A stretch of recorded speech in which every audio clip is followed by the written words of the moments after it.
Roads of Madness by Keith Robinson. Book 5 in the Island of Fog series. Prologue. Ray pulled on his jacket and stuck his head into the living room. His wife was by the window, peering out at the darkening street. "See you soon," he said. She spoke without turning. "They're all evacuating. Looks like we might be the only ones left by morning." Ray knew where she was going with this. "We're staying put," he said firmly. "It'll all blow over, and everyone will be back before you know it. I'm not leaving my home unprotected for looters to take what they want." Melinda turned to face him, her eyes red from crying. "Have you even seen the news this evening? The virus is everywhere. I don't think it's going to blow over any time soon. I think—" She broke off and swallowed. "You think what? That this is the end of the world?" Ray shook his head. "That's why I don't watch TV. Too many scaremongers. Look, I need to head out or I'll be late." "You've got your suit?" Ray nodded. "In the truck. But they say the virus won't reach these parts until morning, if it shows up at all. I'll be back in a few hours. Midnight at the latest." Before he left, he stopped by Ryan's room and peered down at the sleeping boy, wondering what he would do with himself if he lost his son. He shuddered and gently closed the door, then slipped out of the house. The noise on the street was frightening. It had been like this all day. People shouting, car doors slamming, engines revving, horns blaring. Ray firmly believed that evacuating was a stupid idea. The problem was that so-called experts couldn't agree on what the virus was and how it was spreading so fast. Opinions changed every day. At first, according to experts, the fast-spreading virus was passed like a common cold from person to person through sneezes and physical contact. But the rapid spread across continents in the past few days suggested something much worse, something in the air itself. Ray climbed into his truck and glanced at the neatly folded biosuit, mask, and breathing tank on the passenger seat. As a driver for a courier service, he had a lot of useful connections in the area. 3 biosuits had cost him dearly, even though the government was giving them away for free as soon as they became available. Anyway, if tonight's job panned out, Ray's family would be financially secure for the future. Although the courier service he worked for had shut down until further notice, he had no qualms about using the truck for private work. He double-checked that his handgun was loaded. Whether the virus reached the city or not, there were plenty of nutcases out there ready to steal his truck or even just his biosuit. Ray had started thinking lately that a pandemic would be easier to deal with if it weren't for the way decent people turned into selfish, angry mobs rampaging the streets, throwing bricks through windows and setting fire to things. He backed the truck out of the driveway and waved to his wife, who was watching him from the window. He cruised along the street, then turned right against the flow of slow-moving traffic, frustrated drivers trying to escape the city and flee north. Nobody was going anywhere fast tonight. Luckily for him, he was heading for a warehouse just a few streets away to the west, so his lane was empty. He'd have to deal with this traffic later, but maybe it would have calmed down a bit by then. The thought of a deadly virus over his city was terrifying. It made him sick with horror to think that his wife and son were in danger of being infected. Maybe ignoring the evacuation wasn't the smartest plan, but look at all these people trying to leave the city. The last thing Ray wanted was to be stuck in a traffic jam when the virus arrived. He switched on the radio. Problem being that there are no more biosuits left to hand out. There are millions of people across the country, across the world, who have no way of obtaining a simple protective suit. And the big question is why the government was so woefully unprepared for this outbreak. You have to remember that this virus only reared its ugly head 4 days ago, and that was in China. Experts never could have predicted such a fast spread of even the most aggressive airborne disease. Some say it's of extraterrestrial origin. What do you say to that, Professor? I say we shouldn't rule anything out. In the meantime, I implore listeners to stay home and seal yourselves in. I cannot stress enough the catastrophic scale of this pandemic. Let's not kid ourselves, people. We're talking about the possible extinction of mankind. Wow, Professor, that's quite a statement. Reports do suggest millions of tragic deaths across the world, but certainly not on the scale of extinction. And who do you think is capable of compiling accurate reports with such a fast-spreading disease? These reports you speak of are out of date from 1 minute to the next. Look, the only reason I'm here in this sealed broadcasting station is because I strongly feel that... Ray switched off the radio and drove in silence. He considered turning around and heading back home. What was the point of a big wad of cash with nobody left on the planet? But the job was simple enough, delivering supplies to the island as he'd done many times before. And the pay would be enough to buy a house when all this was over, once life had gone back to normal. And it would go back to normal. He tried to convince himself of this all the way to the warehouse. There were 2 other trucks in the loading bay when he arrived.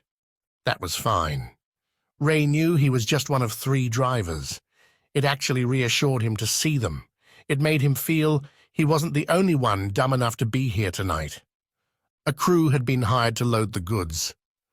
Ray and the other drivers stood back and watched as the warehouse was emptied.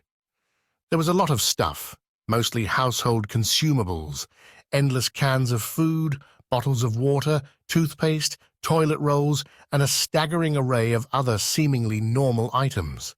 It was like a grocery store was closing down and shifting its stock. But there were other items too. One truck was entirely for lumber and building materials, along with gardening tools, sacks of seed, plants, and more. Their mysterious employer was expecting to shelter from the virus for quite some time. When the supplies were loaded, the work crew piled onto a private minibus. It pulled away, and Ray followed in the first of the 3 trucks. It was nearly 10 p.m. as the convoy threaded its way through the streets. The traffic hadn't abated at all. The major roads out of the city were worse than ever. There were already abandoned cars as people hurried in all directions, either seeking to join friends and ride together, or perhaps heading back home on foot. It was chaos. The bus driver took a long detour, finally making it through to a narrow road that led to the beach. This wasn't technically a road at all, and they were breaking the law by driving on it, but the police had other things to worry about. Whatever lingering doubts Ray had about this crazy job eased when the bus driver stopped, climbed out, and approached a woman waiting by the ferry.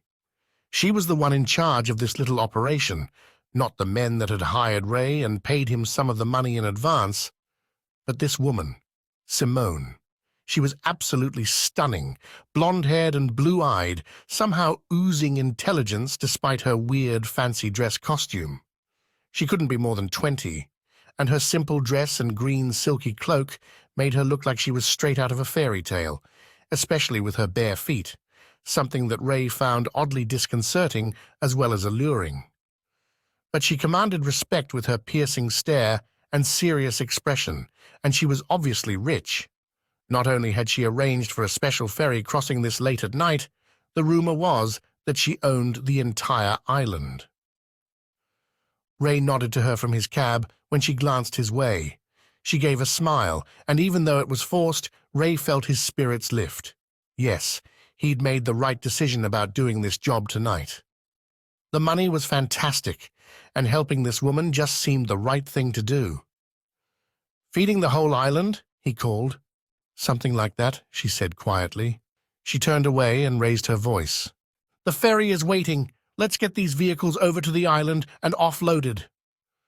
The 4 vehicles rolled onto the waiting ferry. Minutes later, engines roared and water churned as the behemoth edged out into the bay. It was a strange thing, but as Ray sat in his driver's seat watching the island grow larger, he saw what looked like smoke lifting out of the woods on the far side. He thought it was a trick of the moonlight until the ferry arrived at the dock and the bus and trucks rolled off. Then fog began to drift around them. It grew thicker as the convoy trundled along the road. Some of the lights were on in the houses he passed. Clearly these people were staying put. When the bus pulled into a driveway leading to a huge barn, a floodlight was activated, and the fog seemed thicker than ever. By the time they backed up outside the barn's great doors, visibility was reduced to just 10 or 15 yards. There were no special instructions from Simone, nor from a few other men who stood by her side while the work crew offloaded the 3 trucks and stacked everything neatly on rows of shelves in the center of the barn. There wasn't room on the shelves for everything, so whatever was left ended up stacked against the walls. Ray was almost sorry to leave that night. He felt as though he could have lingered for another few hours just to remain in the presence of that strange and beautiful woman. He wanted to ask her questions, find out who she was providing for, but he seemed unable to approach her. Nobody else did either. For such an enchanting woman, she sure was standoffish.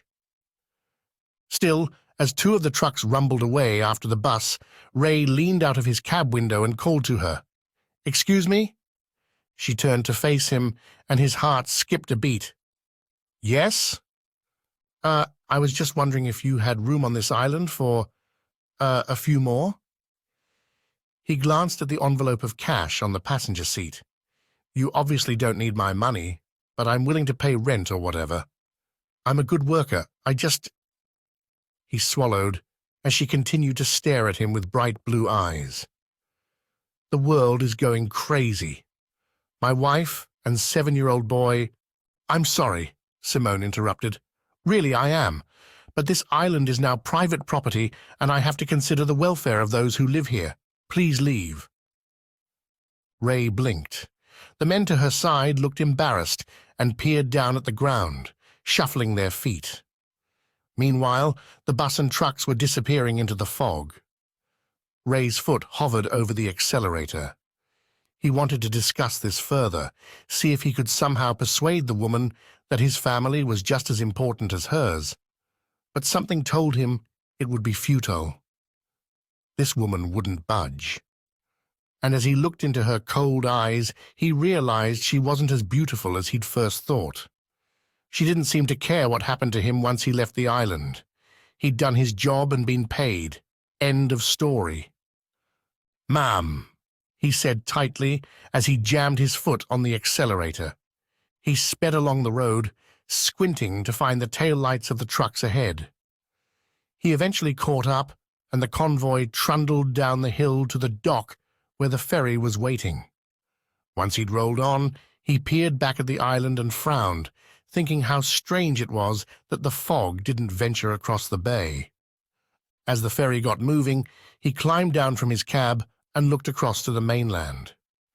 He saw the orange glow of a fire somewhere on the streets. He heard muted sirens, dozens of car horns, the thudding of a helicopter.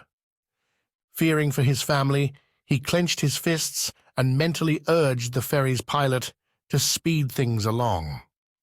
The other 2 truck drivers climbed down to join him, saying nothing as they leaned against the guardrail, the wind ruffling their hair as they took in the scene ahead. The bus's door hissed open, and laborers began to file out. They drifted to both sides of the ferry and peered ahead. By the time the ferry was halfway across the bay, not a man was speaking. The sense of dread was so strong that Ray felt sure the ferry's pilot was death himself, carrying them all to Hades for an eternity of suffering, except that they were slowing. A second or 2 later, the engines cut off. Perhaps the pilot was having second thoughts about returning. This might suit some of the passengers, but Ray had family waiting for him. The last thing he wanted was a debate about whether to continue into the harbor or try farther along the coast. He growled under his breath and started toward the steps leading up to the bridge deck. As he joined a crowd of others, hurrying to have words with the ferry pilot, he was filled with a flood of desperation. He regretted leaving his family now. He had a pocket full of cash and suddenly knew it was utterly worthless.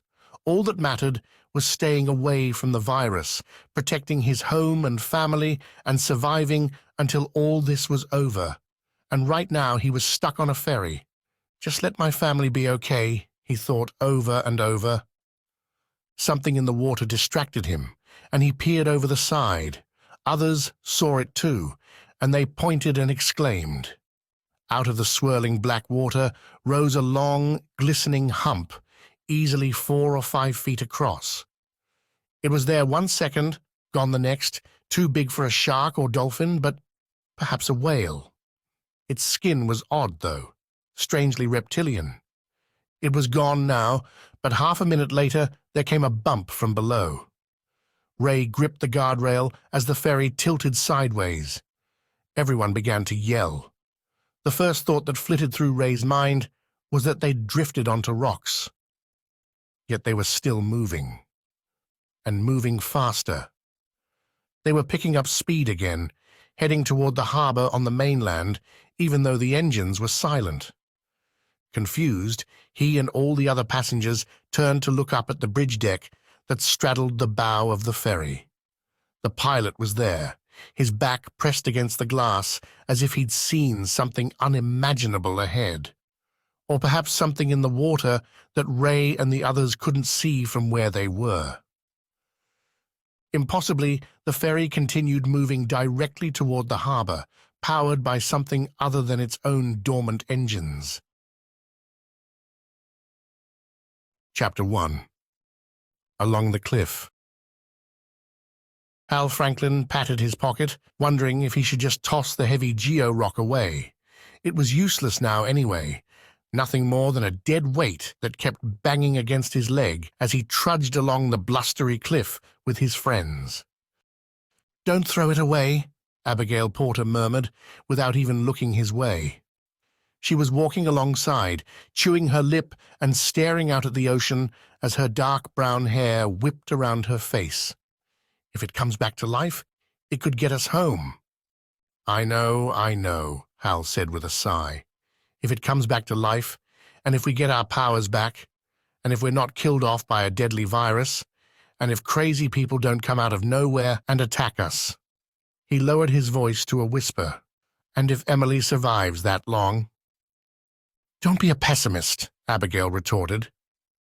A little way ahead, Robbie Strickland walked with Emily Stanton, occasionally helping her as a wave of dizziness caused her to sway and stagger. Emily was sick. They all knew it was a matter of time before she became too sick to walk, and after that, well, it didn't bear thinking about. Walking into the night was their only option, because the sickness was worsening by the hour. By morning, she might not be able to stand. They had to make it to the city on the horizon soon, or if not there, then somewhere, some place with doctors who might be able to help. They were headed south along the cliff, on a sandy path overgrown with brown grass and dead weeds. It stretched into the distance, rising and falling with the cliff, which dipped inland around coves and then jutted back out over crashing waves. It was impossible to tell if the path led all the way to the city, but Hal and his friends continued trudging anyway. It had to lead somewhere. The sun had set somewhere off to their right, and the sky had turned purple. Hal shivered. Walking helped fight off the chills, but their clothes were thin, and the biting wind cut through to his bones. He glanced over his shoulder. In the darkness, he could no longer see the large clump of rocks that marked the entrance to an underground cavern. Within that cavern was the portal to New Earth, except it had vanished, winked out of existence, trapping them in a dangerous world. "How are you doing, Em?" he asked, returning his attention to the front. He heard a sigh. "Wobbly, same as last time you asked." "Wobbly is good," Abigail announced. "Better than collapsed on the ground, unable to move." "That comes later," Emily said sourly. As if to make her point clear, she began to cough hoarsely, her shoulders jerking up and down. She slowed and bent almost double as the cough worsened. After a while, she straightened up and looked back at Hal and Abigail. She looked drawn, with shadows around her eyes. "Do you still think we should be doing this?" she croaked. Hal spoke first. "That's the city we could see from the lighthouse on our island, and if we can get to the island—" Emily nodded and closed her eyes. "I know, but leaving the cavern— What if Molly comes looking for us and we're not there? We might be walking away from rescue." Robbie shook his head. "The way home is gone, and those Miengu things are in the cavern. They woke up, Em. They're swimming around down there with their horrible black eyes and slimy fishtails. You want to go back to that?" There was a long silence, during which Emily shrugged and nodded wearily. She turned and began trudging once more toward the distant city. "The phoenix may have sucked the magic out of the air," Abigail said, "but I think it will return. We'll be okay." The path was beginning to fade into the gloom. In an unspoken but concerted effort to avoid the rising panic, the conversation turned to Fenton Bridges. "So if those Miengu statues in the cavern came back to life," Robbie said, "it stands to reason Fenton did too, right? The Miengu were turned to stone by Molly, same as Fenton." Hal nodded.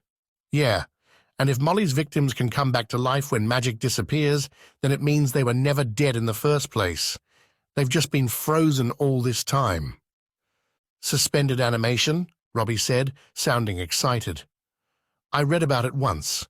Life is suspended, not dead, but not alive either, just paused. Do you think Molly knew all her victims were still alive?" "No. When we first met her, she was testing her powers, trying to reverse the spell on a bunch of rodents. Seems to me like she didn't believe there was any hope for them." The city seemed a smidgen closer now, but the sky was black and star-studded, the path barely visible under their feet, even in the strong moonlight. "How about some fire, Hal?" Abigail suggested. "Yeah, right," he muttered. "No, seriously, have you tried lately? What if we were out of range of the Phoenix blast zone?" "But we weren't," Robbie said. He had slowed again to match step with a silent Emily. "The portal closed, and we can't transform." "Yes, but remember, we were in this world when the Phoenix did its thing. What if we were shielded from the full effects of the blast?" Hal thought back to the event. Jolie, their entrancing but downright vindictive Jengu companion, had lured them through a portal in her lake, hoping to trap them in this world. And she had. Jolie had vanished moments before the Phoenix rebirth, presumably nipping back through the portal to New Earth just before it closed. Hal and his friends had been caught in the blast from the Phoenix's rebirth, but only just. Maybe being on the fringes of such an event. "I see lights," Emily said suddenly. All four of them stopped. A small but bright white glow shone out of a pitch-black wooded area a little way inland. "A house?" Robbie asked doubtfully. "It's something," Hal said. "Let's take a look." They left the cliff path and plunged into the long, dry grass. The terrain sloped upward, and it was on the crest of the hill that the woods began. There were no houses nearby. All they saw were the silhouettes of treetops.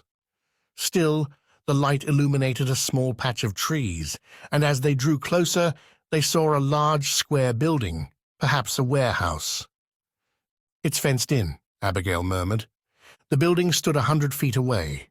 A tall chain-link fence surrounded it, and an equally tall, barred gate blocked access. Even from this distance, it was easy to see the gate was securely padlocked.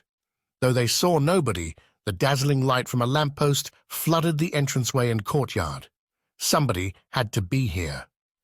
In front of the building was a road, which Hal figured must run roughly parallel with the coast, maybe all the way to the city.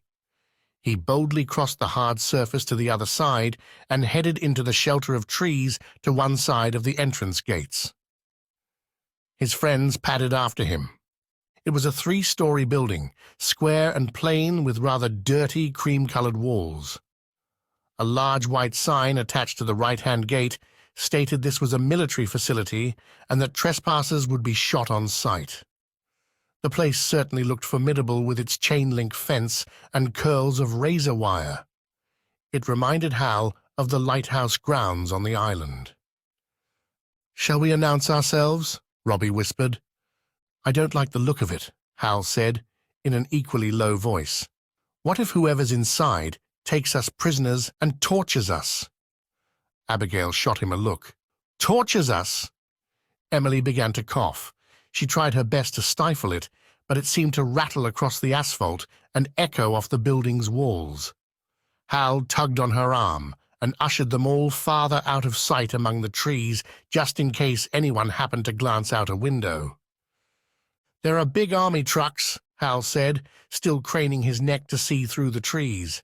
"I can see them parked down the side and around the back. I'm not sure we want to deal with soldiers." "They might not be as mean as the last bunch we met," Abigail reasoned. "And they might have doctors here. Emily can't walk all night. We need to find someone who can help her." Emily leaned against the tree, panting. She tried to say something, but her cough threatened to bubble up again. "Sit and rest a bit," Abigail suggested. She helped Emily down into the grass, then turned and spoke to Hal. "As much as I detest soldiers, they're the only chance we have. I'd rather be warm and well-fed in a prison cell than wandering around cold and starving in the middle of the night. And at least Emily would be in a bed, being cared for by a doctor." "You hope?" Hal said shortly. He sighed. "Well, I guess you're right. I'll go and—" "Shh!" Robbie hissed, holding up a hand. "I hear something." Hal and Abigail stopped breathing and listened hard. Over Emily's hollow gasps, a curious sound filtered through the air from afar, a soft whooshing, regular and low, barely audible. In unison, they turned and looked north, away from the city. A pair of lights moved slowly closer. "Headlights," Hal said. "It's a car." They waited, fascinated. The sound of tires on the paved surface was strangely hypnotic. The vehicle came smoothly around the bend, with headlights streaming. Soon it was close enough that Hal could hear the rattling, clanking engine. That broke the spell. "What shall we do?" Robbie asked. "Hide?" "I guess," Hal said. They all ducked behind some bushes alongside Emily, but Hal was torn. "Hold on. What if the driver can help us?" Robbie squinted. "It's not a car. It's a truck or something." He was right. The white truck had a large box container on the back. As its headlight beams shone in their faces, Hal and his friends ducked low and waited for it to pass. But then brakes squeaked loudly as the truck slowed. Had the driver seen them? "It's turning in," Abigail said, above the rattling engine. The truck steered off the road and pulled up in front of the gates. With the engine still running and lights blazing, the driver's door opened, and a heavy-set man jumped out wearing a dark green, full-body biosuit. He spoke into a small box attached to the post on the left side of the gates. "Hey, it's Mac. Open up." Half a minute later, 3 men emerged from the building. Their biosuits were clean and bright yellow, just like the ones the soldiers and scientists had worn when they'd invaded the village of Carter. Unlike the driver, they wore small black cylinders on their backs for a clean air supply. Together, the 4 men shuffled around to the back of the truck, which Hal saw was open. The roller door was pulled down only about halfway. The driver struggled with it for a moment, pushing upward and smacking it with the palm of his hand until it came loose with a screeching sound. Then it rolled up, and the 3 yellow-suited men reached into the back. They each came away with what looked like a heavy plastic crate. They struggled back to the building with them and disappeared inside. The driver left them to it. He sauntered back to the cab, climbed inside, and sat there waiting with his door standing open. A minute later, the 3 yellow-suited men returned for more of the same. They made no comment to the driver as they passed, and he said nothing back. Hal watched with growing boredom. "Supplies," he said simply. "Well, duh," Abigail retorted. After a third trip, the men evidently had all they needed because only one came back out. He went around to the back of the truck and struggled with the roller door, but it jammed about halfway down. "Just leave it!" the driver yelled from his cab. The bio-suited man shrugged and wandered around to the front. "Going to the island, Mac?" he asked the driver, his voice barely audible through the mask and over the rattling engine. Hal pricked up his ears and at the same time felt Abigail grip his elbow. "Yup," the driver replied, equally muffled behind his visor. "Gotta stop in the city first, then on to the island. Hate the city run, Scrags everywhere." "I hear ya. You be careful out there." The driver leaned sideways and brought out a short, double-barreled shotgun. "My buddy here will keep lookout for me," he chortled, "and if he falls down on the job, his little brother will do just as well." Through the open door, Hal saw him pat his hip, where a stubby black pistol was holstered. The yellow-suited man nodded, then paused. Finally, he gestured toward the back of the truck. "So this stuff, it really works?" "You betcha. Seen it myself. Just add water." Another pause. "Guess I find it hard to believe after all this time." "I know, right? But I'm telling you, man, it really works. Those eggheads on the island really hit on something. They're using a crude version of it right now. But this stuff in the back is the finished product straight from the factory. Handy and portable, ready to go. Like I said, just add water. It knocks out the virus." The driver sighed heavily. "Well, I better get going." The yellow-suited man gave him a casual salute and went to close the gates behind him. The driver slammed his door shut. He sat for a moment thumbing through some paperwork. All the while, the engine rattled, and smoke from the exhaust drifted into the trees, causing Emily to choke further. A wild idea came over Hal. He gripped Abigail's arm. "Now's our chance. Look, the back is open. We can hitch a ride to the island." "Yes, but—" Abigail waved toward Emily. "What we need right now is a doctor. There might be a doctor in that building." "And there might not," Hal insisted. He wasn't quite sure why he had such a bad feeling about the bio-suited men. The last lot they'd met had been nothing but trouble, but on the other hand, there had been scientists with them as well. It depended entirely on what kind of building this was. Was it military, scientific, or both? Either way, would they have a medical doctor? Would they have a hospital bed and all the equipment they needed to help Emily? Would they even care?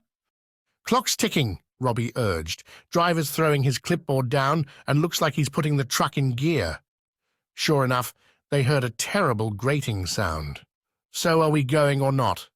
"No," Abigail said. "Yes," Hal said, at the exact same time. They stared at one another. "Well, I'm with Hal," Robbie said. "A ride to the island is better. We might find a way home. There might still be a portal open. We might be able to cross over and get some help from people we trust. We might run into some helpful goblins as soon as we cross over." "That's a lot of mites," Abigail said. "Don't be a pessimist," Hal challenged. The truck revved up and started to back out of the driveway, reversing around the corner toward them. Its open back end crept enticingly closer as Hal and Abigail squared off. "Two against one," Hal said, and abruptly stood up. "Grab Emily, quick." She said nothing as she helped him pick up Emily. Then they hurried toward the truck, which was just now slowing to a halt, its exhaust billowing. The white reverse lights went out as Robbie clambered aboard. By the time Hal, Abigail, and Emily got there, the truck was inching forward, and Robbie was beginning to look worried. "Hurry!" he cried. The truck lurched and then jerked to a stop as a terrible grating sound from underneath pierced the night. Then it began to move again.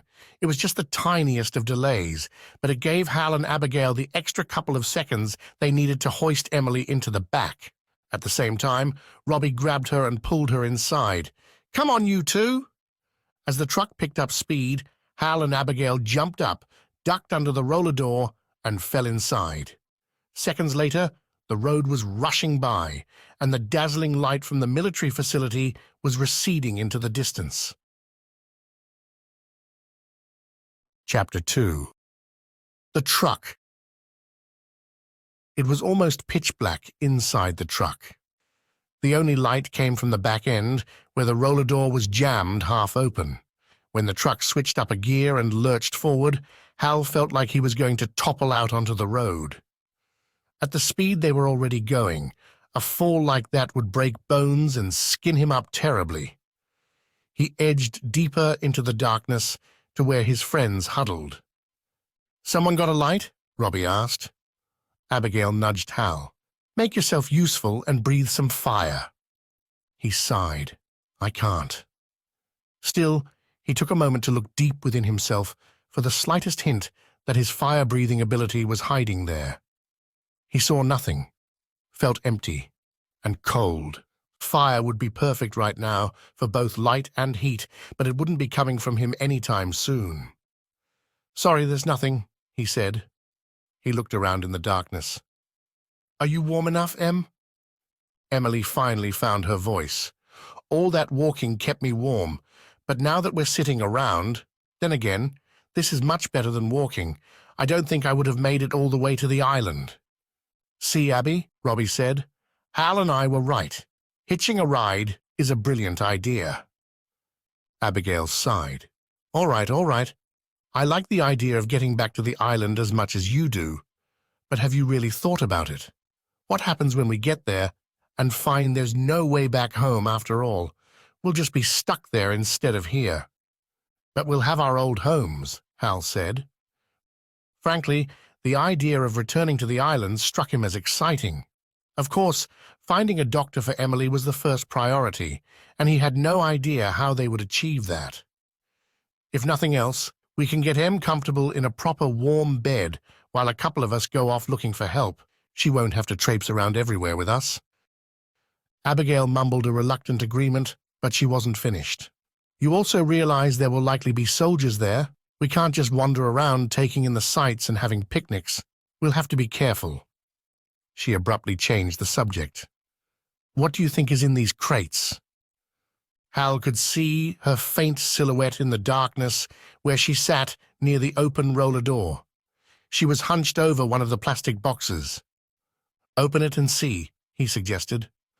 "Opening it I can do," Abigail said, already yanking a lid off. "But seeing it? Not so easy." "Well, stick your hand in and feel around," Robbie retorted. Nobody said anything, as over the rumble and rattle of the truck, Abigail fumbled inside the crate. It's a bunch of small, round tubs," she said. Robbie sounded beside himself with impatience. Tubs of what? There was another silence, as Abigail's silhouette carefully worked one of the tubs open. It was round and squat, but too large and heavy to easily hold in one hand. "I'm poking my finger in," she said. "If I start screaming in agony and go tumbling out the back of the truck to my death, my advice would be to leave the tubs alone." "Drama queen," Hal mumbled. After yet another pause, Abigail spoke up again, sounding mildly relieved. "Well, it's like some kind of gravel. Fine lumps of rock or something, cold and dense, smells musty." "What is it?" Robbie asked. Hal felt like punching him. His friend could be such an idiot sometimes. "She doesn't know, doofus."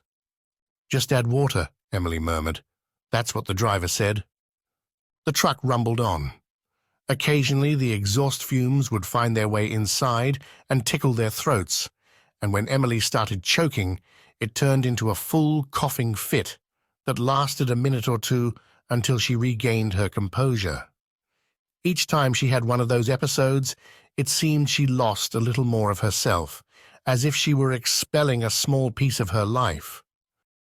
More stuff was piled up at the front end of the truck, but nobody could see anything in the darkness. Odds and ends, bits of junk. Who knew? They eventually lay on the floor near the crates.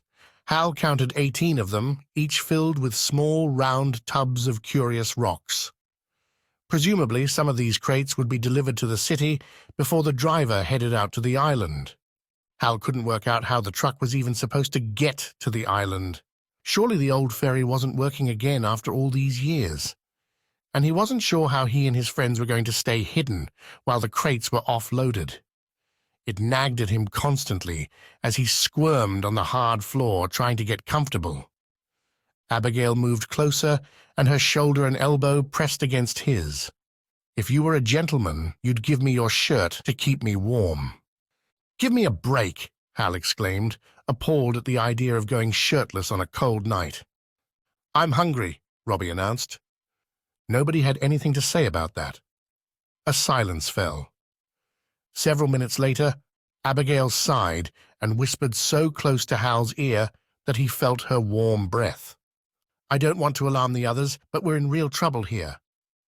"How come it's okay to alarm me?" She ignored his complaint.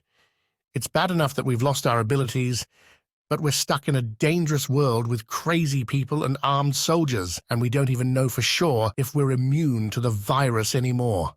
And Emily—" Hal waited for her to finish, but instead she sniffed. He frowned, wishing he could see her face in the gloom. "Are you crying?" When she said nothing, he felt for her hand. "Look, we'll be all right. I don't know how, but, well, I just know we'll be fine." "How?" Abigail whispered. Hal had no answer.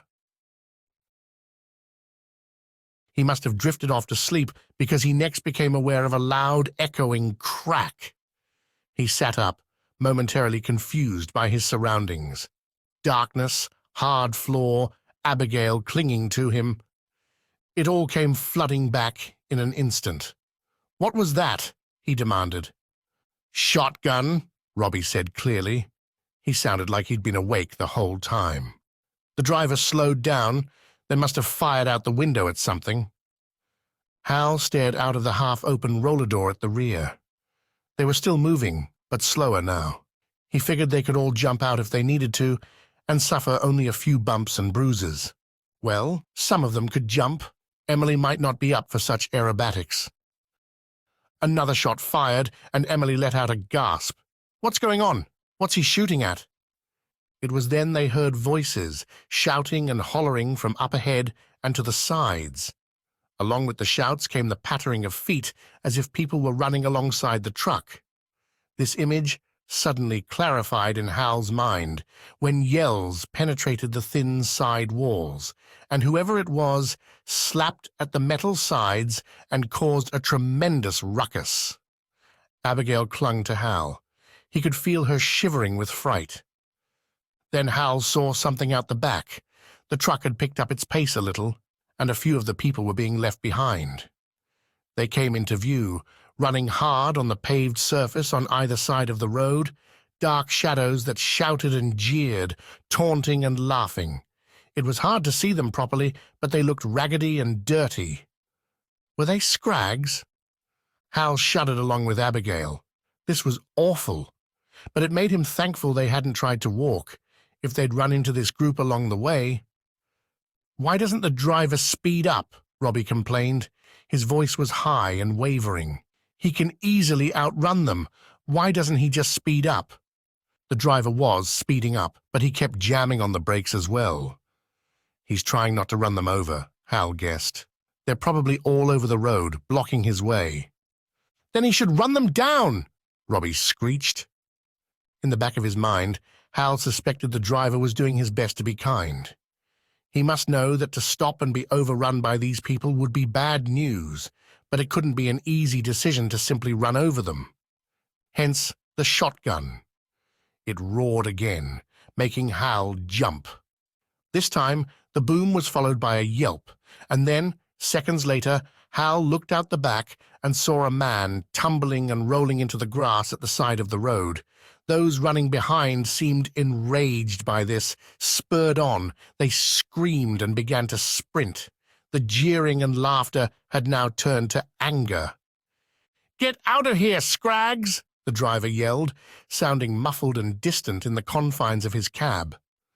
The truck accelerated, and more of the people fell behind. Hal counted at least a dozen shadowy figures. It looked like there was only one casualty. Apparently the driver thought it was okay to shoot at these Scrags, but not to simply run over them. But then again, perhaps the shotgun had been used in self-defense, as one of these people had clambered onto the hood or clung to the driver's door. The group receded into the distance, and Hal began to breathe again. The shadowy figures slowed, giving up the futile chase. Then disaster struck. The truck ran out of fuel. It lurched and juddered, sending Hal and his friends rolling across the floor. They heard the driver yell, "No, no, not now! Come on, come on!" The truck lurched again.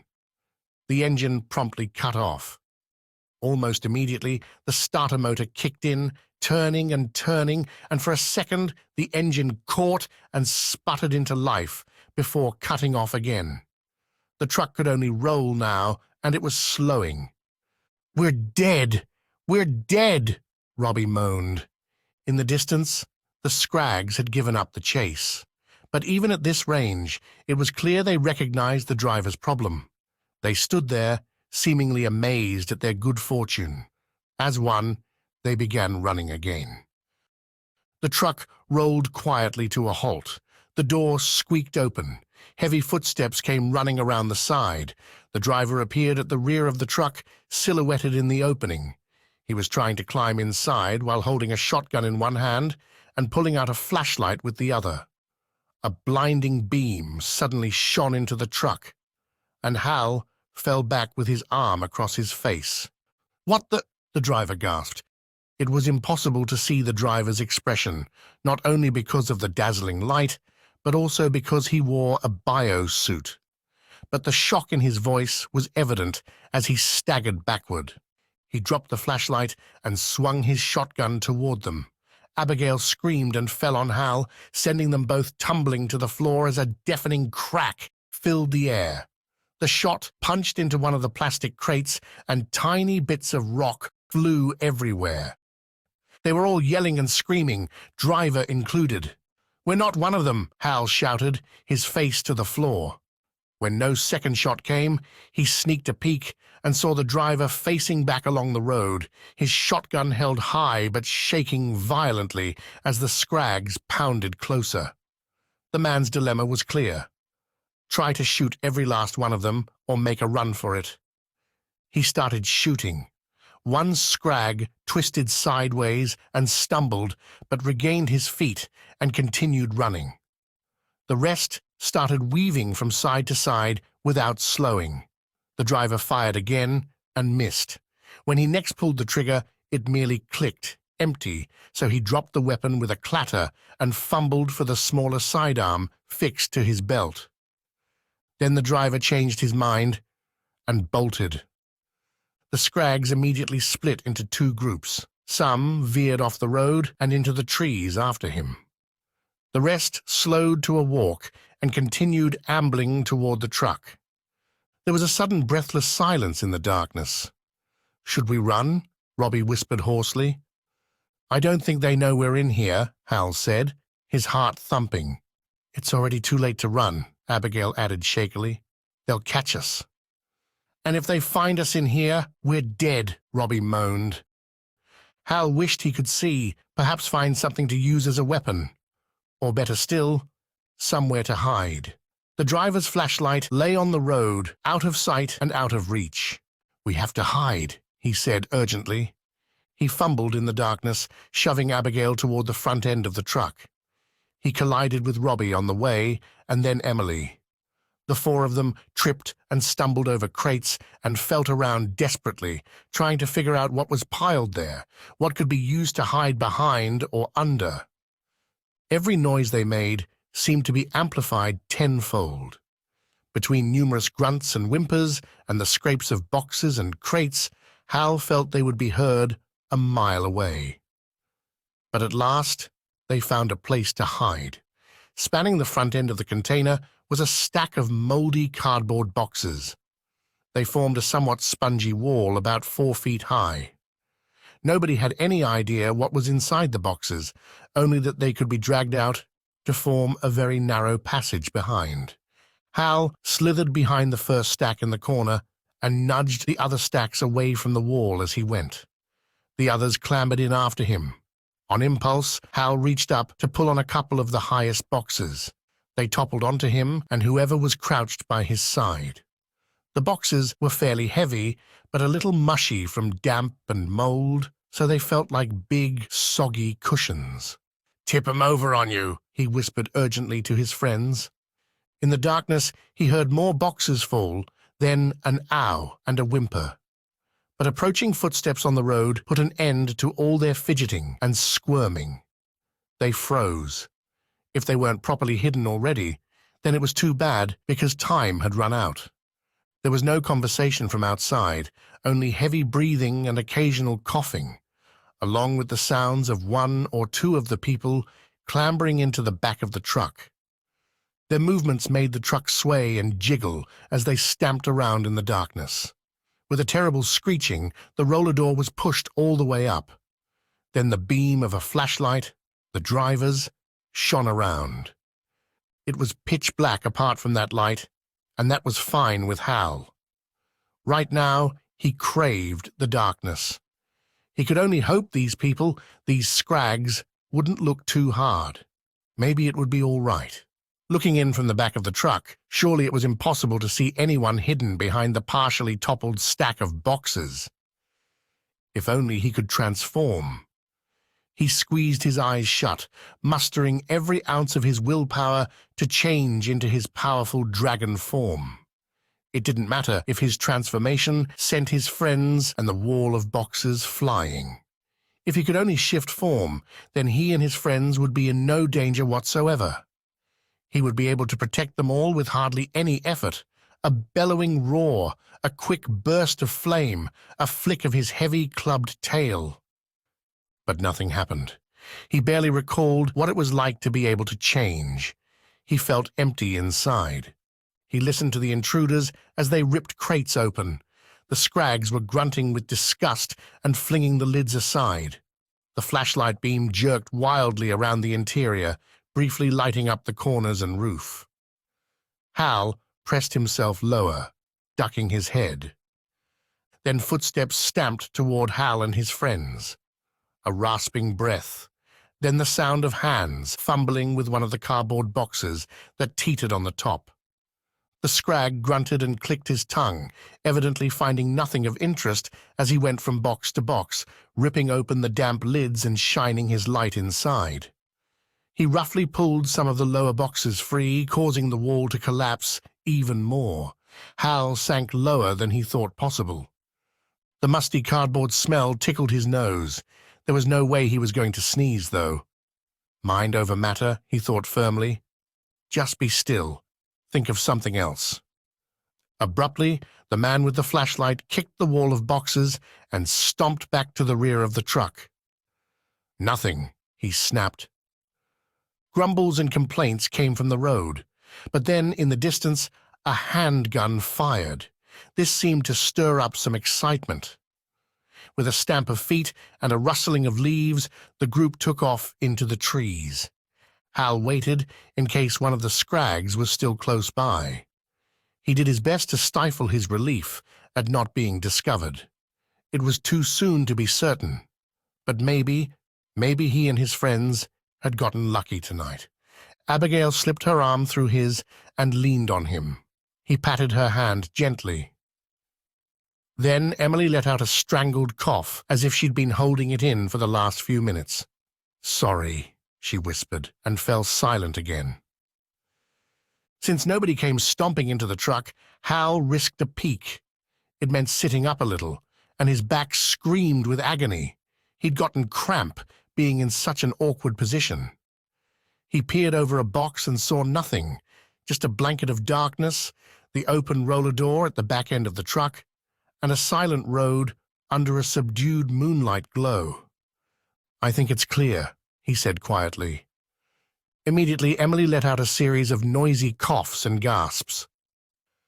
Abigail fidgeted around, pushing boxes off her. "Do you think we should make a run for it?" Hal considered. "You think it's any safer out there than in here?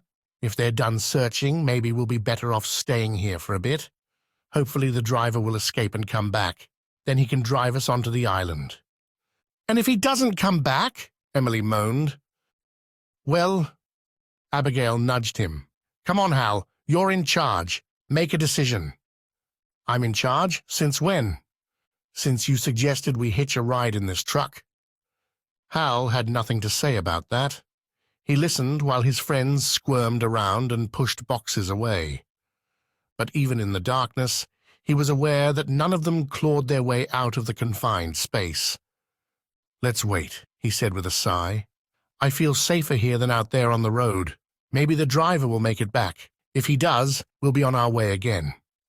If not, well, then we'll have to think of something else. But for now, we wait." "For how long?" Robbie whined. "I'm hungry." "I don't know, Robbie. Let's just wait until we decide not to wait." "Great plan." Silence crept over them then, and with it came a biting coldness they hadn't noticed in the excitement earlier. Sitting against a hard metal wall didn't help. Hal had no qualms at all about pushing up close to Abigail to share warmth. They linked arms, and she buried her head into his neck. He felt like suggesting Robbie and Emily do the same, but couldn't face the ridiculous objections they'd most likely throw at him. He settled back to wait, feeling oddly calm considering the circumstances. He had no way of accurately marking time, but it felt like 10 minutes passed, then 15, then 20, and then he was asleep. Chapter 3. Driving. Hal woke suddenly. Daylight streamed into the truck, warm and bright. Abigail was busy struggling out from behind the boxes. She shook him vigorously.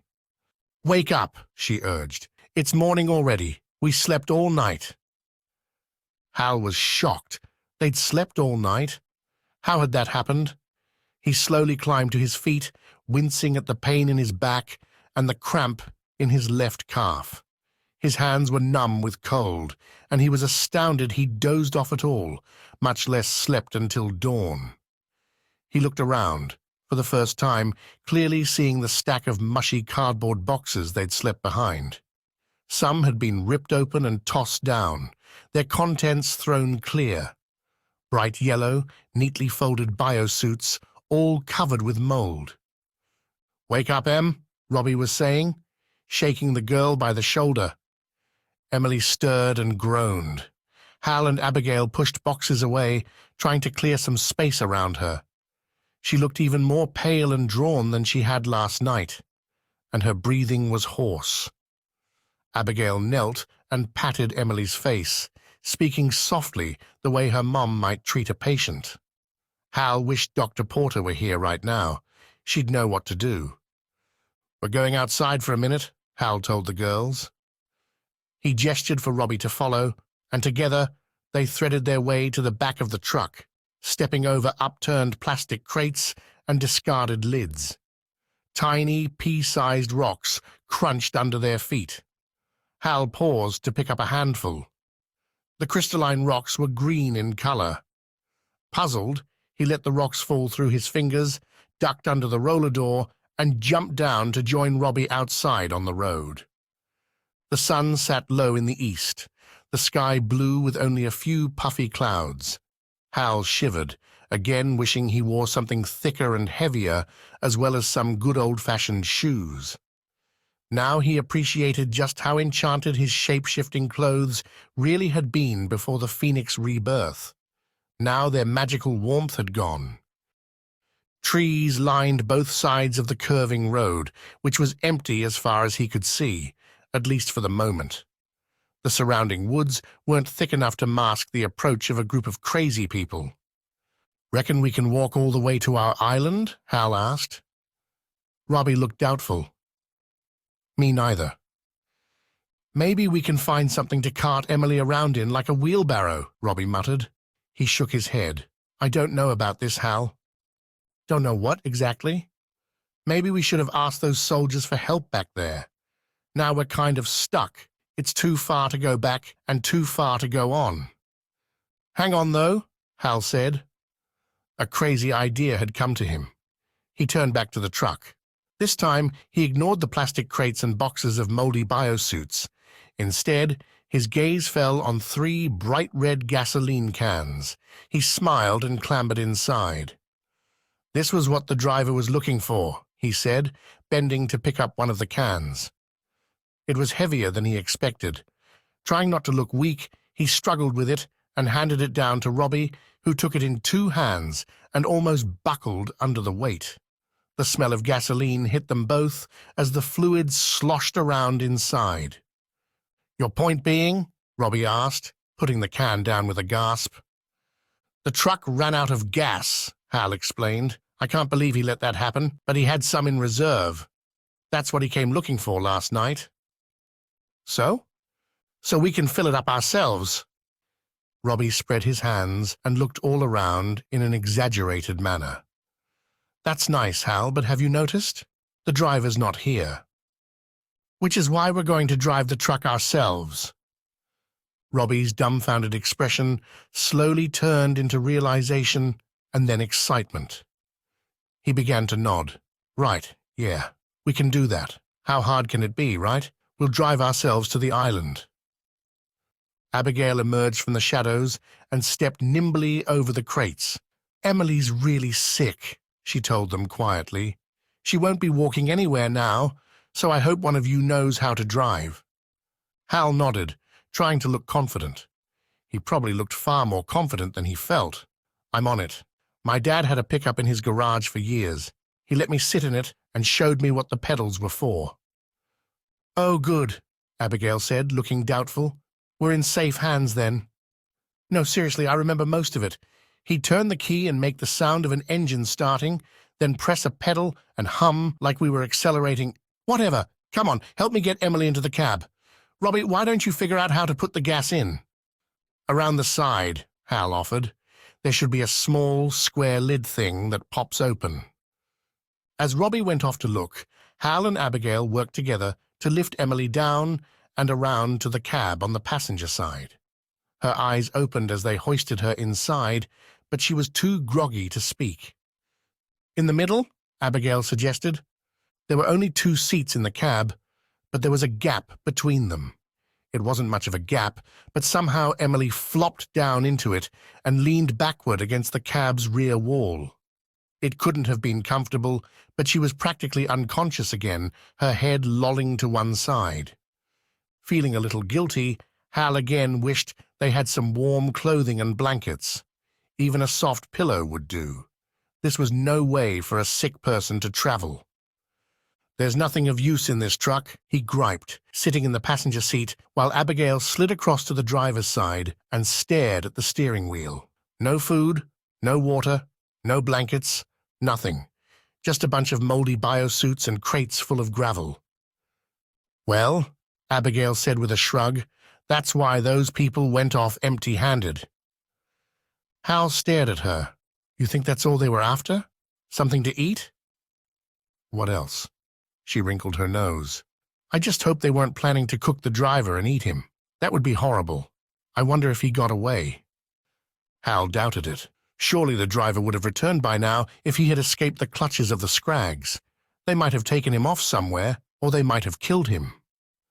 Robbie eventually reappeared, swinging the red can.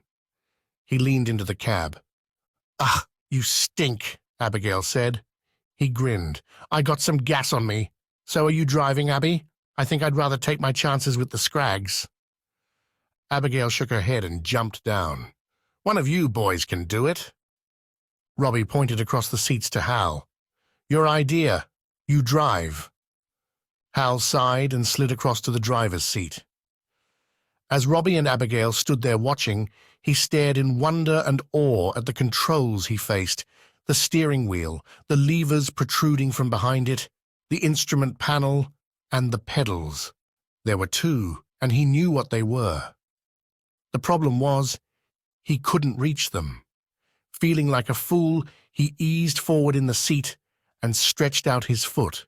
He could only just reach the pedal with his toes. There was no way he could drive like this. Maybe he could put the seat forward. "All right, let me try," Robbie said heavily. Hal glanced at him, surprised. You want to do this? Not really, but I'm taller. I can reach better. He looked determined, suddenly grown up. Occasionally Robbie had moments when he acted like a hero, selfless and bold, even though he must be quaking with fear. Are you sure? Hal asked. I could probably... No, it's fine. Let me try at least. How hard can it be? Robbie pointed along the empty road ahead. It's not like we have to worry about hitting anything. So Hal slid back across to the passenger side, taking care not to step on Emily, and Robbie climbed into the driver's seat. It turned out that Robbie could indeed reach the pedals easier, but he adjusted his seat forward a little anyway. Abigail walked around to the passenger side and climbed into Hal's lap without a word. He let out a surprised oomph, and she scowled at him. Watch it, Buster. I'm not that heavy. Robbie grinned. Now you see why I wanted to drive. The thought of sharing a seat with her... He gave an exaggerated shudder. Abigail wasn't incredibly heavy, but Hal felt sure he was going to end up with a severe cramp again. Let's get moving, he muttered, awkwardly reaching out to close the passenger door. Abigail almost toppled off him in the process, and she clutched at his neck. Turn the key, Robbie, Hal instructed, craning his neck so he could see around Abigail's head. Robbie fumbled with the set of keys that dangled from the ignition. Lights on the dashboard lit up, something beeped, and the engine made a stammering noise. It kept stammering for 5 seconds before sputtering into life. Looking shocked, Robbie let go of the ignition key and jerked back in his seat. Well, Abigail said, grinning, you must have put the gas in the right hole. So how do I drive this thing? Robbie said, his face white. Hal tried to remember everything his dad had told him many years ago. He'd sat in the pickup time after time in the silence of the garage, wondering what it would be like to drive it. He stared down at the 2 pedals near Robbie's long, bare feet. The right one is the brake, he said, pointing. The left is the accelerator. I think. You think? Well, if I'm wrong, you won't go anywhere. Or you'll go faster instead of stopping, Abigail added helpfully. Robbie looked aghast. Hal laughed. Don't worry, just go ahead and press the left pedal gently and see what happens. When Robbie pressed down on it, nothing appeared to happen. Okay, I had it backward, Hal muttered. Try the other. This time, the engine revved loudly. Robbie jerked back in his seat again, and the engine died to an idle. So the right pedal is the accelerator, Hal said, and the left is the brake. Abigail pointed at the steering wheel, and that makes the truck turn corners. Robbie scowled at her. Are you sure you put the gas in the right hole? Hal said, frowning at the dashboard where a small red light glowed fiercely.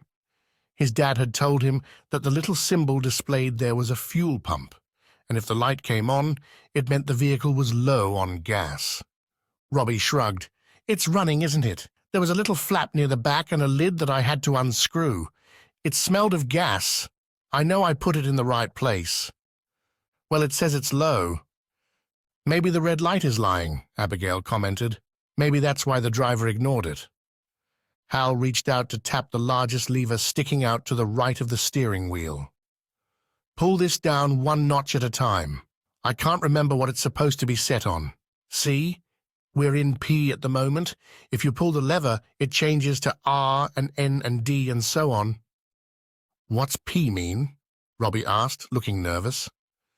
I can't remember, Hal admitted. Put it in R. I think that might mean ready or something. Robbie struggled with the lever, but it refused to budge until Hal suggested he press down on the brake. Once he did that, the lever suddenly moved and clicked into R, with a grinding sound from deep below. Now lift your foot off the brake, Hal said. As soon as Robbie complied, the truck started edging backward. I'm not doing anything, he exclaimed. It's moving by itself. And backward, Abigail said. I think R means reverse, guys. Try N. Maybe that's normal or something. But normal didn't work. No matter how much Robbie pressed down on the accelerator and caused the engine to roar, the truck refused to go anywhere.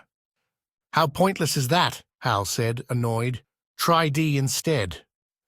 This time, when Robbie crunched the gear lever into the D position, the truck gave a short lurch and began to creep forward.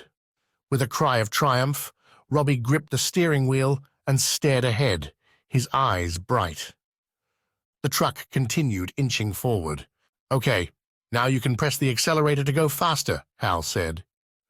He smiled, suddenly remembering something his dad would say when he pretended to drive. Hit the gas, pedal to the metal, burn rubber.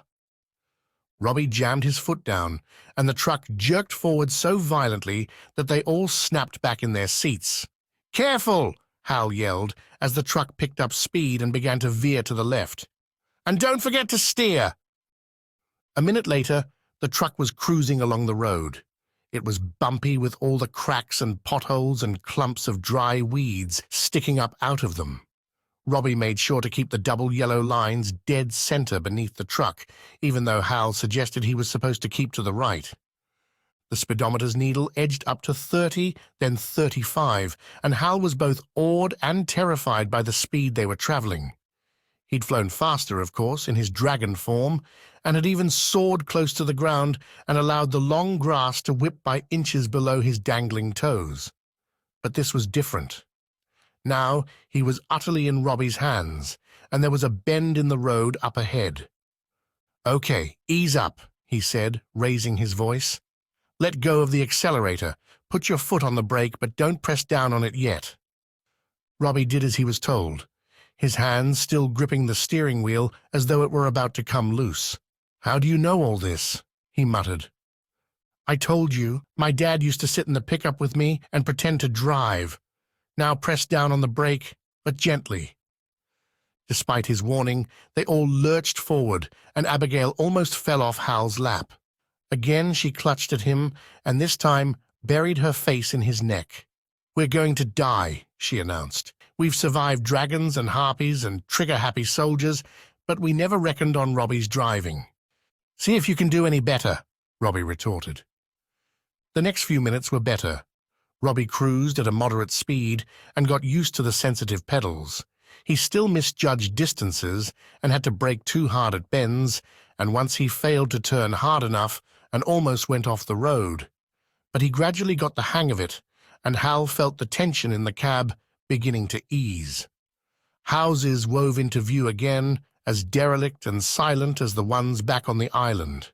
Did anyone live around here anymore? He checked on Emily. She was either sound asleep or flat out unconscious. Her breathing came in short rasps. I'm hungry, Robbie said. Abigail sighed. Yes, Robbie, we all are. As if on cue, Hal's stomach rumbled again. Where are we going to find food? It's not like there's a market or anything. Maybe try one of these houses? Nobody seemed enthused with the idea of stopping and rummaging around. For now, their best bet was to keep moving. The trees thinned suddenly, and the road straightened. Now they were on a long, open stretch with the sparkling sea on their left, just visible over the hills. The city loomed directly ahead, tantalizingly close now. Hal studied it with interest. He recognized the blocky buildings as the ones they'd viewed through binoculars from the top of the lighthouse. They'd seen it then from a different angle, but it was definitely the same city. The island surely couldn't be too far away now, just a little farther along the coastline. As Robbie picked up speed, the road grew bumpier. Hal twisted and fidgeted until Abigail frowned at him. You got ants in your pants? He started. I just wish we had 2 seats. She grinned and squirmed over, so that most of her weight was placed on the edge of his seat, and only her legs were across his lap. Although she kept her arm dangled around his neck, she leaned back against the door, further shifting her weight away from him. The difference was enormous. Are you uncomfortable? She teased. This is actually really nice. We don't often get the chance to hang out together like this. Seems like you sometimes forget I'm your girlfriend.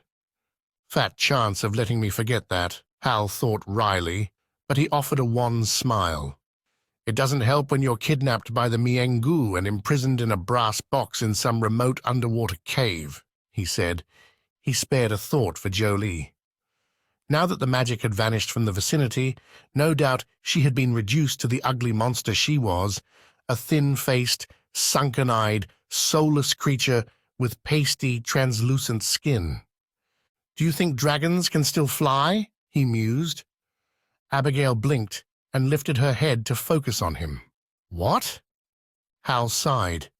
"I was just wondering. I heard that dragons, griffins, and others shouldn't be able to fly. Too big and heavy for their wings. In a normal world, they'd be grounded. Magic makes flight possible for them." "Well, we'll find out when we get back home. If we get back home." Robbie glanced at them. "You still got that rock, Hal?"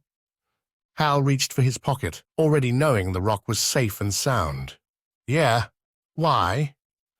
Do you think it would make a portal for us if we split it open?" The possibility had gnawed at Hal's mind since they'd arrived. That was why he'd clung to it. But right now it seemed dead and worthless. "It's got no light," he said. "I'm afraid that if we split it open, nothing will happen, and we'll have wasted it." "What's to waste?" Robbie argued. "If it doesn't work, then it's worthless anyway. Worth a try, right? But what if the magic returns in a few days or weeks? It won't do us any good if we've already smashed the rock open." "And what if the magic never returns? What if the rock still has some magic in it, even though we can't see it, just enough to take us home? If we sit around waiting for it to start glowing again, we might never take the chance and be stuck here forever." Nobody said anything more. Robbie had a valid point, but so did Hal. Until they could all agree, he planned to do nothing. He thought it was worth getting to the island before making a decision about the rock. There was a chance, a slight chance, that a couple of portals were still open. He clung to the vague hope that the island had been out of range of the recent Phoenix rebirth event. "People ahead," Robbie said suddenly. Hal snapped out of his reverie. Shocked, he saw them immediately, a dozen men and women shuffling out of the field from the left and into the middle of the road.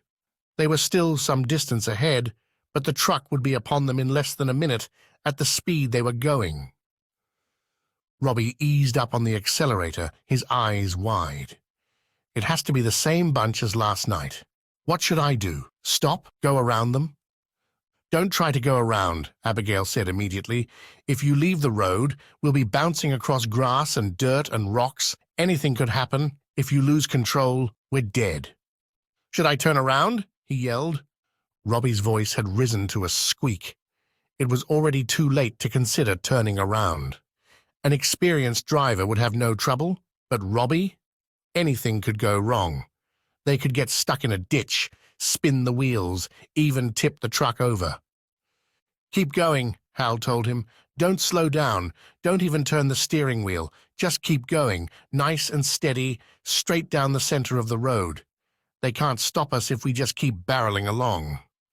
But we'll run over them." "If they don't get out of the way, yes," Hal said, trying to keep the waver from his voice. "Just keep moving. When they see you're not planning to stop, they'll move. Okay?" Robbie looked terrified. The people were spread across the road now, standing firm, waiting. "Okay?" Hal demanded. "I guess," Robbie murmured. Abigail leaned across and gripped his shoulder. "Robbie, we're relying on you here. You're an ogre, remember? Ogres stop for nobody. You just keep moving, as Hal said, nice and steady. No surprises. Don't slow down, and don't speed up either. Remember, Robbie, you're an ogre." Hal peered sideways at his friend in the driver's seat. If there was still some ogre inside him, it was currently dormant, despite Abigail's pep talk. Right now, he looked like what he was, a scared 12-year-old boy about to run down a crowd of people. Chapter 4. City Scrags. This was the first time Hal had gotten a proper look at what the driver had called Scrags. He knew they were thin, but hadn't appreciated just how wretched they were. Their clothing was filthy and raggedy, and their hair so long and tangled that only matted beards distinguished men from women. There were a dozen or so adults, plus several boys and girls, aged between 8 and 10. Some of the Scrags were hunched over or twisted to the side, as though they had severe deformities in their bones. One had a gigantic hump across one shoulder that caused him to tilt his head sideways. Another lurched with one arm pinned to his waist and a leg dragging behind. Several of them absently scratched, as if they had lice or fleas. What gave Hal the creeps, though, was the strange markings lacing their faces, arms and hands, as if they'd been slashed by a savage animal, and the blood left to dry, dark and brown on their leathery skin. Hal wondered briefly if it was some kind of tribal body paint. With Robbie's white-knuckled grip on the steering wheel and Abigail's chokehold around Hal's neck, the tension within the cab was stifling. The Scrags stood curiously still now. Some waited in the grass, scratching at their skin. Most were spread in a semicircle across the road, straddling the faded yellow lines, standing with hands on hips, as if they expected the truck to slow and stop. Perhaps they did. The bio-suited driver had certainly braked for this bunch the previous night. He'd pulled out a shotgun and fired off a couple of shots, winging one of them, but he hadn't simply run them down. As horrible as it would be to run through these people without stopping, the alternative was surely much worse. They clearly meant business. So why had the driver slowed? And then Hal saw the reason. Robbie saw it at the same time and let out a moan as he eased off the accelerator. One of the women in the middle of the road had stepped out to the front, holding a baby. It was bundled up in a dirty blanket, but its pale, unblemished arms and legs jerked up and down as though it were pitching a fit. The Scrags were so confident the truck would stop that they simply waited while Robbie barreled toward them. "Keep going," Hal insisted. "But there's a baby," Robbie protested, his foot hovering over the brake. "Go around," Abigail said. "Not yet. Wait until we're almost on them. Then go around her." Robbie moaned with indecision. "I'll hit the others. I can't—" Hal saw the glint of a blade in the sunlight.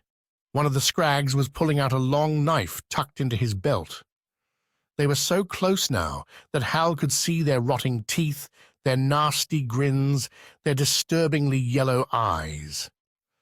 As Robbie dithered, neither accelerating nor braking, Hal slid out from under Abigail and across to the edge of the driver's seat. It was a stretch for him, but he managed to jam his foot on the accelerator. The truck's engine roared. Robbie yelled, "No!" and stamped on the brake, and the truck lurched and shuddered, unsure whether to go faster or slow down. Uncertainty flickered across the faces of all the Scrags, and a few of them edged toward the grass. "Stop braking!" Hal shouted. "Get off my pedals!" Robbie shouted back. At the last moment, as the Scrags scattered, Hal yanked the steering wheel to the right. The truck veered around the wide-eyed woman holding the baby, missing her by a hair, and then he pushed the steering wheel back to the left to counter the turn. At the same time, Hal felt a double thump as the truck hit a couple of Scrags. The first bounced off the driver's side corner. The other somehow slammed into Robbie's door. In the side mirror, Hal saw both men twisting and tumbling as the rest of the Scrags spun around and began to give chase. "Drive!" Hal ordered his friend, trying to shake the image of the yellow-eyed, war-painted mother baring her teeth. He released his foot from the accelerator and made sure Robbie took over the duty. "Eyes forward, Robbie," he added, as his friend looked out the side window at the mirror. "You're drifting. Eyes ahead." Robbie corrected his course and put his foot down. Hal said nothing as the truck left the Scrags far behind, but after 30 seconds he reached out to touch Robbie's arm. "You can ease up a bit now, buddy. They're way back there. We're past them. It's safe now." "Safe," Robbie said, panting. What was on their faces? He swallowed and blinked rapidly, then exhaled long and hard as if he were blowing out 100 candles on a cake. The speedometer dropped from 65 to 60, then 55 as they crested a hill and started down the other side. The city loomed tall and imposing ahead, blinds and drapes hanging from the frames of glassless windows, while the rest glinted in the sunlight. Before the city center lay a sprawling mass of homes, shops, and offices, as well as a maze of streets packed with abandoned vehicles. "We can't find our way through all that," Robbie exclaimed, voicing Hal's exact thoughts. "Well, I guess we don't really need to," Hal said after a moment. "We don't want to head into the city. We just need to find our island. The ocean's over there to the left. Just head for it and ignore the city." "So I should go left then?" Robbie said. Their road was coming to an end at a T-junction. A sign indicated a right toward the city or a left toward the sea. "Yes, left," he said firmly. "Ignore the stop sign. Just keep moving." Robbie began to brake. "Are you sure about this?" "Keep moving," Hal insisted. Then he frowned. "But slow down, obviously. Robbie, slow down." The road suddenly ended, and the truck shot past the stop sign and across 2 lanes. Robbie jammed on the brake and flung the steering wheel hard left. The truck kept going, tires screeching. Abigail slid onto the floor. At the same time, Hal toppled across a sleeping Emily and into the passenger seat. The truck ended up inches from a metal barrier that separated them from the lanes on the other side of the highway. "Way too fast," Hal complained as he helped Abigail off the floor. "Why didn't you slow down?" "You said keep moving," Robbie fumed. "You said ignore the stop sign and keep moving." "I didn't mean at 100 miles an hour." Robbie turned on Hal, sweat beading his forehead. "From now on, you let me drive, or you drive yourself. We can't both drive." "If it weren't for Hal," Abigail told him, as she climbed back into her seat, "you'd have stopped and let those people drag us out onto the road. We'd probably be in a big bubbling pot by now, boiling away with the vegetables." Robbie huffed and rolled his eyes. All right. But don't tell me to ignore a stop sign. These signs are here for a reason." "Sorry," Hal mumbled. "I just meant, well, anyway, let's keep moving. We're doing good. We can't have far to go now. Hopefully this road goes right around the town to the beach, and then we'll be on our way to the island." Despite his urges, they all sat there while the truck's engine idled. A squat building with a tin roof stood opposite them, its windows broken, blinds fluttering in a breeze. A few cars were parked neatly in the parking lot. Many more littered the surrounding roads, some burnt-out wrecks with weeds growing up around them, others rusted with age.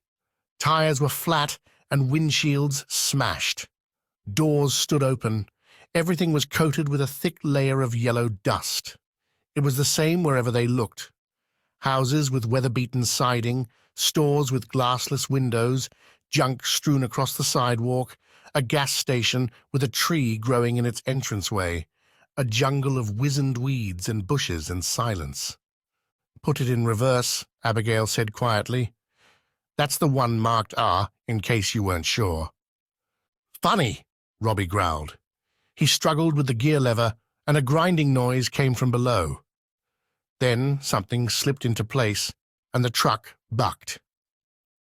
Robbie gently pressed the accelerator, and they began to move backward at speed. "Slowly," Hal warned. All right. Robbie braked and threw the lever back into deed with a grunt of annoyance. He swung hard left and picked up speed. "You'd think there'd be some kind of harness to stop you from sliding around in the seats," he muttered.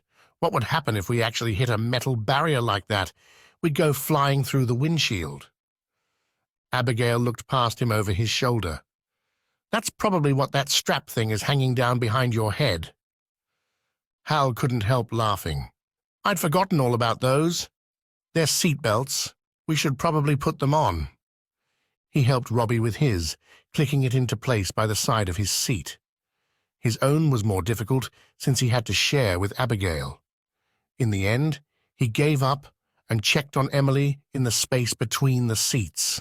She was lolling awkwardly but, amazingly, still sound asleep. Hal watched her for a moment, concerned that she might have knocked her head on something. They were heading directly toward the ocean again.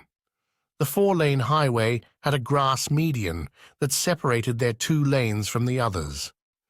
Clearly, it was a major route around the town. Still, Robbie straddled the dashed white line and moved slowly, carefully dodging numerous abandoned cars and trucks.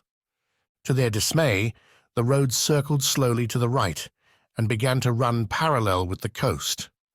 Ugly buildings on their left blocked the view of the bay. Hal realized that Robbie was cruising across intersections and past numerous roads that might take them to the beach. The highway was getting difficult to navigate. "We should have taken one of those side roads," Hal said. Robbie slowed further. "You wanted to go this way. So now what?" "Just take the next left." This proved to be a mistake. Even though the intersection was clear, the road to the left was littered with trash, to the point that it was impassable. An old shopping cart, a pile of car tires, a mannequin, a smashed television set, bits of a chain-link fence, and endless garbage strewn everywhere. The road looked like it led to a parking lot. Maybe this was a beach road. Abigail suggested they turn around, which was awkward with all the obstacles in the road. Finally, Robbie maneuvered the truck back to the intersection, where he braked and paused. "So do we carry on, or go back the way we came?" Hal said, peering to the left. They were only skirting the fringes of the city, but the roads still seemed dauntingly cluttered. "I wish we had a map." Abigail leaned forward and opened the glove compartment. The contents piled out into her hands, a windshield squeegee, bundles of paper, a nicely bound folder, and a pair of sunglasses. With a grin, she extracted a folded piece of paper beneath the truck owner's manual. "How's that?" Hal eagerly unfolded the map. On one side was a section of the Northeast American coast. On the back was a close-up of the city area. Abigail leaned in to look, her dark brown hair hanging in his way. Her finger hovered over a large blue patch on the map. "There," she said quietly. Along the coastline was a small pear-shaped island. There were other islands nearby, and one in particular was surprisingly large, but Hal recognized his own straight away, their home of nearly 13 years. How they would get onto the island had seemed a trivial hurdle until now. Still, he'd deal with that problem later. "Home," he said dreamily. Robbie leaned in for a look. "That's our island? How far is it from here?" "Don't know exactly. Let's see." Hal traced the roads running in from the northeast corner of the map. Eventually, he came across what he guessed was the T-junction joining the highway. "That's where we just came from." Abigail squinted out the window. "And this is Maple Street we just turned around on. Is it marked?" "Yes, we're right here." Hal tapped the map. Excited, he picked out a route to a thin line that ran alongside the sea. He couldn't tell if it was an actual road or just a path, but it looked promising. "Okay, Robbie, go left, continue on the highway as we were, then take another left on East 14th, then go right, then left again, and that should—" "Whoa, one step at a time," Robbie said. He started the truck moving and turned left onto the highway. After just a few minutes, the buildings closed in on both sides and the lanes narrowed. Now, the grass median was just a narrow strip with a metal barrier that hemmed in the abandoned cars. A 4-legged creature with white fur darted out in front of them. Hal instinctively jerked back in his seat as the tires squealed. With a yelp, the creature disappeared from view, and the truck's front wheels bumped over it just as the truck came to a jerking stop. After a brief silence, Robbie sighed. "Was that a dog?" "I think so," Hal agreed. "Take a look. Should be on your side. Robbie took off his seatbelt and pushed his door open. He leaned out and looked backward along the road. Immediately, he pulled the door shut with a bang. It's dead. You're sure? Abigail asked. Robbie gave her a long, serious stare. I'm sure. You want to check for yourself? You want to see its squished head? No. Okay, then. I guess we carry on. Grimly, Robbie lifted his foot from the brake and the truck inched forward. He accelerated, and they all felt a bump as the rear wheels ran over the dead dog. Nobody said a word. When Hal glanced sideways at Abigail, he saw that her eyes were glistening. He felt awful about the dog, too. But it had practically run under their wheels. There was nothing they could have done to avoid it. To their right, in front of a burnt-out truck, 3 more dogs came into view, a random mixture of breeds, both large and small, all matted and ugly. They stood and watched as the truck rolled by. Glad we're not walking, Hal muttered. Robbie steered carefully around several more abandoned cars. In one place, the gap was almost too small to get through. The lanes on the other side of the highway were just as bad. Judging by tire marks on the road and a mess of broken glass and twisted bumpers that had been wrenched free, what gaps existed between vehicles seemed to have been caused by frantic drivers pushing their way through. The situation grew worse as they went, and soon they came to a halt. It's blocked, Abigail whispered. Hal tried to imagine what kind of panic must have set in all those years ago when the virus had reached the city, everyone trying to leave at once, jamming the lanes, getting impatient and sounding horns, weaving in and out and causing multiple collisions that blocked the way. In the end, people had simply fled on foot, leaving doors wide open up and down the streets. We'll have to turn around again, Abigail said, or maybe try Goodson Avenue over there. The road she pointed toward on their right seemed clear enough, but headed away from the coast. Still, it was either that or turn around again. Go for it, Hal agreed with a sigh as he traced a new route. You can turn left 2 blocks up, and that'll eventually lead us back to the highway if it's not blocked. He frowned. Maybe we should just go back the way we came. Already committed now, Robbie said, swinging the truck sharply to the right and dodging around a twisted bicycle. Goodson was narrow and bumpy. Shop fronts lined both sides, and virtually all of them sported gaping glassless windows with dark, mouldy-looking interiors. Many of the signs over the shops were too faded to read, and brown, leafless bushes grew in the oddest places. There were trees, too, most of them part of the original city landscaping, but a few that were younger, pushing up through buckled and warped blacktop. They were bare for the approaching winter. Never expected to have to watch out for trees in the road, Robbie mumbled, steering around one. Its branches scraped the side of the truck as they passed by. Take the second left, Hal said, pointing. See it? Emily gave a sudden moan, and Hal glanced down at her. She'd been so quiet lately, he'd almost forgotten she was there. She moved slowly, tilting herself over to lean on the driver's seat, trying feebly to get comfortable. For a moment, it seemed like she was going to wake up and complain about an aching back, but then her frown faded, and she drifted off again. The road grew bumpier.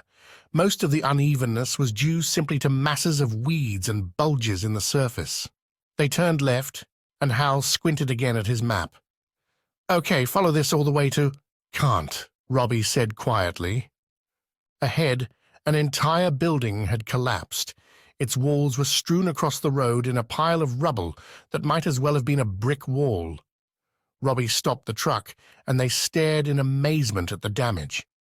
Had someone blown the place up?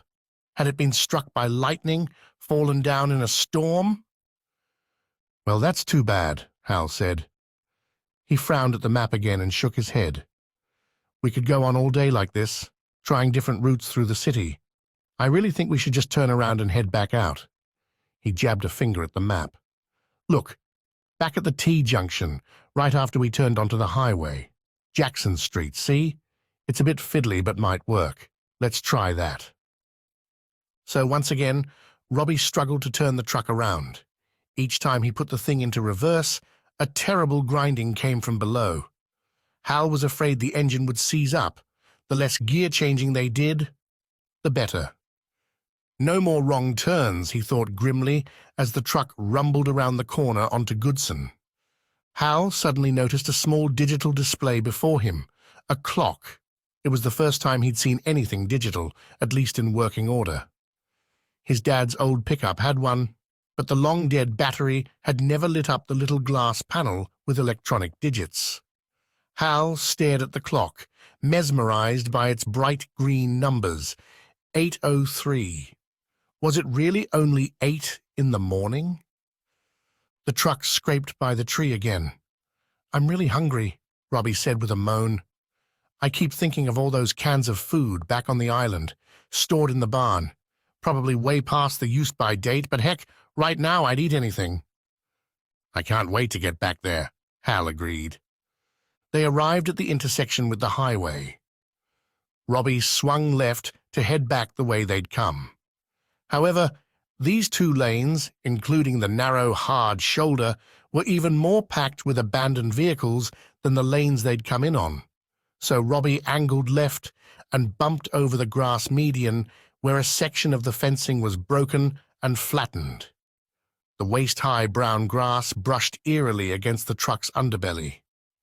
Once they'd bounced down on the other side, Robbie picked up a little speed. You're an awful driver, Robbie, Abigail said softly, pointing toward a dull red sign that stood at an angle. It simply read, Wrong Way, and was the only sign in these lanes that faced them, clearly intended for those who had made a mistake somewhere. Robbie snorted. How can that sign possibly know where we're headed? It's the right way as far as we're concerned. Back out of the city. Hal opened his mouth to clarify the meaning of the sign, then caught Abigail's smirk and decided to let it go. Up ahead, they saw the burnt-out truck they'd passed earlier. Hal looked for the pack of wild dogs while Robbie concentrated on weaving in and out of the abandoned cars. Oh, Abigail said, her hand flying to her mouth. Hal saw it at the same time, a man on his knees in the road, leaning over something. The dead dog, Hal thought. He could see the dirty white fur and an ear sticking up. Maybe this man owned it. He was bending low, his shoulders moving, perhaps sobbing over the loss of a dear friend. The problem was, there was absolutely no way of rushing past the man with all these abandoned cars around. The gaps were too small. It would be hard enough steering around the dog at a snail's pace. Robbie slowed to a stop. Now what? Hal stared hard at the man's back. His clothing was filthy, his feet bare. He might be a sad old man or a hopeless youth, but it was impossible to tell from this distance. I don't like it, Hal said finally. Even if he's normally friendly, we just ran over his dog. He's not going to be happy to see us. Robbie leaned forward in his seat, peering out the side window. I don't think I can back up, he moaned. I can hardly see as it is with this stupid little mirror. I can't reverse around all those cars. We have to go forward. And run him down? Abigail said quietly. There's no room to go around him. We'll just have to wait for him to move on. They sat in silence, watching. The truck's engine idled, occasionally missing a beat and giving a little shudder. He's really upset, Robbie whispered. Hal was getting a bad feeling. The man stayed low, hunched over his dog, his shoulders moving, his head lifting once in a while. Surely he would stop sobbing soon. Hal felt sorry for him, but at the same time couldn't help weighing his own problems against those of the stranger. Emily was sick and needed urgent medical attention. It was terrible that the man's dog had been killed, but he needed to move aside. Should I sound the horn? Robbie wondered aloud. The truck gave another shudder and rattle. The man froze. All this time, he had been so absorbed in his grief and mourning that he hadn't heard the rumbling of the truck some 50 feet to his rear. Now he did, and his head snapped around. It was then Hal realized they'd all been horribly wrong about the man. The wretch didn't own the dog at all. He wasn't sobbing with grief over its death. Instead, his face was a mask of blood, his eyes wide and staring, a lump of torn meat and matted white fur clenched between his teeth. Chapter 5. Truck Trouble. There were several seconds of stunned silence as the bloodied man stared over his shoulder at them. Then he spat out the chunk of raw meat and leapt to his feet. The speed of the man was frightening. He sprinted toward them on bare feet, hands outstretched, shiny red fingers held stiff like the talons of a bird of prey.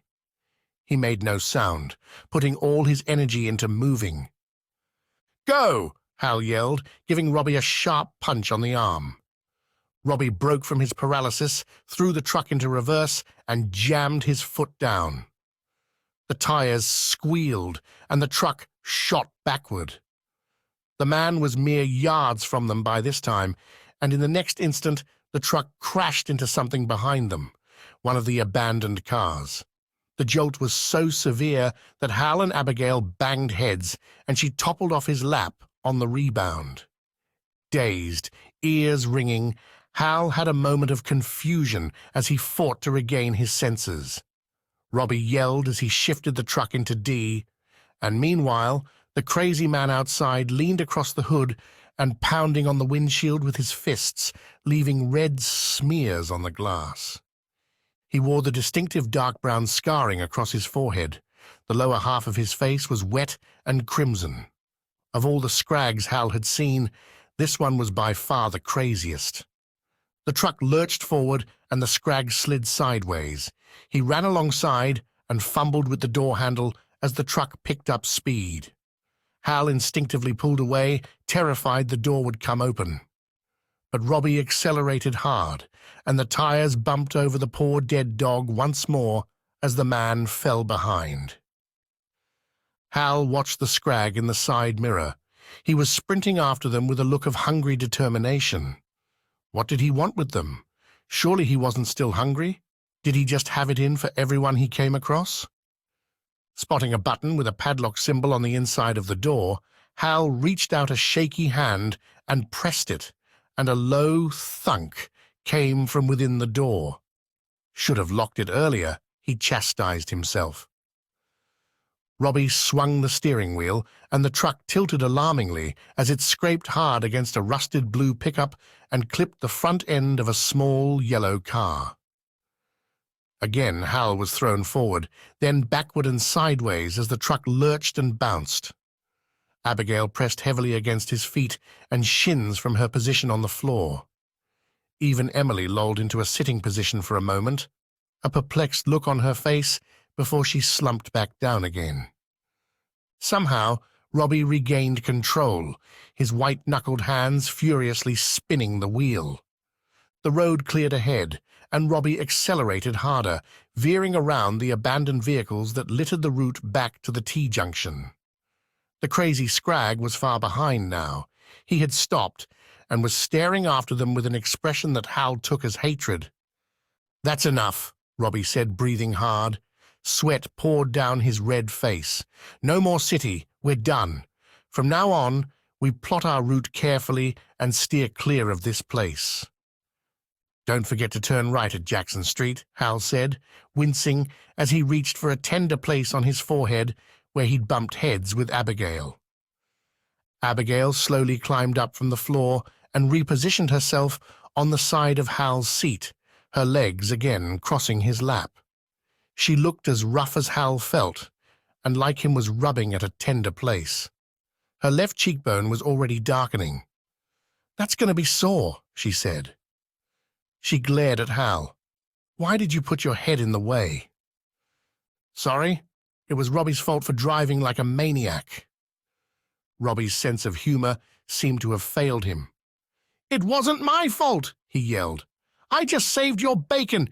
If it wasn't for me—" "He's kidding," Abigail interrupted, holding up her hands. "Seriously, Robbie, calm down. You did good. Really." "We're alive," Hal added. "Look, is that the road we want?" The T-junction was just up ahead.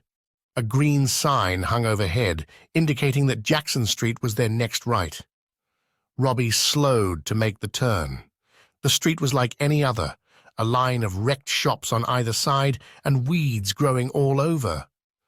No wonder they had passed it by earlier. Nobody could have guessed this road led to the coast. But at least it was clear of other vehicles. "Oh, look," Abigail said softly, pointing to a grubby white sign fixed to a rusted post. It read, "To the beach." "That's promising," Hal said. They rumbled down the street. It turned sharp right at the far end. According to the map, it would take them onto a final stretch that ended near the beach. The long, thin line on the map that Hal wanted to reach was a stone's throw from there. The turn was a near 90-degree angle. Robbie drove carefully around the corner to find more shopfronts lining the street and a glimmer of ocean at the end. Hal felt a flutter of excitement. They were so close. The shopfronts seemed to have taken on a little more color, at least beneath the layers of grime and dust. Some of the windows were intact. Behind one, long surfboards hung from the ceiling at an angle. Other beach-going gear was displayed on and around eerie mannequins that had stood unmoving for over a decade. Most of this was only visible because someone had rubbed dust off the glass. Hal stared as they rolled past, wondering how long ago somebody had done that and what sort of person it might have been. Maybe a simple passerby, someone like Hal and his friends, just trying to get from one place to another and pausing to look in the window. "Looks clear," Robbie murmured. Hal breathed a sigh of relief. The road continued for another quarter-mile, and the shops became bigger and more widely spaced.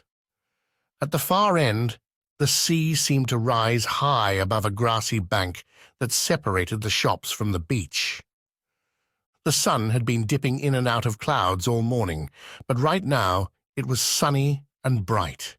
For a wild moment, Hal felt a sense of pleasure and happiness, as if he were brushing against a distant echo of the past, a time when white-skinned tourists and tanned surfers ambled up and down the streets, pausing to peer into shop windows. Hal had never lived in such a place, and until a few months ago had never even known for sure that such a place still existed. All his knowledge of the outside world came from well-thumbed books and magazines. Still, he could almost imagine what it must have been like living in a carefree world, crammed with people under a clear blue sky and dazzling sun. "Penny for your thoughts?" Abigail said. Her face was only inches from his, but he'd been staring right through her out the windows. He blinked and shrugged, saying nothing. He instead peered down at Emily. She was still sleeping, her face deathly pale, her breathing tight and ragged. He listened closely, then shook his head.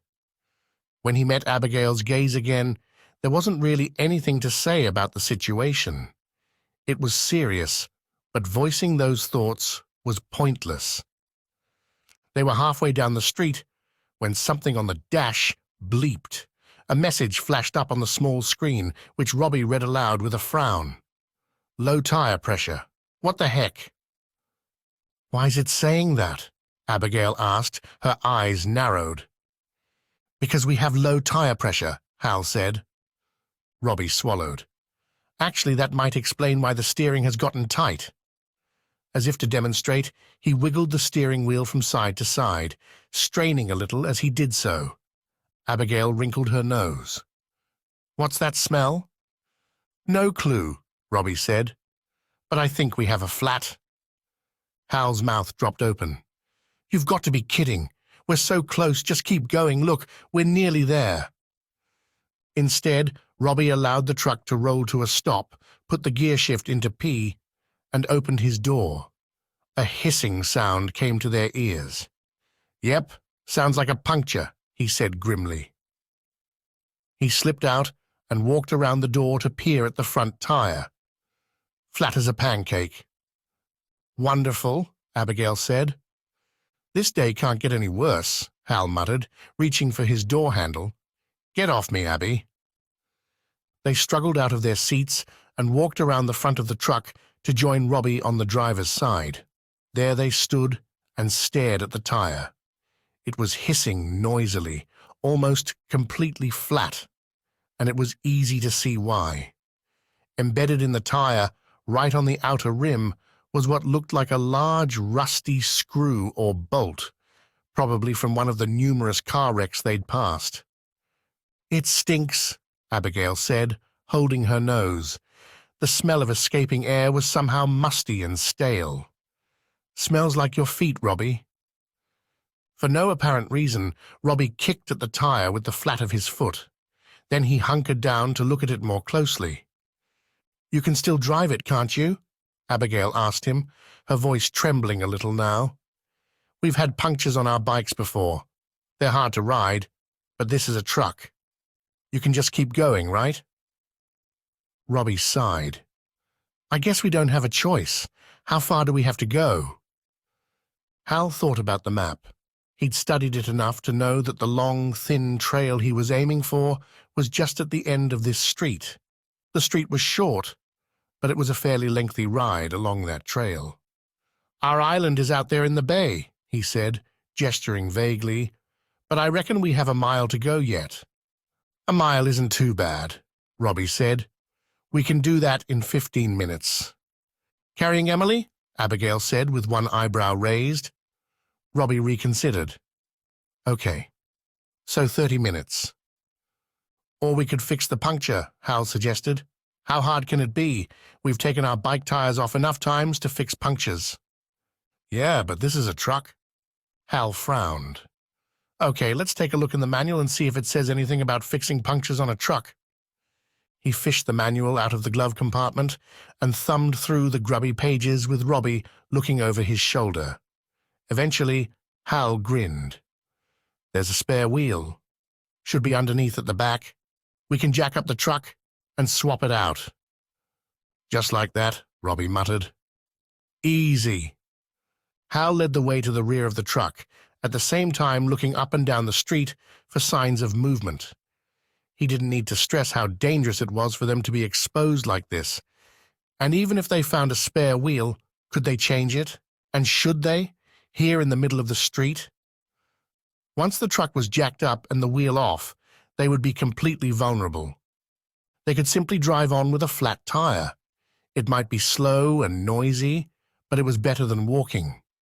Then again, would it be fast enough to outrun Scrags? Walking, though, seemed to be the most dangerous option.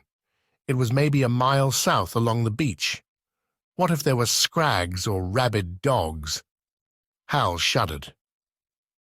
He wasn't certain the beach trail was suitable to drive on, but he was willing to bet they could manage okay if they got the wheel changed. The spare wheel was exactly where the manual said it would be, fixed underneath at the back. On hands and knees, he and Robbie crawled part way under and stared up at it. How do we get it free? Robbie asked. Hal reached out to see if the stubby disc in the center of the wheel would unscrew, but it was firm and unmoving. He saw no bolts to undo. They crawled farther underneath and opened the manual again. They were under there a good 2 or 3 minutes when Abigail gave Hal's foot a nudge with her own. He slid out and looked up at her. I don't like this, she said. If you guys are going to try and change the wheel, I think we should get Emily into one of these shops just in case. In case what? Robbie said from the darkness underneath. In case any of those people come along. Abigail again glanced over her shoulder. We're so exposed here. Help me with her, Hal. Hal told Robbie to keep working on the wheel while he walked around to the front with Abigail. They climbed inside and awkwardly got Emily into a sitting position. Wake up, Em, Abigail said, gently shaking her by the shoulders. Emily's head lolled, and she gave a low moan. Finally, her eyes flickered open, closed again, then remained open but unfocused. "We need to move you. Let's get you somewhere comfortable." Together, Hal and Abigail hoisted Emily down from the cab and stood with her in the street, each with a limp arm slung over their shoulders. "Where to?" Hal asked, looking doubtfully at the nearest shops. Abigail studied one on the other side of the street. "How about there?" The faded sign read, "Beach Gear," and the half-missing glass promised a store full of beach chairs, umbrellas, and hammocks. "Sounds good," Hal agreed, and they struggled across the road with their barely conscious friend. It amazed Hal just how much trash littered the sidewalk. Apart from broken glass, there were empty soda cans, wooden crates, plastic bags, bits from a splintered chair, some raggedy shreds of blue and white striped material, not to mention a slew of dried leaves that were fluttering up against the wall and pushing inside through the window and open doorway. They stepped inside, dragging Emily with them. It was dark and musty. It looked like 100 Scrags had come through and turned the place over throughout the last decade. Hal and Abigail stared, appalled. But when it came down to it, they just needed one thing, a place for Emily to rest comfortably. "Hold her," Abigail said, slipping out from under their friend's arm. Hal struggled under Emily's full weight, while Abigail edged deeper into the store, picking her way past upturned chairs and bent, twisted umbrellas. Hal wished he were stronger. A man would have picked Emily up off her feet and strode around for hours without tiring. He remained where he was, holding her upright. She wheezed feebly, eyes rolling, her face inches from his, and his concern increased. "She's not going to make it," he thought desperately. "She's going to die on us. We have no truck. We'll never get to the island with her in this state." He hugged his friend more fiercely, suddenly angry with himself. Of course she would make it. They'd find a way. They just had to change a stupid wheel first, and meanwhile, Emily needed to lie down in a comfortable position. And while they were here, they could look for food and water. Abigail appeared from the back of the store. She hurried over and took some of Emily's weight. "There's a hammock. I cleared some space." The back of the store was just as messy as the front, cluttered with colorful buckets and spades, swimming goggles, and bottles of suntan lotion. A dusty door in the corner allowed sunlight to stream in. Fixed diagonally across that corner was a hammock. Together, Hal and Abigail hoisted their limp friend into the contraption until she was swinging gently with her legs bent at an awkward angle. "You'd better go help Robbie," Abigail said. "I'll look for something to eat and drink, if it hasn't been picked over already." Hal nodded. "Call if you need us." He placed a hand on her bruised cheek, suddenly reluctant to leave her alone. She reached up and touched his hand in return, smiling at him. "Go," she said, "before Robbie jacks up the truck and takes the wrong wheel off." Hal hurried outside, glad to be in the sunshine again, even though the air was cool. The constant ocean breeze chilled him, and it looked like it was going to rain. He stepped off the sidewalk into the road. His friend was still under the truck, and as Hal approached and opened his mouth to say something, Robbie waved his arms frantically, his meaning clear. "Be quiet." Hal froze. He ducked low, glancing all around. Robbie pointed. A little farther down the street, a group of men sauntered toward them. Judging by the disturbing marks across their crusty skin, they had to be Scrags. One was huge, towering over the others. He had a completely bald head and carried a length of chain over his shoulder. Its loops draped low and rattled as he walked. Hanging from one end was a sturdy hammer. Hal mentally assigned a nickname based on what he saw: Hammerman. Another Scrag was short and stocky, reminding Hal of a goblin. His hair was thick and wiry, his beard sticking out almost comically. Goblin Scrag. There were two others. One talked endlessly and extremely loudly while walking backward. Big Mouth, Hal thought absently. And the fourth was tall and thin, with hair that stuck out at odd angles beneath a cap. Scarecrow. 4 Scrags, plus a fifth man trailing behind, much younger than the others. He had a rope around his neck and was being pulled along by the Scarecrow. A prisoner, Hal thought, his eyes widening. The youth's hands were tied in front. As the gang laughed uproariously at something Big Mouth said, the prisoner kept his face low and serious, his gaze darting from side to side. Unlike his captors, his face and neck were clear and pale. His clothes were different too. The gang wore a hodgepodge of heavy, well-worn armor straight out of the pages of history books, no doubt stolen from a museum, while the prisoner wore simple khaki-colored military camouflage and boots. A soldier? He didn't look much like one with his tangled, dirty blonde hair and roughly cropped beard. He looked more like he lived on the streets. Yet he wore no biosuit and had none of those crazy survivor scars that afflicted other Scrags. As the gang approached, Hal cringed. As well as the bald man's hammer and chain, the Scrags carried an assortment of fearsome weapons, long-handled axes, battered baseball bats, and curved knives, all tucked into belts or slung over their shoulders on straps. These men were seasoned in battle. Hal darted back to the store's doorway and crouched low. The gang walked absently around high-growing weeds and random bushes that grew from the cracks in the sidewalk. They all laughed again, as Big Mouth, walking backward once more, waved his hands around and said something with a falsetto voice.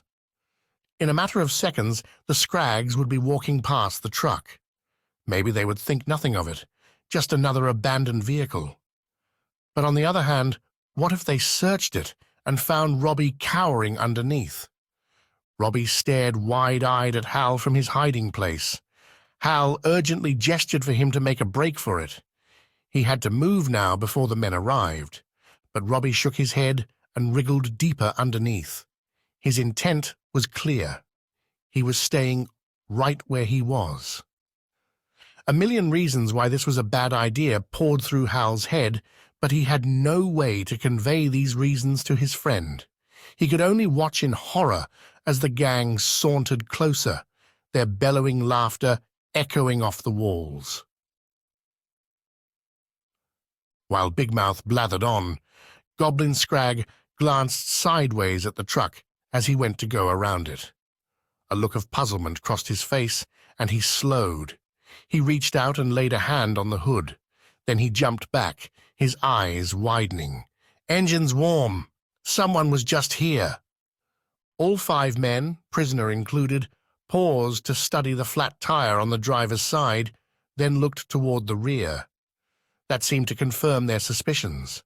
Flat tires were common with all the long-abandoned vehicles strewn across the city, but inflated tires were a rare sight indeed. The street was silent as the Scrags looked all around. Hal held his breath. Under the truck, Robbie clamped his eyes shut. Then the Scrags spread out and drew knives. The huge, bald man with the hammer and chain slipped the rattling coils off his shoulder. Chapter 6. Trapped. Hal hunkered in the store's doorway and peered cautiously around the mold-covered frame as the gang spread out around the truck. Big Mouth and Goblin Scrag disappeared from view on the far side, while Hammerman glanced into the cab. Scarecrow followed warily, dragging the roped youth behind. Seconds later, the group was reunited at the rear, where they peered into the back. Robbie cowered in the cramped space under the truck, mere inches from the toes of their boots. Having been half under there himself not so long ago, Hal knew how dirty and oily it was. He hoped his friend wouldn't burn himself on the hot exhaust pipe and let out a yelp. Hammerman bunched up the coils of his chain in one hand and gently swung the hammer in the other, while Goblin Scrag, and Big Mouth climbed into the back of the truck. Before long, plastic crates started flying out. Most of them landed on their sides with dull thuds and scraping sounds, and as the lids flew off, small rounded tubs toppled out.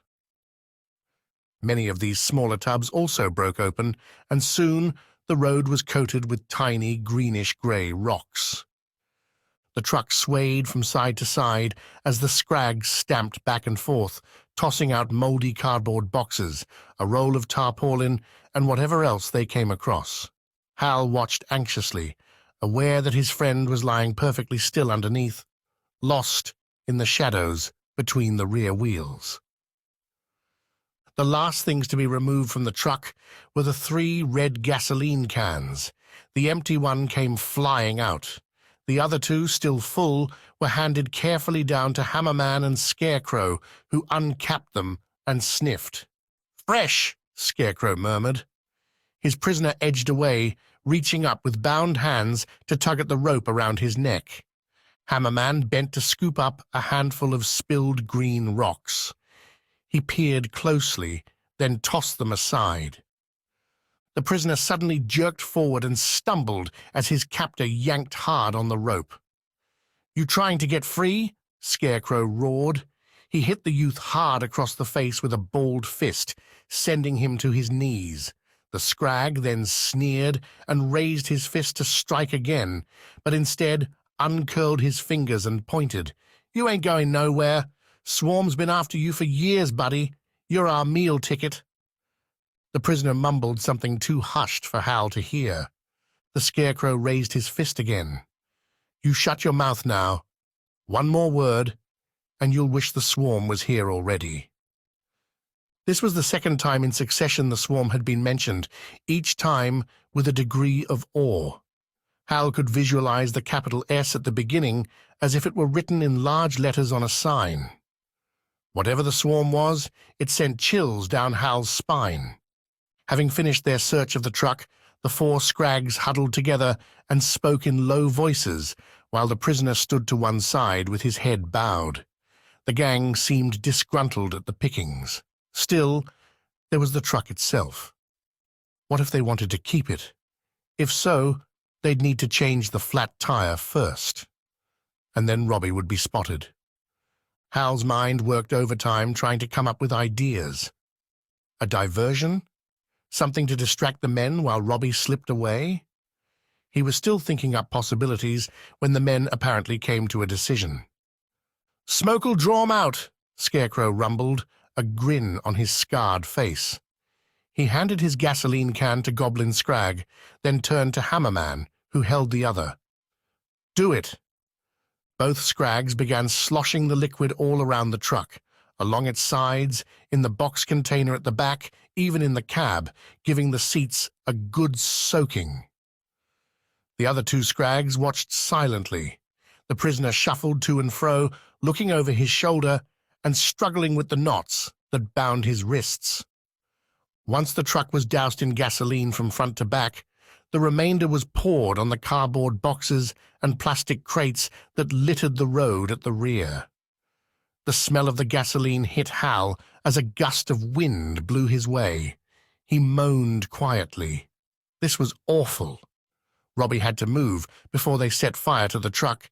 He was completely still in the shadows below, probably quaking with terror. The Scarecrow took out a small, silvery object from his pocket. A lighter. On impulse, Hal reached for a small chunk of concrete that had long ago been chipped off the corner of the doorstep.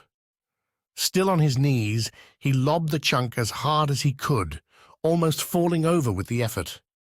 Unseen by the men, the rock arced through the air over the front end of the truck, clearing it by at least 10 feet. As Scarecrow flipped the lighter open and a tall flame leapt up, Hal's tiny projectile hit the sidewalk on the far side of the road, skittered across the ground, and hit a rusty trash can. The noise was tremendous, a clang that echoed along the street and caused all 4 gang members to swing around. Even the prisoner froze.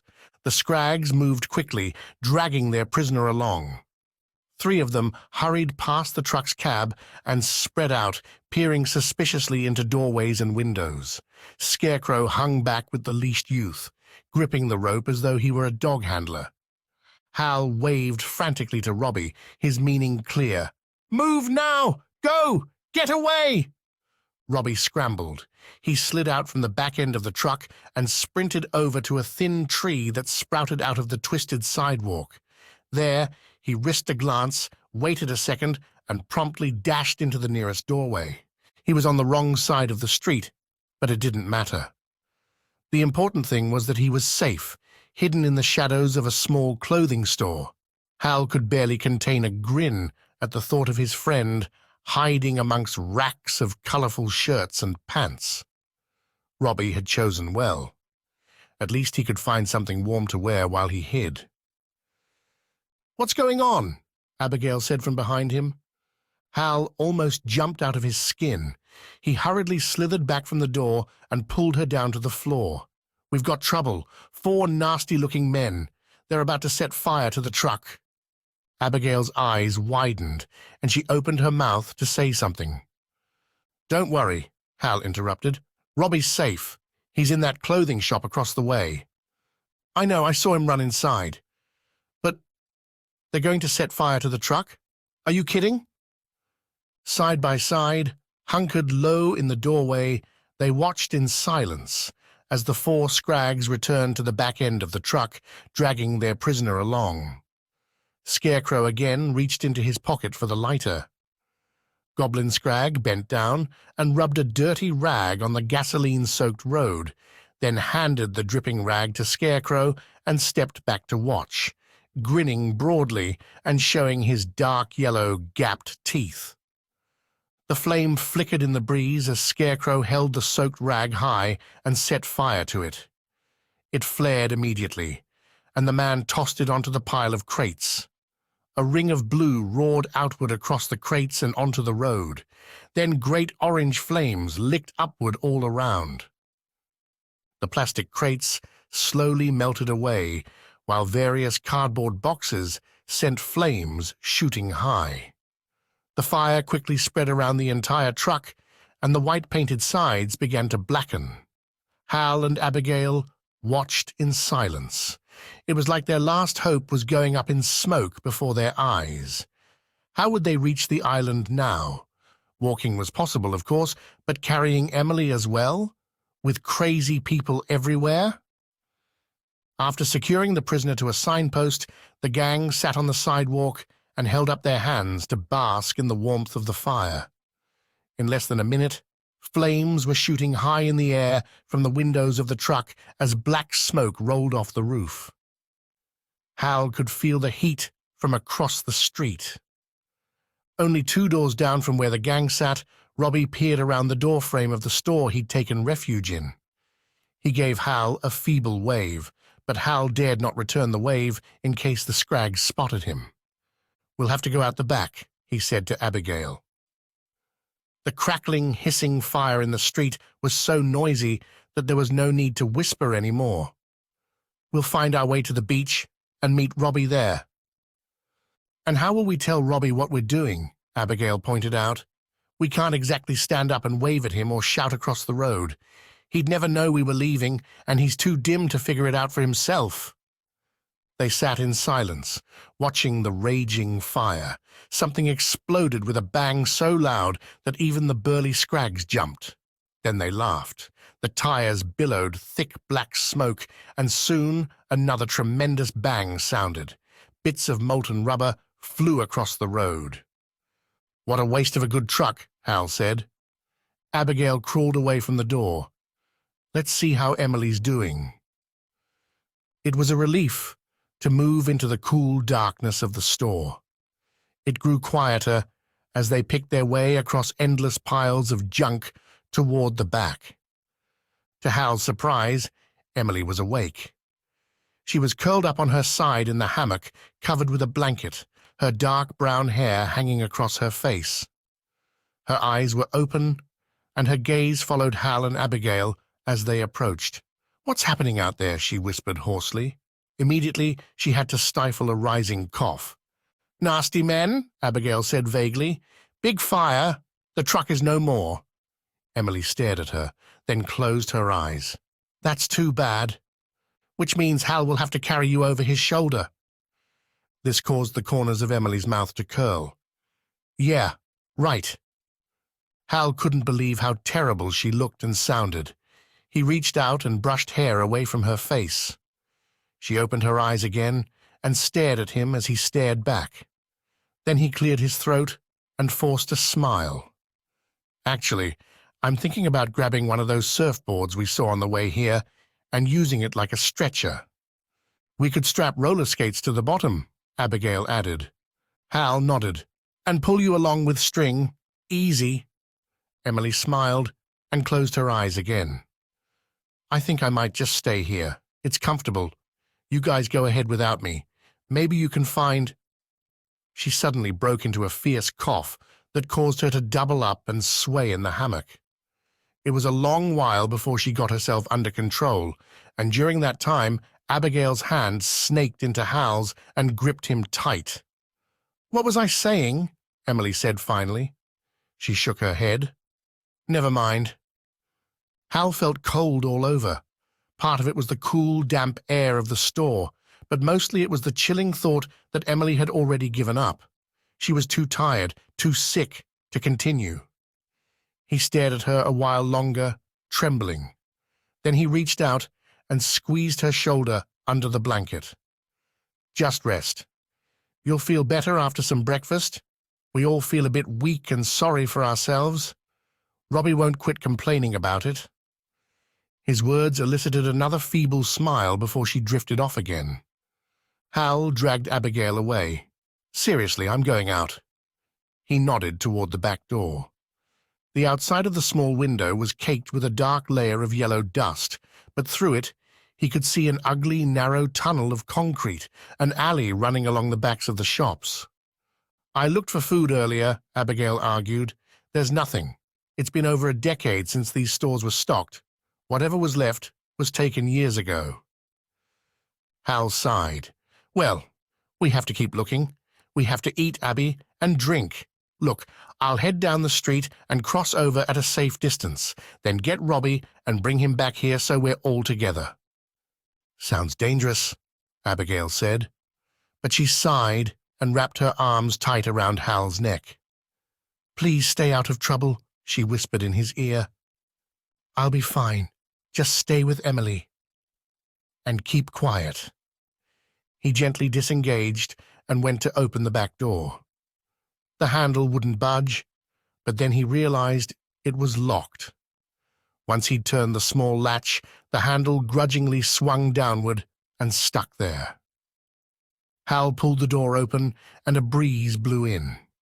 Yellow dust came in with it, and he quickly stepped through the doorway and pulled the door shut behind him.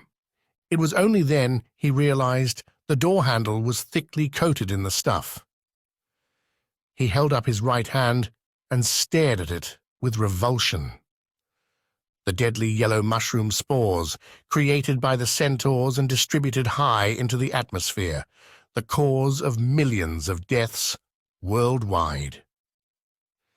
He hurriedly brushed his hand on a wall and finished by wiping it off on his pants, then set about slapping at his legs so the spores blew into the air. He was shaking by the time he was done. If his shape-shifting abilities had fled him, what about his immune system? Was he at risk? If the yellow spores were going to affect them, wouldn't they have done so by now? He certainly hadn't been aware of any ill effects. But then, he hadn't smothered his hand in the stuff until now. Was his hand tingling? He began to walk, studying it as he went. He'd been ankle-deep in spores up on Whisper Mountain, but he'd been a shapeshifter then, his immune system at full strength. What about now?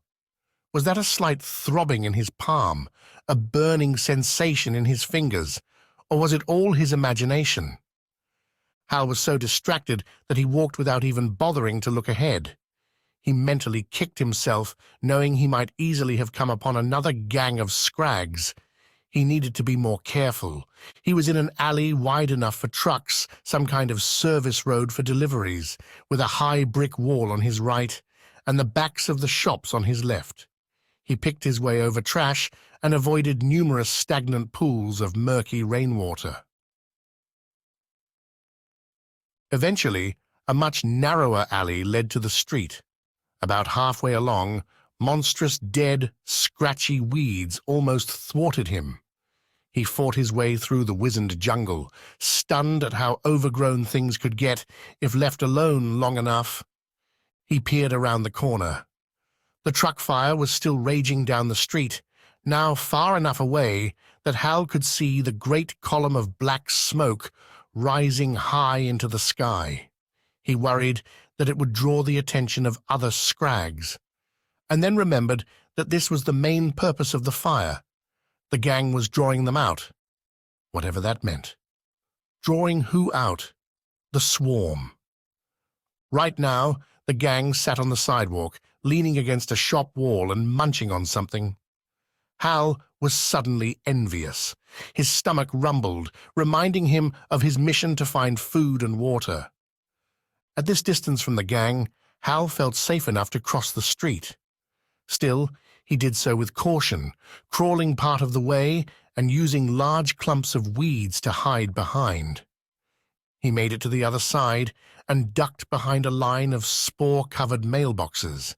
Everywhere he looked was a layer of the yellow dust in varying degrees of thickness, rather like pollen in the springtime, but deadly to humans. Hal held up his right hand again.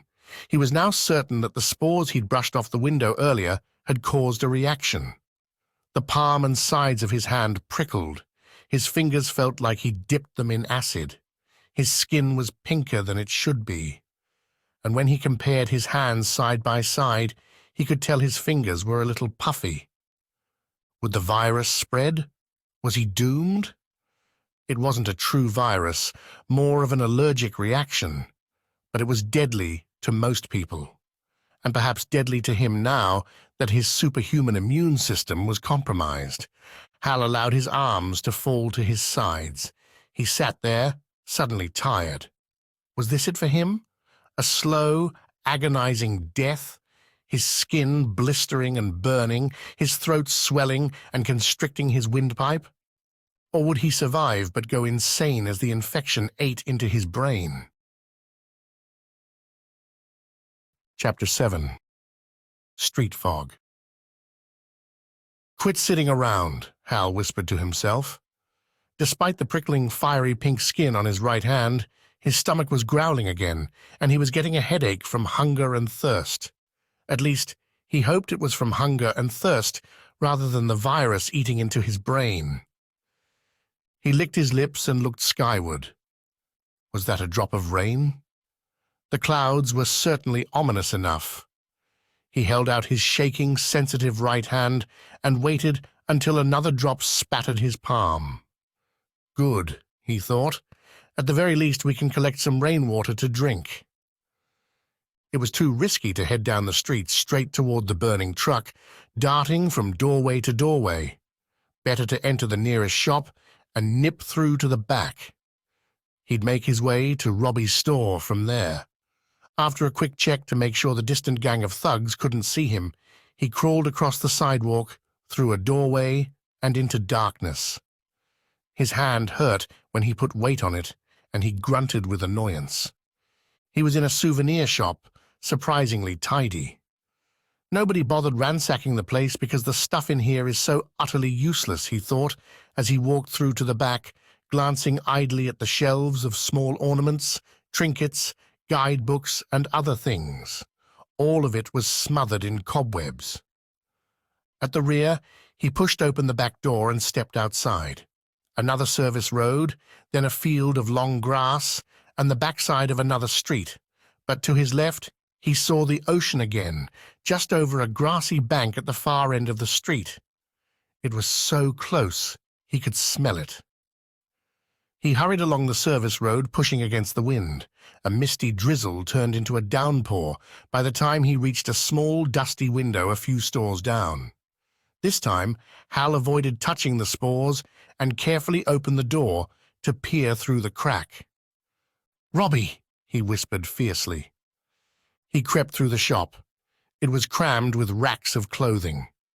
This had to be the place. "Hal?" a voice said. Robbie peeked out from a rack of shirts. "What are you doing here?"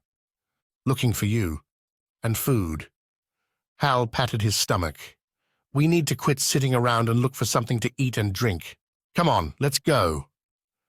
Robbie crawled out. He was wearing a pair of jeans and a dark red, baggy, long-sleeved shirt. He had even found a pair of brown hiking boots. "I was getting some stuff together," he said, waving toward a bright green shopping cart that stood in an aisle. "I figured we needed some clothes. Got 'em on over my smart clothes. I threw my old shoes away. Look, I found some things that should fit you, but I was having trouble with the girls' stuff. What color does Abigail like?" Hal ignored the question. He was staring at the green carts, an idea forming. There were more carts by the front entrance, ready to roll. "Emily can ride in one of those," he said softly. "Better than carrying her." "That's what I thought," Robbie said. He looked toward the front of the store. "Man, it's raining hard out there now."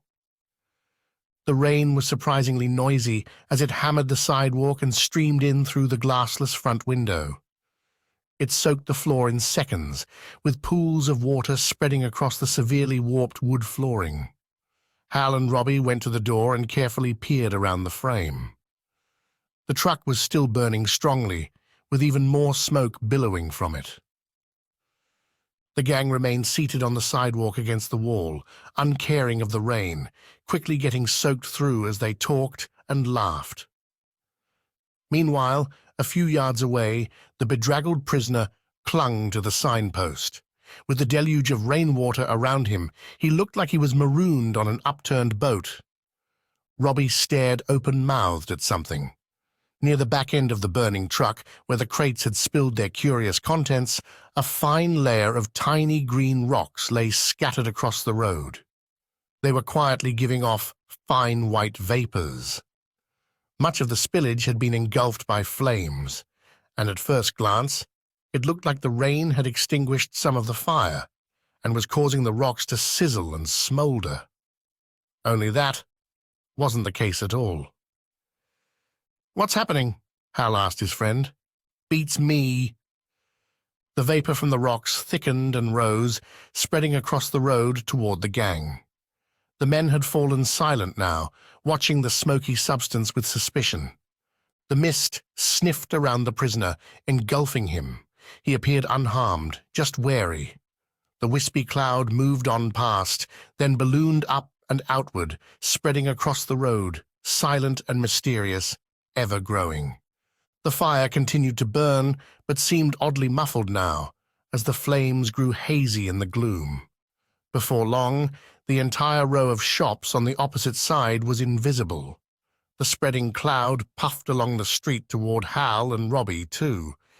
As it rolled past their doorway, they stepped back and watched with astonishment as the stuff slowly crept into the shop. Hal reached out and let it trail through his fingers. He sniffed, and a musty smell tickled his nostrils. "It's fog," he whispered. "From those tubs of green rocks," Robbie agreed, equally awed. Hal understood now. Scientists had developed their own version of a fog machine, a prototype mineral that reacted to water and produced virus-filtering fog. And somewhere, a military base had manufactured the stuff in large, portable quantities. The driver had been handing it out to facilities around the area. "Instant fog," Hal said, "to protect against the spores." Shaking his head in amazement, he repeated the driver's words. "Just add water." "I've never seen fog this thick," Robbie whispered. The street was eerily silent even though the rain continued to fall. It was softer now, more of a heavy patter than a deluge. The truck fire seemed muffled and diminished, lost in the whiteout. Hal and Robbie stood in the doorway staring at an impenetrable smooth white wall. It was so thick, so silent, it might have been a solid screen nailed in place across the door. Meanwhile, wisps of the fog edged into the store around them. "Remember when Miss Simone sent the soldiers and scientists packing?" Hal said quietly. "She gave Osborne a wad of papers, diagrams and stuff to make the fog machine work. She suggested the scientists use the notes to come up with something similar to the fog machine to filter the air." Robbie nodded. "Right, and obviously they did. That was fast." "Yeah, but this fog is way thicker than the stuff that machine pumped out. Maybe it'll thin out, though. Wonder how far it reaches. And how long it lasts." Hal reached out to touch the smoky wall. It whirled around his fingers as he moved them about. "If we could shapeshift, do you think this would stop us from flying?" He'd had a sudden vision of their friend Lauren, leaping from the top of the lighthouse with her harpy wings outstretched and plummeting like a rock. The fog on the island had inhibited flight above a few yards. Shaking himself from his reverie, Hal came to a decision. This would be a perfect time to get back over the road to the girls. Those men wouldn't see us even if we were standing 2 feet from them. Robbie gestured to the cart he had started filling. "We can't wheel this thing over the road without making noise, so let's drag him across here instead. Then we can get some clothes together and escape out the back. I already looked.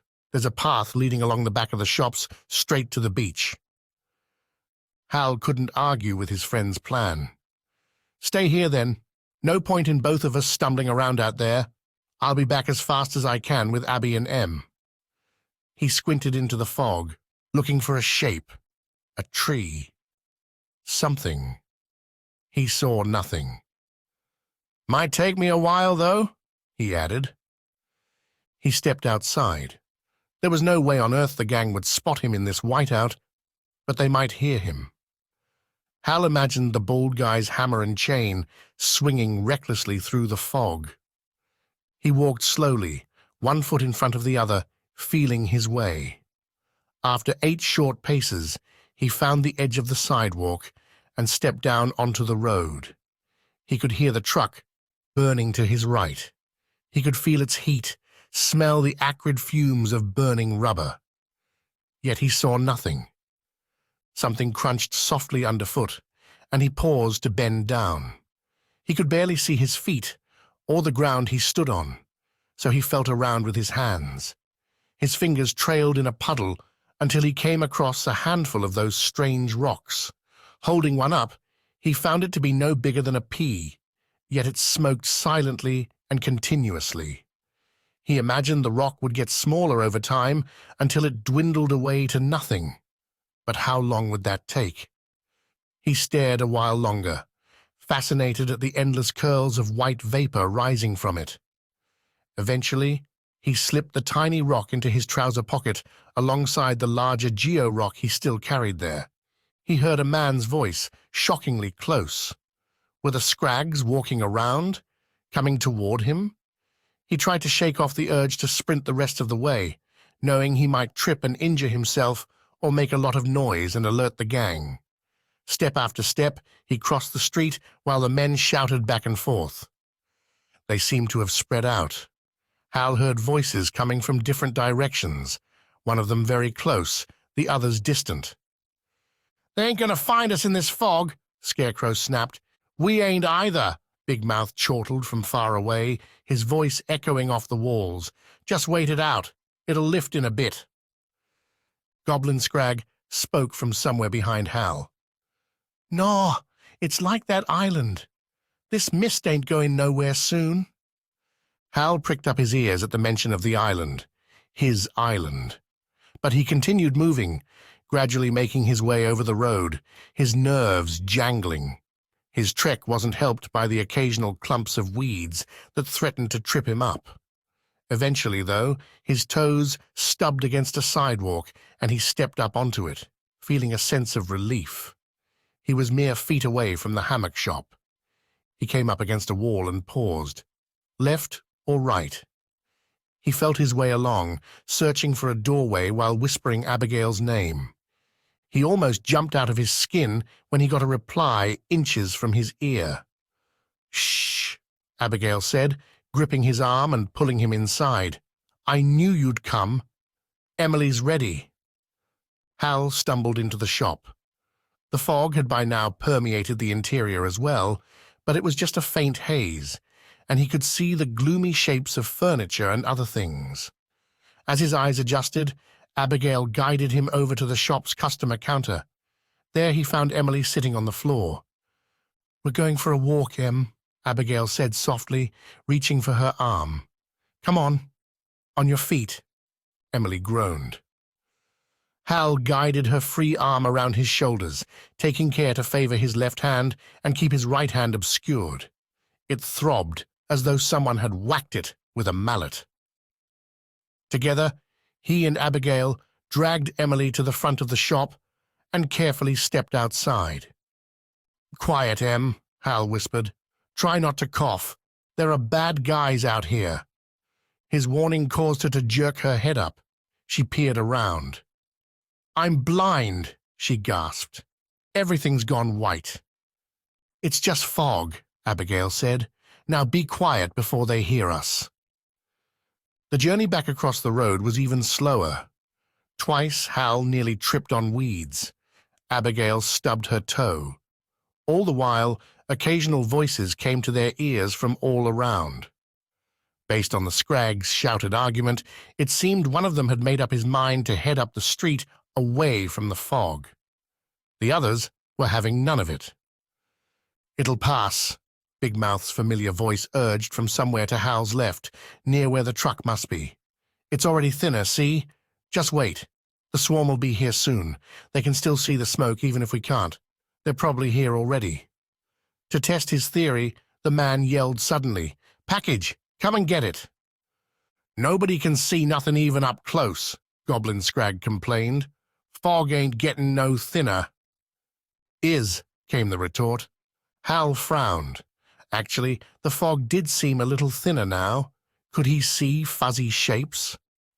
When he glanced down, he was shocked to see that his legs, knees, shins, and even his feet were clear to see, whereas earlier they had been blanketed in whiteness. He could even see the ground he was walking on. He caught Abigail's eye. That was another thing he hadn't been able to do earlier. In the short time it had taken to cross the street, the fog had thinned dramatically. Even Emily, as drowsy as she was, seemed aware of the change. Without a word, the three of them picked up the pace. Hal's stomach lurched when a shadowy figure stamped past. It was a fuzzy dark grey smudge in an otherwise bright white gloom, but it was definitely one of the gang. The moment he appeared, his voice drilled through the air. It was Big Mouth again. "Stay here, then. I'll go up the street and look." "Don't get lost," Goblin Scrag said with a snicker. Hal waited, frozen in place, his heart pounding. Nearby, the sound of crackling flames seemed to increase suddenly, as though the wind had started blowing his way. At the same time, he felt a hot breeze on his face. Again, without a word, he and Abigail resumed their trek, lifting Emily as much as possible. Her bare feet dragged, and Hal pitied her poor beaten-up toes. The shop fronts loomed ahead.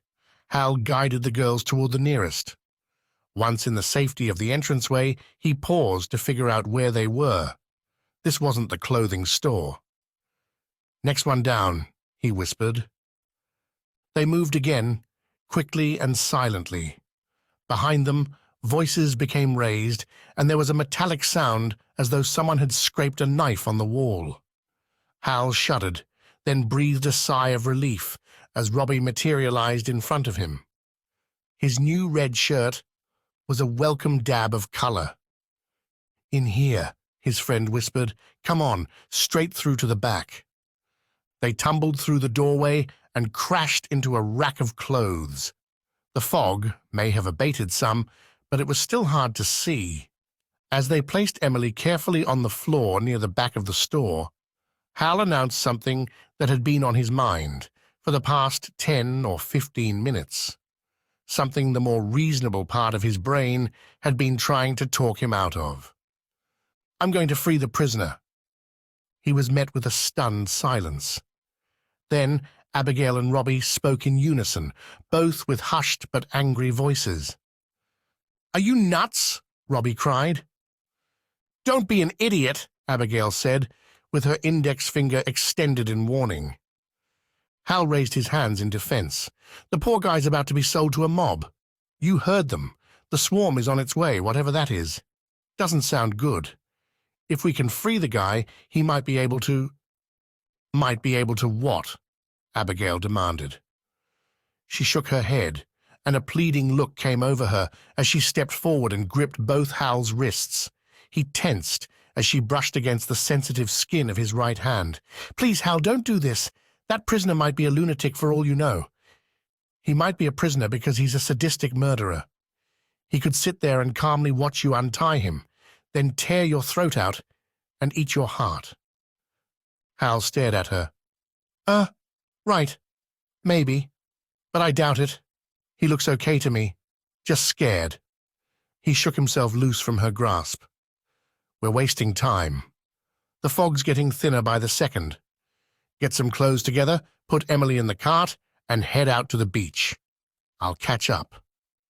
"Hal, go, Abby." Before she could say another word, before she could talk sense into him, he turned and hurried to the entrance.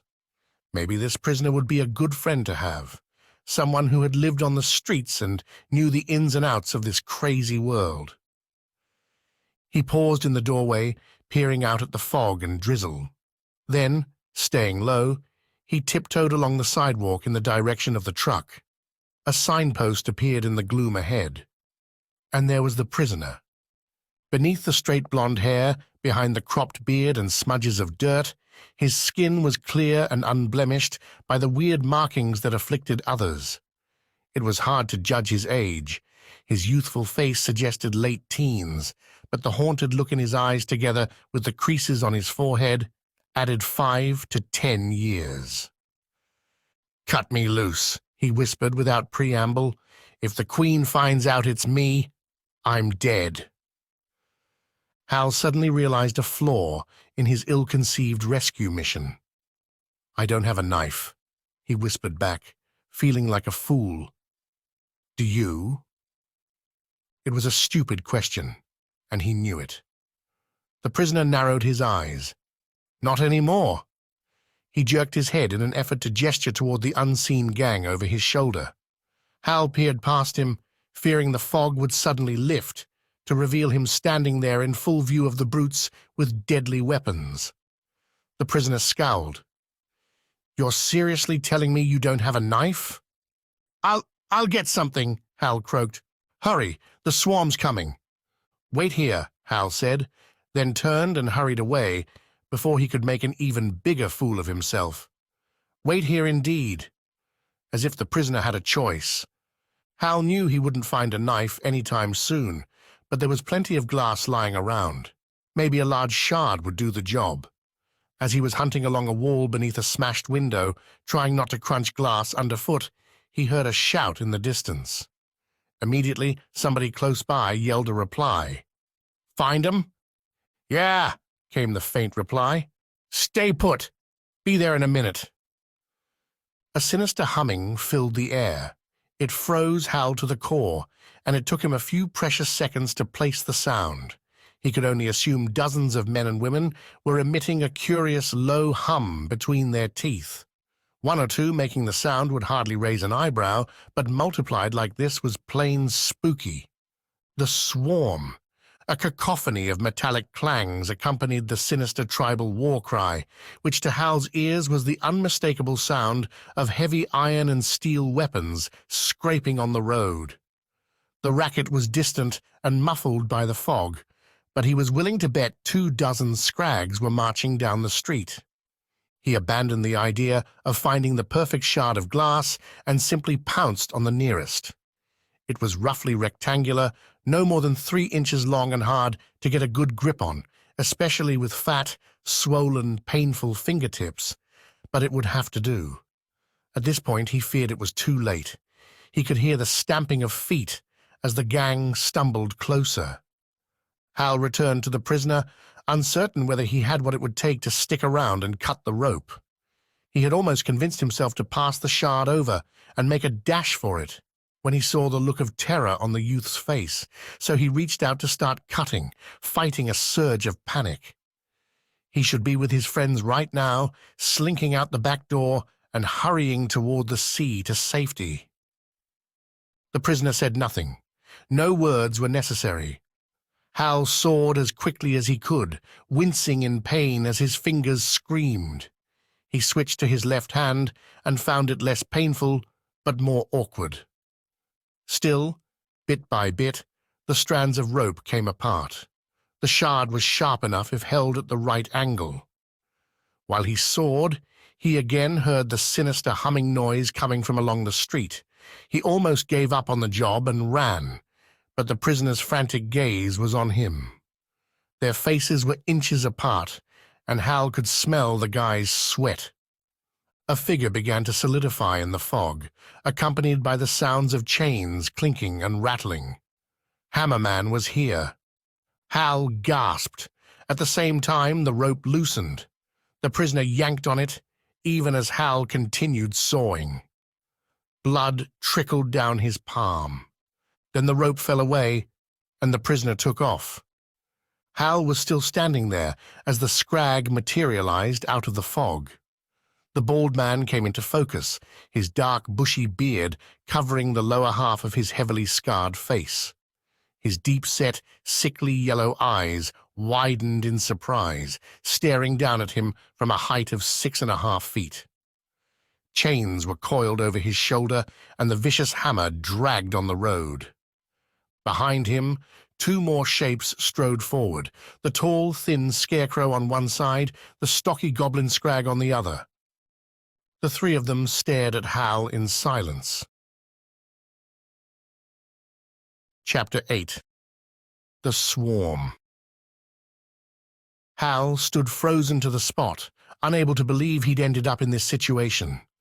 The prisoner had fled, and here he was in his place, holding aloft a shard of glass with the severed rope at his feet.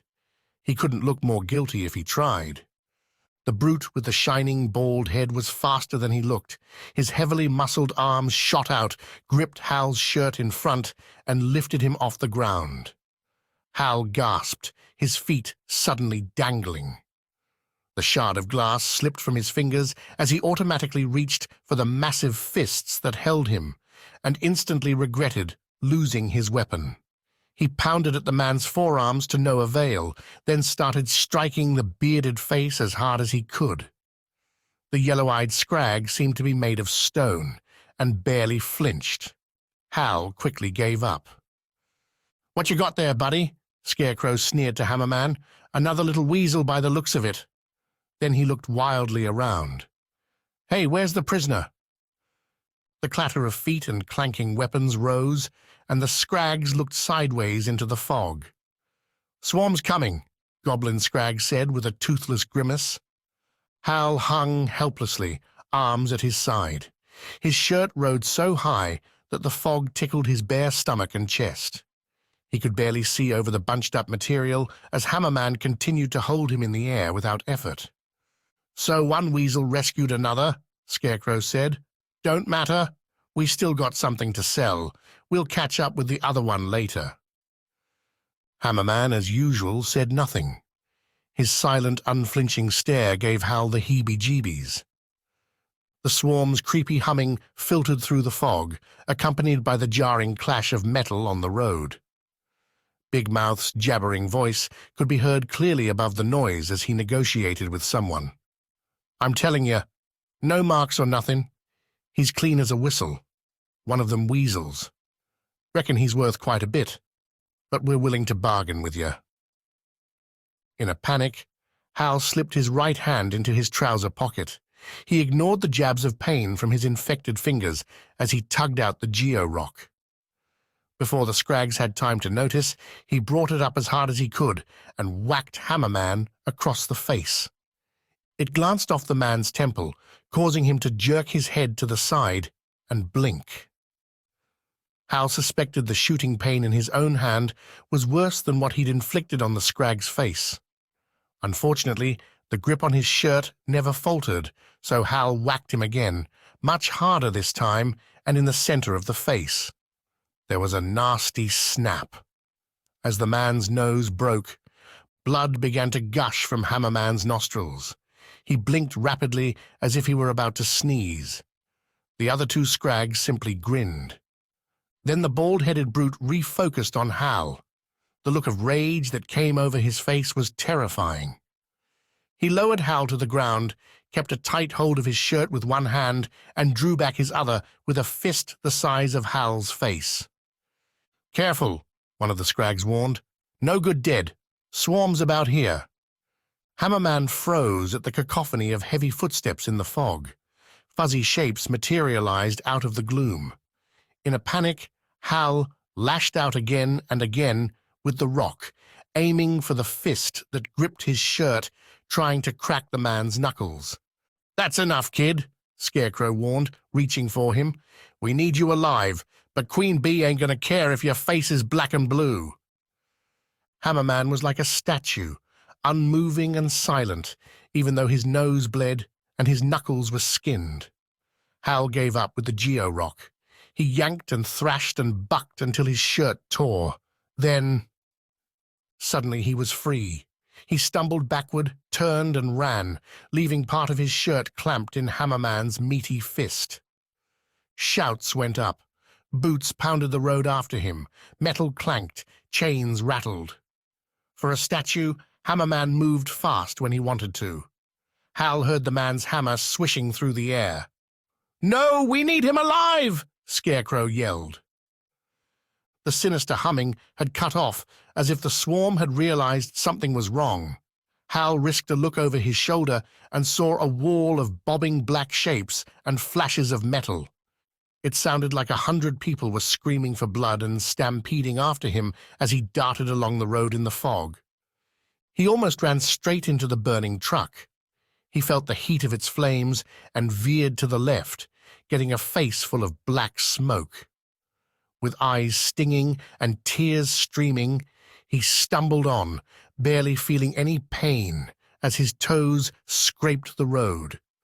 The fog was brighter beyond the truck. It was easier to see where he was going, but also easier to be spotted if he kept on running down the street toward the beach. In desperation, he cut straight across to the right side of the street. He saw a glassless window ahead and launched himself through it. For a second, he was floating in space. In anticipation of his bumpy landing, his stinging fingers released their grip on the hard Geo-Rock as he sailed over the windowsill and into the darkness beyond. Then he crash-landed inside the store and got tangled up in a heavy, damp curtain. He froze and pressed himself back under the windowsill, feeling pieces of glass pressing into his skin. Panting, he waited and listened. Had the swarm seen him veer this way and dive through the window? Or had they thundered blindly past, chasing a ghost? There was no pretense anymore, no tribal war cry or beating of weapons against the ground. Now it was just mayhem. At first, Hal assumed they were all chasing him, but then he heard Scarecrow pleading for mercy as he ran and guessed the swarm was chasing the Scrags themselves. The screams of rage faded slowly as the mob rushed down the street. Hal heard random shouts, clangs of metal, glass breaking. It seemed like a long, long time before he let out a shuddering breath. He'd fought angry dragons in tunnels of fire, but didn't remember being this scared before. Had he been? He'd helped fight off an invasion of harpies, come face to face with a gigantic red-eyed monster in the heart of a pitch-black temple, and had battled angry, gun-toting soldiers. But somehow, the last few minutes had been the worst of his life. He puzzled over it a while as he sat in the shadow beneath the window, uncaring of the glass pricking his skin and the damp, mouldy curtain wrapped around one leg. fog drifted lazily as he stared fixedly at a collection of colorless hats and caps scattered all around. He wasn't absolutely certain, but he felt sure his terror was directly related to his being unable to shapeshift anymore. Now he was just a boy, a shadow of his former self. Everything grew silent outside. The rain had abated, and even the crackling flames in the street seemed to be easing off. Still, it was a long time before Hal moved. When he did so slowly and painfully. He climbed to his feet and stood on shaky legs, wincing as he gently brushed bits of glass off the palms of his hands. Some of it had punctured his skin and had to be pulled loose.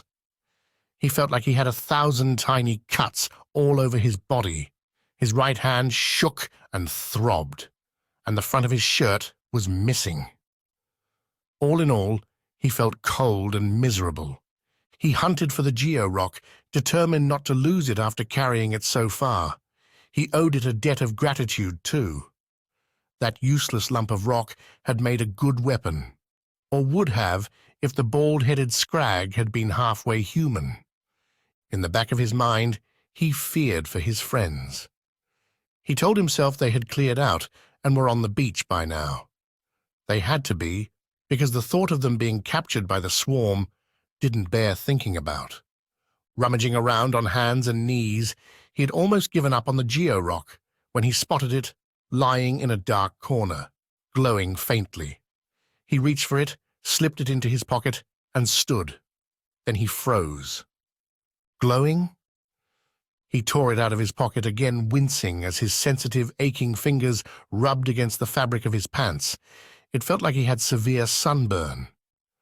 Was the geo-rock glowing? He squinted, already doubtful. Maybe he'd imagined it. He placed it in the corner where he'd found it, where the shadows swallowed it up, then eased backward and tilted his head. He stared for a long time, then finally rubbed his eyes and sighed. "Quit imagining things," he chastised himself. He pocketed the geo-rock again, then picked his way through the store and out the back door, where he blinked in the daylight and looked around.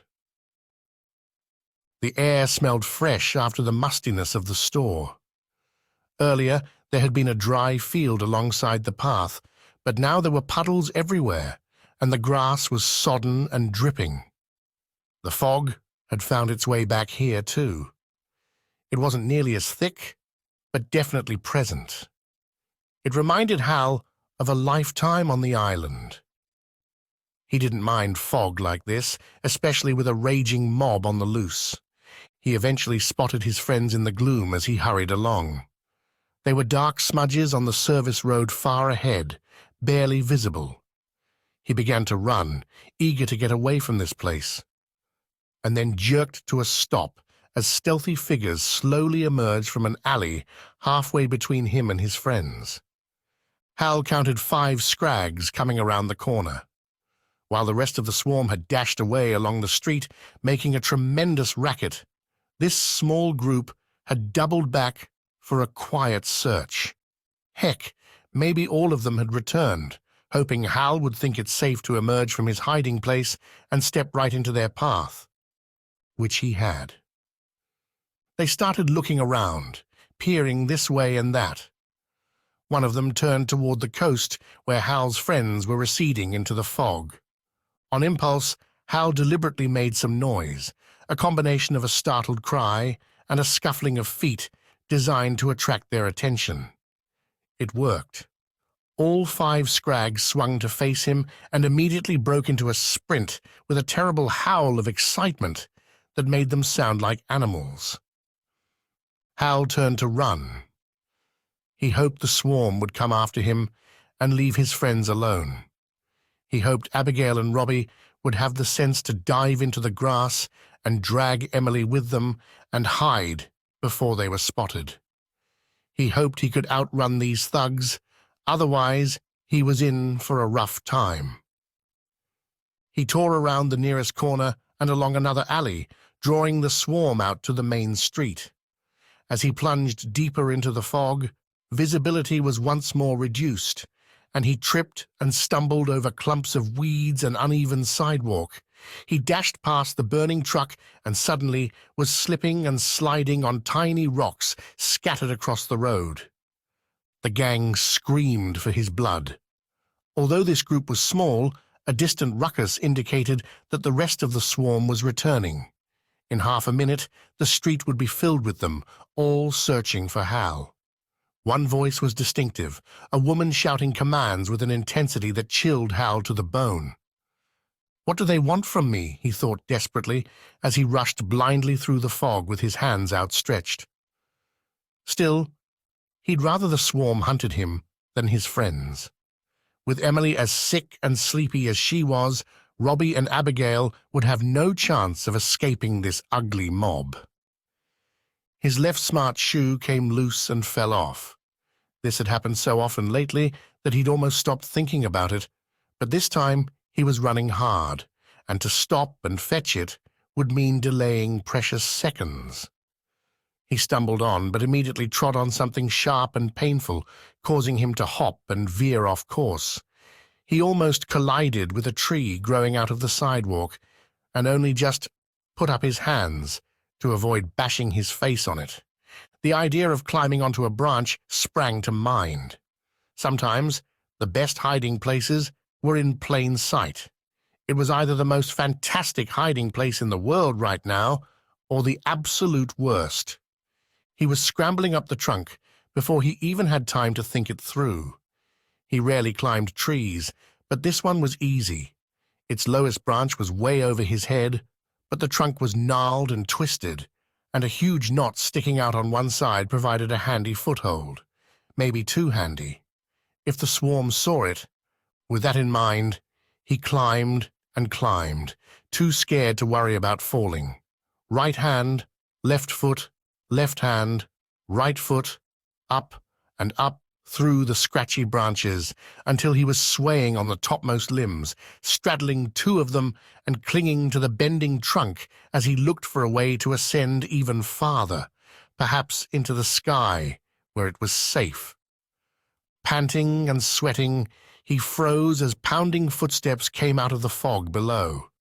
He saw them as they passed, a mixture of heavy-set men and skinny wretches, a fat man and an old man, all scarred and carrying shiny blades and long spears with curved black points. There were more than he'd expected. Search groups had converged in a concerted effort to find him. From his perch in the tree, Hal could just about see over the rooftops where the ocean sparkled on the horizon. The fog curled under the eaves of the buildings and drifted lazily up the sloping roofs. Amid the commotion, a lone figure appeared. She was dressed in tight black pants and a black tank top, and wore studded bands around her arms and neck. Her thick leather belt had a number of sinister objects tucked into it, including a knife, a corkscrew, and a loop of thin wire, survival implements, weapons, or perhaps both. Her hair was long and black, in stark contrast to her white face. Hal wondered if she was immune from the virus until he made out faint blemishes all over her skin. She was simply wearing makeup. Lots of it. Even from high in the tree, Hal could see liberally applied eyeliner so heavy and black that she might have been wearing an eye mask. Was she the swarm's leader? The prisoner had mentioned the Queen, and Hal had heard a woman shouting orders. She was small, but certainly looked like someone best avoided. She walked slowly in the middle of the road, looking left and right. She would have passed by except that she caught sight of Hal's dislodged shoe. She stared at it, then walked closer and paused.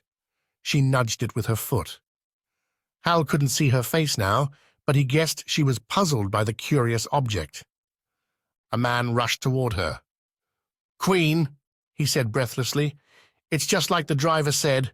He remembers 4 of them. 4 kids, and that's his van burning in the street, so they must be around here somewhere." 4 kids? The Queen had her back to Hal now, tilting her head to one side as she fingered the knife at her belt. Including the older one? No, the older one was someone else. Ryan. The one that— "Ryan!" the woman growled. She whipped out her knife and advanced on the man. Although he was twice her size, he seemed to sink into the road, a quivering wreck. "You're telling me those idiots had Ryan? And they let him escape?" "Yeah, but there are 4 other kids, all weasels, not a mark on them. They'd be worth a fortune if we took them to the facility in the city." The woman slapped him sharply across the face and brought her knife dangerously close to his left eye. "Someone dies within the next 30 minutes. One of those idiot friends of yours, or the truck driver, someone, understand?" The man nodded furiously. "How do you know that driver's telling you the truth?" the Queen asked softly. "How do you know he's not just telling you something you want to hear to save his miserable life, to stop you from stripping off his bio-suit?" "Trunk confirms it. I know Trunk. He's not smart, but he's not a liar either. He was there. He had one of the kids in his grip just after Ryan escaped. He wanted to pulverize the boy's face with his hammer, but he knew you'd want him alive. And now we know there are 4 of them. Might be worth something?" Trunk, Hal thought, thinking of the enormous bald man with the hammer and chain. Hammerman's name was Trunk. It suited him just as well. "And yet your imbecile friend allowed this boy to escape, as well as Ryan." Obviously disgusted, the woman spat in his face and put her knife away. "Set it up. Death by stinger. I won't tolerate this. Calling us all the way here and then letting the prisoners escape just before we arrive?" Her voice rose in a shriek of indignation. "And Ryan of all people. I want an example made. Somebody will pay. Do you understand?" "Yes, ma'am." The woman started to walk away, and the heavy-set man sagged with relief. But then the Queen turned back and pointed at him. "Spare the truck driver for now. I want to know what was in the truck and where he was headed. I want to know everything." "Yes, my Queen." The next time she spoke, it was in much softer tones. "I'm not a demanding queen, am I? I don't ask too much of my drones, do I?"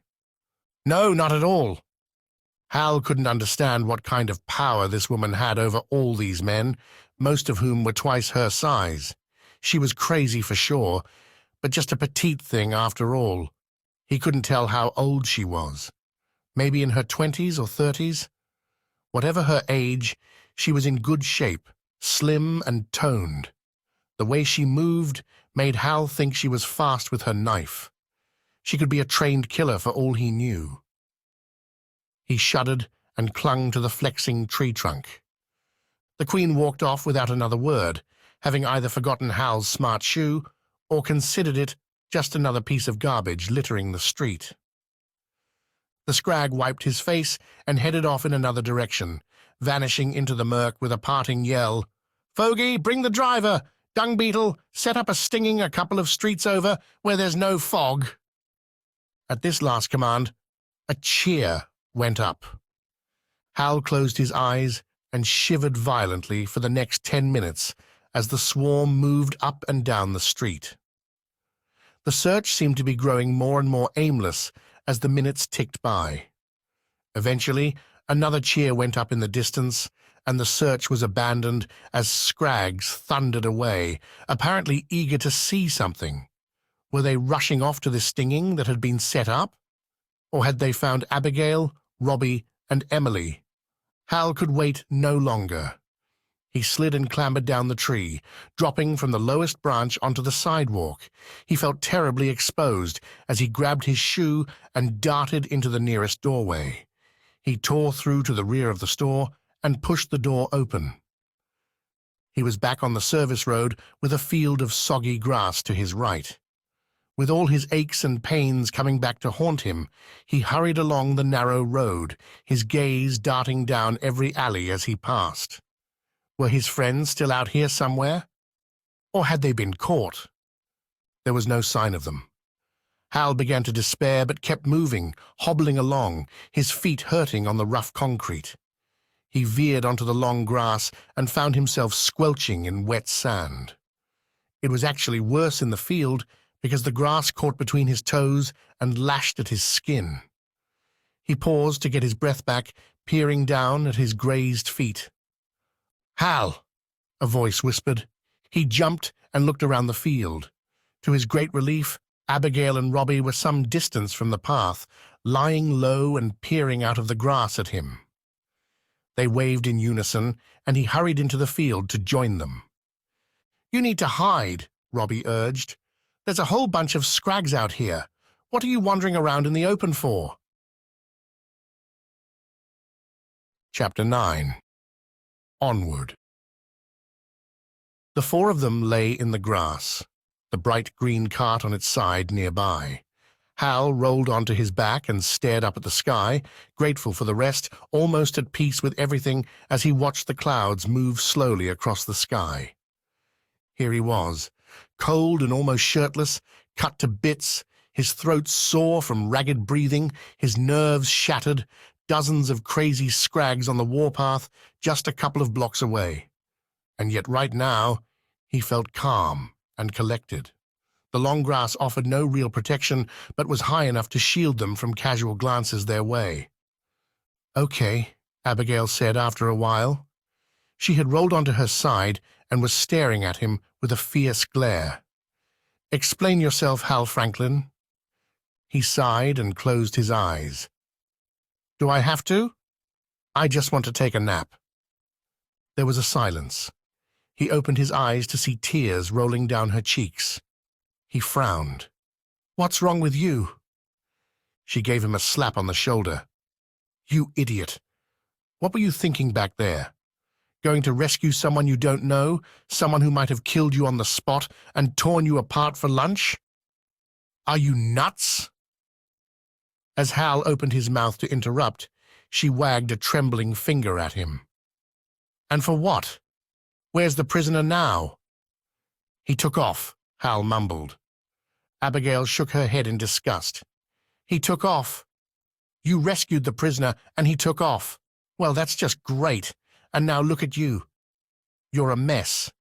You're all cut up. You've got bruises on your chest. Your toes are bleeding. Your left hand is bleeding. Your right hand is swollen and bruised. Half your shirt is missing. Your pocket is smoking. I mean, seriously?" She sounded so indignant that Hal had to work hard to suppress a laugh. He nodded furiously, saying, I know, over and over as she raged on. While she spoke, he dug into his pocket for the small pea-sized fog rock and held it up to reassure her that his pocket was not, in fact, on fire. She ignored it and went on. "Do you know how many times I've had to watch you go off and get beaten up?" She was sitting up now, tears still leaking down her red cheeks. She brushed them away. "Hal, in case you haven't worked it out yet, I actually care about you. I worry about you. You can't do that to me. You can't go off and do dangerous stuff and leave us all wondering." She looked so angry and upset that Hal felt a surge of guilt. Robbie was staring at him too, looking just as annoyed. They all sat in silence for a moment. Thankfully, Emily was sound asleep. "Sorry," Hal muttered eventually, staring down at the smoking rock in his hand. "I just thought it was important. I thought the prisoner might be able to help us. You know, guide us safely to the island past all these Scrags." "Fat lot of good he did us," Abigail retorted. She wiped her eyes and looked away. "He's probably safe and sound in some cozy little hidey-hole thanks to you. Meanwhile, you look like you've been chewed up and spat out by that mother dragon you annoyed back in the labyrinth." Robbie spoke quietly. "All right, Abby, lay off. He was just trying to do what's right. And anyway, he's saved your bacon a few times in the past by throwing himself into danger." Another long silence followed. Hal decided then and there not to go into detail about his second encounter with the swarm. It had been too close a call, and even though he had saved his friends from capture without their knowing, something they should be grateful for, it was feasible that none of it would have occurred at all if he hadn't gone to rescue the prisoner named Ryan. Suddenly chilled, Hal tossed the tiny smoking rock aside and started sifting through the pile of clothes that had toppled out of the cart. He found a pair of blue jeans and a sweatshirt, plus numerous pairs of socks and sneakers. There was also a collection of girls' pants, blouses, and dresses, presumably picked by Abigail just before they had dashed out the back door. "What's wrong with your hand, anyway?" Abigail asked as he pulled the grey sweatshirt over his head. He felt much better with the thick, warm material over his ragged shirt. "It's nothing," he said shortly, reaching for the jeans. Then he paused and stared at his right hand. His mouth fell open. His skin had darkened considerably, causing irregular patches and streaks like a severe burn that had begun to dry up and scab over.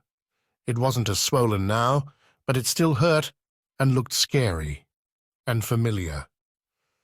"Those are the same markings the Scrags have," Robbie said, his eyes nearly popping out of his head. He had reared back as if Hal had some kind of disease, and well he might. "The door handle back at the store was covered in yellow spores," Hal murmured, staring at the odd marks. He felt detached, strangely calm. "It kind of tingled and stung for a while. I thought—" He looked long and hard at Abigail, debating whether to tell her this, but he had to. "I thought I'd been infected. By the spores, you know? I thought maybe we weren't immune after all, but we must be. Otherwise, I'd be dead by now, right?" "Maybe," Abigail answered softly.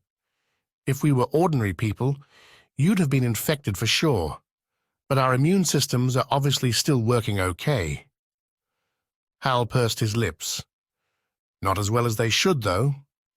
He turned his hand around and around, fascinated and a little appalled at the dark brown markings. "When we were up Whisper Mountain, we were knee-deep in mushrooms. We were covered in these spores and weren't affected at all.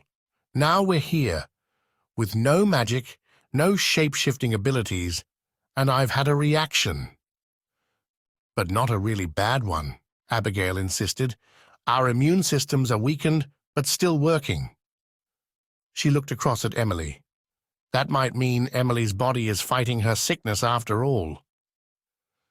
Hal, Abigail, and Robbie stared down at Emily's snoozing figure. She looked peaceful for a change, her breathing not as ragged as usual. On the other hand, her breathing was far more shallow. "Not fighting hard enough," Hal muttered.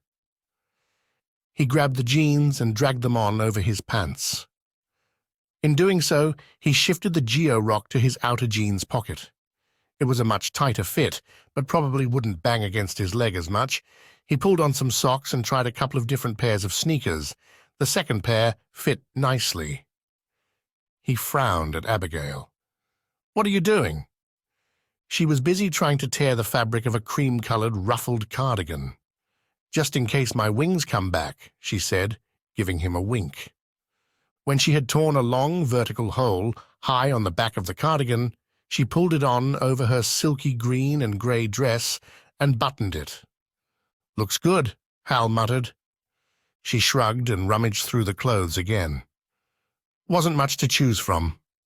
Okay, I need to get this sweater on Emily. Hold her up."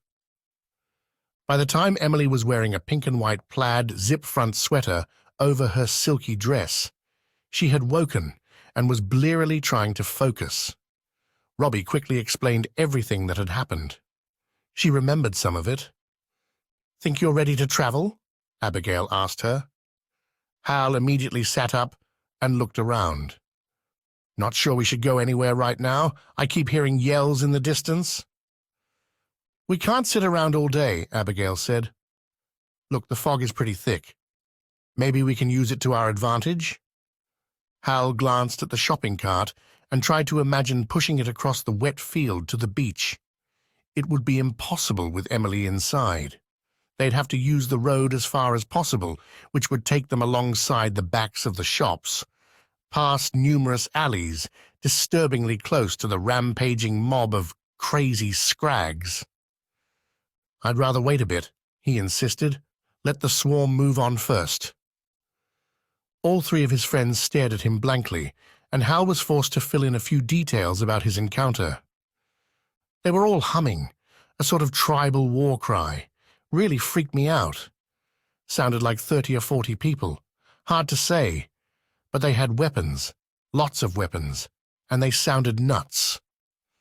He almost continued with a description of the swarm's leader, but knew that would lead to further explanations about how he'd hidden up a tree. Abigail looked alarmed enough as it was. He took a breath and cut short his story.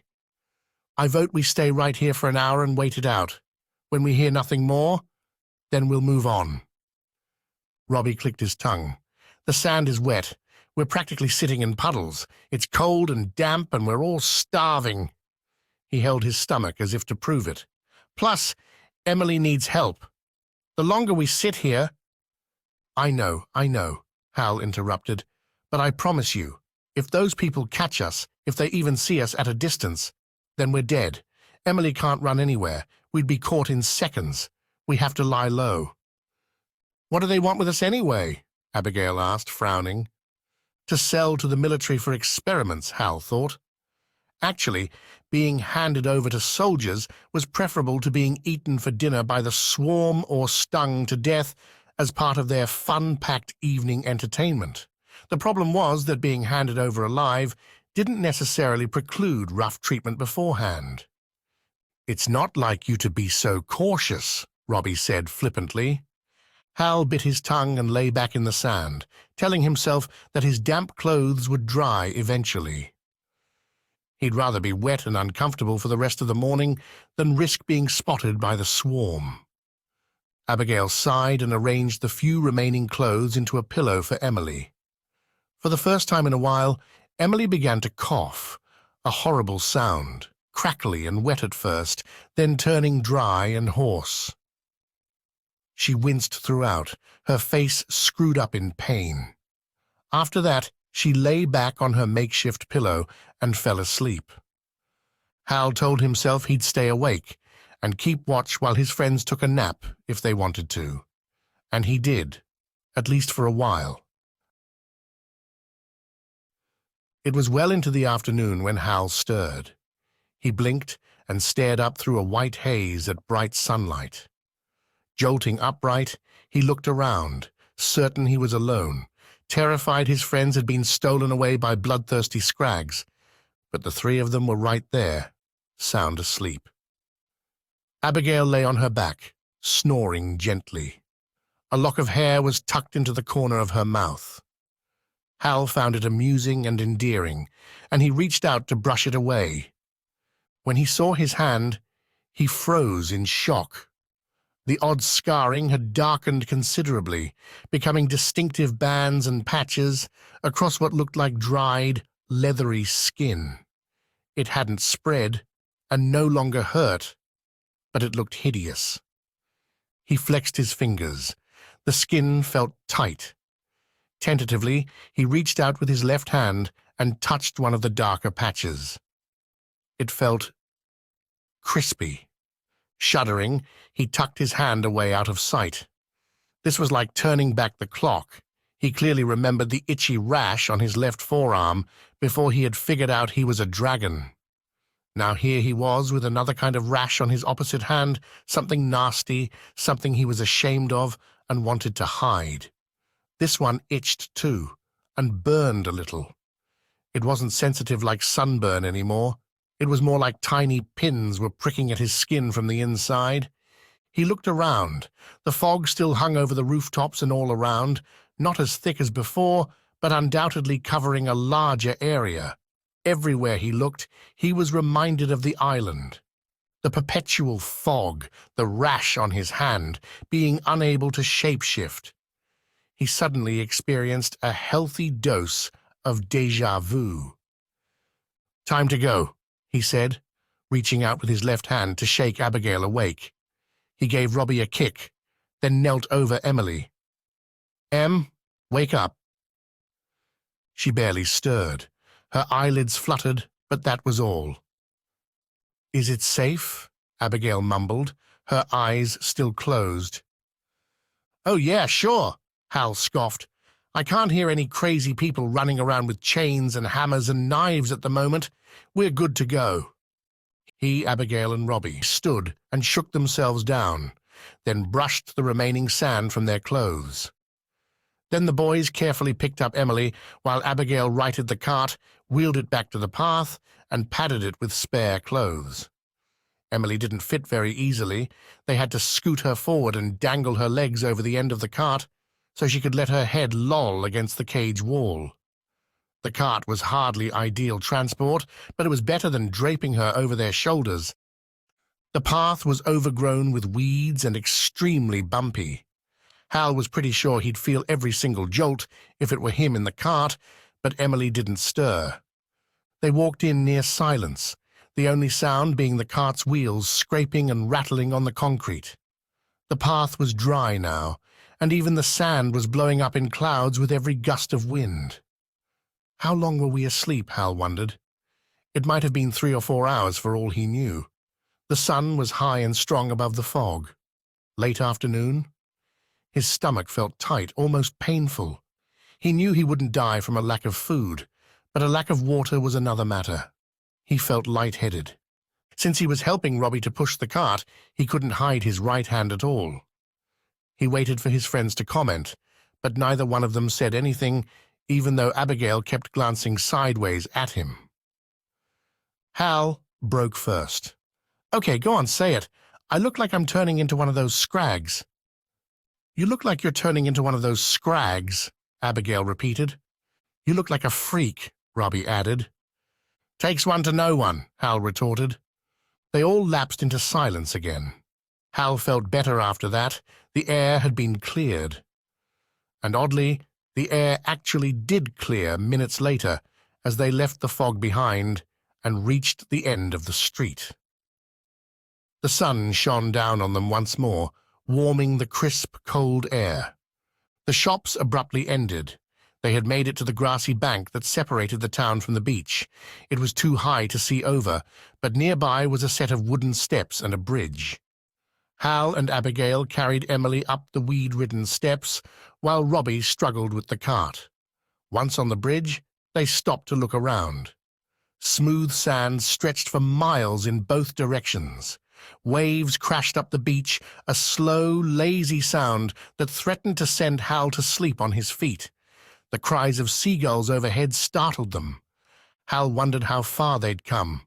They'd started their journey somewhere along the coast to the north. But how far away, exactly? He couldn't even see the cliffs anymore.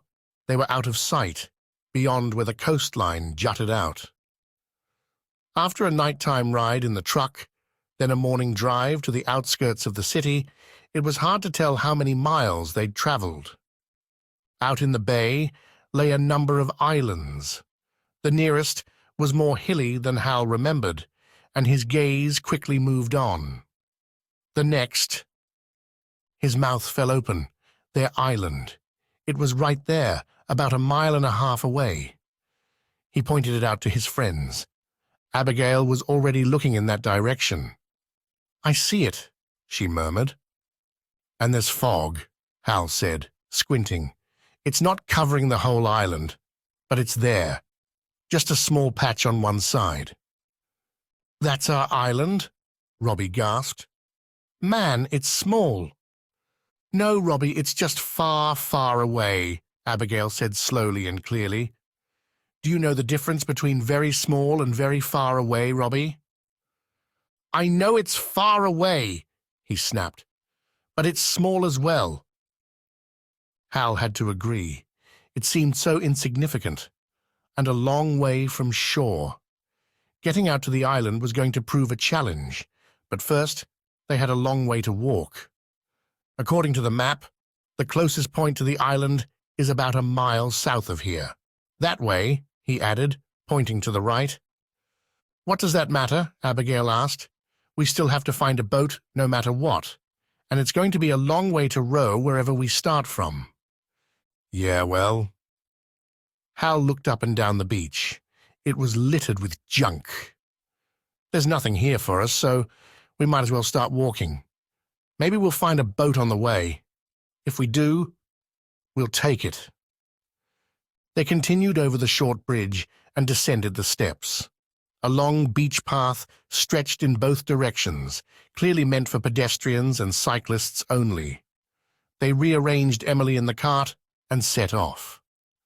Hal took the first turn at pushing her along, and he quickly grew irritated at the dry clumps of weeds that tried to snag the wheels, and at the whistling wind, which was much stronger on this side of the grassy bank.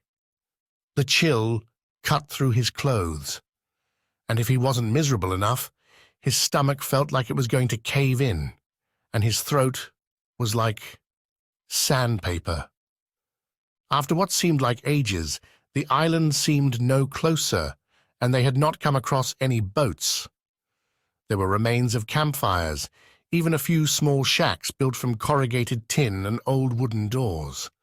A burnt-out wreck of a car, half buried in sand, reminded Hal of the one he'd seen from the top of the lighthouse when he'd looked across to the mainland through binoculars.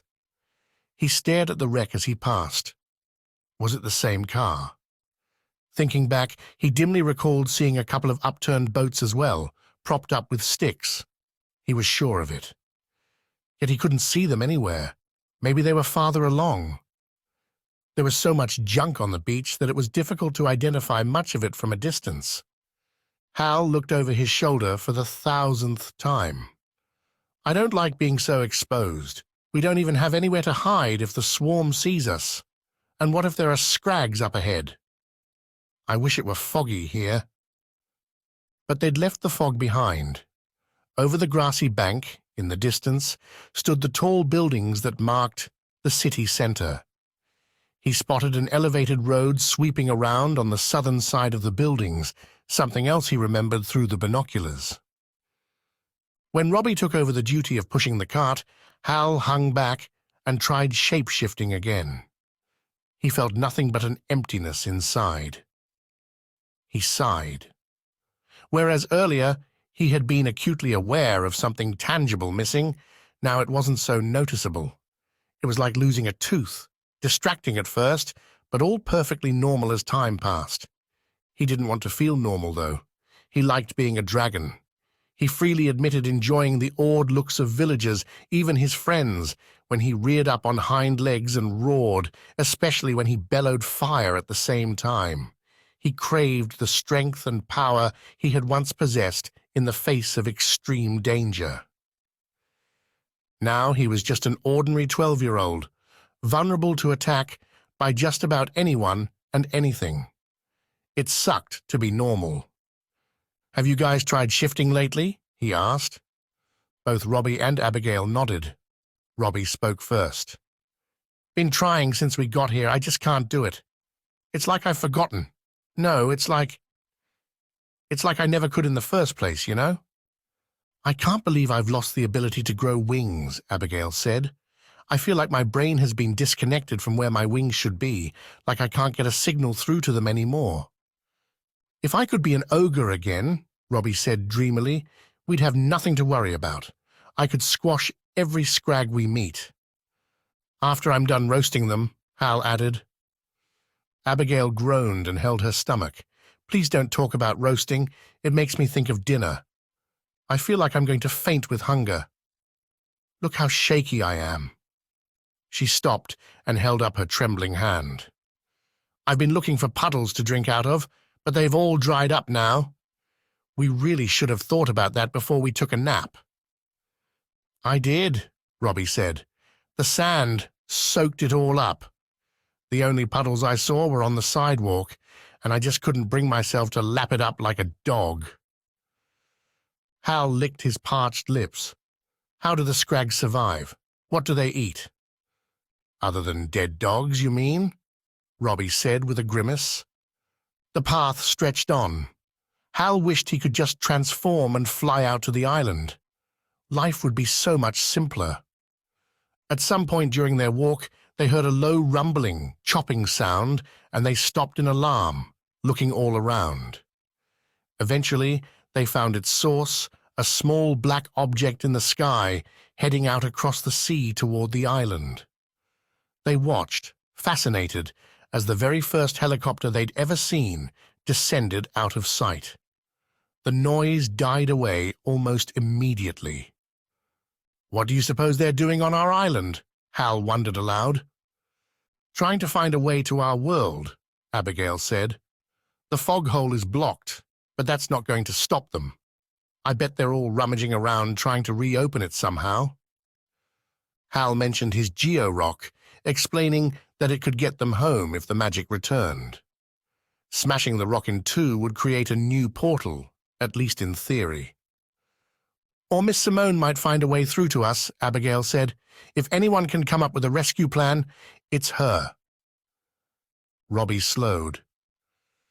"I keep thinking we should have stayed where we were on the cliff instead of traipsing halfway across the country. How's she supposed to find us if we're miles from where we started out?" "Let's just stick to the plan," Abigail insisted. "Try the island first. If any portals remain open, then we'll be home in no time. If not, then I guess we'll just wait it out and see if the magic returns. If Hal's geo-rock starts glowing again, then we can bash it open and make a new portal." Hal nodded. "And in the meantime, Miss Simone may or may not find a way through. If she does, she'll find us. She'll probably guess we're heading toward the island. Where else would we go?" They resumed their weary journey in silence.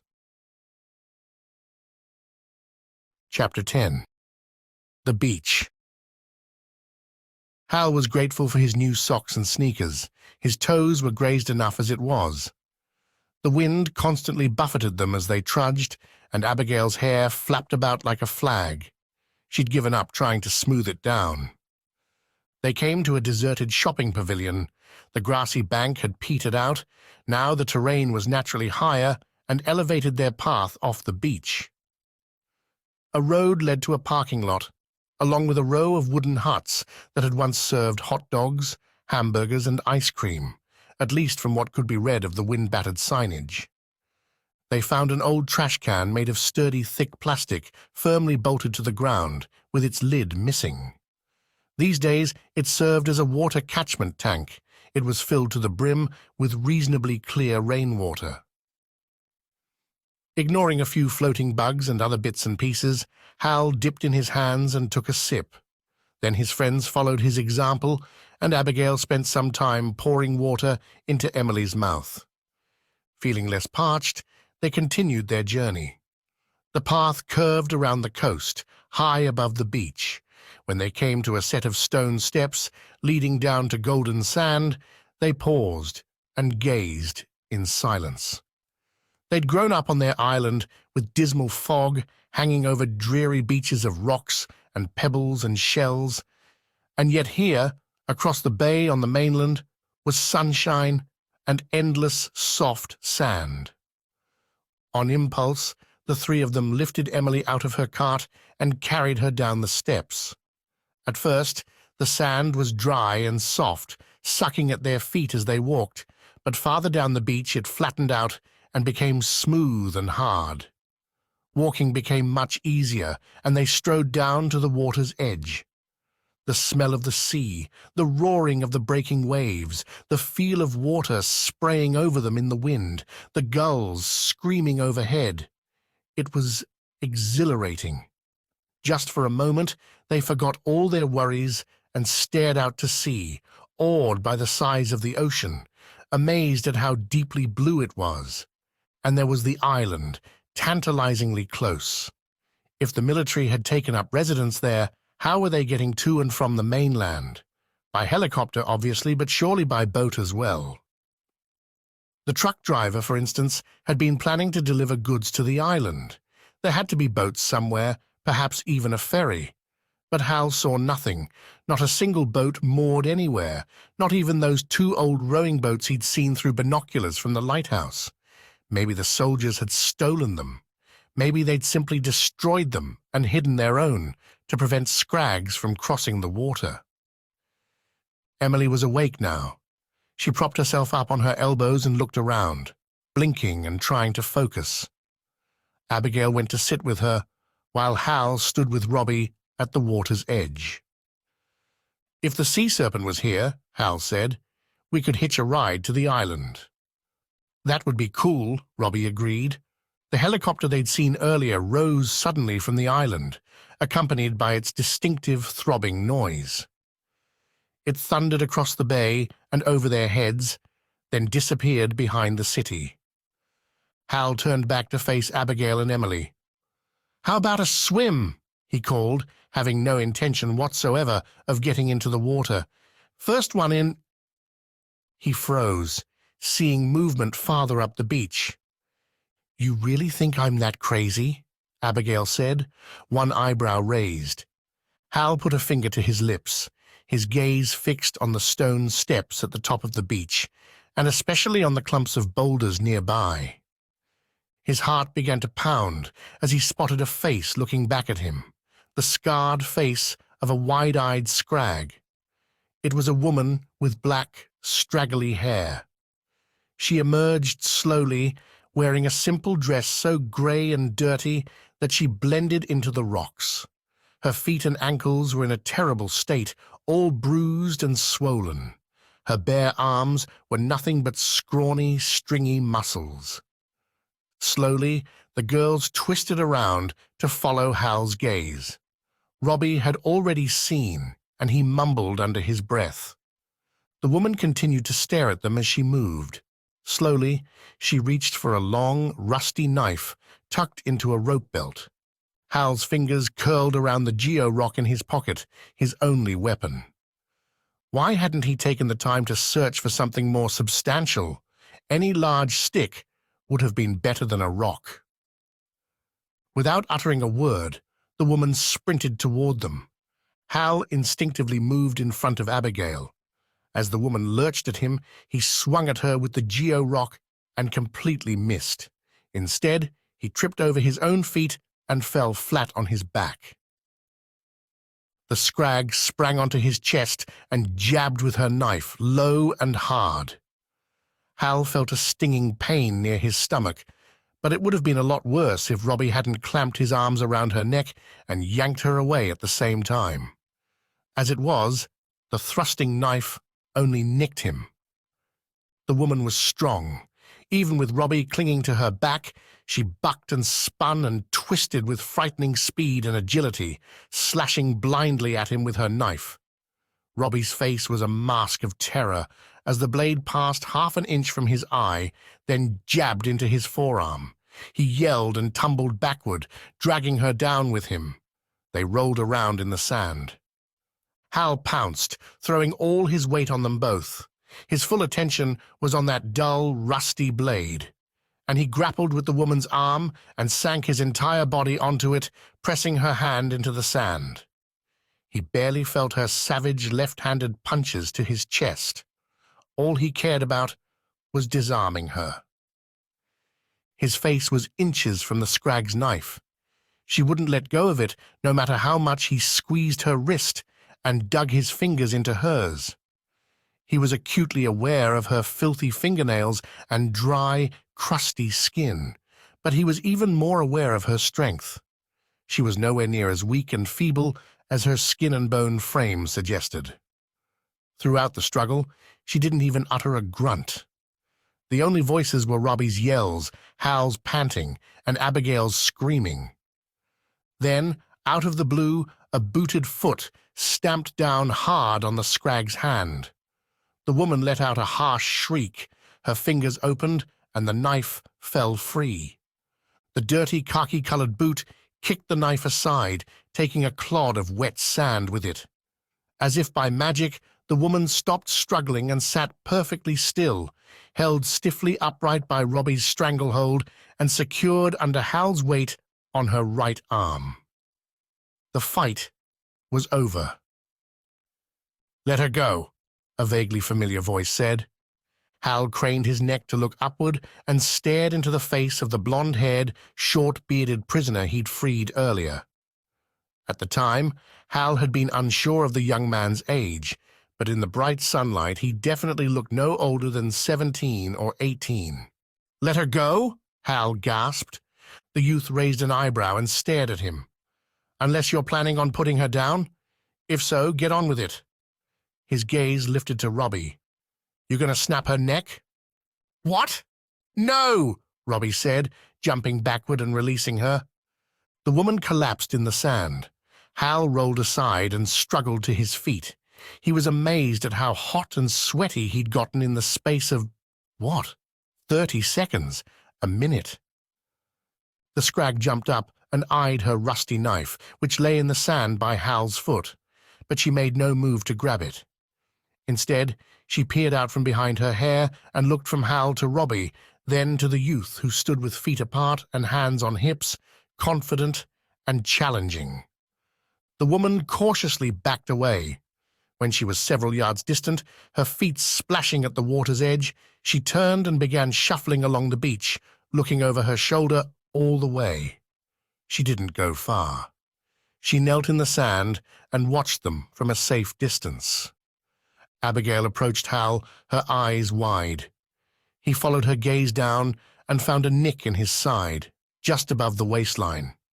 His shirt was torn, the edges red with blood. "Just a scratch," he said shakily. "She nearly cut my hand off," Robbie said, staring down at his forearm. A gash leaked blood. Emily had been sitting upright the whole time, her hands over her face.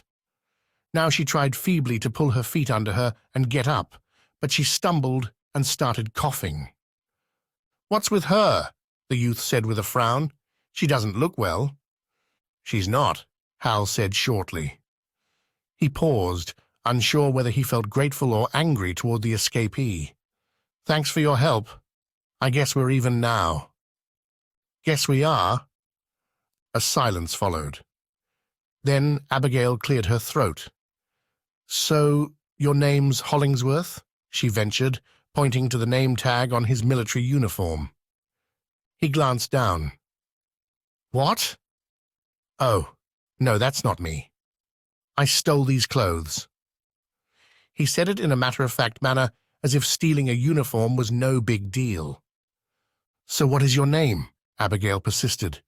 Ryan, Hal thought, feeling a stab of guilt that he knew and she didn't. The youth shrugged and looked off into the distance, clearly distracted. He bent to pick up the rusty knife by Hal's foot. "Ryan," he confirmed. The straggly-haired woman by the water's edge straightened, her eyes widening.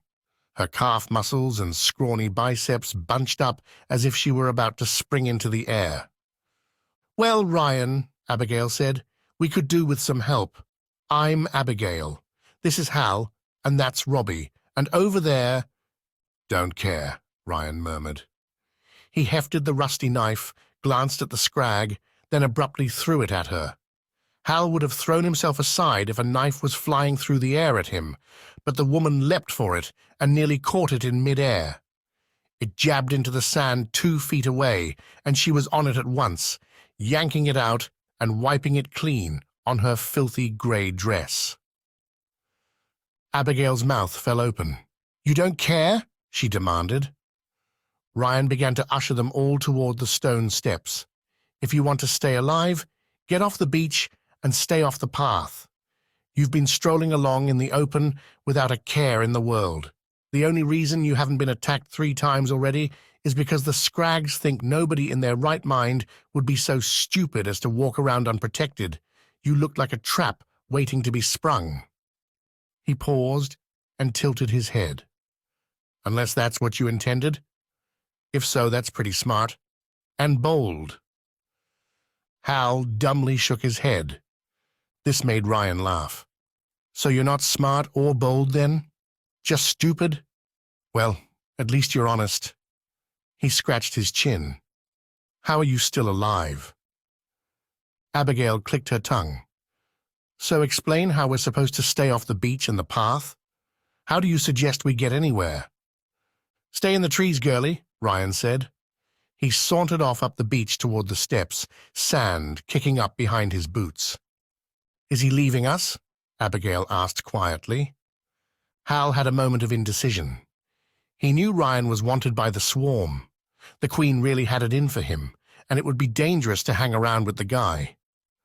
Then again, over by the water's edge, the Scrag was slowly climbing to her feet and raising her knife. She had that gleam in her eye again. "We're staying with him," Hal said, his mind made up. "Come on, hurry, before that weirdo jumps on us again." He and Robbie went to grab Emily. She looked woozy. A half-formed word escaped her lips as they started up the beach.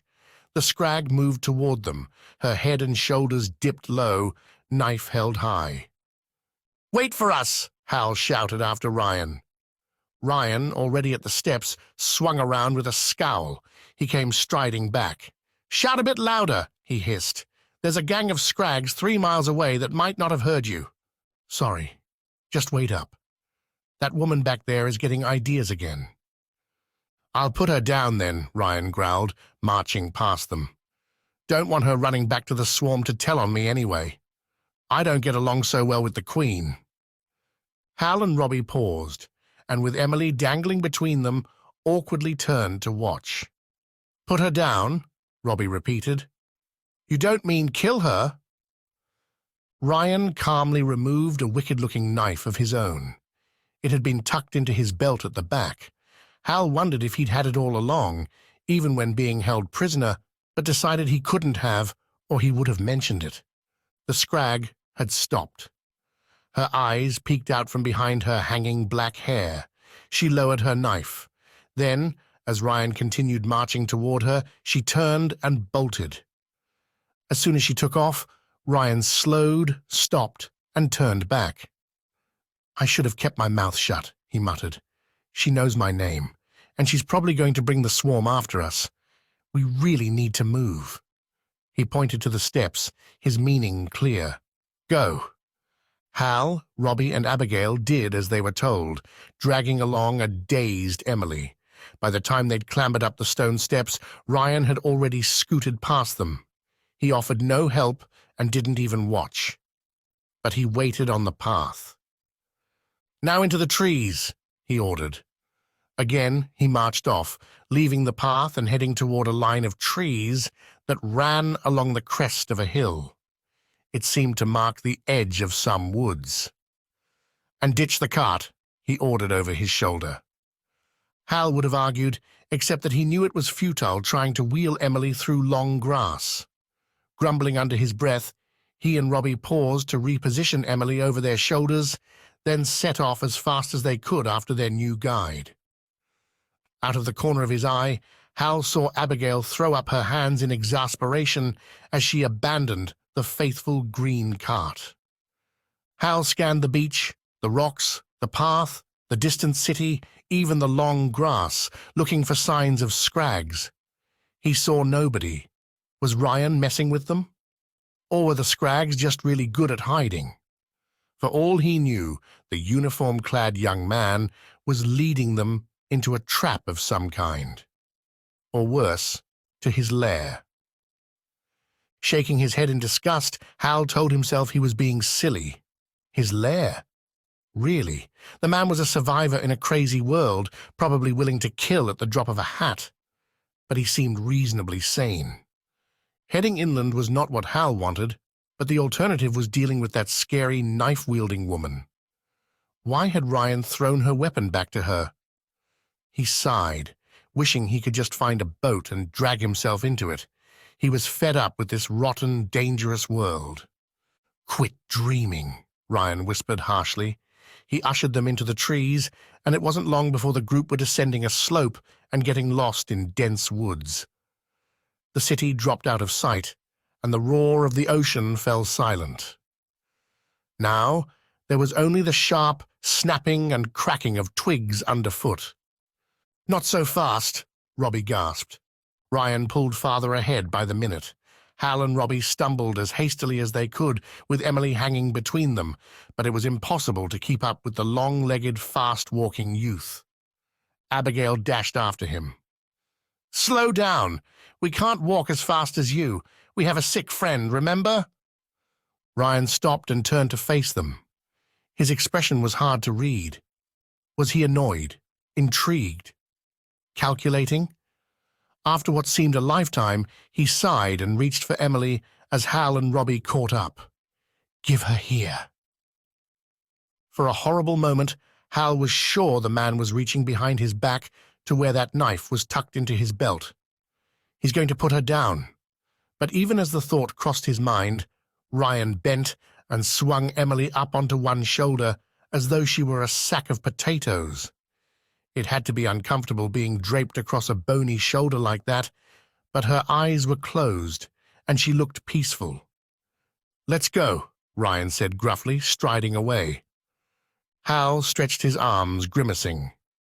"I swear she's heavier than before." Robbie, red-faced, flexed his fingers, but otherwise tried to look nonchalant. The cut on his forearm still leaked a little, but he seemed oddly proud of his wound and made no effort to cover it. "You're just weak," he said. "But if Ryan wants to carry her for a while, that suits me fine." Abigail rolled her eyes. "It's okay, Robbie. You'll get the chance to flex your muscles again soon enough. Come on, before we get left behind again." They walked for ages in the long, narrow woods, keeping just below the crest of the ridge and traveling parallel to the coastline. Every now and then, Hal would catch glimpses of the sea to his left and flashes of sunlit windows to his right. "How far are we going?" Hal asked. "We don't want to go too far. We just want to get to the island." Ryan glanced sideways at him. "The island? Which one?" "The one with the fog." "Why? What's there?" Hal didn't feel like getting into a full-blown explanation. Besides, he wasn't sure how far he could trust this guy. "Are there any boats anywhere? A rowboat, maybe? Anything will do." Ryan slowed to a stop. "Not since the government moved in. They've been back and forth for the past month. Been quiet lately, but there aren't any boats around here now. They took 'em all." "What about deliveries?" Abigail asked. "Deliveries," Ryan repeated quietly. He stared at her before answering. "Like the truck, you mean? I figured it was yours, but you all look too young to drive." "The driver," Hal said, and trailed off. The poor man was a prisoner of the swarm. What would happen to him? Ryan nodded. "Scrags got him? Doesn't surprise me. I've seen that truck a few times lately. There's a dock a bit farther along the beach. Used to be a ferry service when I was little, but the soldiers just use a big boat to load stuff onto." He narrowed his eyes. "So what's on that particular island?" Hal hesitated. Abigail immediately jumped in. "Look, right now we're just really, really hungry. Do you know of anywhere we can eat?" "Hungry," Ryan repeated, staring at her. Then he sighed. "Well, these are my woods, and we've passed 3 traps with nothing in 'em. But my best traps are a little way ahead. If there's nothing there, I'll just have to nab us some gulls." They continued trekking in silence. Hal's feet felt numb, moving of their own accord. He was so glad they'd found a clothing store and put on some sneakers.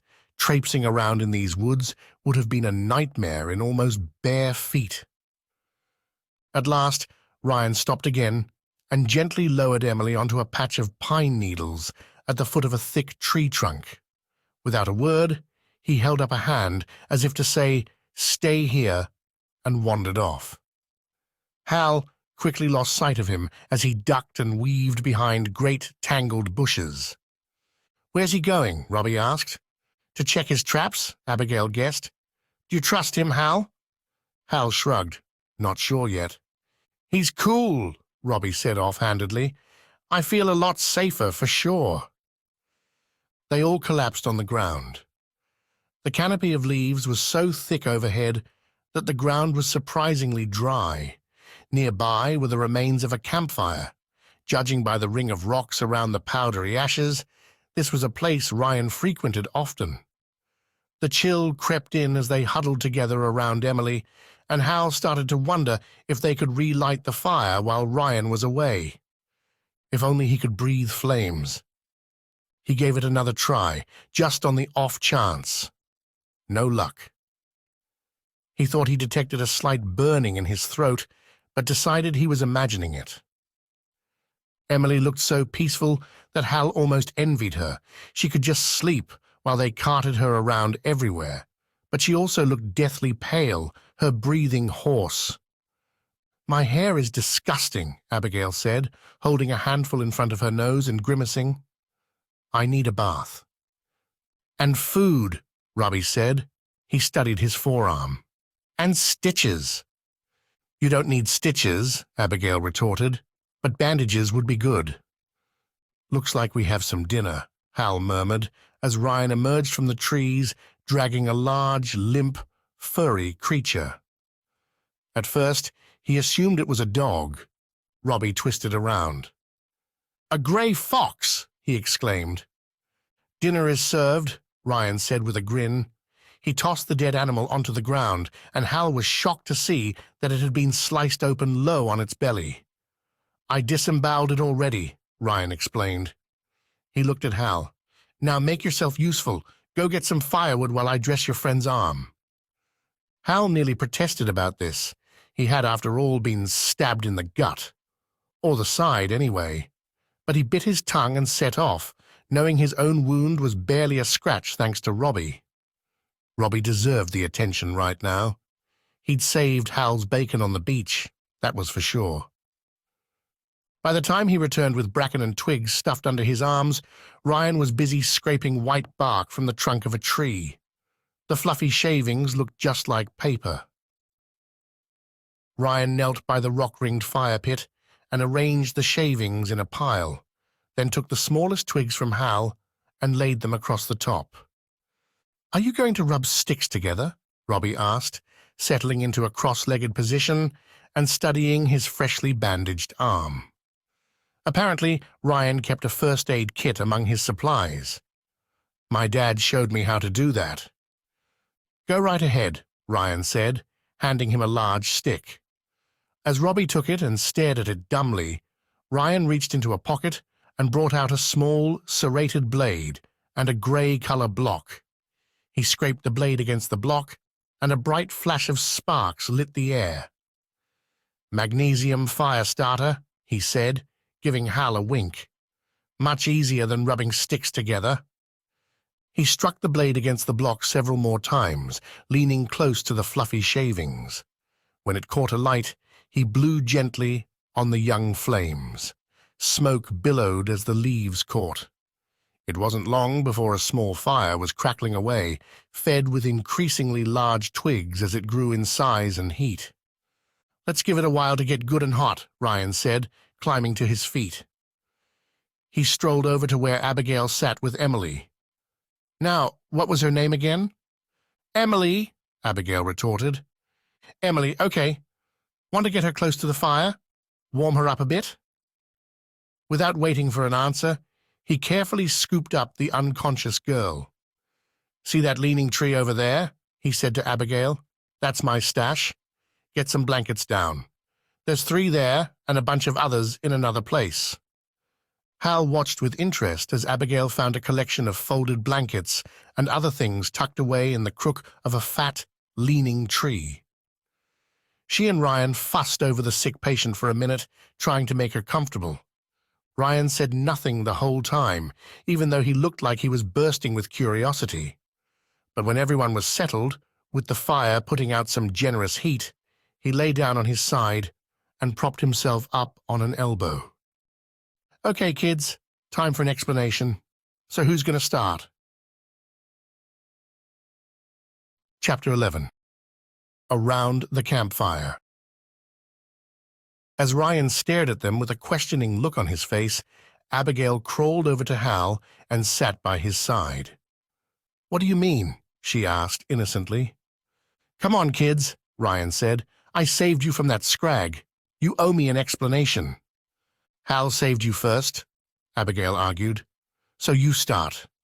Tell us about yourself. The fire crackled noisily, and smoke billowed across Hal's face, causing him to cough and duck away from it. Ryan sighed. What's to tell? You're pretty much seeing all there is to see. Is this where you live? Hal asked doubtfully. This is one of my haunts, Ryan answered cagily. If it gets hot, I move on to another and come back another time. Robbie frowned. Hot? Like in the summer? This made Ryan laugh. No, I mean, hot like Scrags everywhere. They come through from time to time, usually on their own, sometimes in pairs or groups. The loners are crazier but easy to avoid. Groups are the worst. Their brains aren't as addled and they can think, follow trails, figure stuff out. I usually hear 'em coming and hide, but they find my blankets and equipment and steal it all. Sometimes the groups hang around waiting for me, knowing I'll return, so I move on. He fell silent.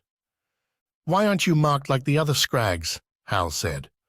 Ryan sat up, his face darkening. I'm not a Scrag. That's why.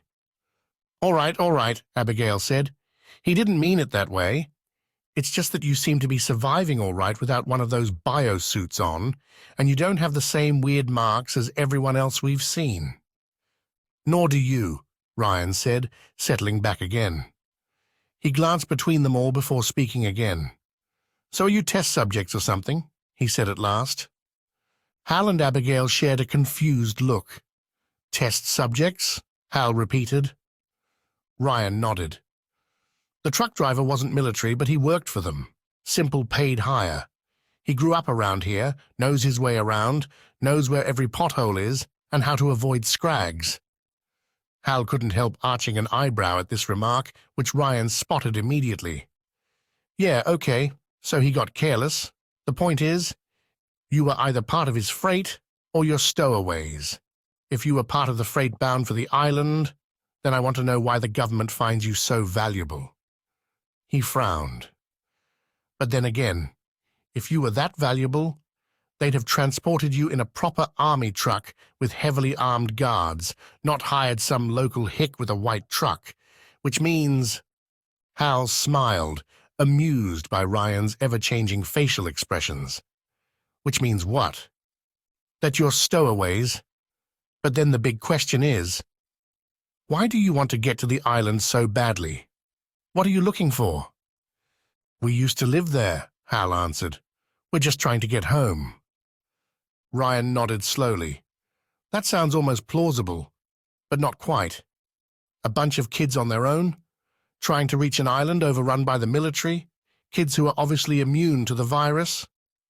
He looked across at Emily, and with a sick girl who's been unconscious this whole time, come on, guys, what gives? There was a long silence. When nobody offered an explanation, he continued with an expression that grew more and more puzzled by the second. That island's been unapproachable for a decade. It used to be covered in freaky fog, and then it lifted not too long ago. And then came back again. Now the place is swarming with soldiers. And that's where you're headed? Hal and his friends nodded in unison. Gotcha, Ryan muttered. He peered into the fire. Some of the blackened logs were beginning to turn grey at the edges as the heat intensified. He reached for the dead fox and carefully dragged it onto the flames. What the heck? Hal said in dismay as their dinner began to blacken. Isn't it any good? I thought we were going to eat it. We haven't eaten in days, Robbie exaggerated. Don't worry, we're gonna eat it, Ryan said. This thing has to be 12 or 13 pounds. It's a pretty big one. Plenty of good meat. Hal stared at the burning fox. But aren't you supposed to skin it first? Put it on a spit and turn it slowly? Sure, if you want to wait. Ryan's face was now obscured by drifting smoke. The fox's fur-covered body smelled horrible as it began to bubble and blister in the flames. I pulled its guts out. I only skin things when I can be bothered. They all fell silent, watching the smoke pour up from the fox. Hal felt cheated. He'd half hoped for a tasty, juicy chunk of meat to chew on, but it looked like he was going to get something charcoaled instead. Was it even going to be edible? Maybe this was Ryan's way of punishing them for being so tight-lipped. On the other hand, he had survived for years on his own. He probably cooked like this all the time. Surely he knew what he was doing. Are you seriously trying to get to that island? Ryan wore a narrow-eyed mask of suspicion. Seriously, Hal said. We grew up there but left 2 or 3 weeks ago, the night the fog cleared. Now we're trying to get back. Ryan stared at Hal for what seemed like ages, his brow wrinkled. "It's true," Abigail chipped in. At last, Ryan gently shook his head. "If you say so. From what I heard, nobody ever made it on or off that island. The military's all over it now, but that's because they have helicopters, and they only arrived when the fog cleared. Before that, well, it was just Scrags trying to get across. And the swarm. Nobody ever made it. There's something in the water. Some say it's sharks, others say it's a giant squid. And there are a few who say it's a monster from the storybooks, like a giant snake or something." "A sea serpent," Robbie said helpfully. "Yeah, we met it." Ryan chuckled. "Sure you did. And it let you go?" "Well, yeah." Abigail's hand crept into Hal's. He glanced sideways at her, and she gave him a look that he couldn't fathom. If only he could read minds. "So how come," Ryan went on, "this sea serpent allowed you to leave when it's killed just about everybody else for trying? What makes you so special?" Robbie gave a nervous laugh. "Well, it didn't let us leave either. We tried to escape on a raft once, but it brought us back. It was a guard, protecting us from—" He trailed off. Abigail squeezed Hal's hand, and now she had a slight frown on her face. Hal understood. Their story was ridiculously far-fetched to someone from this world. But even if Ryan believed them, how would he react to the idea that there was a special, very select group who had survived the horrors of the worldwide virus by living safely on a foggy island all these years while the rest of the world went to ruin? And the idea of a monstrous guardian in the water that kept undesirables away would only rub salt in the wound. Yet now, Ryan seemed more amused than anything. "Okay, so you lived on the island, and this sea serpent was your guard dog. Gotcha. And you, what, escaped a few weeks ago? How?" "Through, a gateway to another dimension," Robbie mumbled. Right, of course. And now you want to get back home?" "Something like that," Hal said. "Why not just return through this gateway thing?" "Because a phoenix was reborn in its ashes and all the magic was wiped out," Abigail said, sounding tired. Ryan nodded. "I should have guessed. Okay, let's move on. Assuming I believe you about living on the island before, and by the way, I don't believe a word about the sea serpent or the gateway or the phoenix or the magic, just so we're clear, who exactly is waiting for you there now?" He sat up straight and snapped his fingers. "Got it. It's a protected zone, like one of those underground bunkers that politicians and rich people escaped to when the virus broke out. You lived in bunkers on the island, right? Or hermetically sealed buildings.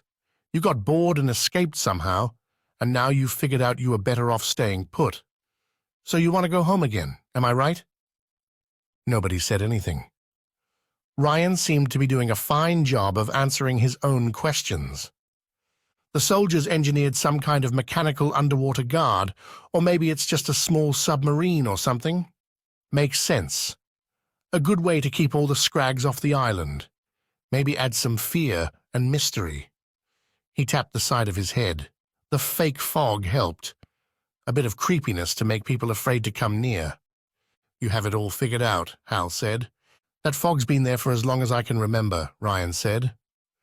Despite his earlier tetchiness, he seemed to be enjoying the conversation. "I used to live around here back when it all started. I was only 4.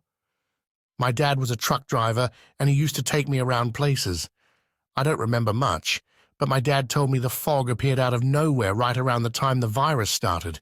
He said it was like some kind of black magic or a government experiment." Ryan looked at them all in turn, beginning to scowl. "You people, living in your safe little haven while the rest of us were left to fend for ourselves. Do you have any idea what we went through? What we still go through every day to survive?" His voice rose in anger, his face turning red. "My mum was killed at home. My dad and I had been out in the truck, and we came home to find her dead in the living room, her face all puffed up and blistering. The doors were locked, and she knew better than to open the door to anyone. But there she was, dead from the virus. He shook his head and closed his eyes. It came in through the windows or vents and got her.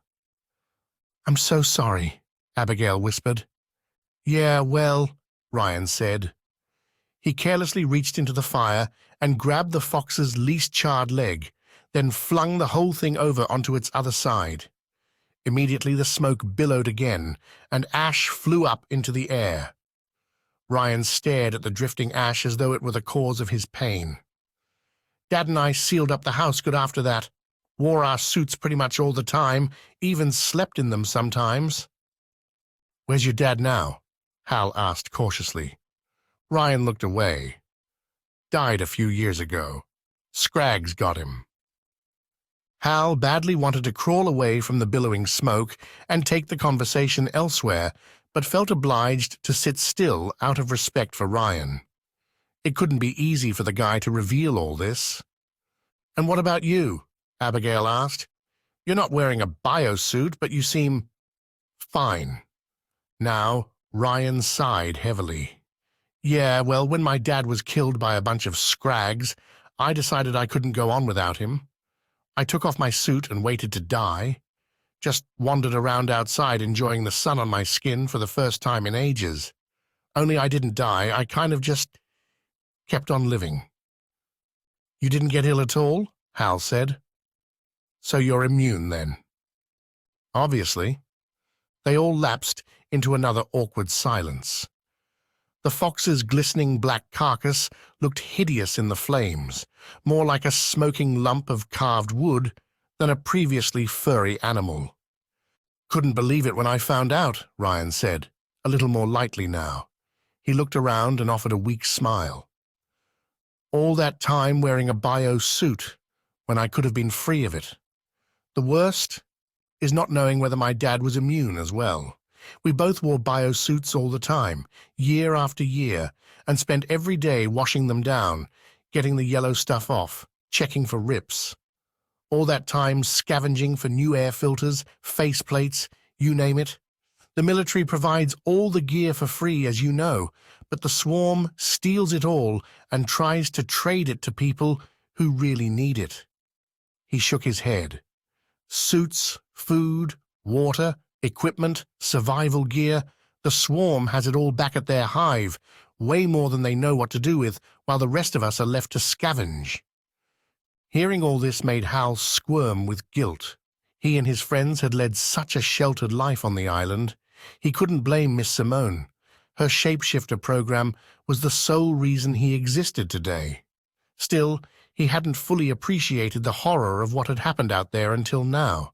He'd heard stories, had even witnessed the early effects of the virus as it had attacked his parents. But he and his friends had been protected from it all in more ways than one. His parents and Miss Simone had spoken of scarred, insane survivors in a desolate world. But where there were soldiers, a structured society existed somewhere, even if most of the leaders lived deep underground. Miss Simone must have been aware of the soldiers, but saw no value in giving the children a reason to be curious. Instead, she had talked only of the dangers, the crazy people, and the virus itself. Hal cleared his throat. "How are you immune?" Ryan looked him up and down, pausing to stare at Hal's right hand. "You should know the answer to that." "Pretend I don't." Ryan wagged his finger at Hal. "Okay, but then I want some answers from you. Deal?" When Hal nodded, Ryan continued. "Those deep black marks you see all over the Scrags are like burns, but their skin, all dry and crusty, is like a protective layer, like a giant scab. See, most people just swell up and blister and die, but some survive. Their bodies fight back and find a way to deal with it. The virus mutates, and those people become carriers. Those are the Scrags. They're like walking death." The swarm's leader, known as Queen Bee, smuggled herself into a sealed military bunker wearing a bio-suit, then whipped the suit off and infected everyone in sight. She walked right out again. That's why she's revered by her followers. "That's horrible," Robbie gasped. "Why would she do that?" Ryan shrugged. Partly because she's crazy, but also because she's angry. Scrags have had a lot of time to think while they've been scavenging for food. You have to consider all the hatred that boils up over the years, hatred for the chosen ones who were hustled into safe places before the virus struck. He stared at Hal's hand. Burns, doesn't it? Hal self-consciously covered his scarred, crusty-skinned hand. Does this mean I'm a carrier? Ryan leaned forward to untie the laces of his left boot. Yeah, which makes two of us. He removed his boot, then whipped off a filthy sock. Hal jerked back in horror at the sight of a similarly scarred foot. The swarm caught me years ago, Ryan said quietly. They figured they could trade me in for a fortune, and they were right. The military needs people like me to run tests and stuff. Anyway, Queen Bee thought it would be interesting to see what happened if they gave me a sock full of yellow dust. I had to wear it for an hour. Hurt like you wouldn't believe. Even after they took it off me, it still hurt. My foot swelled up bright and red, big purple splotches as well, and burned like crazy. They all laughed, saying this is how it was for them at first. He pursed his lips. I kind of understand why a lot of them go nuts. It hurts, and after it stops hurting, it itches for years. But you got away, Robbie said. Ryan grinned. I did. Escaped from under their noses that night, but not before I snuck into Queen Bee's private trailer, knocked her out, tied her to a tree, and set fire to her home so she could watch it burn. She woke up, screaming her head off. He shrugged. Okay, not my smartest move. That's why those 4 thugs back there were so keen to hand me over. Queen Bee would have rewarded them well. She kind of has a thing for me. He shook his head and reached for the fox again. Hal continued to stare at his own hand. It was certainly dry and crusty with the same telltale scars, but it hadn't hurt a whole lot. Then again, he'd brushed the spores off pretty quickly. He hadn't suffered for an hour with a sock full of the stuff, and perhaps his own immune system was a little different than Ryan's. He was, after all, a shapeshifter, even if he was currently out of commission. But wait, he said finally, you're saying we're both carriers of a mutated strain? So I could pass something on to my friends if I touched them? He wondered how many times he'd held Abigail's hand recently. Nah, Ryan said flippantly. The mutated strain isn't as potent as the yellow dust. If you're mostly immune to the dust, you're certainly immune to the carriers. Just watch out for heavy doses of the dust. Avoid wiping it off windows and stuff like that. Hal nodded slowly, relaxing a little. Let's see how this is looking, Ryan said, as he dragged the fox out of the fire. It lay smoldering in the grass while he reached behind his back and pulled out his knife. Gingerly, he poked and prodded the hard, thick, charcoaled body. Where'd you get the knife? Hal asked, staring at the curved blade. I have stuff stashed all over, Ryan murmured. After you cut me free, I went straight to my nearest hideout. He frowned at Hal. What happened to you back there? I ran, and I thought you were right behind me. I was whispering instructions to you, telling you to stay low, keep with me and all that. Then I look back, and you're gone. What happened? What happened? Hal couldn't help laughing. I stood there like an idiot while those Scrags came up on me.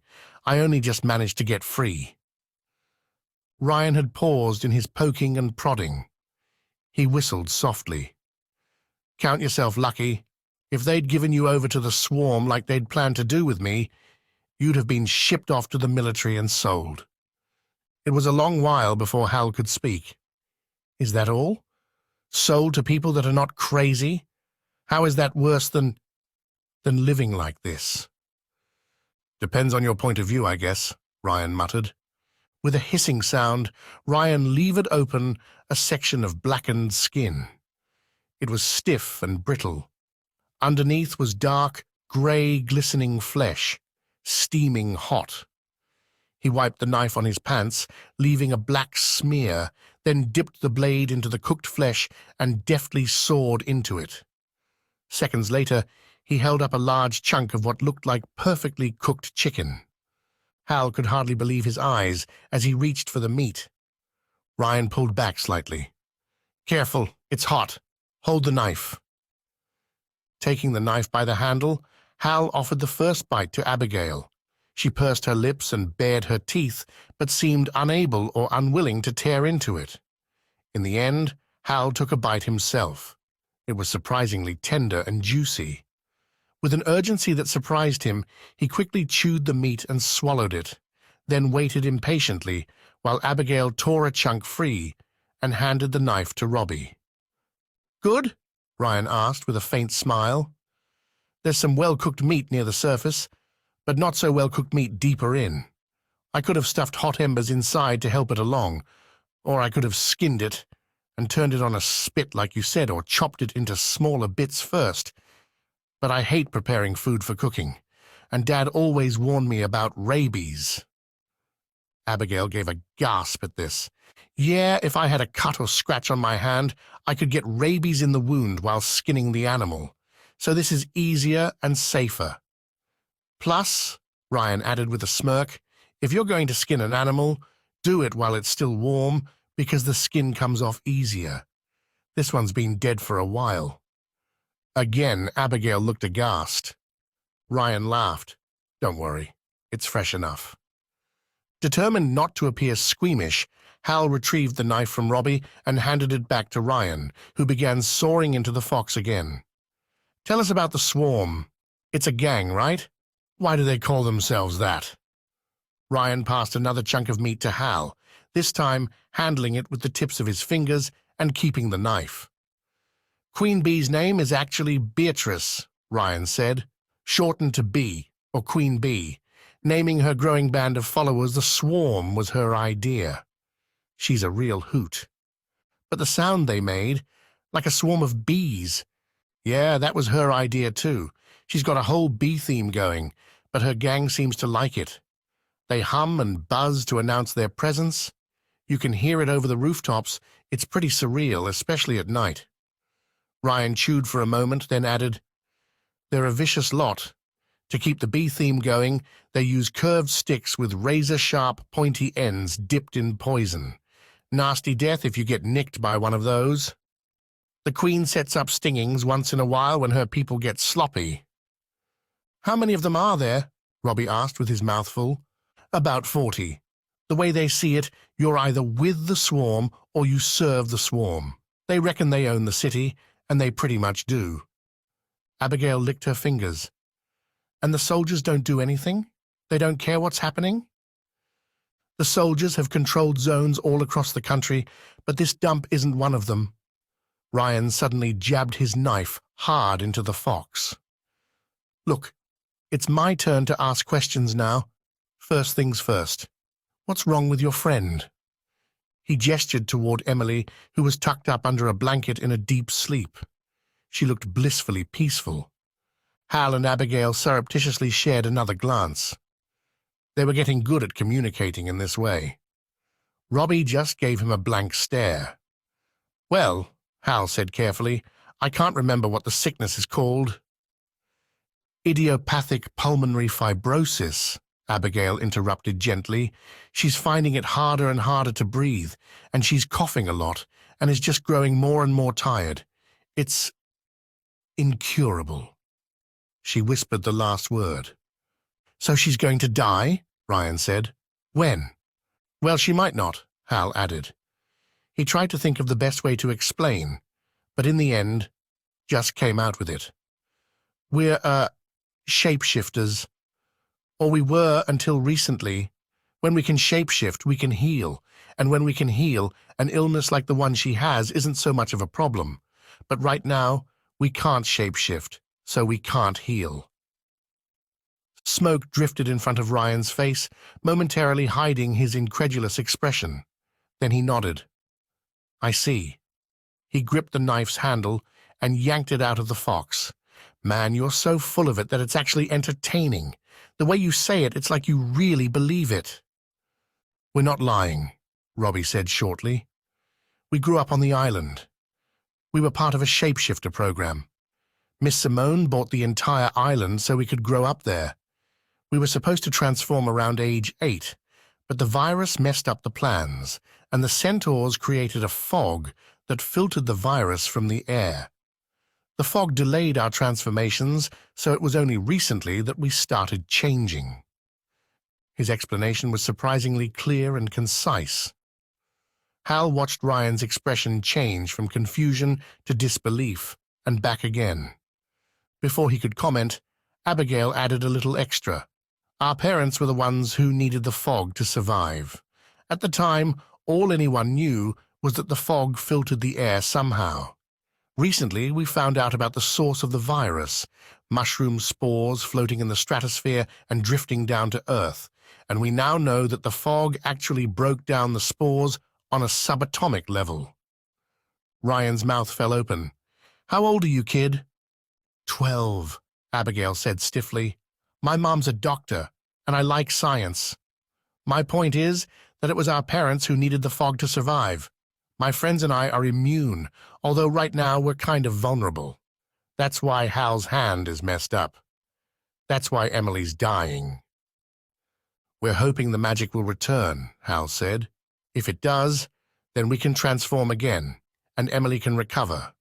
When we get home, we'll find Jolie and force her to reverse her spell. Jolie's one of the Miengu, a bit like a mermaid, only much nastier. She— Whoa! Ryan exclaimed, holding up his hand. Enough already. He closed his eyes. You're doing my head in. Chapter 12. An Errand. I have an errand to run, Ryan said, tearing into the fox once more. Let's eat what we can, then I need to run off somewhere. As he sawed at the crusty black skin, he eyed Hal thoughtfully. What was your name again? Hal. Okay. Well, Hal, you come with me and tell me the real story. You others can stay with Emily. Stay here? Robbie repeated. But what if— Here is safer than where I'm going, Ryan broke in. There's no way this sick girl's going anywhere, so she needs to stay right here and rest. You can come with me too, if you don't mind leaving Emily alone in these woods. He said it flippantly, but Robbie got the message. Hal looked at Abigail. What about you? Coming or staying? She sighed. I'd rather we all stayed. She studied Emily for a moment, then glanced at Robbie as if weighing up whether she could trust him to protect her. Finally, she rolled her eyes. I guess I'll stay. To protect Robbie from himself. Hey, Robbie complained. I can manage just fine on my own, thanks. If any Scrags come by, I'll deal with them somehow. I'm not a complete moron, you know. I can take care of things when I need to. Go if you want to. And if Emily needs a bathroom break? Abigail murmured. Robbie reddened. You should stay. Hal laughed. I can't even remember the last time I had a bathroom break. We haven't been drinking enough. You haven't been drinking? Ryan asked as he handed out morsels of meat. We found a trash can filled with clean water, Robbie said. Ryan grimaced. You mean stagnant water filled with bugs and bird poop? That'll make you sick. No more of that, okay? There's a stream running right through the trees nearby. I drink from it all the time. Grab a mug and follow me. He pointed to his low-hanging hidey hole in the tree. Abigail climbed to her feet and went to rummage through it again. When she found a single mug, she led the way through the trees with Hal and Robbie in tow. They found the stream down the slope in a gully on the lower fringes of the woods. From here, they could see the rooftops of houses nearby. Hal was startled to see that the sun was well on its way to the western horizon. Was it really that late already? It's so cold, Abigail said, bending over the stream and letting her fingers trail through the clear water. She dipped the mug in and took a sip. Then she gulped down mug after mug before passing it to Hal. It was one thing sitting by the stream and drinking whatever they wanted, but getting water back to Emily was another matter. Grab a mug, Abigail said, mimicking Ryan's earlier instruction. How about a bottle or a jug? Seriously, this is all he has? A mug? They returned to camp with the mug about 2/3 full. Some had slopped out on the way. Abigail propped up Emily's head and tried her best to get her to drink, but most of it dribbled away, wasted. Annoyed, Abigail asked Ryan if he had anything bigger than a mug. He nodded. "There's a pot lying around here somewhere. Sorry, but I don't normally entertain guests, or I would have arranged for some decent china." "A pot," Abigail said, looking around. "Come on, Robbie, help me look. My mission is to get Emily to drink some water and eat some of Ryan's delicious roadkill." Not long after, Ryan stood up to leave. He'd finished carving all the cooked meat from the outside of the carcass. The rest was pink and raw. But Ryan grabbed the animal by the back legs and set off with it, gesturing for Hal to stay close. Hal caught Abigail's eye as he left. She stared at him for a long time, and he gave her a smile. But then their eye contact was broken as the bushes closed in behind him. "Where are we going?" Hal asked, catching up with his guide. 6225 Braden Drive, Ryan said in a vaguely sing-song voice. "But never mind that. Tell me the truth. Why are you going to the island?" "I told you the truth," Hal said, acutely aware of the vicious knife tucked into Ryan's belt. "It's unbelievable, but it's all I have. I wish I could prove it to you." "Me too," Ryan said tightly. "Okay, so according to your story, you're a shapeshifter or whatever. You turn into a werewolf. So what's waiting on the island for you? What's there?" "I'm not a werewolf, I'm a dragon." He ignored Ryan's sudden single bark of laughter. "And like I said, the island is where we grew up. We're hoping to get back there and find our way home." "Get back there and find your way home?" Ryan repeated with a frown.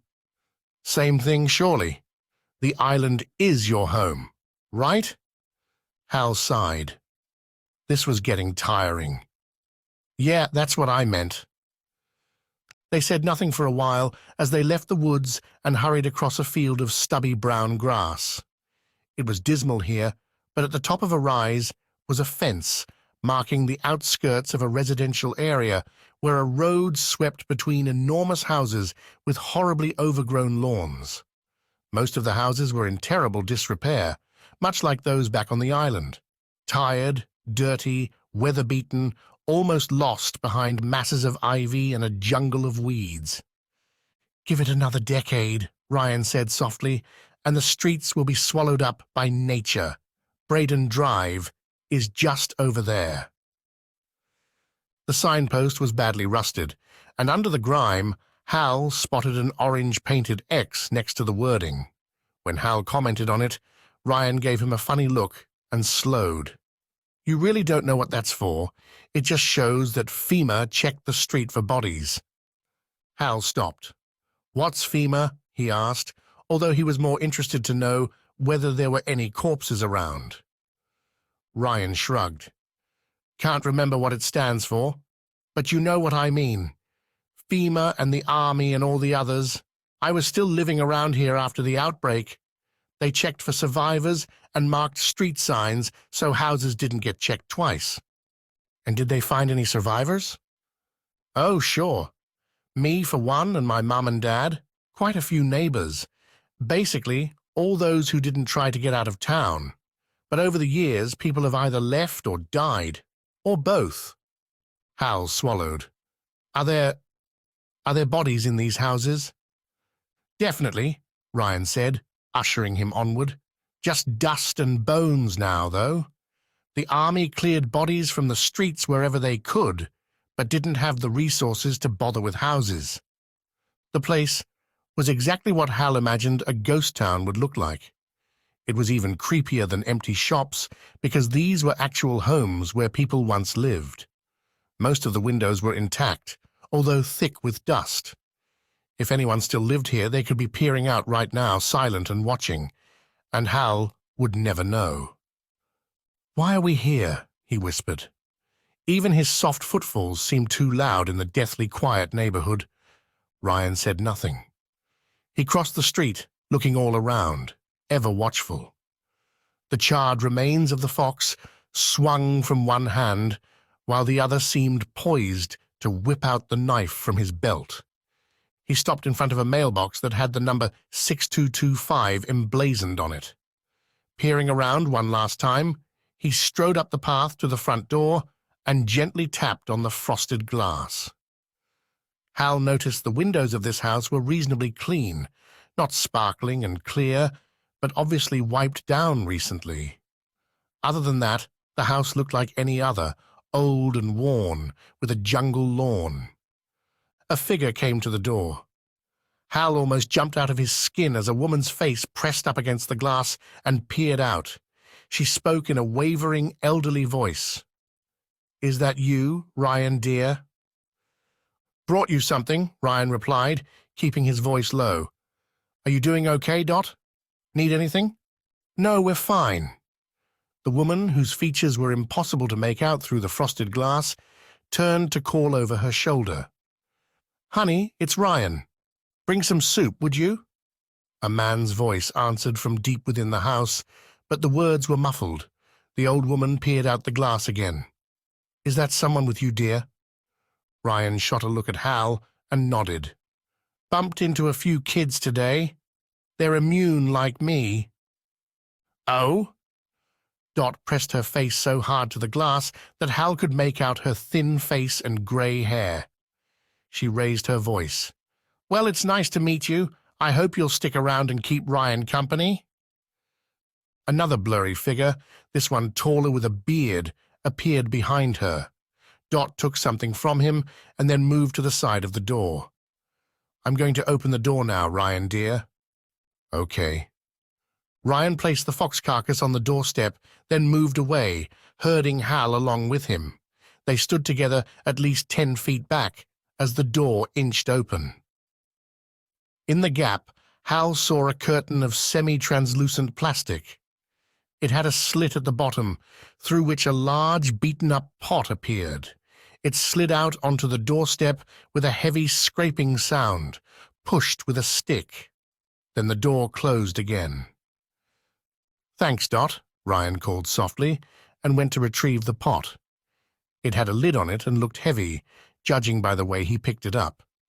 It was obviously cold, too, as he held it without flinching. He grinned as he lifted the lid and peered inside. Then he replaced the lid and ushered Hal down the steps and down the path. "See you soon," he said over his shoulder. The two figures stood side by side behind the frosted glass, peering out at them. Both waved. The fox remained on the doorstep, untouched. As Ryan led the way back along the road, Hal hit him with a barrage of questions. "Who were they? What's in the pot? What was all that about?" "Jimmy and Dot," Ryan said, walking quickly and glancing left and right. "James and Dorothy Windermere. Sweet old couple. They were smart, got their house wrapped up good and proper on the inside before the yellow dust could get to them. They've been living there alone for the last, 13 years? Their backyard has a high fence around, just like all the other houses around here, only with a plastic covering over the top as well, so they grow stuff out back, veggies and whatnot. Got traps as well in case anything passes by. They catch animals and rodents from time to time, but I always try and get them something if I can. They don't need me, but, well, we get along." Hal was amazed. "Did you know them before the outbreak?" "Yeah, and they may be old, but they're loaded up with guns in there. I pity any Scrags who try to break in. The biggest danger is me leading Scrags to their door, so I have to be alert. And see this house we're passing? That's where I grew up." Hal had no time to stop and stare. Ryan moved on, holding his pot aloft. "Got us some kind of soup in here," he said with a grin. "Dot's a mean cook. This smells good. We're going to have us a nice meal once I get it warmed back up." "And the fox?" Hal asked. "What about it? Why'd they leave it outside?" "Oh," Ryan pointed at Hal's shirt. "You may not realize it, but you and your friends and me as well are covered in yellow dust. Jimmy will put his biosuit on and go outside to give the fox a good wash in the river before bringing it in. They have a system. It was clouding over and starting to get dark. As they left the streets and climbed the fence, Hal looked ahead to the woods. It took a while to spot a faint grey wisp of smoke rising from the trees. It wasn't as noticeable as he'd expected. Still, it could be seen, and was therefore a potential risk. He asked whether Ryan was concerned about it. "I used to be concerned all the time," Ryan admitted, "and still am, but my dad told me long ago that if we're too scared to light a fire, then we might as well curl up and die. So we just took precautions, and I still do. Smoke is less visible when it's cloudy, especially at dusk. Trees filter it a bit so it spreads out instead of being one thick column. Smoke isn't a problem at night, but the light from the fire is, so trees hide that too. Being in the woods is good in a lot of ways." He jerked a thumb over his shoulder. "I can't live in a house like those two? They have it all rigged. They do all their cooking at night and vent the smoke out the window through some ductwork. They have all sorts of gadgets set up, but they can't hunt like I can in the woods. Ages ago, Jimmy set up tanks to catch water as well as filters to purify it. But it runs dry often, and then he has to go down to the river with a bucket." Hal thought about the stream in the woods and had to admit it was convenient having an almost never-ending supply of clear water, as long as it rained from time to time. "But you don't just live in the woods," he said, remembering what Ryan had mentioned earlier. "You have other places, right?" "Yeah, 12 other places I call home in and around the city. Allows me to travel around without having to get back by nightfall or dig around for stuff to survive on." He suddenly handed the pot to Hal. "Carry this for a bit. I want my knife hand ready, just in case. Scrags always show up unannounced. That's how I got caught earlier. A guy can't even do a number 2 in peace." However, despite his fear, they made it back to the woods without incident. The sun was setting by now. It had been 24 hours since they'd arrived in this world, and they hadn't gotten as far as expected. "We really need to get to the island first thing in the morning." Ryan raised an eyebrow. "We?" "My friends and I," Hal clarified. "You too, if you want." "And how will you get across to it?" Hal had no answer to that. "We'll cross that bridge when we come to it," he said, and then chortled at his pun. A bridge certainly would be handy. They arrived back at the fire.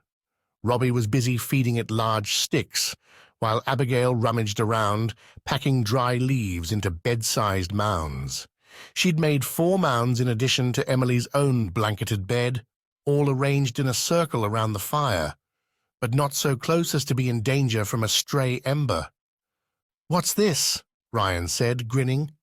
"You don't think I'm sleeping on the ground, do you?" He jabbed his thumb upward. "I'm tying myself in the tree, but you go ahead and get comfortable with the ants and other critters if you want to. If a bear comes along, scream and I'll leap down on it."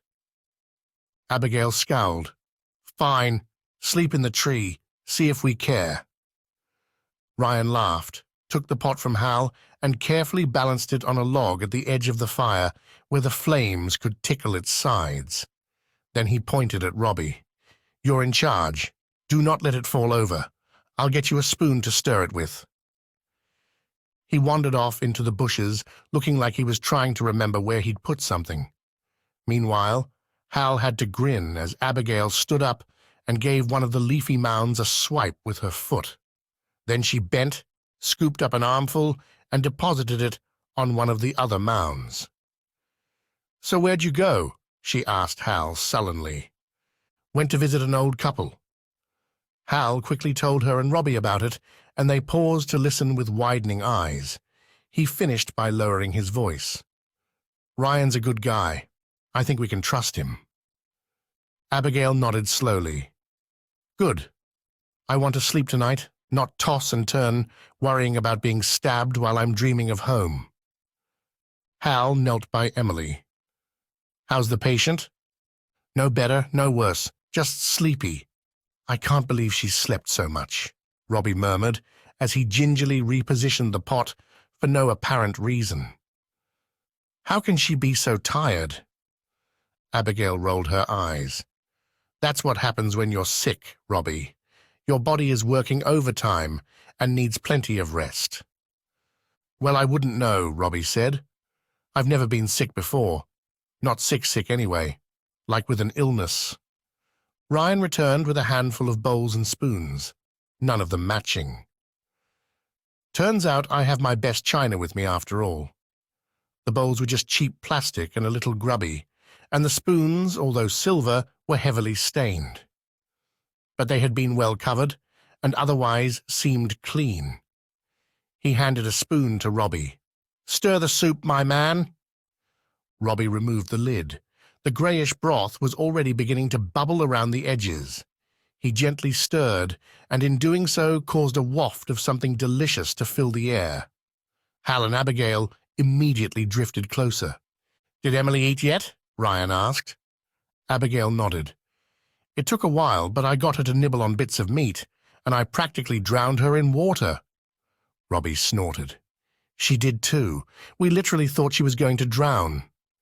"You did," Abigail said. When the soup was bubbling and hot, Robbie carefully shared it between 5 bowls. It wasn't a whole lot for each person, but better than nothing. They all slurped in silence while Emily's bowl sat on a rock to cool. The soup was so warm and tasty that Hal was disappointed when it was all gone.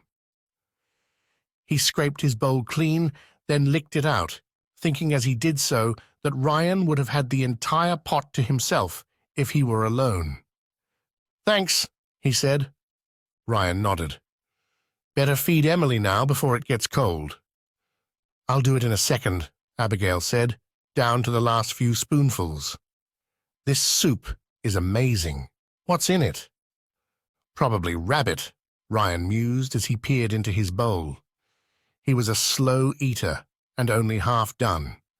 "The onions come from their backyard, and the carrots, and whatever the green leafy stuff is." He was silent for a minute, something clearly on his mind, judging by his pursed lips and distant stare. He gently put down his spoon. "Listen, guys. I've got to know what's going on with you. What you want with that island. I understand if you have secrets or just don't trust me.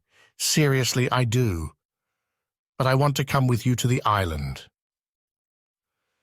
Abigail slowly edged toward Emily with her bowl, listening intently. Robbie was like a statue, hanging on to Ryan's words. "Why?" Hal asked. "Because I have a feeling," Ryan said. He wagged his spoon at Hal. "I've been living in the woods longer than I ever lived in a house. I've met a lot of Scrags and quite a few survivors over the years.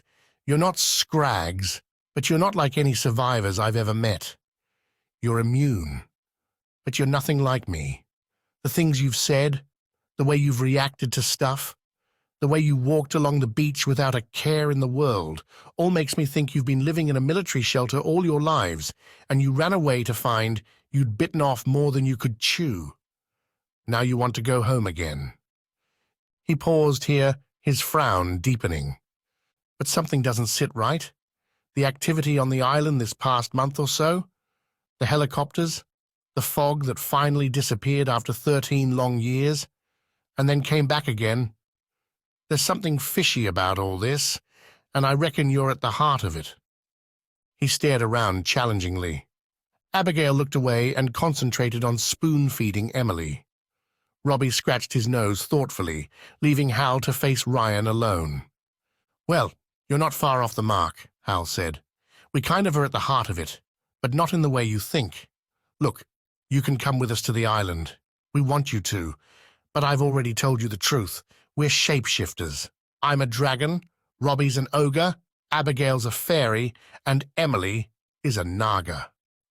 "And I'm Santa Claus," Ryan snapped. He almost threw his bowl down in disgust, but seemed to realize it would be a terrible waste to lose half his soup.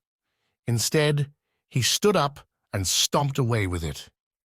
"I'm going to get some sleep," Hal said with a sigh. Robbie looked astounded. It's only just got dark. And I'm tired. We've been up since dawn and have had a rough day." While Robbie noisily added some more wood to the fire, and Abigail continued dribbling soup into Emily's mouth, Hal crawled into his bed of leaves. He didn't fall asleep right away. He listened to the crackling of flames, the occasional snap and hiss of red, hot logs, and shivered, wishing he had a blanket. He rolled over to face away from the fire and curled into a ball. Something dug into his leg, and he fidgeted around until he'd fished out the georock. He placed it on the ground in front of his face and stared at it. In the subdued evening gloom, he imagined the rock was glowing slightly. Was it? No, probably not. It was just the orange glow of the flames playing over its rough, rounded surface. Hal's eyelids began to feel heavy, and he soon drifted off. He was aware of movement shortly after, someone walking stealthily around the camp, and he tried to open his eyes and focus. But he was asleep again before he knew it. He dreamed that the geo-rock was glowing fiercely, accompanied by a curious humming sound. Then someone shook his shoulder. "Wake up," Ryan whispered urgently. "Don't make a sound. We've got company." Chapter 13. Midnight Dash. "Wake up," Ryan whispered again. He shook Hal's shoulder. "Or I'll leave you here for the swarm to find." Hal jerked upright, trying to figure out where he was. It was dark, the middle of the night in the woods, and the fire was nearly out. It was bitterly cold, despite the blanket that had miraculously appeared during his slumber. When everything came back to him, he rubbed his eyes and crawled off his bed of leaves, intensely aware of the rustling noise he was making. The sound of humming made his skin prickle. It was still distant, yet managed to tie his stomach up in knots. "Are you sure it's the swarm?" he whispered to Ryan, knowing very well that it was. Ryan woke Abigail. He reached out and put a finger to her lips as her eyes snapped open. "Shh." Robbie, already awake and alert, pushed off his blanket and climbed to his feet. His bed of leaves made even more noise than Hal's. Ryan ushered everyone around Emily. "They're looking for us. I can feel it in my bones. The swarm never sniffs around the woods. They must be rattled about our escape. Queen Bee can't afford to let a couple of weasels get away." "Weasels?" Abigail repeated. "People who weaseled out of being infected by the virus, as if being immune is some kind of cowardly choice we made." Hal could see the exasperated look on Ryan's face, even in the darkness. "Never mind. We need to leave. The swarm's tracking us. They'll find us if we stay here." "Why are they announcing their presence?" Abigail asked. "Why are they humming like that?" "It's the way they do things. There's nothing like the hunt. They want to let us know they're coming, so it's not too easy for them. But they'll go into stealth mode when they get tired of playing." Ryan bent to scoop Emily up in his arms. He made sure to scoop up her blanket at the same time and waited while Abigail tucked it in around her. While she was doing that, he nodded to Hal. "You boys, grab my knife and be ready to use it." Robbie looked so mortified that Hal sighed and lifted it from Ryan's belt. He stared at the long blade, knowing there was no way he would ever be able to stick anyone with it, not even an attacking Scrag. "Let's move," Ryan whispered. "But the fire," Robbie said, pointing at the faintly glowing embers. "And all your stuff." Ryan turned away. "All worthless to me. The only thing in the world I care about is my life. And yours too now. Let's go." They hurried from the clearing and ducked between the trees, treading as lightly as possible, not uttering a word for at least 5 minutes. Then Hal slapped his pockets and let out a cry of alarm. "My rock! I need to go back and—" "I've got it," Ryan said shortly. "Stay with me." He pushed through a thicket and disappeared, leaving Hal with a dilemma.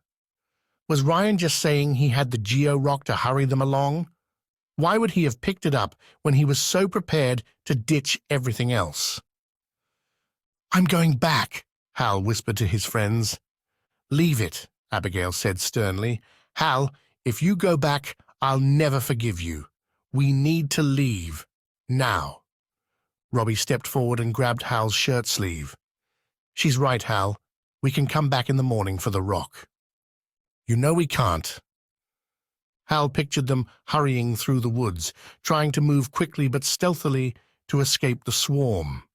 The woods were long and narrow, and the swarm had probably spread out all the way across. That was why they were humming. They knew they had the area covered. How far would they chase Hal and his friends into the night? "Hal," Abigail said, her voice rising. Ryan returned at that moment, crashing through the bushes. He must have dumped Emily somewhere up ahead. "What are you doing?" he demanded in the loudest whisper Hal had ever heard. "Can't you hear them?" The humming had increased in volume and intensity.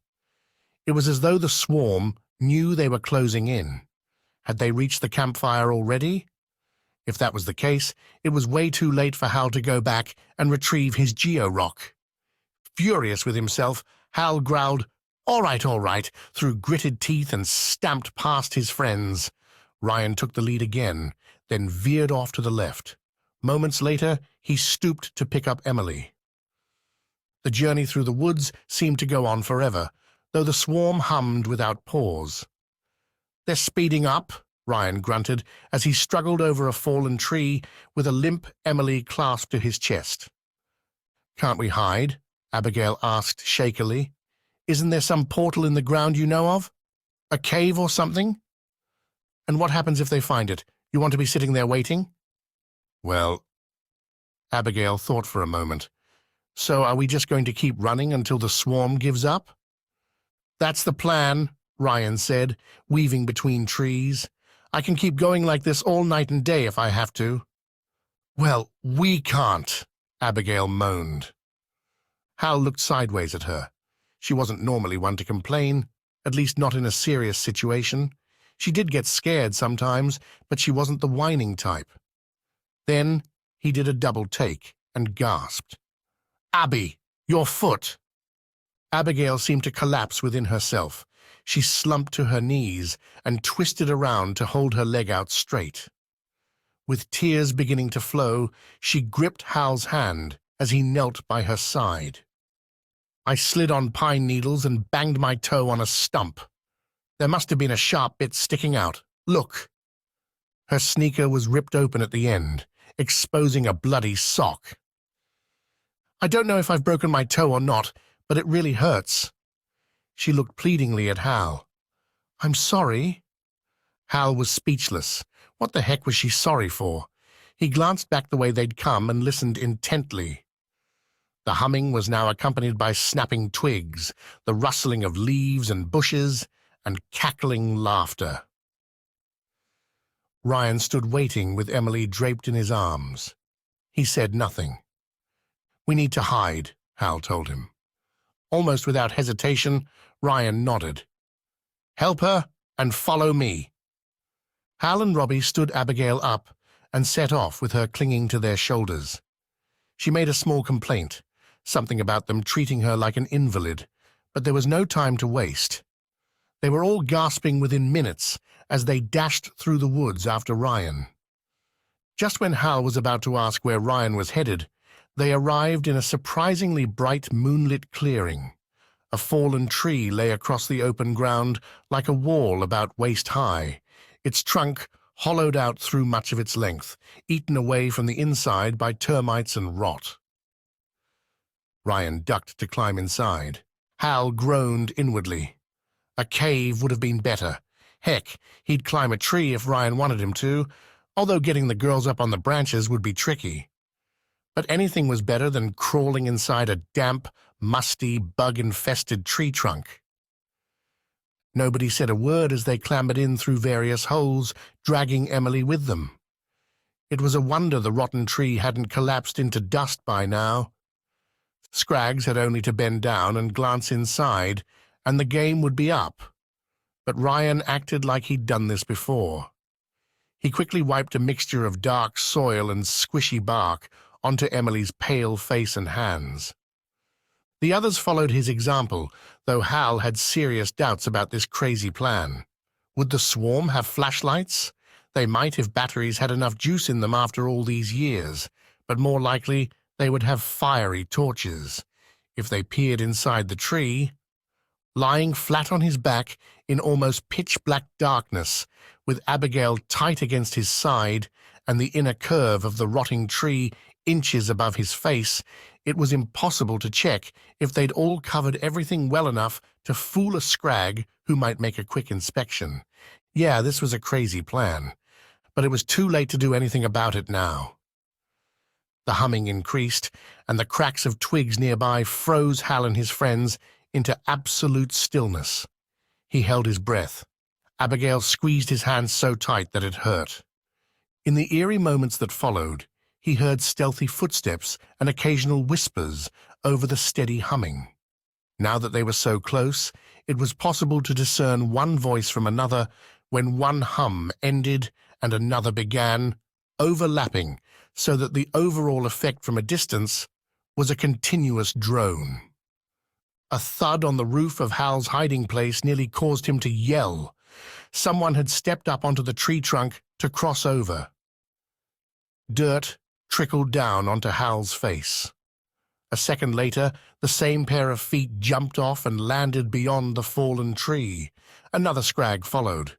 For a moment, Hal entertained the idea that the swarm was passing by. Since they were so spread out across the woods, maybe only these two were anywhere near their hidey hole. They had already climbed over. Maybe they would move on without looking back. A fiery torch was shoved through the hole right by Robbie's feet, flooding the inside of the tree with flickering orange light and choking smoke. A silhouetted figure bent to crawl inside. Hal felt all his hope leaking out like air from a tire. It was over. The swarm had captured them. He closed his eyes and held his breath. The silence that followed was excruciating.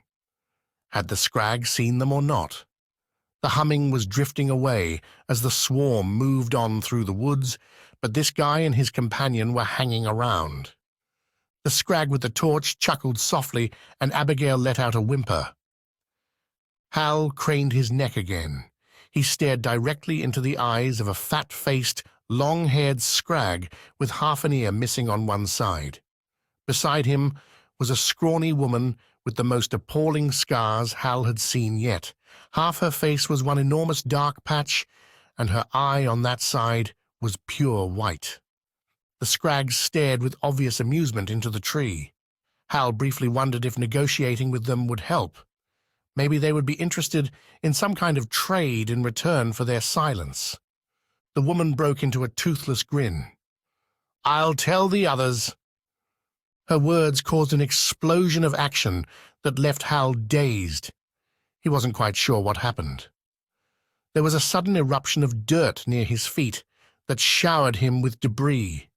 It went into his eyes, and he spent the next half-minute blinking and choking as pandemonium broke out over his head.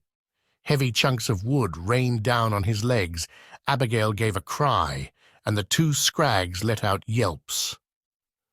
The muffled noise was accompanied by a violent shaking as the entire tree rocked from side to side. Then it was over, except for unidentifiable grunts and growls from outside. Hal tried to sit up, banged his head, lay back down again, and coughed and spluttered. Abigail squirmed and wriggled as if trying to crawl farther into the tree. Ryan furiously whispered, "What's happening? What's happening?" When Hal managed to force his eyes open, moonlight streamed into the tree. Much of it had disintegrated on top of Hal's legs. The lower half of the tree was gone, open to the stars. And what about Robbie? Hal wriggled downward, then sat up to feel around in the debris, certain his friend had been killed by some kind of bomb. That was it. The swarm had dropped a bomb into the tree. No, no, no, he moaned, flinging bits of rotten bark aside, his hands sinking into soft, wet soil as he felt around. He quickly realized Robbie wasn't there. I don't get it, he mumbled. Then Abigail squeezed past him. She stood, stumbled away from the tree, and disappeared from sight. Ryan came next, much rougher than Abigail, nearly knocking the wind out of Hal as he wriggled past. By the time Hal had climbed out of the tree, he had an inkling of what had happened. His heart thudded with excitement and hope. In the moonlit clearing, Ryan stood with Abigail, looking around at empty black woods. The humming continued, receding now, the swarm so caught up in its war cry that it had missed the commotion and moved on through the trees. As for the two Scrags, they were gone, as was Robbie. What just happened? Ryan asked again, shaking his head. I don't get it. What happened? Abigail turned to him. I'll tell you what happened, she said in a low, angry voice. She pointed down at her ruffled cardigan and smart clothes, now one big, sodden mess. You just made us crawl into a tree filled with dirt and rot. That was possibly the worst idea I've ever heard in my life. It's worked before, Ryan snapped, his voice low. But where's your friend? Did they take him? Why isn't the swarm coming back for us? Hal held up a shredded shoe. Robbie probably stamped those two Scrags into the ground. Abigail stared at the shoe, her face a mask of dirt, her hair matted and jammed with leaves. A smile appeared, her teeth white and even. It's like Black Woods all over again. Exactly like Black Woods. How about you? Do you feel any different? Abigail frowned and shook her head. Nor me, Hal muttered. Ryan looked from her to Hal, his frustration practically venting from his ears as he ground his teeth and balled his fists. What are you talking about? He whispered hoarsely. Hal pointed to other shreds of clothing on the ground. Robbie changed. He's an ogre now. He's out there somewhere, going after those two Scrags. He's probably got them already. I don't hear anybody screaming, do you? He grinned at Ryan. The trail of clothes leads that way, he pointed off to the right, which is toward the beach. That's where I'm headed too. Let's get Emily and get out of here. Ryan stood there with his mouth hanging open as Hal went to crawl back into the tree. He glanced back to see Abigail limping after him, but Ryan gripped her shoulder and halted her. Wait, he called. Let me help. Together, Ryan and Hal dragged Emily out by her feet. Then Ryan hoisted her up onto his shoulder. Let's go, he said, setting off. Abigail clung to Hal, her foot lifted off the ground. He felt awful for her. It was bad enough being badly injured, but to be covered in dirt as well, with all that muck getting into the wound. The incessant humming ceased. Ryan said nothing, but shot a glance at Hal. His meaning was clear.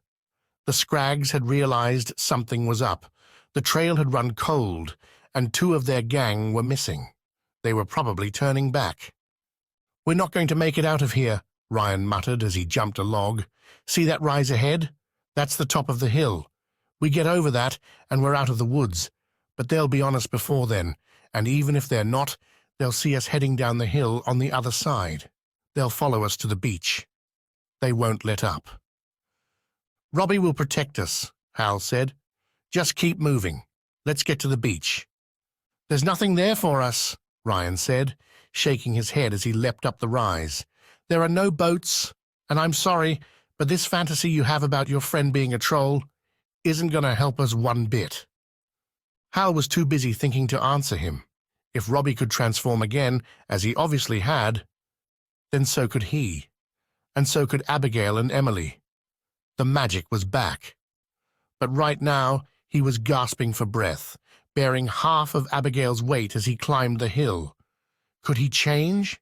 Why didn't he feel any different? He willed himself to transform. Nothing happened. His breath was ragged, his heart pounding. Change, he told himself. You can do this. Only he couldn't and he had no time to ponder the matter. "Can you transform?" he asked Abigail between gasps. "I've been trying," she panted back. "It's not happening." So how come Robbie can do it? At the back of his mind, Hal feared they were wrong, that Robbie hadn't transformed at all, or if he had, that it was only a partial change. How could Robbie transform but not Hal and Abigail? They topped the hill where the trees thinned out. Without pausing, the group began slipping and sliding down the other side, suddenly out in the open, with the bay glimmering and sparkling in the moonlight. But there were Scrags, too. They tore out of the trees and down the hill after them, cutting a diagonal path to intercept their prey. The incessant humming had stopped a while ago. Now the Scrags were silent as they lofted their blackened, poison-tipped spears and other crude weapons. Hal searched ahead. They were very close to the beach, but the beach offered no protection whatsoever. And where on earth was there? The hulking form of a shaggy monster rose up from behind the stone wall bordering the beach. Robbie was waiting for them, and with him were the two Scrags, one clasped in each hand. They were evidence of Robbie's size, as he towered 3 times taller and just as wide across the shoulders. His enormous hands gripped the Scrags easily around their necks. They looked terrified. Ryan slowed. "What the—" "Don't stop!" Hal yelled as he shot past. "That's Robbie. He's on our side. Trust me, Ryan." He didn't dare look back as he struggled down the hill with Abigail, wincing all the way. Twice they slipped and fell together, but they were up again in a second. Ryan was behind him now, silent, probably in a dreamlike state as he grappled with reality. They had made it to the long beach path when some of the swarm caught up with them. In a panic, Hal avoided their grasp by tripping and tumbling down the steep rocks on the far side of the path. He lost his grip on Abigail, and they both fell awkwardly and painfully, ending up in a heap on the sand. But Robbie climbed the rocks in huge strides. Hal glanced back to see the swarm, around 30 ugly Scrags, pausing in disbelief at the sight of the shaggy monster. Out of breath, Hal rolled over and shakily sat up. His ankle hurt. His knee hurt. Everything hurt. And Abigail had a gash on her head to go with the wound on her toe. She looked dazed. Ryan had managed to clamber down the rocks on a more sure footing, and he came to stand near Hal, still clasping a limp Emily to his shoulder as he gazed up at the monster on the path. "I don't know what—" Ryan started to mumble. "I can't believe—" The swarm had spread out in a large semicircle around Robbie, half-crouched and lofting their spears. The ogre stood there, slouching a little, his arms so long that his knuckles rested on the ground. He slowly twisted his head around to face Hal, and Ryan gave a gasp and stepped backward. "Go!" Robbie rumbled in a booming drawl. Normally his words were unintelligible, but on this occasion his meaning was clear. "Let's move," Hal said quietly, struggling to his feet. He almost fell again as his ankle exploded with pain. He and Abigail fell against each other, supporting one another. As one, they managed to hop in turn as they made their way down the beach toward the sea. But go where? There's nothing here. Where does Robbie want us to go? Hal paused again to look back. Ryan did too, his mouth hanging open. The swarm closed in on Robbie. Evidently they had gotten over their initial shock and were tightening their semicircle, aiming their blackened spears at the giant. Queen Bee appeared. She shoved a couple of her ragtag band of followers into the fray. The men launched themselves at Robbie, jabbing with their spears. Robbie reacted swiftly. He batted them aside, then leapt forward into the crowd. He showed no mercy, just swept a powerful arm and knocked down at least 5 Scrags. Queen Bee jumped back just in time, then started screaming instructions. Scrags scurried around, spreading out around the ogre, leaping over rocks to get behind him. Spears flew through the air, chains rattled, Crowbars and lug wrenches scraped on rock, and the air was filled with hoarse yelling. Robbie had the sense not to stand there and take it. When one spear jabbed his shoulder and bounced off, and another clattered against his chest, he let out a roar and stamped around, swinging his arms as far as he could reach. Scrags toppled and flew, and the circle widened. Then Robbie pounded down the rocks, ploughing through his attackers as if they weren't there. Hal suddenly realized his friend was gesturing at him with ogre-sized hand signals. "Go!" But a frantic hobble to the water's edge was all Hal and Abigail could manage. What next? There was no boat, and there was certainly no way any of them could swim to the island. Yet Robbie splashed into the water without hesitation and started wading. "We can't," Hal started to say, but he gave up, knowing it was useless to argue. Robbie was already 20 feet ahead, submerged up to his waist. Hal and Abigail hurried into the water and gasped. It was frigid. There was just no way they were swimming in that. It was December, the middle of winter, and halfway through the night. Hal would rather face the swarm than drown in freezing seawater, but as he turned to go back, he saw the horde of Scrags pouring down the beach, panting heavily, their eyes wide and mouths twisted in rage. Queen Bee was at the center of it all, screaming like a banshee. Chapter 14. The Island. As Hal waded deeper into the freezing water, his breath caught in his throat. Abigail clung to him, shuddering and gasping. Ryan seemed just as unsure, but oddly forged ahead without question, with Emily draped over his shoulder. He's trusting me, Hal realized. I told him to trust me, and he's doing it. He's putting all his faith in me, trusting that I know what I'm doing. The ogre was waist-deep, allowing the waves to crash around him. Ryan moved closer, the water up to his neck. Emily began to float, and as she cried out in panic, he twisted her around so she was lying on her back.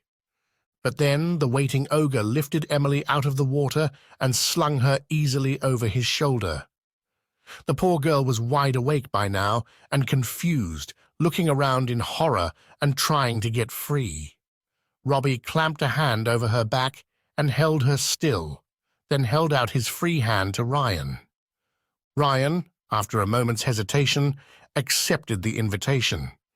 He clambered high onto the ogre's broad, shaggy shoulder and clung there like a limpet. A spear plopped into the water near Hal. He stared at it for a second, then hurriedly swam a few extra strokes to reach his ogre friend. Abigail was right behind him, hot breath puffing from her quivering lips. Robbie leaned forward in the water, presenting his broad back as a makeshift raft. As Hal and Abigail climbed on board, more spears flew by. One embedded itself in the small of Robbie's back, making him jerk and howl. He immediately began to swim, his giant arms spinning in haphazard fashion, legs kicking so hard that great white plumes of icy water flew up. The spear came loose a second later, leaving a small, dark patch in the ogre's hair that was quickly washed clean by the salt water. For the next few minutes, the night was filled with screams, yells, hoarse panting, and endless splashing, not to mention shouts of anger from the shore.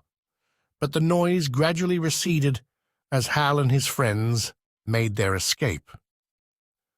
The swarm watched from the beach, a mass of silhouettes in the moonlight. They were too far away by now to throw their spears. Gradually, the panic subsided. After that came violent shivering, chattering teeth, and painfully icy fingers. Hal focused on clinging to the raft. As big as Robbie was, there wasn't a whole lot of room on his back for the four of them. They squeezed together somehow, each grasping a handful of hair, a leg or arm, dangling off the side, keeping their heads low in case one of Robbie's swinging elbows crowned them. Ahead, the island loomed. Hal wondered for the first time if they might just make it. There was a long way to go yet, but he knew ogres were tireless. The real question was whether the rest of them would survive the freezing water. He buried his face in the coarse hair, unable to control the violent shivering that racked his body. Abigail was the same. Her face was a white mask, her lips slowly turning blue. Hal could barely feel his fingers. He could see them locked in place, gripping Robbie's shaggy hair, but they had no feeling whatsoever. He squeezed his eyes shut and moaned. This was miserable. Their body temperatures were plummeting and pretty soon would be dangerously low, leading to hyper or hypo something. Dimly, he heard a sudden loud splash. Someone cried out. Hal forced his eyes open and saw, through a watery haze, the face of a dark-haired girl with the longest neck he had ever seen. She looked like a giant snake with a human head as she swam around in the water alongside the shaggy raft. Then Hal passed out.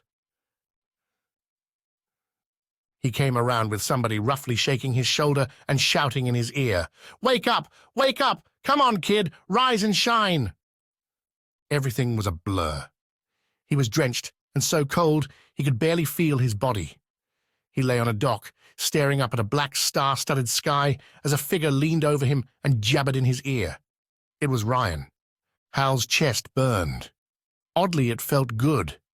Any warmth was good right now. He allowed the warmth to spread throughout his core, seeping into his bones, radiating up his chest to his throat. Then he belched a hot, yellow flash. Ryan reared backward. A plume of smoke hung in the air over his head. Hal drifted off again, his arms and legs leaden and unfeeling. But the warmth in his chest was back again, creeping throughout his body, inching down his arms. He ignored Ryan's annoying voice and receded into darkness.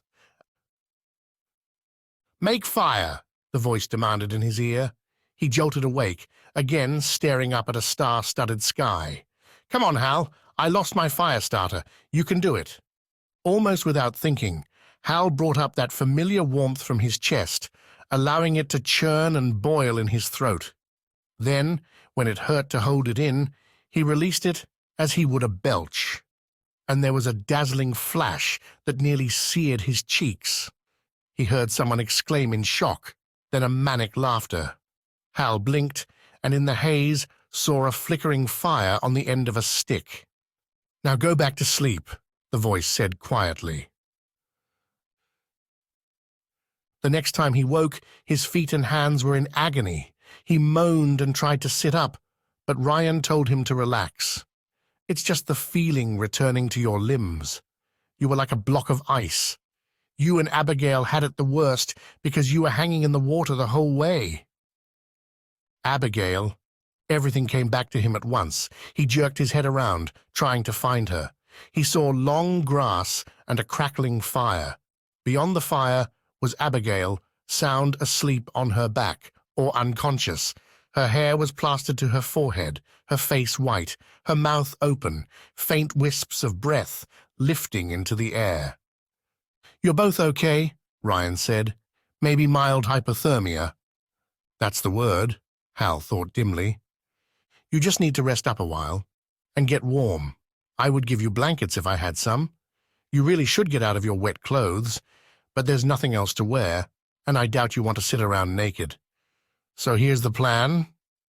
Hal blinked and focused on Ryan. The guy's hair hung in his face, wet but not dripping. His khaki shirt was damp. "You're going to stay right here," Ryan said. "I'm going to go off and see what's what. Your gorilla friend is coming with me, so you stay here with Abigail and Emily and get warm, okay?" "What?" Hal croaked. He grimaced, then tried again. "What are you doing? Why are you leaving us? Where are we, anyway?" A thin figure slid into view, and Robbie's familiar face looked down at him. He was shivering with only the fragments of a thin shirt on. His pants, thankfully, had fared better. "We're at Lighthouse Point," he said. Hal's heart leapt. "On the island?" "On the island. We made it. I swam around the island and dragged you all out onto the dock, and then here to this grassy patch. The lighthouse is just there." And sure enough, when Hal squinted and looked over his friend's shoulder, he saw the smooth white tower looming in the background. "We're going to raid those crates," Robbie continued. "We need dry clothes." He fingered his shredded shirt. "And ones that work properly, so you stay here by the fire and we'll be right back." Before Hal could formulate an answer, Ryan and Robbie slipped away into the darkness. He struggled to sit up, gritting his teeth at the pain in his toes. Thawing too quickly hurt. Not only that, but his ankle was swollen. He stared in horror. His pant leg was rolled up, and his socks and shoes were off, revealing a bulge around his ankle that was already turning purple. Abigail's shoes were off too, and the big toe of one foot looked awful, no longer bleeding, but still split wide open on the end. "What a mess we are," Hal muttered to her. She remained sound asleep and didn't answer, so he looked around for Emily.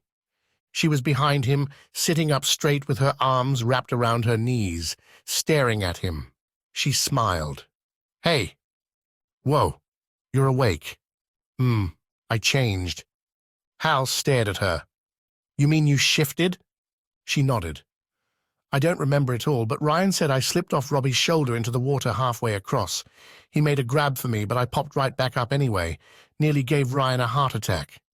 Hal began to laugh, dimly remembering. "You were in Naga form." She nodded again. "He thought I'd been eaten feet first by the legendary sea serpent. I guess I just changed instinctively, the same way I did when you threw me in the water right over there." Wincing with pain, Hal looked around. They were sitting on a grassy slope by the water's edge within the lighthouse. Waves crashed over nearby rocks. "So you're okay now?" he said incredulously. "Just like that?" Emily shook her head. "Far from it. I've changed back and forth a few times, and I feel much better, but the sickness is still inside me. It's coming back again. I don't think I'll ever shake it, not without Jolie's help."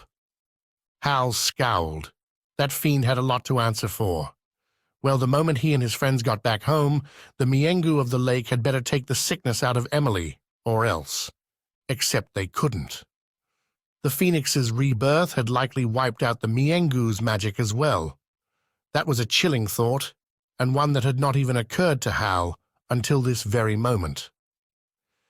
He dragged himself into a cross-legged position and stared at the crackling flames as another memory came to him. "Did I start this fire?" "You did, almost in your sleep. Your first ball of fire was an accident. But then, when Robbie explained what you could do, Ryan got a bit of fluffy tinder and a bundle of sticks together and got you to belch up another fireball. A good thing, too, because he lost his fire starter. He's really ticked about that." Hal had so many questions that he didn't know what to ask first. So had Ryan now accepted the shapeshifters for what they were? Was the portal to Miss Simone's world still out there under the water? And could Hal transform? He tried and failed. He could barely bring up that fiery warmth in his chest now either. He felt something, but it wasn't enough. How come Robbie and Emily had changed, but not him? It wasn't fair. Emily crawled closer to the fire and sat by Hal's side. They said nothing for a while, simply enjoying the heat. Hal tried to ignore his numerous aches and pain. They were alive, and that was all that mattered. "Good to see you up and about," he said, giving Emily a gentle nudge. "I was getting tired of carting you around." "Sorry to be an inconvenience." They both grinned. Ryan and Robbie returned soon after, both wearing dry clothes and loaded with plenty more. "There's a ton of stuff in there," Ryan said. "It's all thin, silky stuff, though, not a single thick coat in sight, so you'll have to wear a few layers." He frowned, fingering his outer shirt. Then he shrugged and pointed at Hal. "You need to get out of those wet things, buddy. Same with you girls. Us guys will turn our backs or something." "Seriously?" Emily said, her old indignant self returning. How about I go behind that hut over there and change while you boys stay right here, and if you peek, I'll bite your faces off." She got up, grabbed a few random layers of clothing, and walked unsteadily across the grass to the small dilapidated generator hut that stood near the lighthouse. Hal laughed quietly. It was good to have her back again. While Emily was busy and Abigail was asleep, Hal quickly changed his pants. Robbie and Ryan looked away until he was decent again. He pulled off his sodden sweater, then his torn undershirt, and replaced them with a couple of layers of dry, smart clothes. They were thin, but felt wonderful, and they radiated warmth. This was significant. It meant the Phoenix's rebirth hadn't sucked the magic out of this world. Hal and his friends had merely been too close to the portal, a temporary effect that was already righting itself. If Robbie and Emily could transform, then Hal and Abigail could too, or at least they would be able to in due course. "I hope she wakes soon," Ryan said, pointing at Abigail. Hal crawled around the fire and gently patted her face. "Hey, sleepyhead, wake up. You in there? Hey, we're on the island. Wakey, wakey." It took a bit more coaxing, but she finally stirred. She stared blindly at him for a while, then frowned and blinked as her senses returned. "I feel like I've been run over by a stampede of centaurs. What happened?" As she lay there resting, Hal explained it all. She said nothing, just rolled onto her side to face the fire. Emily returned while Hal was finishing. She was bundled up in 3 dresses that hung to her knees. Her feet were bare. "Have you noticed that these clothes still have their magic?" she announced. "They're warm." Ryan frowned. "They do feel strangely warm, yeah, but magic?" Emily went to collect up her damp shoes. "We should keep these, though. Let them dry out. In this weather, they're better than our smart shoes." "Smart shoes?" Ryan murmured. He shook his head. "You kids have a lot of explaining to do." "Do we?" Robbie said, giving him a sideways look. "Funny. I thought we'd explained already. We're shapeshifters, and these are what we call smart clothes. They change shape when we transform. Our last ones didn't work properly because they lost most of their magic." Ryan collapsed next to him and placed another log on the fire. "I don't know what to believe. I saw you, kid. You were a monster. I can't explain that. I didn't even believe it was really you until you changed back. When we came out of the water and you shrank and stood there shivering. Well, I'm a tough guy, but I nearly fainted. And as for you," he pointed at Emily. "What the heck?" "Shapeshifters," she replied, "just as Robbie told you." "And then that fire-blowing trick," Ryan said, turning to Hal. "I mean, that was freaky. Useful, but freaky. And you say you're a dragon?" "So you were listening," Hal said.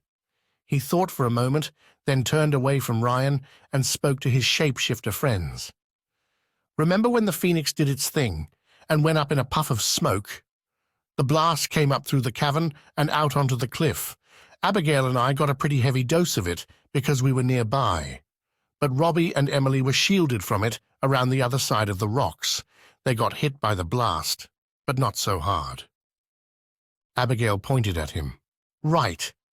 And that's why they were able to transform earlier than us." She stared at Hal with excitement. "You and I will catch up soon." She was shivering again. Ryan suggested she go get changed, and somewhat reluctantly she climbed to her feet and hobbled off behind the hut with an armful of dry clothes. While she was gone, Ryan stoked the fire some more. As Hal stared into the flames, his gaze moved to the small rocks bordering the fire pit. They were dull and lifeless as all rocks were, but it reminded him. "Ryan!" he said so loudly that everyone jumped. "The Geo-Rock! My rock! Where is it? You said—" He swallowed, anxiety suddenly flooding his body. Back there in the woods, you said you had my rock. Did you really? Or were you just trying to stop me going back for it? Ryan absently patted his pockets before realizing he was now wearing different clothes. It's in my other pocket. He turned to look over his shoulder. In the lighthouse? Hal breathed a sigh of immense relief. He started to get up, but Ryan grabbed his arm and shoved him back down. No way, my friend. Sit. You need to rest that ankle and get warm. If you want the stupid rock so much, I'll go get it. But you stay here. All of you. In fact, since it's the middle of the night, just lie down and get some sleep. I'd rather sleep in the lighthouse, Hal said. There's no fire in the lighthouse and you shouldn't walk. I can manage. And we can bring the fire with us. By the time Abigail returned freshly dressed, Hal, Robbie, and Emily had convinced Ryan that moving to the lighthouse for the night was a much better idea than sleeping out under the stars. Ryan eventually gave in, though he continued to mutter his protests. What's wrong with sleeping under the stars? I do it all the time. Taking some burning logs with them, they set up camp inside the lighthouse. The remnants of the old oak door lay on the concrete floor inside the tower, along with parts of its busted frame, perfect kindling for a new fire. Hal grinned as he hobbled about. Haven't you cleared up your mess yet, Robbie? I only broke the door because you told me to, his friend replied. It was hard to believe this lighthouse was where it had all started, or rather, when things had really begun to get interesting. But then Hal frowned, remembering that there had once been 4 crates of smart clothes under the circular staircase. One was missing. He pondered the situation. Who could have taken the 4th crate? The soldiers? Go open some windows, Ryan said to nobody in particular as he stoked the fire. Robbie clattered up the steps, circling higher and pausing every so often to struggle with a window. Hal nodded with approval. This was more like it. They shelter and warmth, and a ton of soft, dry clothes to lay out for bedding. But the best thing of all was that they were safe, as long as the soldiers didn't come back for more silky clothing. They all watched the fire for a while, saying nothing. The smoke curled upwards into darkness and out of the open windows. Emily leaned sideways and laid a hand on Ryan's forearm. Thanks. He looked surprised, then gave a shrug. No problem. Oh, and hang on a second. He tossed the geo rock to Hal. Here you go. One weird rock. It was glowing. Not as brightly as it should be, but definitely glowing. Hal stared at it, then looked across at Abigail. Her eyes were bright, a faint smile on her lips. Robbie and Emily were mesmerized too. So what's it for? Ryan asked. I noticed it glowing back in the woods when you were all asleep. That's why I picked it up. What's it for? Well, Hal began, goblins work down in the mines collecting these rocks. We use them for power. People stick rods in them to draw out the energy or something like that. Kind of like electricity. But if you smash it open, it'll explode. Ryan raised an eyebrow. So it's a bomb? No, not really. If it explodes... Hal struggled for the right words to use around Ryan. Then he sighed. If it explodes nearby, it'll kill you for sure. But it also opens up a portal to another world. The world where we live. There was a long silence as Ryan digested this. He had no expression on his face when he nodded slowly. Gotcha. Hal shook his head. You don't believe me, but you'll see. The rock's not bright enough yet, but when it is, we'll crack it open and hopefully go home. Abigail took his hand. I love how you make it sound so easy, Hal. Have you thought about how we're going to crack it open without killing ourselves? Remember, it explodes. She looked at Ryan. People have been cracking these open for thousands of years. That's why there used to be so many portals, and why there are so many stories of dragons and fairies. Nobody believes they exist, but they did. They used to cross into this world all the time through these portals. But not anymore, Hal added. Most of the portals have expired, and when a 1,000-year-old phoenix went up in smoke recently, any remaining portals within hundreds of miles closed. Ryan sighed and rubbed his eyes. Gotcha. He shook his head as if to clear it. You kids, I've seen some weird stuff tonight, stuff I still don't understand and can't explain. And now alternate worlds? Exploding rocks that create doorways? Either you're master storytellers, or I have a rude awakening coming up. Emily promptly transformed. Her face thinned, her eyes turned black, and her head and shoulders rose upward as her torso stretched. Her arms remained, but her feet and legs melded together and became a solid mass of serpentine coils. Ryan yelled and flew backward, scrabbling to get to his feet, and instead crashing headlong into a wooden crate. His eyes were wide with terror. Hal, Abigail, and Robbie couldn't help laughing, but Hal quickly reassured Ryan that everything was all right. She won't bite. Well, not you anyway. To put him at ease, Emily shifted back to her human form. Her 3 dresses remained intact the whole time. The nature of her transformation hardly required magical clothing since her upper torso and arms hardly altered. After she had reverted to human form, her face had a healthy color to it. Transforming back and forth was helping her to heal, or at least keep the sickness at bay. I'm never going to wrap my brain around that, Ryan muttered. You'd better, Hal said. Wait until you see a portal. They're black and smoky and hover in the air. Ryan buried his face in his hands. Oh, boy. Hal held up the geo-rock and stared at it closely. Maybe tomorrow, Abigail and I will be able to shift too. And maybe this rock will be back to full strength. He hefted it, then placed it carefully on the floor before looking around at the circle of faces. But I've been thinking, we can't open another portal on the island with all these soldiers around. Right, Abigail said immediately. Too risky. Robbie looked aghast. What? But how do we get home then? We don't want another invasion, Hal said firmly. We'll have to explode the geo-rock somewhere else, where there are no soldiers around. I think we should wait until we have our powers back. Then what? Emily whispered. Go back to the mainland. Chapter 15. Healing. Hal's ankle hurt worse than ever when he woke in the morning. As soon as he struggled to sit up and accidentally put pressure on it, a jolt of intense pain leapt up his leg. His cry brought everyone else awake. What? Abigail exclaimed, blinking rapidly in the shaft of daylight coming through the open doorway. Sorry, just my ankle. Robbie moaned and rolled over. I'll never get back to sleep now. I said I was sorry. Hal clicked his tongue.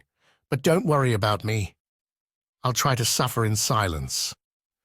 Emily started coughing. She was pale and drawn again.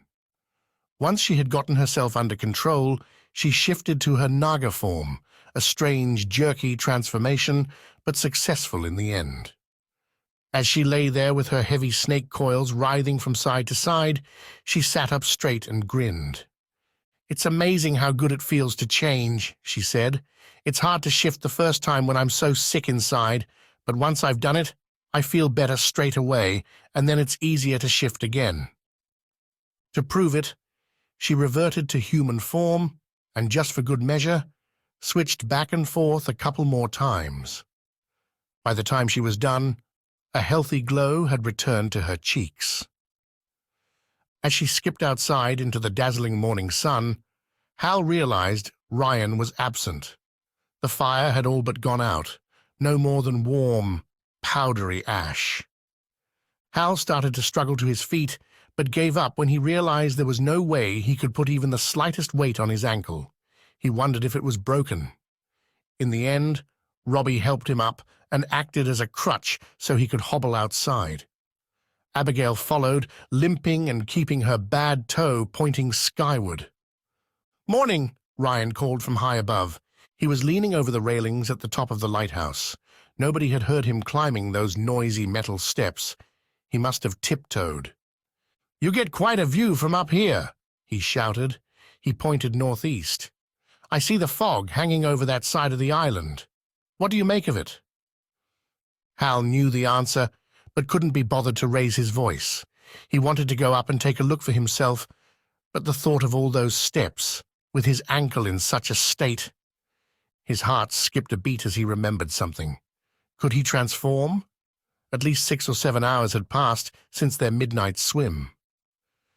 He found Abigail staring at him and knew she was wondering the same thing.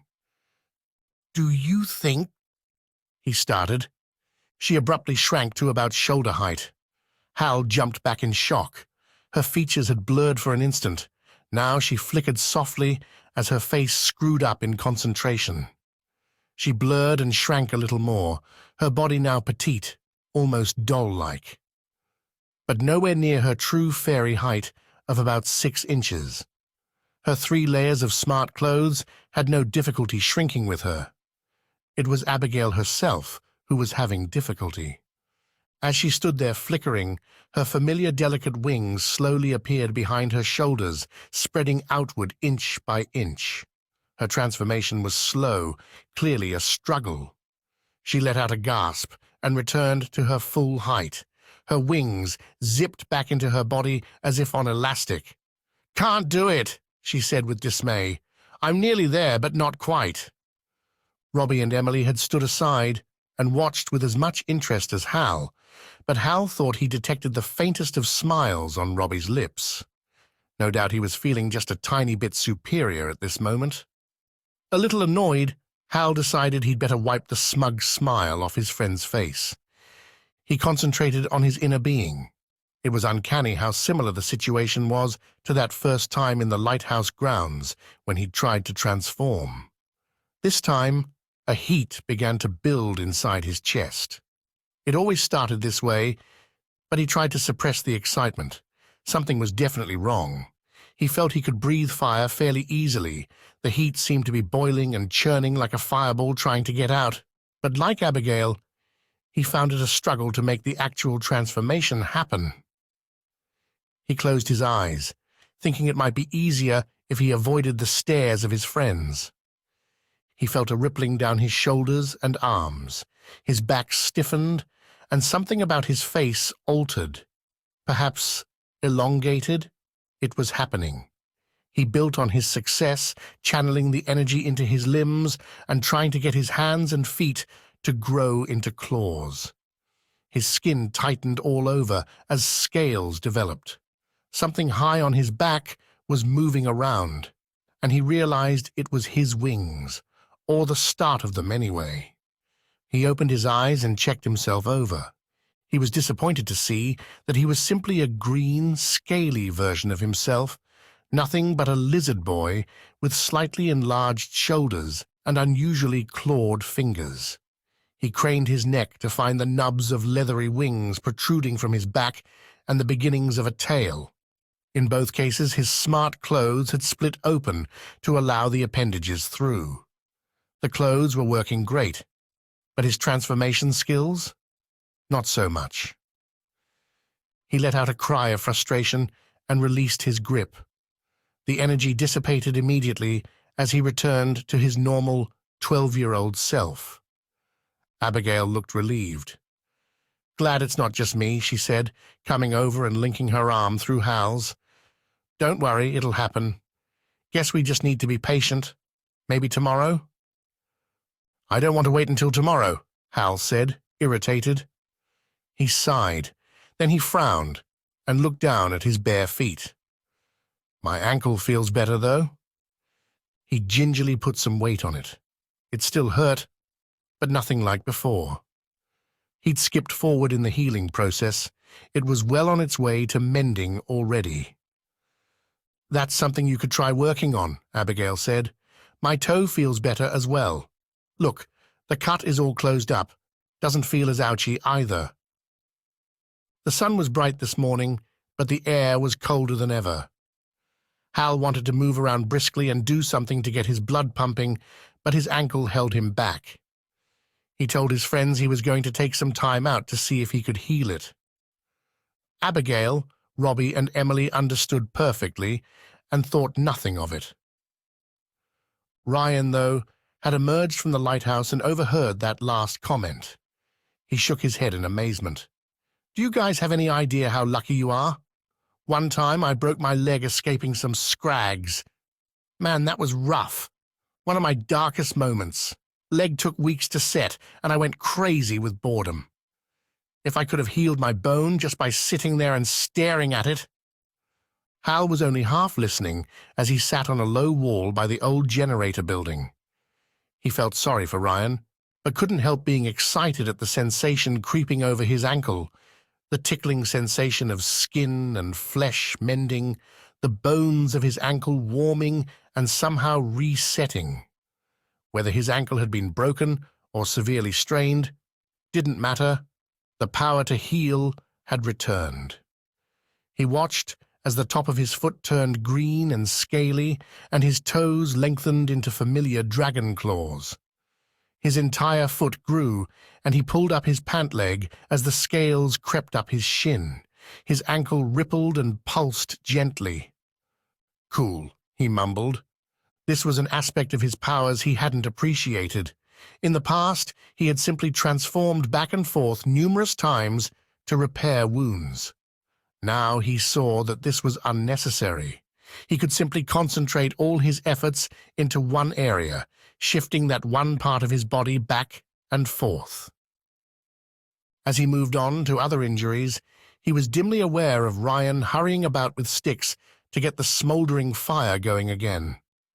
Robbie and Emily were arguing about something trivial, while Abigail sat cross-legged on the concrete. She seemed to be following Hal's example and was busy repairing her damaged toe as well as other scrapes and bruises. The small knife cut on Hal's stomach had already faded, thanks to his partial transformation earlier. Various bruises here and there seemed too mild to even care about, but his infected hand needed attention. The strange crustiness of the skin had subsided a little, again thanks to his attempt at transforming. But he concentrated his efforts and watched it warp and change, becoming more and more human with each cycle. He finally looked up to find Ryan watching him silently. "You're freaking weird, kid," he muttered. Hal laughed and stood up. He flexed his foot, rotating it carefully.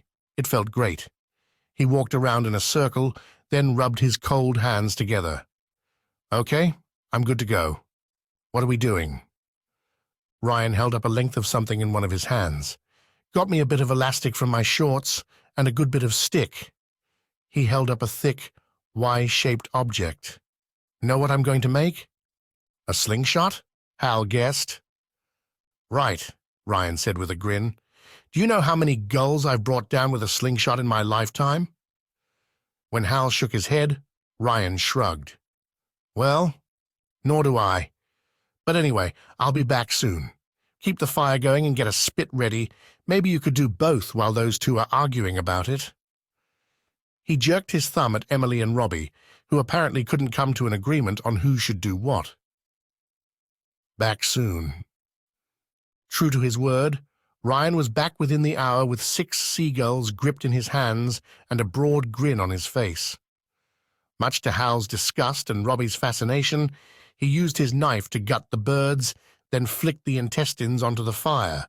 After that, he quickly skinned the birds and skewered them all on a makeshift spit.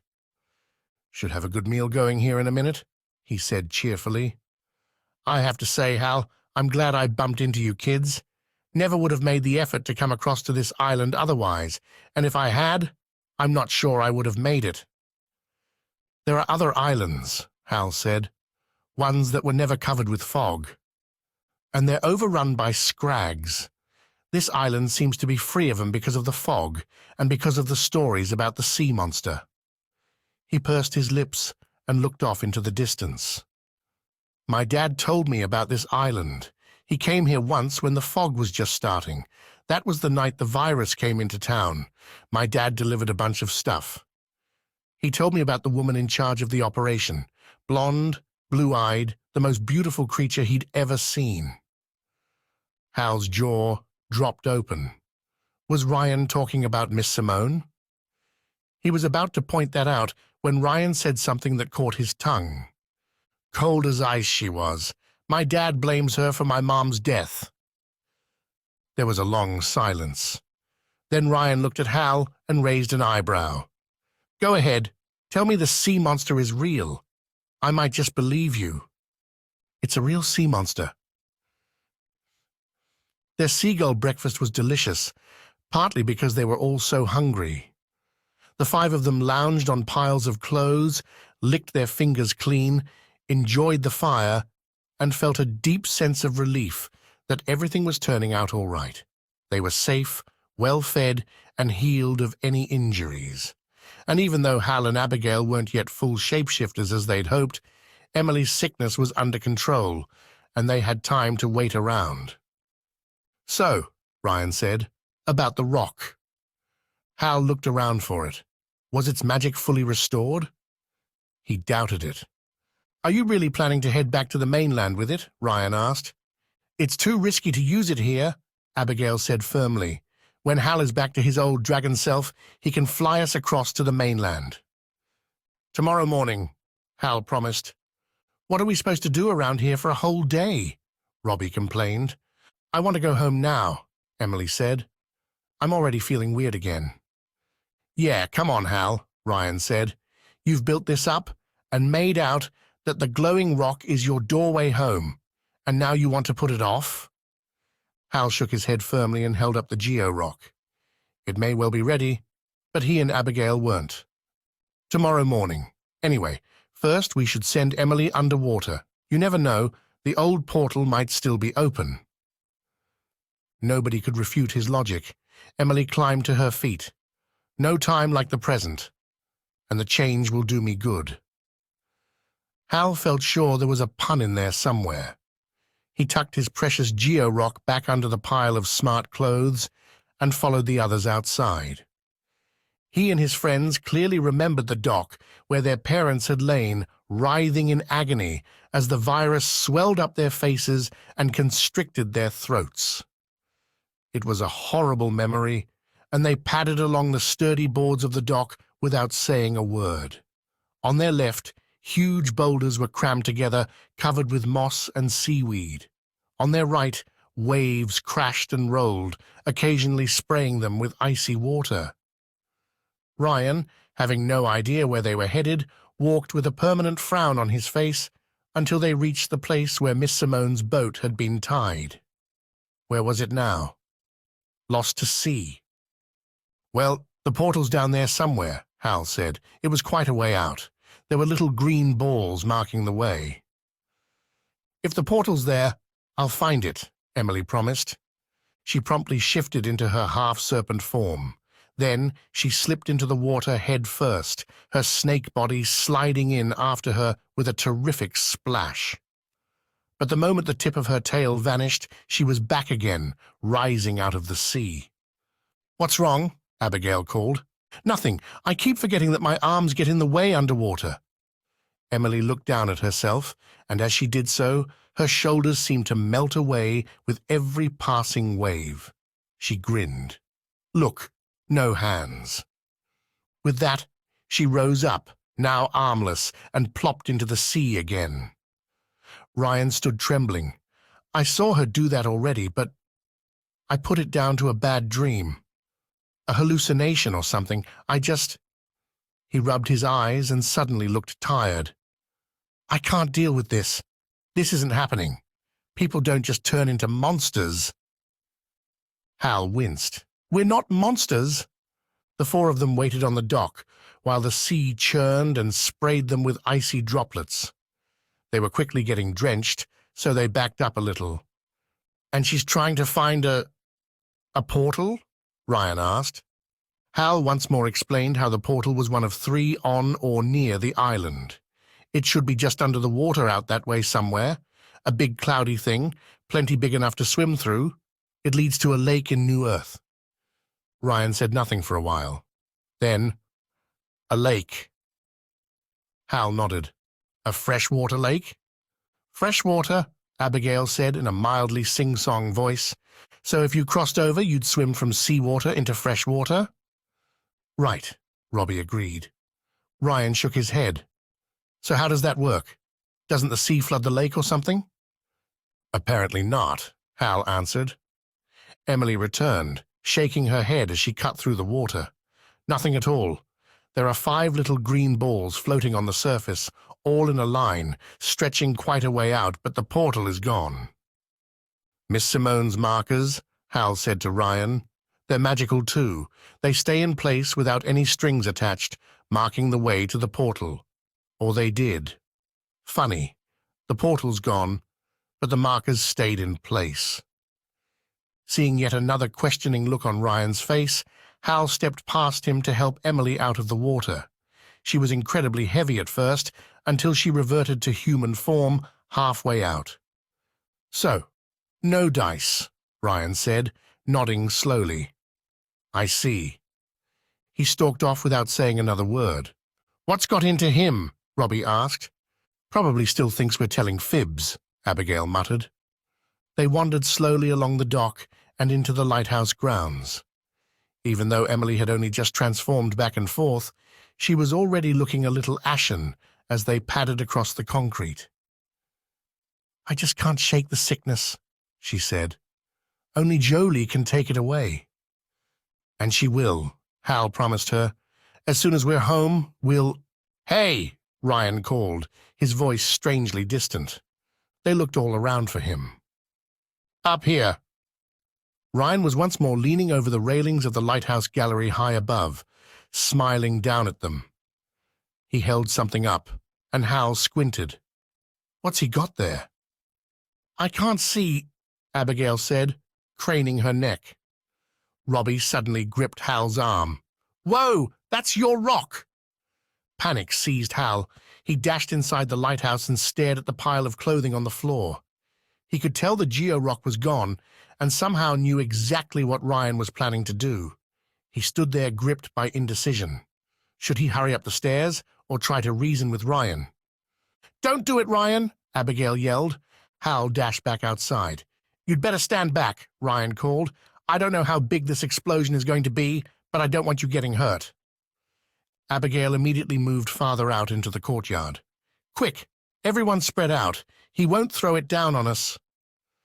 Before anyone else had time to react, Ryan threw the geo-rock. It sailed away from the lighthouse, well away from Abigail, and arced gracefully through the air before plummeting to the ground. Emily gave a scream, and Abigail threw herself down on the concrete. The very instant the rock hit, there was a blinding flash, followed by an ear-splitting crack that sent Hal, Robbie, and Emily into a curled-up fetal position not too far from Abigail. Straight after that came a deafening kaboom, and then what sounded like a roll of thunder in the distance. A second later, a shower of tiny rocks and debris rained down on them all. Hal kept his eyes firmly shut in case he got something in his eye. He was aware of Emily screaming and Robbie yelling. The air was charged with electricity. His skin prickled and his hair stood on end. It was like the Phoenix rebirth all over again. Only this was far more violent. The echoing thunder died away, leaving only the sound of crashing waves and Emily's whimpering. Hal peeked through shaking fingers. There was a huge crater in the middle of the lighthouse grounds. Above, pale smoke drifted lazily away.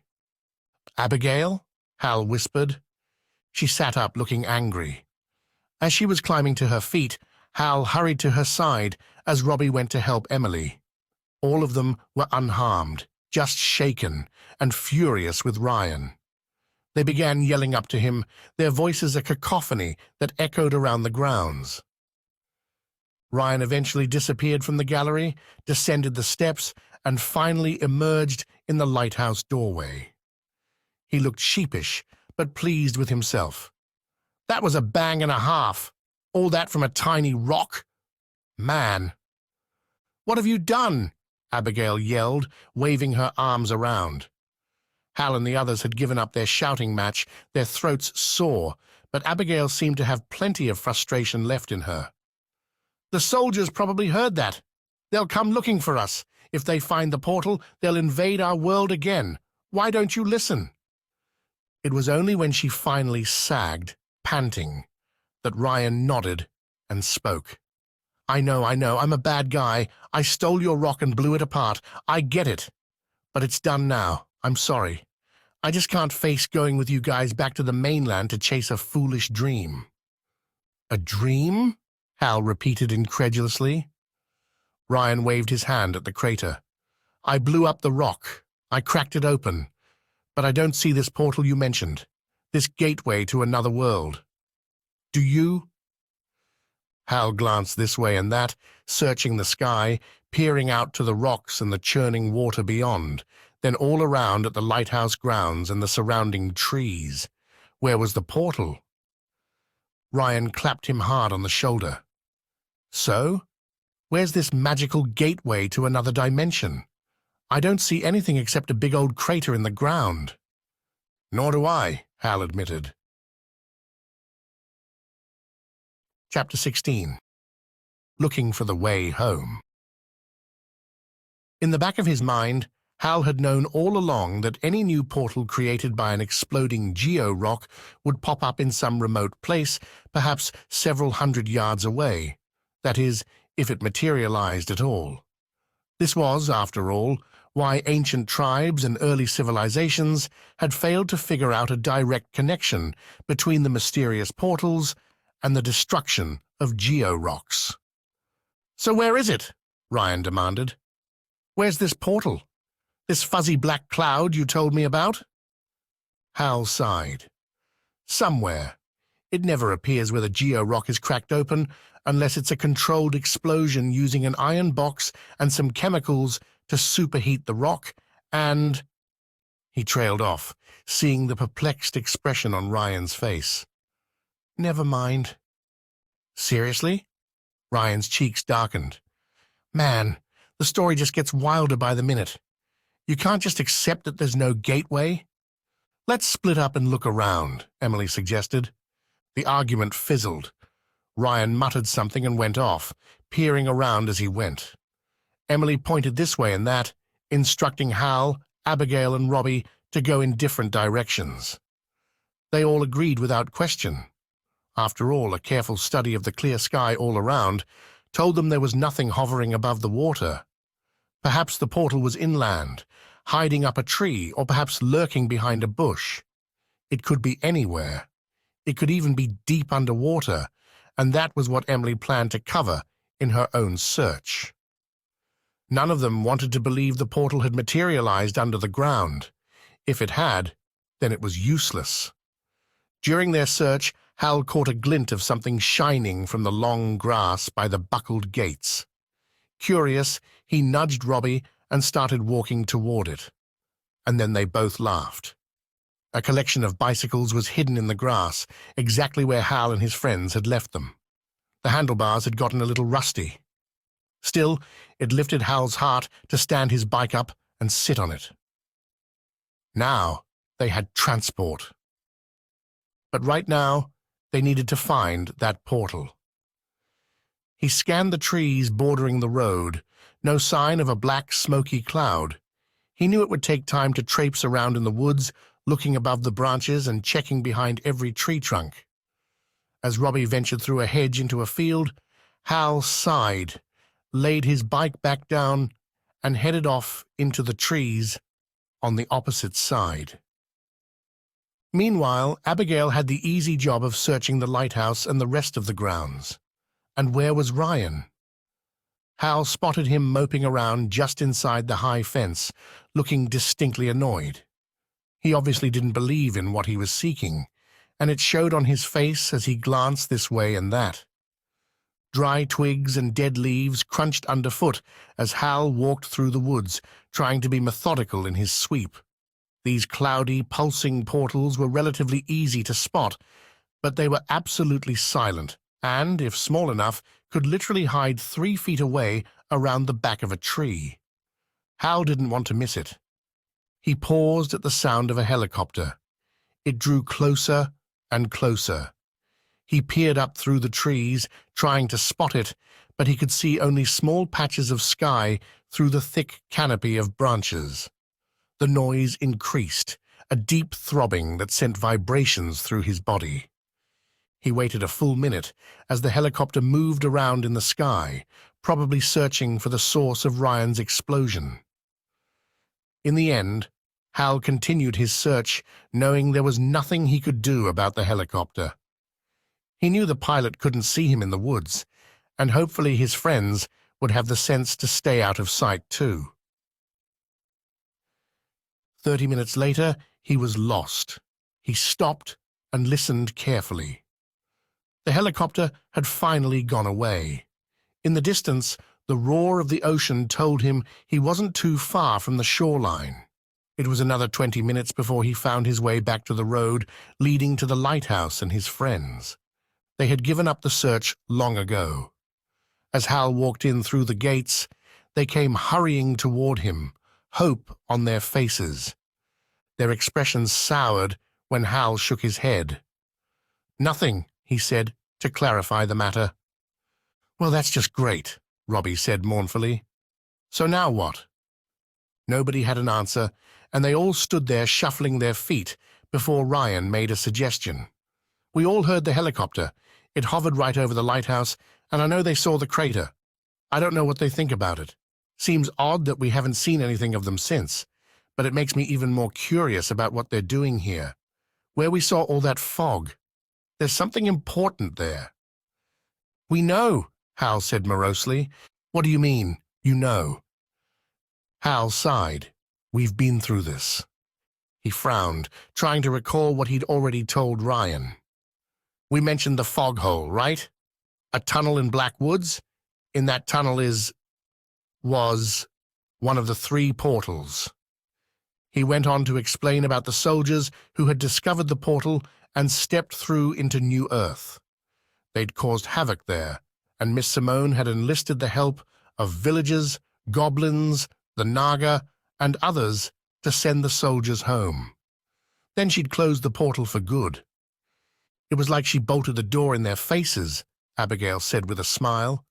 "She won the battle and sent them packing, but these are soldiers with weapons, and there's no way they've given up.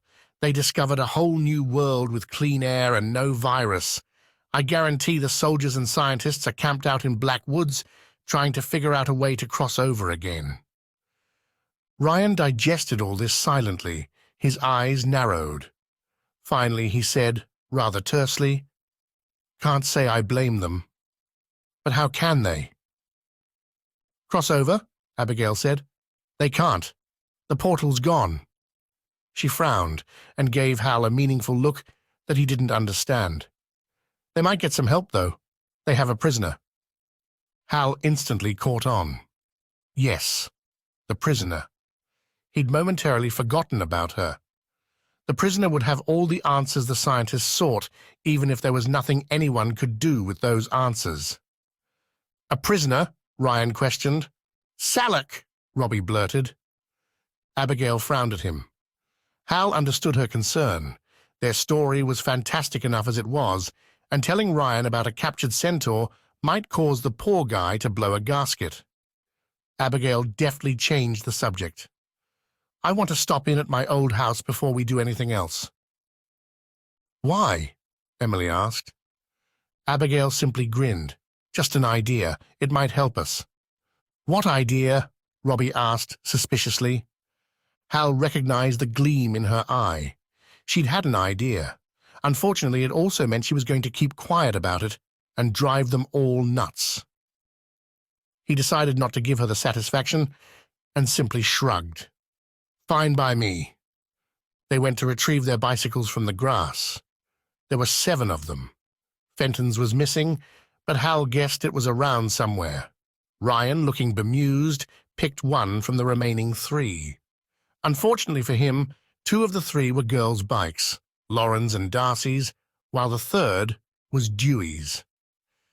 "Saddle's too low," Ryan complained. He was too big for the bike and looked ridiculous as he wobbled along the road.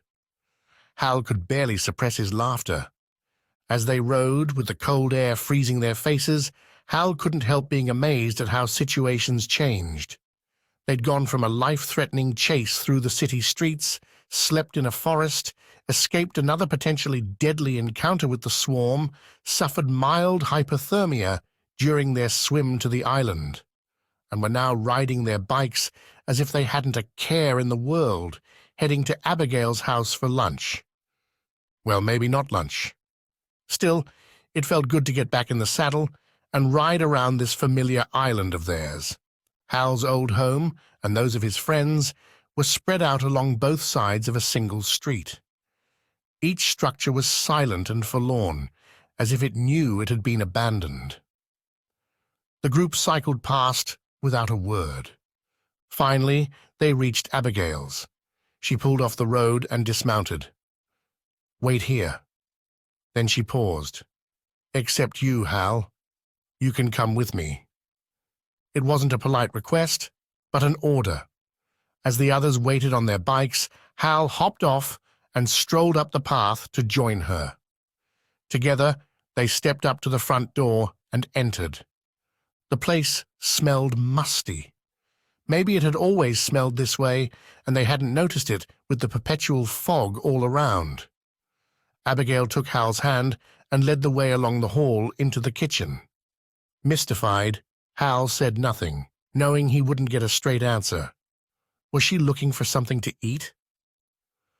Without hesitation, Abigail pulled open a drawer and rummaged around. Then she pulled something out and turned to face Hal, a triumphant look on her face. "I knew it was here," she said. "This little thing might be our only hope of getting home." It was an ivory horn with spiral indentations along its length. It didn't look like much, but Hal knew it carried a special power, assuming it hadn't lost its magic. But since the smart clothes they'd taken from the crates appeared to be fully enchanted, and the little green marker balls were still floating magically in place in the sea, it was reasonable to assume the horn was still working too. They left the house, suddenly finding it cold and lifeless. It might have been a place of warmth and comfort in their old world of fog, but now it seemed dismal compared to the bright sunshine outside. "What the heck is that?" Ryan asked, peering at the curious object Abigail carried. "Some sort of musical instrument?" "Not far off," Abigail said, flashing him a smile. "It's a unicorn's horn. Now we just need to find our way to the cliff and blow on it, just like my mom did. Maybe Miss Simone will hear." "Your mom blew on the cliff?" Ryan asked, confused. "On the unicorn's horn, silly." "The unicorn's horn," Ryan repeated. "Right. Blow on the unicorn's horn, of course. Makes sense now." Hal rubbed his chin. "Actually, going to the cliff might be pointless. Your mom only did that because there was a portal in the water right below. But not anymore. We really should go back to the lighthouse. Our new portal should be around there somewhere." They set off again, back the way they'd come. Hal was strangely pleased to leave his old home behind. All this time he'd been looking forward to seeing it again, but now it was dead to him. Closure? He wondered. Is that what this is? Hal's hands were like blocks of ice by the time they arrived back at the lighthouse. His face was so cold it hurt. Even though his 3 layers of smart clothes radiated warmth throughout his body, his exposed skin was another matter entirely. When he dismounted and tried to speak, his lips refused to cooperate, and his words came out muffled. "What did you say?" Abigail asked, her breath pluming in the air. Hal tried again. "This is far enough. Give it a go." He gestured to the spiral horn that Abigail had stuffed down the front of her shirt. Everyone watched with fascination as she gently laid her bike on the road and held the horn up to her lips. She took a deep breath and blew. There was no sound. Ryan shook his head and threw up his hands. "What did I expect? Maybe a tune or a high-pitched whistle. But no, there's nothing. Nothing! Is it like a dog whistle, out of range for our ears but brings unicorns running?" His tone was so sarcastic that Emily's face turned even redder than it already was. "Don't mock us, Ryan.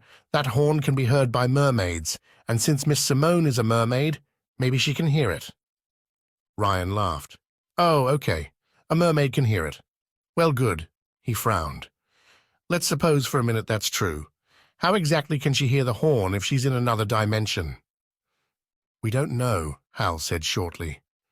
"And maybe she can't anyway if the magic has gone. Quit bugging us. Everything we've told you so far has been the truth. It's not our fault you're too stubborn to see what's right in front of you. You saw Robbie turn into an ogre, and you saw Emily turn into a naga.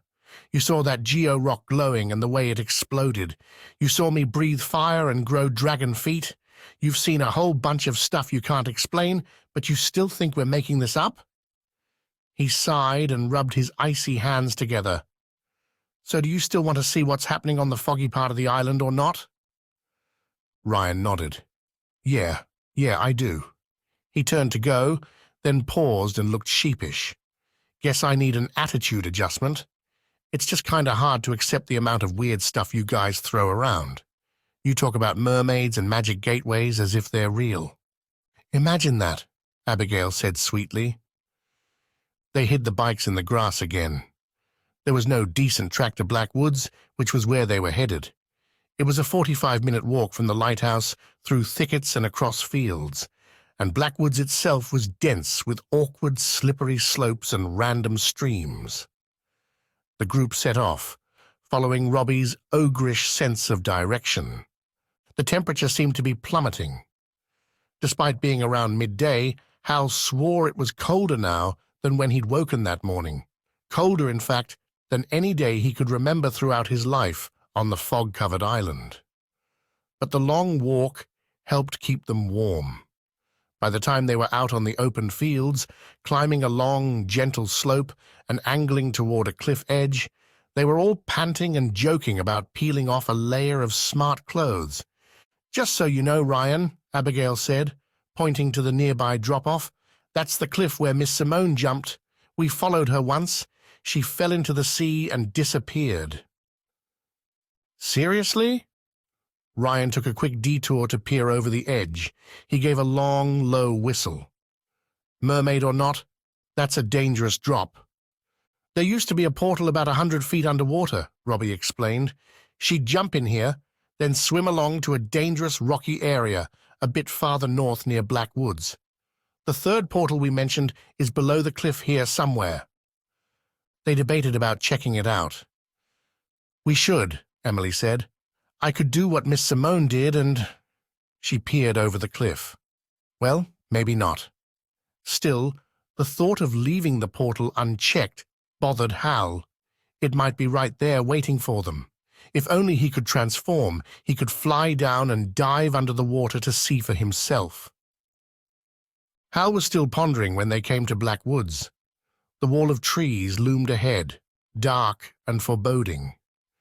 Even Ryan seemed apprehensive. Over the treetops, a haze of fog filled the air.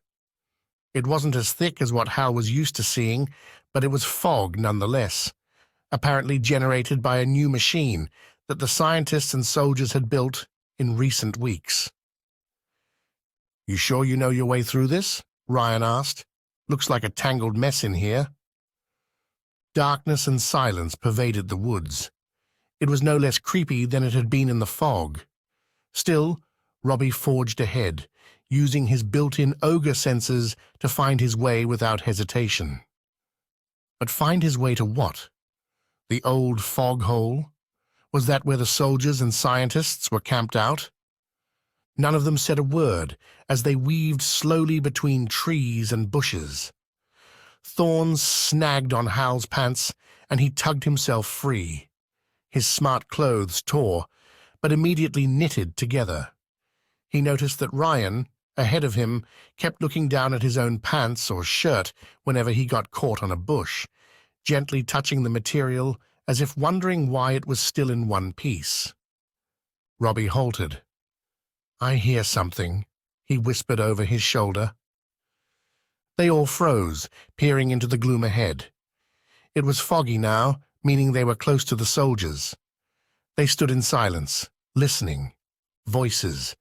The hollow clang of something metal. A laugh. It sounded like a large gathering up ahead, perhaps a camp of some kind. Hal had no idea where he was, but "They're right at the foghole," Robbie murmured, as if reading his mind. Hal peered through the trees. He saw nothing to indicate they were in a place they knew. It was just the same dark, tangled woods all around. "Let's get closer," Ryan said softly. "Why?" Emily said bluntly. "What's to see?" "I want to know what they're doing." Emily clasped her arms around herself. "I don't like this. Why don't we just go back to the lighthouse and wait for Miss Simone?" "And what if Miss Simone didn't hear the horn?" Abigail reasoned. "What if we have to help ourselves or else spend the rest of our lives here? Maybe the scientists know something that will help us. Maybe Salak can help." "I doubt that," Robbie murmured. "If she knew anything that could help the soldiers cross over, she'd be the first one back." Ryan sighed heavily. "There you go again. Who's this Salak person? You said she's a prisoner, but you never told me why. What's the deal with her?" He looked at everyone in turn, seeking an answer, and eventually settled on Hal. "I'm not sure you'd believe me," Hal said, looking him square in the eye. "It's more of that weird stuff we keep spouting." "Oh." The group decided to press on through the woods and take a very quiet peek into the campground, just to satisfy their curiosity.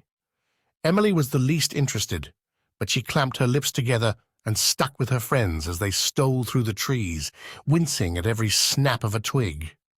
Ryan didn't seem concerned. He was used to sneaking around, and assured them the soldiers were making far too much noise to hear approaching trespassers. They crossed a familiar stream that gurgled its way under scratchy bushes, meandering through the woods as if lost. And then, quite suddenly, Hal glimpsed movement ahead, a person wearing bright yellow, a stab of color in the gloom. It was a bio-suit, but without the mask. Apparently this person only halfway trusted the fog to filter the air. Or perhaps it was a matter of convenience, since the bio-suit would be needed for any excursion outside the fog. Creeping forward, Hal and his friends lowered themselves to hands and knees and peered around a tree trunk. This was certainly a camp, and a substantial one at that. A section of the woods had been cleared of trees, leaving only stumps and numerous chopped wood piles. The area was flooded with fog, but sunlight filtered down, creating a bright haze. Large tents and marquees were crammed into the space. Though the tent flaps were closed, the marquees stood wide open to reveal tables and chairs, filing cabinets, and various bits of equipment that Hal guessed were radios or similar devices. Dozens of people moved about the place, some wearing bio-suits but most garbed in military camouflage. Nobody wore faceplates or masks. Hal couldn't believe his eyes. They'd cut down a bunch of trees. They'd cleared it out and set up a permanent base here. And to think there had once been a foghole right about... He blinked. There it was. The foghole was still there, a 10-foot hole in the ground, slightly raised on one side, forming a sort of shallow cave. Fog had once billowed from this tunnel. Now, its perimeter was lined with floodlights and what looked like enormous cameras. Black cables stretched from the equipment to a group of yellow-painted motors on small wheels. Electricity generators? One was rattling away, droning like a giant bumblebee. The others were silent, obviously backups or set aside for heavier workloads. There was a fog machine, too, just visible behind a marquee. It wasn't the same fog machine as Hal had seen in Miss Simone's world. That one had been goblin-built, a rickety contraption with a giant set of bellows and numerous pouches and sacks with tubes running all over. This new fog machine, based on the information Miss Simone had passed to the scientists, was far more efficient. It was half the size and covered in metal panels. It looked like a giant mailbox with its long sides and rounded roof, but it sat on a single-axle chassis so the machine could be easily towed by a vehicle. At the moment, the towing arm was propped up on a tree stump. No matter what the contraption looked like, its purpose was clearly to belch fog directly up into the air through a narrow funnel. The silent, puffy cloud mushroomed out and spread everywhere, providing a safe atmosphere for these soldiers and scientists to do their work. What work, though? Hal couldn't imagine what they hoped to achieve here. The gateway to New Earth was closed. "What's in that shack?" Ryan mused, nudging Hal and pointing. "Looks important, whatever it is." Hal squinted, seeing something quite a bit larger than a mere shack. It was a sturdy wooden structure at the edge of the camp, complete with pitched roof and oversized door. An armed guard sat on a tree stump outside the door. He looked thoroughly bored. Another guard leaned against the wall on the far side, staring off into space. On the side of the shack was a small, barred window. Hal knew immediately what was inside, or rather who. "Salak," he whispered. Ryan nodded slowly. "The prisoner. Figures. Pretty big cell she's got there. Is she some kind of master criminal?" Robbie whispered something to Emily, who in turn whispered to Abigail. With a nod, Abigail turned to Hal and said, "We all think you should go ahead and tell him. He needs to know." "Tell me what?" Ryan asked suspiciously. Hal cleared his throat, wondering why it was up to him to spill the beans. "So that prisoner in there? Her name's Salak, or something like that. Her real name is harder to pronounce, so we all call her Salak." He realized he was stalling. "Anyway, you asked if she was a master criminal? Well, she sort of is. She's one of a few that are responsible for the virus." Ryan's head snapped around. "You're kidding. Seriously?" "She wasn't in charge. The leader and a couple of others were put to work cleaning up their mess. They're probably going to be executed eventually. This one, though," he nodded toward the shack, "was sent here with the soldiers when they were kicked out of Miss Simone's world. Salak's been exiled. And she's kind of important to the scientists because she knows more about portals than probably anyone else, even more than Miss Simone. Oh, and she's a centaur." "Then we need to speak to her," Ryan said, apparently not hearing Hal's last comment. "Don't you think? I mean, maybe she can give us some pointers about this rock we cracked open and where the portal might have ended up. If she's an expert like you say she is, then it's worth a conversation, right?" He looked toward the shack again. "What do you say? Some kind of diversion while one of us slips in to talk to her?" Hal groaned. "That's the worst idea I've ever heard." "But he might be right," Abigail said, chewing her lip thoughtfully. "Salak might actually be able to calculate where the portal is, or at least give us a clue." "And then we can go home," Robbie agreed. Emily sighed and hung her head. "I'm with Hal. Worst idea ever." Chapter 17. The Prisoner in the Shack. Hal, Ryan, Abigail, and Emily waited patiently while Robbie headed off through the woods to create a diversion. Hal had his misgivings about the plan, and Emily agreed with him, but the others were all for interrogating the prisoner, thus outnumbering the naysayers. The plan was unlikely to work anyway, Hal decided.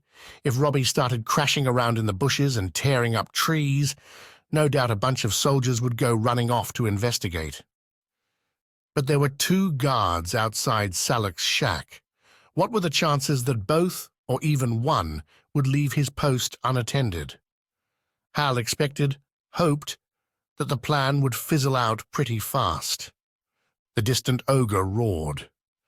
People in the camp froze and looked at one another as the sound of snapping branches came through the trees. Soldiers automatically reached for their weapons. A thick-necked man stepped into view. He had a shaved head and cold eyes. Hal's mouth dropped open. He shouldn't have been surprised, but the sight of this man filled him with loathing and dread. "Lieutenant Driscoll," Hal whispered to the girls. "That's all we need," Abigail said. Emily sighed. "Let's hope that awful hawk isn't around." "You know these guys?" Ryan asked, looking mildly suspicious. Hal explained that Lieutenant Driscoll had led the soldiers into Miss Simone's world and very quickly outlived his welcome. "We poisoned him with hemlock and made him sick, but it didn't stop him. His evil henchman Hawk was worse, but I don't see him here." As the soldiers headed off into the woods, Hal became aware that Ryan was watching him closely. "You poisoned him?" he said. Well, yeah, just a little bit. Enough to slow him down." Hal sighed. "It sounds bad, but you weren't there." "No, I wasn't." The camp was far emptier now than it had been a few minutes ago. Robbie was out there somewhere, crashing around and making a lot of noise to draw the soldiers away. In a minute or two, the soldiers would come across him. This was the part of the plan Hal found the most worrisome. What if they simply opened fire on the ogre? He'd told Robbie to be calm when the men approached. "Just sit there and look dumb and peaceful," he'd insisted. "Then they won't shoot you. They'll just stare and wonder what to do with you." Of course, while in ogre form, Robbie couldn't be trusted to remember his instructions. Hal listened anxiously. After what seemed ages, everything went quiet. No gunshots, no roars or screams, just silence. Breathing a sigh of relief, Hal returned his attention to the shack. The guards hadn't shifted, but were certainly more alert. "Well, that's that," Hal said, fighting to keep the self-satisfied told-you-so tone out of his voice. Ryan grinned. "They're both facing away from the shack. I can take out that one on the far side. Maybe we can lure the other one around." "With another distraction," Abigail agreed. Hal couldn't believe what he was hearing. As Ryan slipped off through the bushes and Abigail went to follow, Hal grabbed her arm. "What's got into you?" "What's got into you?" she countered. "Where's your dragon heart?" "In my dragon body," Hal retorted, "which I can't get at right now. That's my point. If we could wait until— I just want to go home, Hal, and we can't count on Miss Simone to come rescue us. I want to talk to Salak in there. She might be able to help, and I'll take any help I can get." "And what will she ask in return?" he whispered fiercely as she started off after Ryan again. "You think she's just going to give you information without asking a favor? How can we even trust her?" Abigail paused. Hal could see by her stance that she hadn't considered that. He felt a moment of triumph. He'd gotten through to her. But then she moved on, and his shoulders sagged. He glanced across at Emily and saw that she was shaking her head in dismay. "Better stick together," she said with a sigh. They all edged through the trees until the shack stood a mere 20 feet away, just inside the clearing. This was the rear of the shack, and a half-bio-suited guard leaned against the side wall, watching the activity within the camp. The shack's door and the second guard were out of sight around the other side. The woods were still quiet. Lieutenant Driscoll conversed with a soldier who had returned with a report. Then he nodded curtly and stamped across the clearing to bark at a nearby woman wearing civilian clothes and carrying an electronic device. "You! With me! It's one of those giant monster things from the other side. It's happening, woman. There's a portal somewhere, and we're gonna find it." Ryan hefted a rock and looked thoughtful. "I bet I could hit the back of his head from here, or I could use my slingshot." "You can't!" Emily protested a little too loudly. They all ducked as the guard stiffened and glanced sideways, then over his shoulder. Then he shrugged and turned away. "Let me deal with him," Emily whispered fiercely. "You?" Ryan said, looking incredulous. Without a word, Emily transformed. She slipped past the others and headed into the open, leaning forward so she lay almost flat, her elbows skimming the dirt as she slithered across the clearing toward the hut. Moments later, she rose up behind the guard and silently towered over him. If she were willing, it would be very easy for her to strike with her powerful fangs. She waited a second, as if fighting the urge to do that very thing, her mouth stretched wide open and fangs protruding. But then she tapped the man on the shoulder. He jerked around and came face to face with a solid reptilian trunk wrapped in silky material. His eyes went round, his mouth fell open, and his gaze slowly lifted to meet the terrifying glare of the Naga. Just as he seemed about to scream, Emily put a finger to his lips, shook her head, and reached for his rifle. She bared her fangs again, leaning in so close that he instinctively bent backward to avoid their noses clashing. She tugged on the rifle, her meaning clear. After some hesitation, and when something that looked like venom dribbled from Emily's fangs, he released his weapon. Then, with her free hand, she gently pushed the guard in the chest. He stumbled backward until he was pressed up against the shack wall. When the man fumbled for his holstered pistol, it took only a hiss from Emily for the man to throw up his hands in surrender. "I'm impressed," Ryan said quietly. He quickly checked the camp. The soldiers hadn't returned from their ogre hunt, so it was relatively clear. He darted across to the shack, confiscated the man's pistol, and pulled out his knife. "Call your buddy. Get him around here. Don't attract attention from anyone else, or things will get ugly. Is that clear?" The guard hesitated, his gaze flitting from the monstrous snake creature to the young man with a knife. Hal could easily guess the man's thoughts. Get bitten or have my throat cut. Either way is very, very bad. The guard seemed to relax. He nodded and cleared his throat. "Hey, Doug," he called. His voice cracked a little.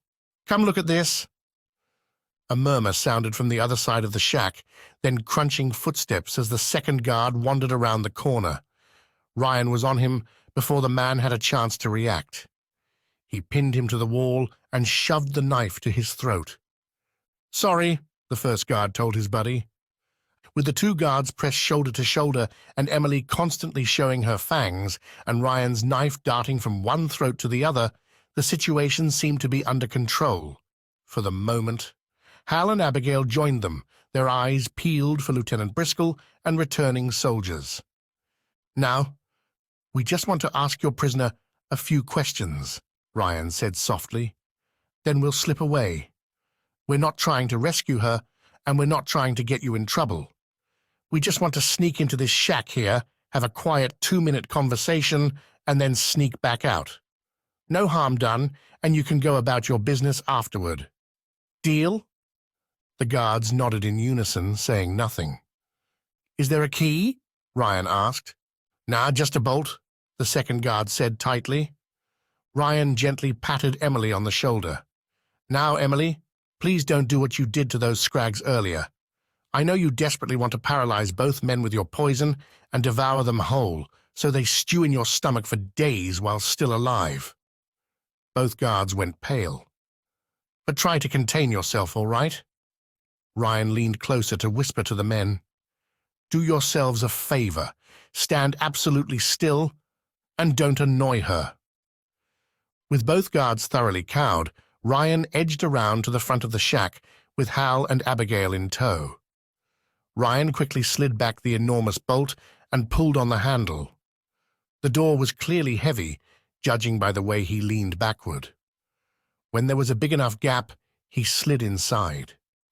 Hal and Abigail followed him in, pulling the door shut behind them. Hal saw exactly what he expected, a female centaur towering over them, wearing the same garments she'd worn when they'd last seen her. They surely must have been washed, but she smelled awful all the same. Slants of hazy light came through a small glassless window in the door and other openings in the side walls. Salak stared balefully at them. Ryan collapsed to his knees and began to moan softly. No, no, no, no. Don't be offended, Abigail told the centaur. He doesn't believe in fairies and unicorns either. Hal studied the chains fixed high in the corners of the shack and also the manacles above Salak's hoofs. The centaur wasn't going anywhere, but it wasn't clear how much slack she had. Could she kick him if she tried? Or box his ears with her balled fists? "What are you doing here?" she snarled in her strange, oddly deep voice. She was looking at Hal and Abigail, ignoring Ryan as he stared at her in amazement. "Come to gloat?" "Salak," Abigail began, "what would happen if we cracked open a geo-rock right here on the island?" The centaur raised an eyebrow, her sneer fading as curiosity and interest slowly took over. "The blast would kill you." Abigail nodded.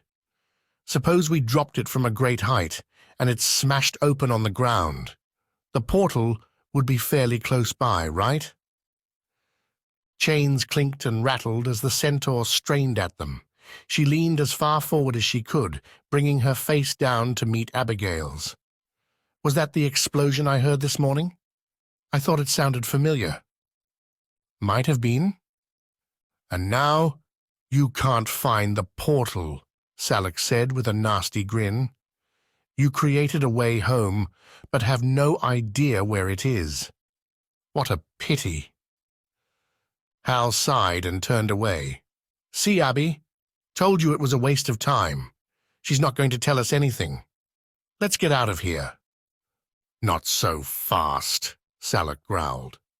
She pondered a moment. "What's in it for me if I tell you?" "Depends what you tell us," Abigail said. The centaur tilted her head and thought long and hard. Hal glanced out the small window in the door. Everything seemed quiet at the moment.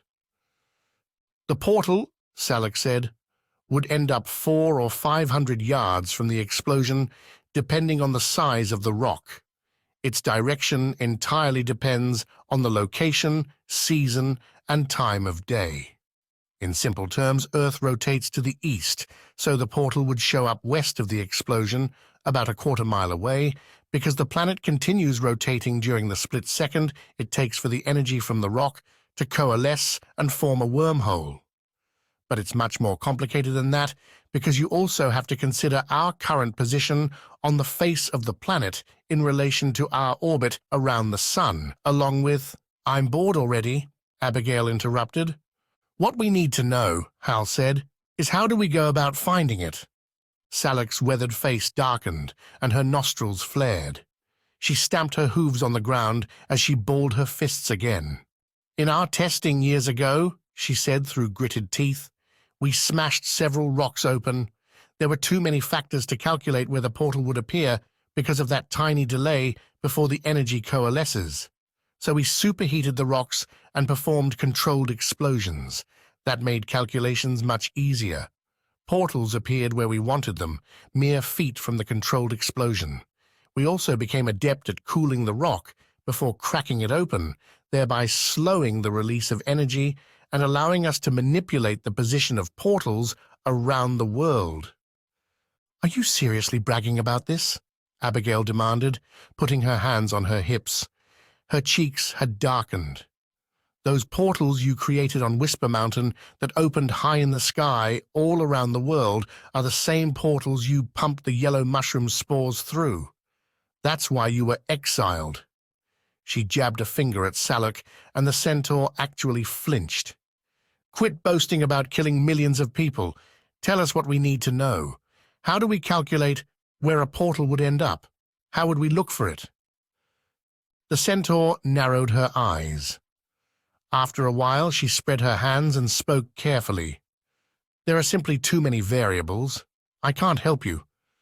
It could be anywhere within a quarter mile, but in virtually any direction, sideways, up, or down, depending on the time of day, the season, the—" "All right," Abigail snapped. She patted Ryan on the shoulder, who was still crouched on the floor, silent and wide-eyed. "Come on, let's get out of here." They turned to leave, and Salak's chains rattled violently as she reached for them. Her fingertips clawed the air as she struggled unsuccessfully to grasp somebody. "Don't leave me here. I'd rather face execution by my own kind, in my own world, than be a prisoner like this, a prisoner of humans." She spat the word out, as if it tasted like poison. "Sorry," Abigail said. "That's not our call, and you didn't help us." Hal ushered Abigail and Ryan out through the door. He didn't want to spend another minute with the evil centaur. As the three of them emerged rather carelessly and pushed the door shut, a shout went up. Hal squinted into the fog and realized a woman was pointing at him and shouting for attention. "Oops," Hal said. "Run," Ryan urged, suddenly pulling himself together. "Into the woods!" And so they ran. As they passed Emily, she hissed a warning at the two guards and slithered at great speed into the bushes. She hurtled past Hal, then darted off to one side only to reappear seconds later, her path crisscrossing theirs every few yards. Behind them, multiple pairs of heavy boots pounded after them. They quickly lost their way. Still, it hardly mattered. All that was important right now was losing the soldiers. Hal almost expected the troops to open fire, but not a single shot rang out. "Move it! Move it!" a distant voice yelled. "Bring them back alive!"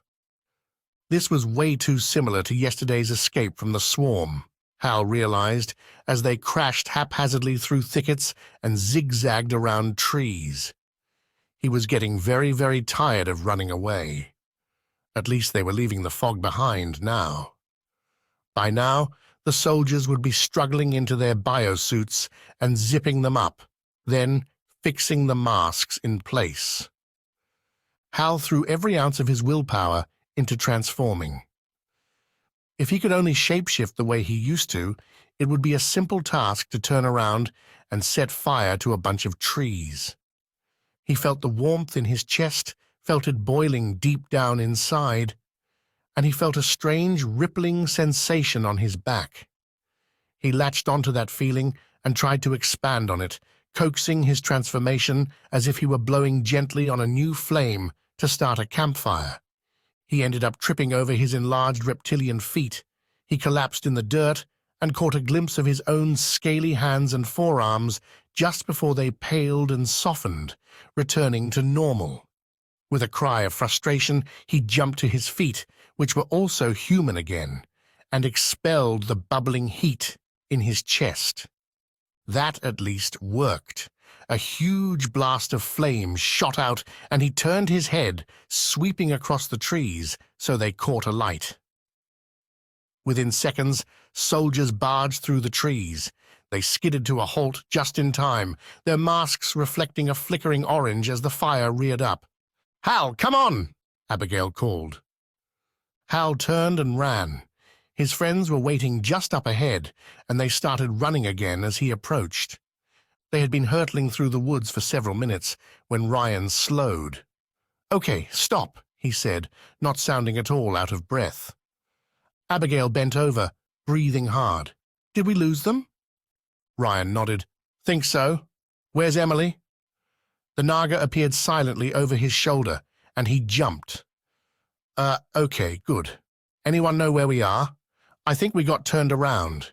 If I could see the sun, I might be able to get a better sense of direction, but these woods are too thick." He peered around. "Moss usually grows on the north side of trees, which would help us, but—" His shoulders slumped. "It's so heavily shaded here that moss grows everywhere." The island was covered with fog for 13 years, Hal told him. It hasn't had direct sunlight for a long time. "Well, that's just great." Ryan looked up at the specks of bright white shining through the treetops. "I haven't got time to find magnetic north and all that stuff. Let's just keep moving. This way, guys. You can only go halfway into the woods, right? After that, you start heading out again." Hal frowned, uncertain whether Ryan was joking or not. He had already set off again, treading lightly, so Hal had no choice but to follow. Emily slid after him, apparently enjoying her freedom as a Naga. Hal felt a pang of envy. If only he could transform. It was at least another 40 minutes before they emerged from the woods, having gone around in circles a few times. Hal looked around at a field of dry grass. Across the field, he saw a couple of rooftops. None of it was familiar. But then he wasn't used to seeing the island landscape from a distance. He was far more used to seeing a blanket of fog. "Know this place?" Ryan asked. Hal shrugged. "Doesn't really matter. We need to go this way now." He set off to the left, knowing that to follow Black Woods around its perimeter in this direction would eventually lead them back to where they had started. Maybe they'd meet up with Robbie there. Emily returned to her human form and walked with them alongside the thick wall of trees. Ryan eyed her warily, then rubbed his eyes. "I can't believe what was in that shack back there. She had the body of a horse. Why didn't you warn me?" He looked at Emily again and spoke to her directly. "Then again, I guess a half-woman, half-horse monster is no more weird than a giant snake with your pretty face on it." She immediately clouted him across the back of his head. Ryan stumbled away and started laughing. "Sorry, that came out wrong. I'm just having a really hard time with all this. Right now, I'll believe anything you tell me, so don't hold back anymore, okay?" Hal was about to retort that he and his friends had been pretty open from the start when he heard a noise. A powerful engine. "Into the woods again," Ryan ordered, darting for the trees. He was out of sight before Hal, Abigail, and Emily had time to react. "Now!" Ryan yelled from somewhere within. They ran to hide. As the four of them crouched together behind a thick trunk, a couple of light, open-topped, green-painted vehicles came into view around the trees in the distance, bouncing with ease across the field. They tore past moments later, soldiers standing up in the back, gripping the roll bars, looking carefully into the woods. "Well, I guess the hunt is on," Ryan muttered. "They didn't see us," Emily said. "We'll just have to stick close to the woods and hide again if they come back." So they hurried along within yards of the trees, nipping in and out as they followed the meandering perimeter. Hal began to recognize the area. They weren't far from where they'd entered the woods in the first place.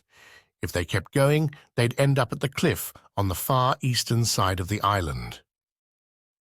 The jeeps came back, slower this time, and the group rushed to hide in the bushes. The soldiers peered silently toward them as they passed. Then the dull throbbing of a helicopter fell across the island. It grew louder and louder until, quite suddenly, the machine appeared overhead. It moved slowly, its front end dipped low. Ryan shook his head in disgust. Talking to the prisoner was a stupid idea. We learned nothing of use, and now we're being hunted. "Told you," Hal said, shooting Abigail a glare. She reddened slightly, pursed her lips, and looked away. "We can't cross these open areas without being spotted," Ryan went on. "We're stuck here in the woods." "How long do you think they'll keep searching?" Hal wondered aloud. Nobody had an answer. The throbbing drone of the helicopter was getting on Hal's nerves, and now he could hear the vehicles returning as well. No, wait, these were different vehicles, bigger and wider, ugly-looking things. There were now 5 vehicles patrolling the area. "Now we've got jeeps and Humvees after us," Ryan muttered. Hal looked across the field ahead, trying to remember the terrain beyond the line of thin trees. Rocky patches, boulders, sloping scrubland, occasional thickets, then another dense woodland near the lighthouse. But mostly open land. Ryan was right. They'd never make it back to the lighthouse, or indeed anywhere, without being spotted. They were well and truly stuck in Black Woods. Chapter 18. Stuck in the Woods. They sat together between a couple of thick tree trunks and a tangle of leafless bushes just inside Black Woods. The helicopter returned, hanging low, its deep, penetrating noise vibrating through Hal's body. Outside the woods came shouts and the revving of an engine as one of the vehicles tore past. "We need to find somewhere to stay the night," Hal muttered. "If we can get through the night, I'm pretty sure by morning I'll be able to transform." "And then what?" Ryan grumbled. "You keep saying that like it's going to solve all our problems. First, we're talking about soldiers here, soldiers with guns, even if you're a dragon." And despite everything, Ryan still said the word with a healthy dose of skepticism. "I'm pretty sure you're not impervious to bullets." Hal conceded that he wasn't. "Even if you were," Ryan went on, "the rest of us are not. So how does it help us if you're a dragon, and we'd still have nowhere to go? Are you planning on swimming across to the mainland again?" "He'd fly," Abigail murmured. Ryan stared at her, then at Hal. "I see. You're a flying dragon. Okay. So you'll fly to the mainland while the rest of us—" "I've changed my mind," Hal interrupted. "You already cracked the geo-rock open. The portal's here somewhere. So we're staying on this island until we figure out how to get home. But if I were a dragon, I could protect all of you." "Not if you're full of bullets," Abigail said gently, curling her arm around his. "Ryan's right. Simply being a dragon isn't the answer to everything." Hal shook her off and climbed to his feet. "Whatever. But I'm not sitting here all afternoon, and I'm not spending the night in the woods freezing to death. I'm going to find Thomas's old house." He stalked off, knowing that his sudden bolt of inspiration would set them thinking. He heard Emily explaining to Ryan that their friend Thomas Patton had once lived in a big old house right here in Black Woods. Seconds later, Ryan, Abigail, and Emily came crashing through the woods after him. "Where is this place?" Ryan asked, sounding doubtful. "It's a bit of a walk," Hal admitted, "but we'll never have to leave the woods to get there." As if to punctuate his point, the helicopter thudded overhead again. "It's getting colder. We'll find the house and lay low, stay the night." He barely remembered the house, as it had been 6 years since he'd been there. What he remembered most was the backyard where several parties had been held in the early years. The house was on the far side of the woods, a long walk along a cliff path, but worth the effort. They walked in silence. Then Ryan said, "I agree. We do need shelter. But how do you know this house isn't being used by the soldiers?" Hal almost stopped dead. He hadn't thought of that. But he plowed on, knowing they would need to check it out regardless. There was no way they could sleep in the bushes while a house might be standing there empty. They passed the spot where they'd first entered the woods. Robbie wasn't waiting for them. Where could he be? 5 minutes later, as the helicopter thudded overhead yet again, they passed something Hal didn't recognize, a flattened trail leading into the woods, wide enough for cars, and undoubtedly leading to the soldiers' campground surrounding the fog hole. It amazed Hal how many trees had been cut down and chopped up, and stumps removed. Smooth tire ruts lined the very edges of the narrow trail. Protruding branches from surrounding trees had either been cut or broken off, leaving a car-sized tunnel through the woods. With a shiver, the group crossed the trail and hurried on, keeping to the outer edge of the woods. Finally, they arrived at the cliff and clustered on a path.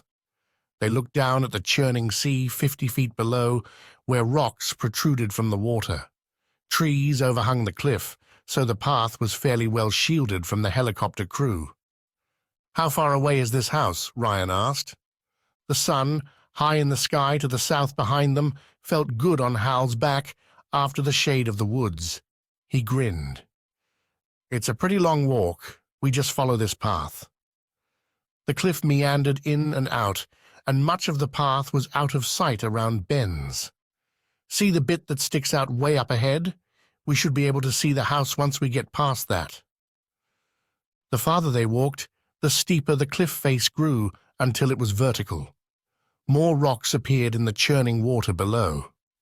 Hal, Abigail and Emily slowed when they came to a small trickling stream that ran off the cliff in a fine mist. It was hard to see anything directly below because of a ridge that stuck out. Still, they looked down and said nothing, thinking of Thomas. Ryan spread his hands. "What are you all looking at?" None of them felt like getting into it. "Let's keep moving," Hal said. After another 10 minutes or so, they reached the part of the island that jutted out to sea. Trees perched on its edge, so the narrow path cut through the woods for a while. When the group emerged once more on the cliff edge, the next section of the island came into view before them, and there was the house in the distance. Ryan let out a soft exclamation. "That's it?" "That's it," Abigail said. "It's bigger than I expected." When they finally reached it, they stood at the back gate and stared in awe. The house was gigantic by Hal's standards, 5 or 6 bedrooms if he recalled correctly, with a large, sprawling backyard and enormous front lawn. The backyard was surrounded by a picket fence that had, once upon a time, been white vinyl. Now it was stained dirty green, blending in with the overgrown shrubs and weeds. Even in the winter, the place looked more like a jungle than a yard.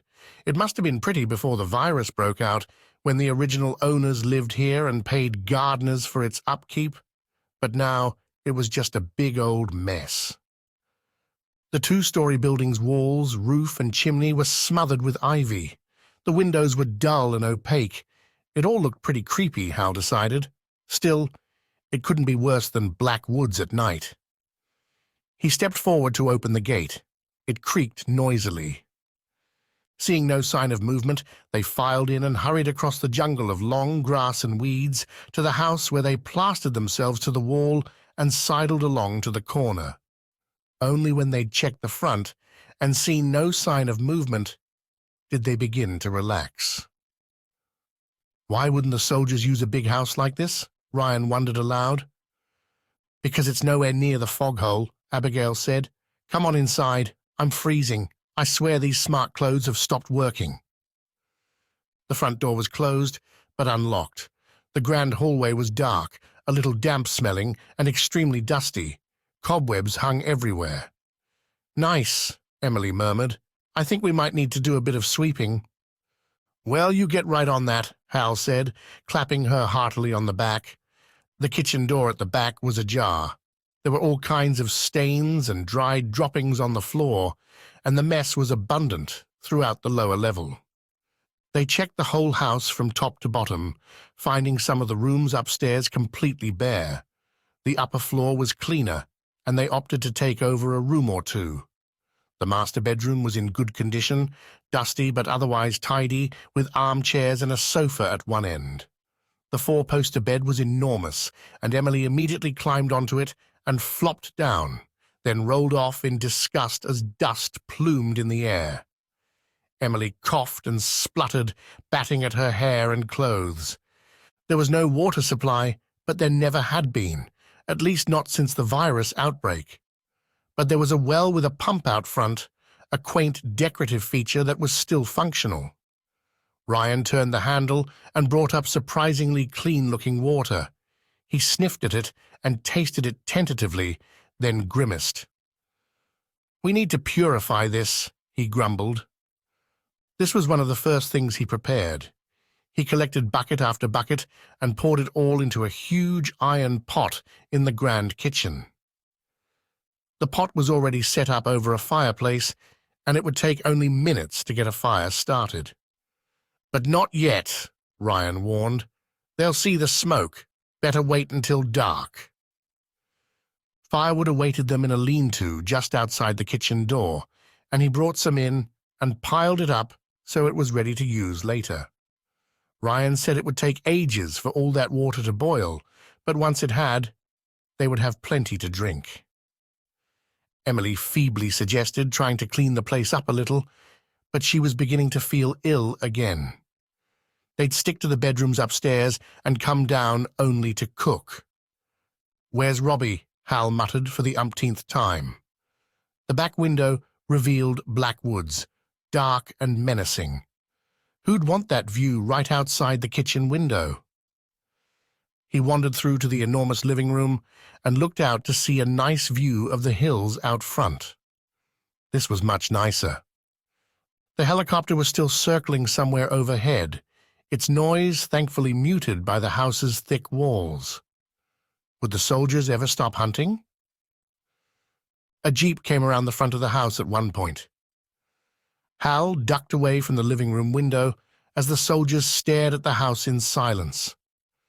They talked for 30 seconds, then turned and headed back the way they had come. It was a good thing Ryan hadn't started the fire yet. The smoke from the chimney would have been a dead giveaway. Although sheltered from the cold breeze outside, the rooms were icy cool throughout. It wasn't long before Hal and Abigail were huddled at one end of the long, ornate sofa in the master bedroom, shivering. "I don't think these clothes are working as well as they did at first," Abigail said through gritted teeth. "Seems like they've been getting cooler and cooler as the day's gone on." Hal nodded in agreement. Emily, seated at the other end of the sofa, shrugged. "Mine are okay." "Well, maybe we got faulty ones," Hal muttered. Still, it was strange that he and Abigail seemed to be suffering. Winter or not, smart clothes normally worked well to heat the covered parts of the body. Right now, he felt no warmth from the clothes at all, despite 3 layers of them. On impulse, he reached out and grabbed a handful of Emily's dress. "Hey," she said indignantly, swatting at his hand. "Your clothes are warmer," Hal exclaimed. Abigail immediately got up and knelt by Emily. Together, they compared fabrics and concluded that Hal was right. Emily's clothes were far warmer. "Yours have no heat at all," Emily said. "Why is that?" The only possible explanation they could think of was that Hal and Abigail were somehow absorbing the magic from their clothes, because they had a need for it, and Emily didn't. She could already transform, and so for that matter, could Robbie. They decided that Robbie would be able to confirm this theory when he showed up. Since he had no need to absorb any magic, in theory his clothes would be perfectly intact and comfortably warm, just like Emily's. "That's the craziest thing I ever heard," Ryan mumbled from the bed. Earlier, he had helped Emily beat the dust from the sheets and blankets. His reward, though temporary, was a chance to lie on the remade bed and stare at the ceiling. Magic clothes, portals to another dimension, fairies, dragons, centaurs. It's all just ridiculous. There was a silence. "But I believe you." "About time," Abigail said cheerfully. The afternoon wore on into evening, and still Robbie failed to show. And why would he? He had no idea where they all were. Hal desperately wanted to go hunting for him, but they all knew it was an almost impossible task. All they could hope for was that Robbie would hit upon the same idea as Hal, to use Thomas's old house as refuge for the night. Ryan kept remarking that the soldiers would come to the same conclusion eventually. "They can't be that stupid," he muttered, sitting up and climbing off the bed. "They know this house is here." "They came and checked it out earlier," Hal reminded him. "Yeah, and they didn't bother coming in." Hal shrugged. "Maybe they don't think we'd be dumb enough to come here. Or maybe they're waiting for us to fall asleep so they can take us out without a struggle." With that, Ryan went off downstairs to the kitchen. Hal followed him down and ended up using his fire-breathing trick to light the brittle logs Ryan placed in the hearth. They were dry as a bone and went up in flames immediately, licking at the underside of the pot. Hal was sparing with his magic. "I'm saving it up," he thought. "Every bit counts." Actually, he had no idea if saving up his magic would help. Perhaps he would be better off using it more rather than less. Who knew? Ryan had been watching closely. "Freaking weird," he muttered. "Is everyone as freaky where you come from?" Hal laughed. "You can come with us, you know." "What do you mean?" "You can come with us to New Earth. Miss Simone would welcome you. You could live anywhere you wanted. It's a safe place. Well, except for the dragons and harpies and so on." "I've been thinking about that," Ryan said, going over to the back window. It was dark enough now that the smoke from the chimney would be invisible. The helicopter had gone quiet, too. Maybe the search had been postponed until morning. "So you'd come with us?" Hal said. Ryan went to place another log on the fire, not without Jimmy and Dot. "Oh," Hal nodded slowly. "Fair enough, but it might be better to come back for them later, you know. They're safe where they are at the moment. We're not. Plus, don't you think it would be a good idea to check out this new world before carting the old fogies across? Hey, careful, Squirt. Respect your elders." "Sorry." "Let's go back upstairs. A watched pot never boils." The heat from the fireplace gradually heated the brickwork in the master bedroom. Ryan stood for ages, patting the wall. He made a comment that his dad would have been interested in such a thing, and he looked so sad that Hal, Abigail, and Emily paused in their conversation for a moment. Then Ryan blinked, cleared his throat, and left again to check on the pot of water. Emily groaned, climbed to her feet, and shifted into her Naga form. Her first transformation was sluggish, but the second and third was smoother. Looking flushed, she slumped down on the sofa again. "That's better. This sickness. I'm sorry I keep going on about it, but it's really wearing me down." Abigail patted her hand. "I'm just glad you can patch things up and keep going. You're lucky you can transform. If you'd had to wait as long as Hal and I to shift forms, you might not have made it this far." That was a sobering thought. Emily might have died already. "Have you guys tried changing lately?" she asked. Abigail looked at Hal, then down at the floor. "I'm almost afraid to now." Hal nodded. "Me too. I feel like if I try too early, then I'll use up whatever magic I have in me, but it won't be enough, and I'll have to wait yet another day." Emily wrinkled her nose. "I don't think it works that way. But whatever. I guess none of us know much about this." She sighed heavily. "I shouldn't be tired, but I am. It's probably no later than 7. "We haven't eaten much," Abigail said. "It saps our strength, and you're sick. Let's wait for the water to boil out the germs, then drink some and go to bed. I don't think it'll hurt if we have an early night and get up at first light. Tomorrow we must find that portal home." The water had been boiling for several minutes by the time they trudged downstairs. Ryan lit some candles, then dipped a saucepan into the pot and brought out some steaming water. He poured this into cups, and they each grasped one. When it was cool enough, they drank thirstily. They each poured a second cup and wasted no time draining it.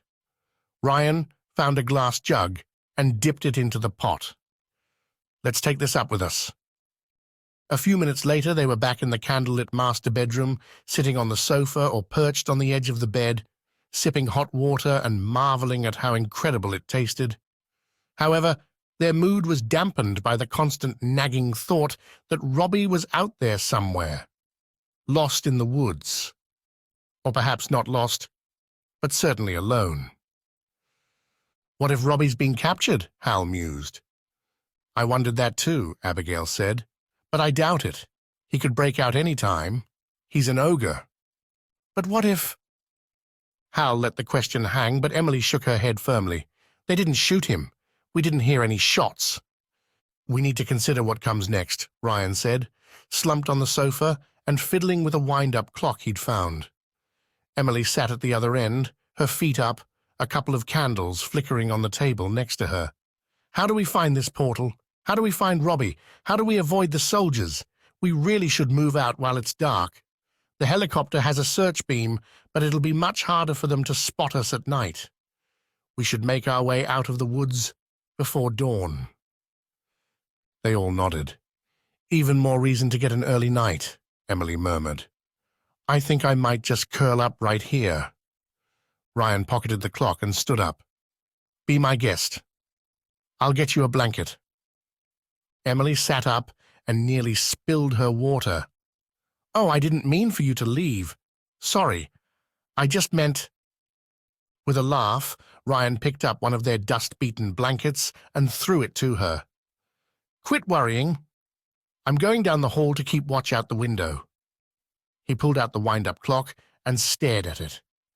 Let's say it's about 7:30 p.m. right now. Get some sleep. I'll wake Hal in 5 hours, then I'll sleep for 5 hours, and we'll move out around 6 in the morning. Deal?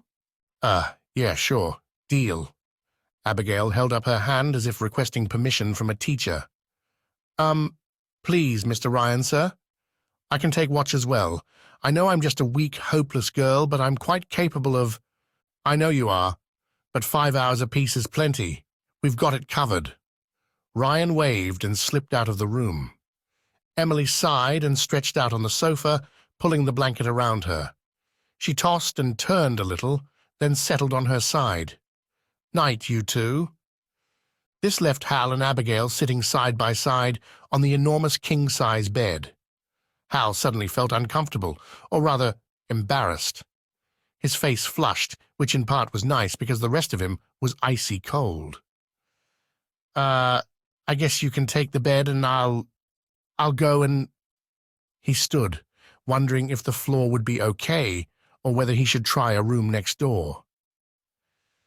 Abigail crawled under the covers. Quit fussing and go to sleep. She turned over to face the other way, the double set of thick blankets pulled up over her shoulder. Hal crawled in on the other side and squirmed until he was comfortable. He buried his face in the pillow, shivering. He'd been cold for so long that it was going to take a while for his bones to warm all the way through. He could try that fire trick again, though. He concentrated, willing the energy to build in his chest, feeling the heat starting to boil. It gradually spread throughout his torso, then crept into his legs and arms. It was like liquid fire seeping through his veins. He lay very still, gradually warming. After a while, he stopped shivering and felt drowsy and comfortable. He was ready to sleep. Then he realized that Abigail was still shivering on her side of the bed. Now that he was so still and content, it became obvious just how cold she was. He could feel the vibrations through the mattress. He could hear her teeth chattering. He scooted toward her. She said nothing as he wrapped an arm over her and buried his face in the back of her neck. Her hair smelled bad, but he guessed his did too. Her arms were icy cold, and so were her feet, as he found out when she moved them to touch his. He almost yelped. "Sorry," she whispered, and he detected rather than saw a mischievous smile on her face. She patted his hand. "You're like a furnace, Hal Franklin." She eventually stopped shivering, and they both drifted off to sleep. Chapter 19. Visitors in the Night. A hand on Hal's shoulder shook him awake. "Your turn," Ryan whispered in his ear. "All's quiet, but let me know the instant you see anything." The candles were still flickering. Hal blearily crawled out of bed. Only when he was walking across the floor did he realize how frigid the air was, and how toasty warm it had been under the blankets. He cast a quick look at Emily, who was curled up in a ball on the sofa, her blanket wrapped tightly around her. Instead of finding a comfortable bed somewhere, Ryan settled on the hard floor of the bedroom, just inside the door, with a blanket of his own. "What?" he whispered, as Hal gazed down at him in surprise. "I'm used to roughing it. I need a hard floor. Go. Take the clock. Close the door." Hal picked up the small wind-up clock, pulled the bedroom door shut, and trudged along the hallway to the far end. The grand staircase descended from there, turning in a tight but elegant arc down to the lower level. An enormous window overlooked the lawn and part of the woods. As Ryan had said, it was a perfect lookout, especially with the armchair he'd dragged into place. The lawn was bathed in moonlight. Hal placed the clock on the sill and squinted at it. 1:30 a.m. Ryan had let Hal sleep for 6 hours. The sun should rise around 7 a.m., and Hal planned to wake everyone an hour earlier and be away well before dawn. Heck, maybe a couple of hours earlier just to be safe, which meant he only had to stay awake for 3.5 hours. Still yawning, he pulled his feet up and sat there thinking about Robbie. He wasn't overly concerned because Robbie was, after all, an ogre. He could look after himself. Hal was more worried about possible delays caused by their separation. What if they spent days trying to reunite while avoiding the soldiers? That would be a real headache. An hour and a half crawled by. At 3 a.m., fighting to stay awake, Hal got up and paced. He was thirsty and decided to risk a quick trip downstairs to the kitchen for some water. The pot was cool by now, and he dipped in a glass and raced back upstairs to resume his watch. Outside, everything was quiet. Just another couple of hours to go. He curled up in the chair again, thinking about shapeshifting. About 7.5 hours had passed since he'd gone to bed, and Hal was that much closer to his goal of a full transformation. Nothing was certain, of course, but could he do it? He still felt afraid to try, afraid that he wasn't quite ready yet, afraid of the crushing disappointment if he failed. By 4 a.m., Hal was thoroughly bored. It took every ounce of willpower not to succumb to the silence and darkness and drift off to sleep. Nearly an hour later, as his watch was coming to an end, Hal suddenly jerked upright and gasped.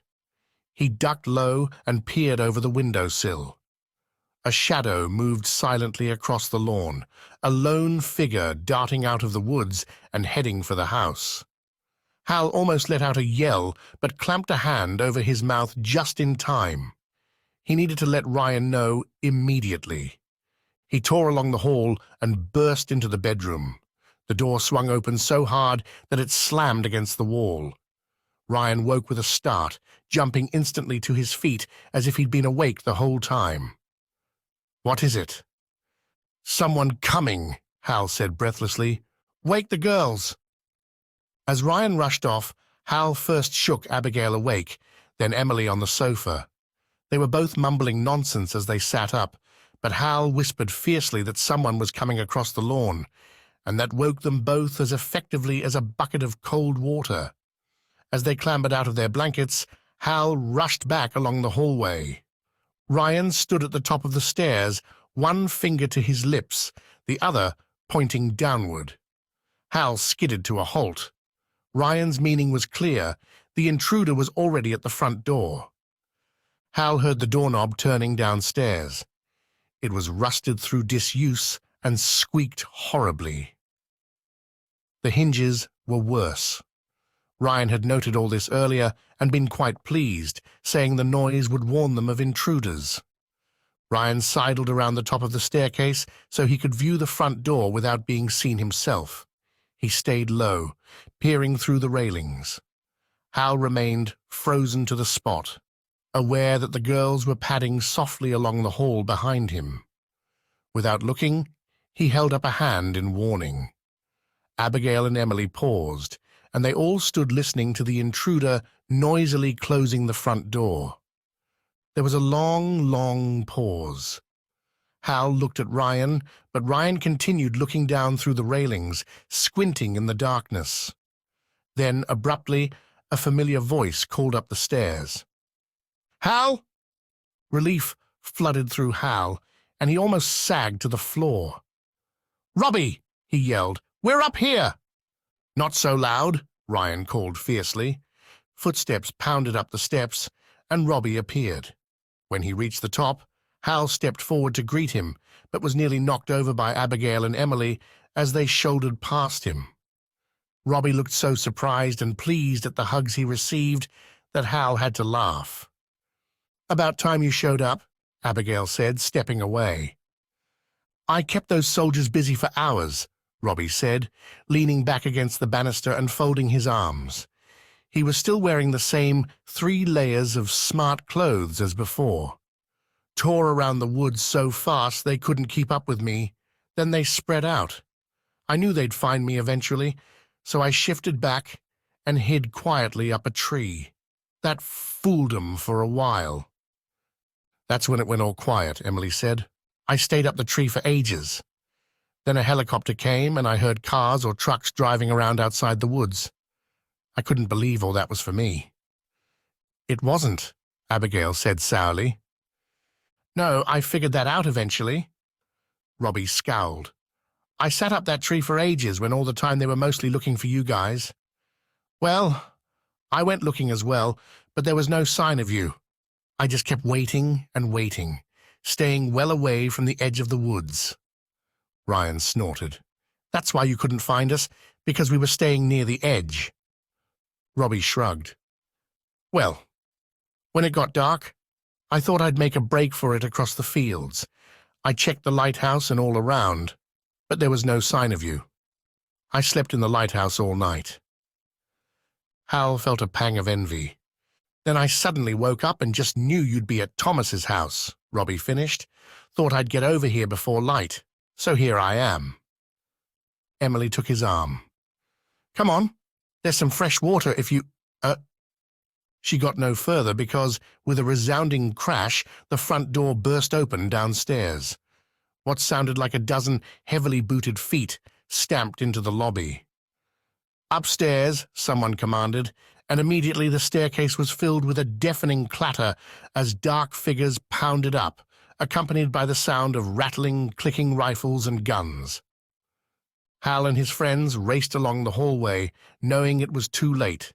The bio-suited soldiers were already at the top of the stairs and shining flashlights around. Caught in the beams, Hal knew there was absolutely no point trying to hide in a bedroom or closet, and yet that was what Ryan was telling them to do. "Inside, inside," he said urgently. He ushered them in and slammed the door, then ran to the bed. "Help me with this." The 5 of them struggled with the bed, sliding it across the floor with a terrible scraping sound. Progress was slow at first, but then Robbie loomed larger than usual, and the bed suddenly flew across the room so fast that Hal stumbled and Emily fell. Robbie instantly returned to his normal, somewhat puny human size, his partial transformation having done its job. With the bed in front of the door, there was no way the soldiers could get in. At least not until they smashed the panels of the door into pieces so they could climb through and over the bed. The pounding started immediately, and already gaps were appearing as bits of the door flew apart. "Now what?" Abigail cried. Ryan pointed at Hal. "If you're going to do your thing, now's the time." "I'm not ready," Hal said desperately. He stood there trying to calm his mind, to collect himself. He could do this. He'd done it 1,000,000 times before, and he could do it again. He just needed to... There was a sudden tearing sound, and Abigail winced and collapsed, her face screwed up in pain. Then she shook her head and straightened up again, twisting her head around. "My clothes didn't change. I can't get my wings out. Ryan cut me a hole." "What?" "Cut a vertical hole in the back of my shirt near the top." Confused, Ryan pulled out his knife and approached her. "The outer layer?" "All layers, all the way through. Hurry." As Ryan worked with his knife, Abigail looked toward Hal and gave him a meaningful look. He understood perfectly. Her wings had met unrelenting clothes, but she'd done it. Her magic was back. The door exploded in a shower of debris. Flashlights shone into the room. No guns were fired, but soldiers climbed through the doorway and over the bed, a mass of yellow-suited figures in the feeble candlelight. "You need to come with us," the leading soldier said calmly, his voice deep and rumbling behind his visor. He looked around the group, then settled on Hal. "This one," he muttered over his shoulder. His colleague gave a curt nod, and, as if by magic, a pistol appeared in his hand. Before anyone could react, the soldier pulled the trigger. There was an odd, muffled clack sound. Hal, rooted to the spot, felt a jab in his side. He looked down to see a dart sticking out. "Just a tranquilizer," the leader said. "We've been tracking you. Now that you're all together again, Lieutenant Briscoe wants a word. Let's just be calm about it, okay? Nobody will get hurt if you—" Feeling a sudden wash of dizziness, Hal transformed. When it came right down to it, it took no effort at all now that he had his magic back. It was just like old times, a fast, blink-of-the-eye transformation that sent a shockwave barreling outward as his enormous reptilian bulk suddenly came into being and filled the room. His tail thudded against the window and sent a shower of glass flying into the night. His wings flexed and rose, taking down the chandelier. His clawed feet dug into the polished floor and splintered it wide open. His friends scooted backward, and the biosuited soldiers yelled in horror as they tumbled into the hallway. Someone else was yelling too. It was Ryan. Any lingering doubts he might have had about dragons vanished in an instant. Now he was a true believer. Hal tried to stand up straight and found himself pressed against the ceiling. He felt hemmed in, and the tranquilizer caused the room to spin. The soldiers outside in the hallway were still yelling as they organized themselves. Hal had no idea what they were planning, but he didn't relish the idea of being shot at with real bullets. He took a deep breath and breathed fire at the doorway. The room and hallway lit up so brightly that shadows bounced off the walls behind the soldiers as they scrambled to safety. When the fire died down, the doorway was still alight and smoking. In seconds, the flames had spread up the wall and were licking across the ceiling, turning it black. Smoke began to roll, coming back in Hal's face. Abigail was screaming something at him. He swung his head around to find her pointing at the window. She switched to waving her arms up and down, then pointed at the window again. Hal understood. He carefully turned himself around. His tail smacked against the four-poster bed and reduced it to a pile of wood, blankets, and springs. A chest of drawers got caught on his foot, and he flung it aside, then shoved his head through the broken window. The remaining shards of glass were harmless against his tough armor plating. As he moved forward, he got stuck in the window for a second, pushed harder, and suddenly a great section of the external wall collapsed around him. The window opening was now much bigger, and he was able to lean out into the cool night air and extend his wings fully, while his 4 feet remained in the room. He felt a tickling on his back as his friends climbed aboard. Abigail appeared seconds later. She was her normal size, but her fairy wings were fully grown, a blur of activity as she hovered and bobbed near his snout. "They're on! Let's go!" Hearing the soldiers shouting and scurrying around behind him, Hal pushed away from the opening and beat his wings downwards with great force in an effort to clear the rapidly approaching trees. It was close. His underbelly brushed the treetops as he rose at a steep angle. Then black woods fell away below as he soared for the moon.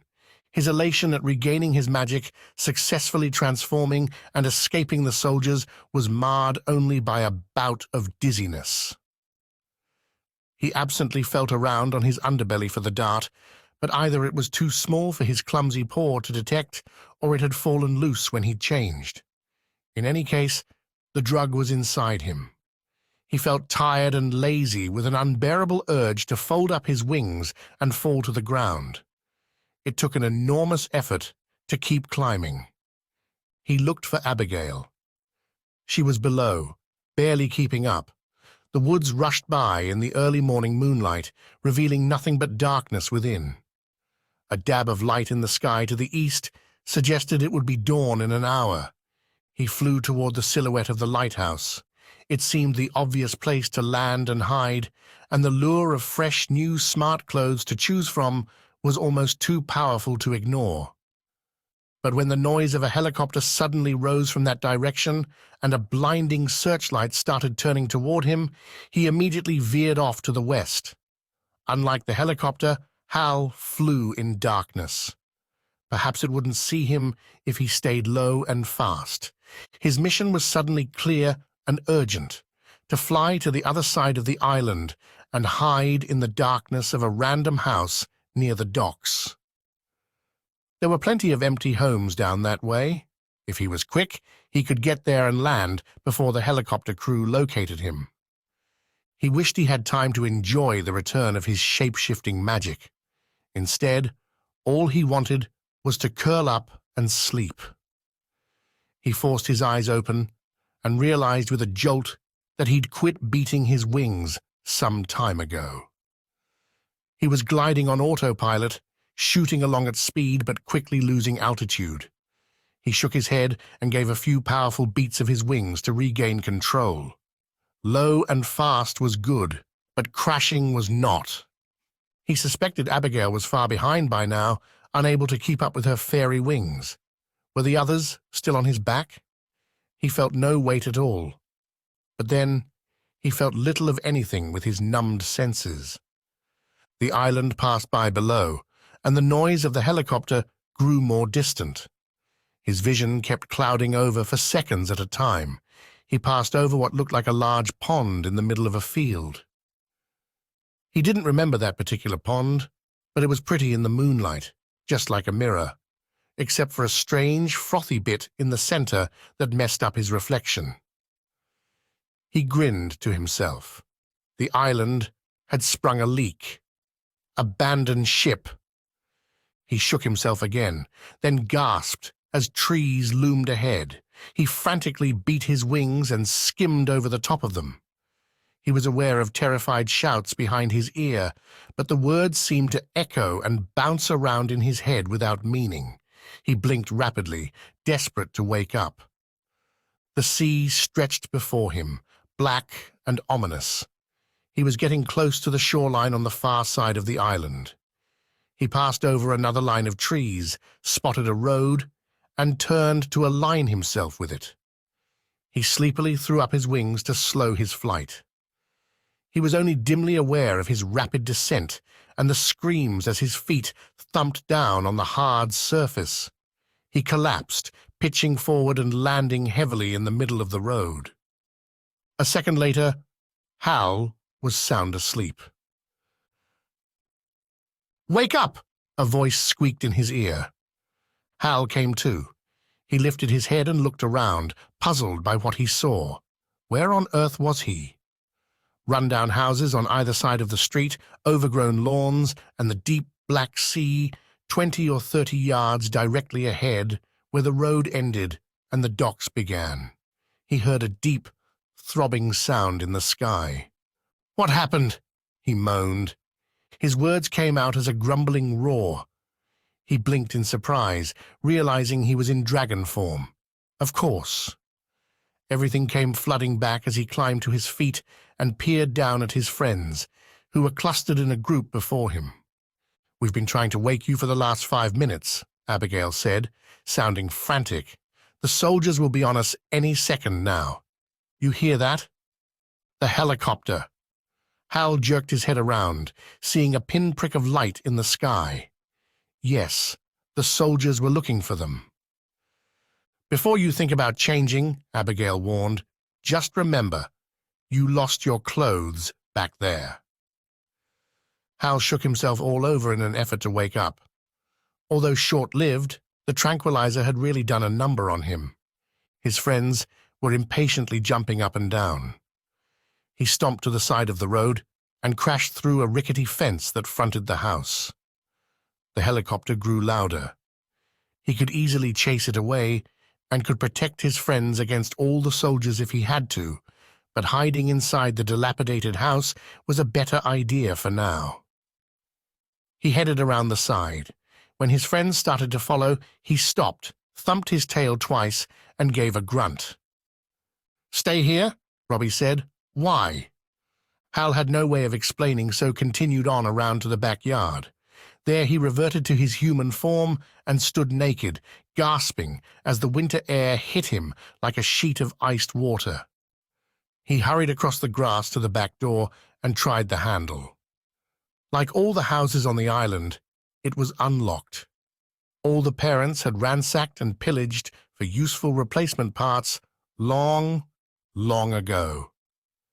Hal stood shivering in darkness for a moment, then belched up a blast of fire from his human throat.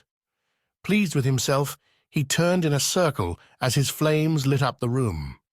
Some of the kitchen's contents had been left behind by the previous owner, including random silverware on the countertop, a few chairs, and an old table.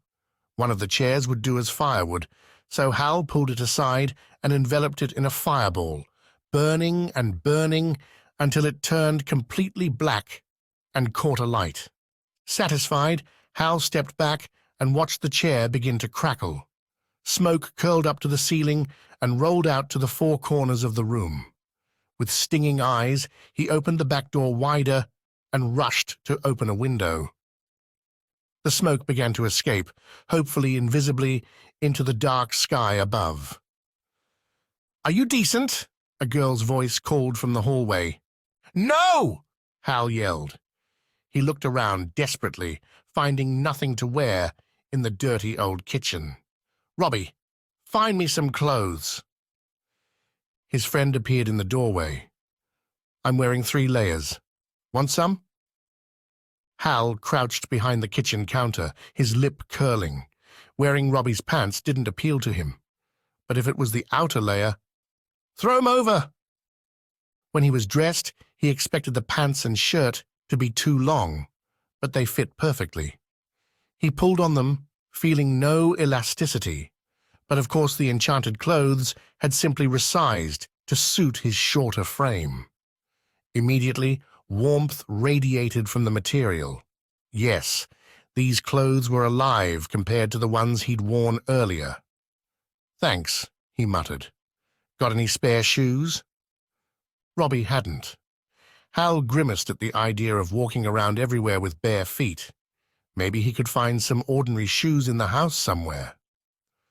When Ryan and the girls wandered in soon after, they were arguing about what to do next. "Portals are black and smoky," Emily was telling Ryan. "We can't look for a black, smoky portal while it's still dark. We can't look for it in broad daylight either. The soldiers would see us. We have maybe an hour before the sun comes up. At least while it's still dark, we have a chance of doing something instead of being cooped up here." They crowded around the burning chair and held up their hands to warm them while listening to the muffled rumble of the distant helicopter. Nobody made any comment about the fire Hal had created, but he suddenly wondered about the one they'd left behind. "Did anyone see if Thomas's house burned down?" "Nah," Abigail said. "You lit up the hallway, but I'm sure they snuffed out the flames pretty quickly." She peered at Hal's clothes, then abruptly turned to Emily. "Hey, how about shedding one of those layers for a poor, cold fairy?" As the girls went off to another room, Ryan rubbed his hands together and smiled ruefully. Fairies, dragons, magic clothes, centaurs. I'm telling you, this has been the weirdest time of my life. And I've had a pretty weird life. "How do you think it was for us when we found out we were shapeshifters?" Robbie muttered. Ryan looked surprised. "What do you mean when you found out? You didn't already know you were shapeshifters?" "Not until 2 months ago," Hal said. "Really? How's that?" He and Robbie took it in turns to explain, briefly. Abigail and Emily slipped back into the room while Robbie was elaborating on the dragons in the labyrinth. Emily had given up a layer of clothing so that Abigail could replace her non-magical clothes. When Robbie reached the end of his brief summary of events, Ryan whistled softly. Unbelievable. "You should have been there," Robbie said. "When I first—" "Shh," Abigail said. "Do you hear that?" They'd successfully tuned out the drone of the helicopter, even though it had been growing steadily louder. Now, suddenly, the kitchen was vibrating with the deep whop, whop, whop sound. "They can't have found us," Ryan said, looking up at the ceiling. The dust-covered ceiling fan was wobbling. They'll pass. Maybe they can see the fire, Emily said. Not a chance. The only window was tiny and smothered with ivy. It was possible, though unlikely, that the helicopter crew had seen a flickering orange glow in the darkness. And although the smoke from the burning chair was drifting out of the open door and window, there was no way it was visible in the darkness outside. Yet the helicopter hovered directly over their heads. They stood in the rattling kitchen, uncertain what to do. In the moonlight outside, bare bushes and shrubs whipped about in the helicopter's downdraft. A thin tree bent to the side, one of its spindly branches scratching on the roof of a nearby shed. The deep, throbbing noise made Hal nauseous. When the helicopter refused to move on, Hal steeled himself for action. He debated whether to transform and attack the helicopter or hunker down and hide, perhaps barricade the doors. Hold down the fort, as his dad had said on more than one occasion. Or maybe batten down the hatches was more appropriate right now. Bright light suddenly flooded into the hallway. It came from the road. Car doors slammed. Someone yelled an order. Ryan closed his eyes and shook his head. Okay, now they're really here. As the helicopter finally started to move away, a surprisingly loud and oddly tinny voice came from outside on the street. We have the place surrounded. Come on out. We just want to talk. And come out as you are. No monster business, you hear? We have some heavy artillery out here. Everyone looked at Hal, who scowled back. I'm not the only monster here, you know. But he understood. Some of those soldiers were probably still smoldering from the blast of fire he'd given them earlier. We're never going home at this rate, Emily groaned. Why can't everyone just leave us alone? Chapter 20. Attack at Dawn. Ryan wearily rubbed his eyes. Well, I guess someone had better go out and talk to them. When a chorus of protests erupted, he held up his hands. Hey, what choice do we have? This is the military. They have guns, big guns. They could tear this place apart if they wanted to without even breaking a sweat. We could try and escape like we did before, but are you sure you want to risk being shot at as we head for the sky? Hal had to admit he didn't relish the idea of bullets zipping about all over the place. Let's go, then. I'll go on my own, Ryan said. Well, maybe with you, Hal, just in case. We'll all go, Abigail insisted firmly, slipping her arm through Hal's. We stick together no matter what. Yeah, Robbie added helpfully. Emily said nothing but nodded. Ryan and Hal headed for the hallway. Abigail and the others traipsed behind. The front door was wide open, its frame clearly silhouetted in the dazzling white light that shone in from the road. Blinking, Hal felt for the doorstep and blundered outside, aware that he could be shot at any moment. As his bare feet touched the freezing cold path, he cursed himself for not trying to find some shoes to wear while he had the chance. They walked all the way out to the road, where 4 vehicles surrounded them in a semicircle, all pointing toward the house with headlights glaring. Even though dawn was beginning to creep across the eastern sky, Hal could see nothing at ground level except blackness and shadowy figures behind the dazzling beams. A gust of wind blowing up from the nearby docks made him hunch over and shiver as he stood squinting. A man stepped forward. Even with a full biosuit and clunky breathing mask, Hal could see that it was Lieutenant Briscoe. Had a feeling we'd meet again, the imposing figure said gruffly, staring at Hal through his visor. How'd you find us? Ryan asked, edging forward. The lieutenant ignored him and stared directly at Hal. Now look, son, we made a mistake last time we met, okay? We got off on the wrong foot. Trust me, nobody's more sorry about that than me. We all— Where's that other man? Abigail broke in. Hawk? Briscoe paused, and in that silence, Hal heard the sound of a distant helicopter. It was far enough away that he and his friends could possibly make a break for it without being followed, if they could avoid the bullets that came after them. Hawk's gone, the lieutenant said. Don't worry about him. Gone where? Demoted and transferred. How'd you find us? Ryan asked again, louder this time. Thermal imaging, Briscoe said impatiently. Heat sensors. It's December, kids. Warm bodies running around in freezing woods show up like Christmas lights. Even small fires in houses warm up the walls and chimneys. He dismissed Ryan and returned his attention to Hal. Tell me about that gateway in the woods. Your people fixed it so we couldn't cross into your world. It kept dumping us back out in the same place like there was some kind of loop. How strange, Abigail said, mischievously. The lieutenant ignored her. But at least it was active. We could study it, experiment with it. The eggheads thought they were getting close to a solution, a way to circumvent that loop. Abigail said nothing now. Briscoe sighed.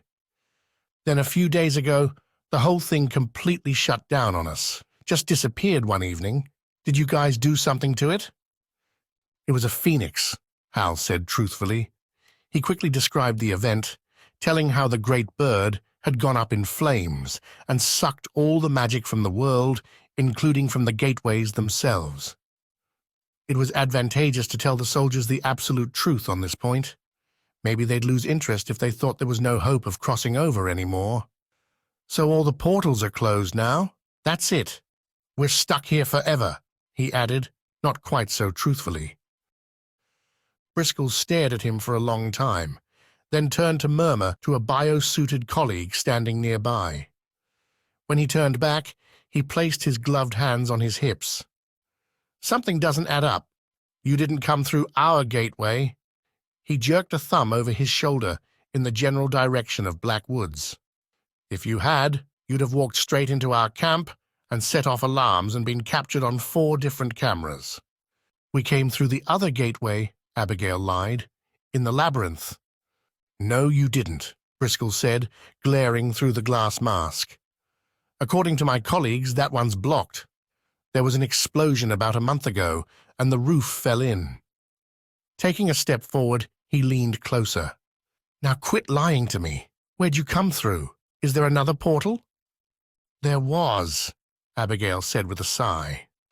But it was hundreds of miles away, Robbie exaggerated. Hundreds of miles? Briscoe repeated. They hitched a ride, Ryan offered, until they got a flat tire and the Scrags set the truck alight. You're lying again?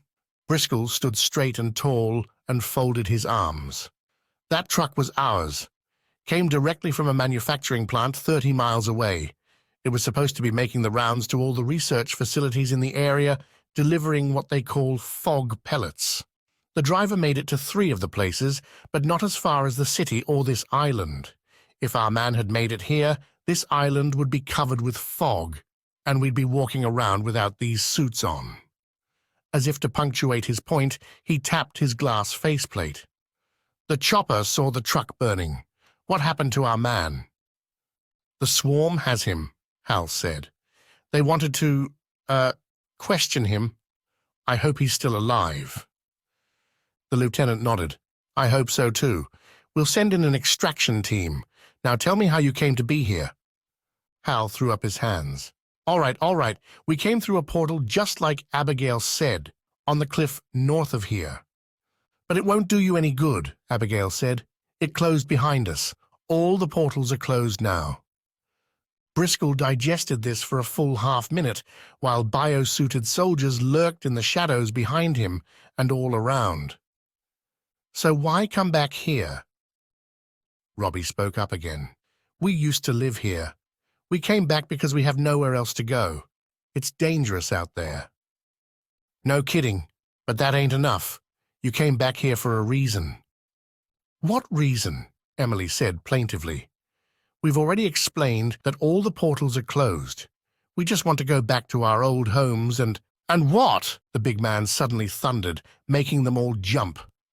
There was a long silence, during which Hal heard nothing but the distant drone of the helicopter and the gentle lapping of waves down at the docks. You snuck in to talk to that centaur back at camp. You were asking her about creating another gateway, a new one. We finally got her to talk. She told us all about it.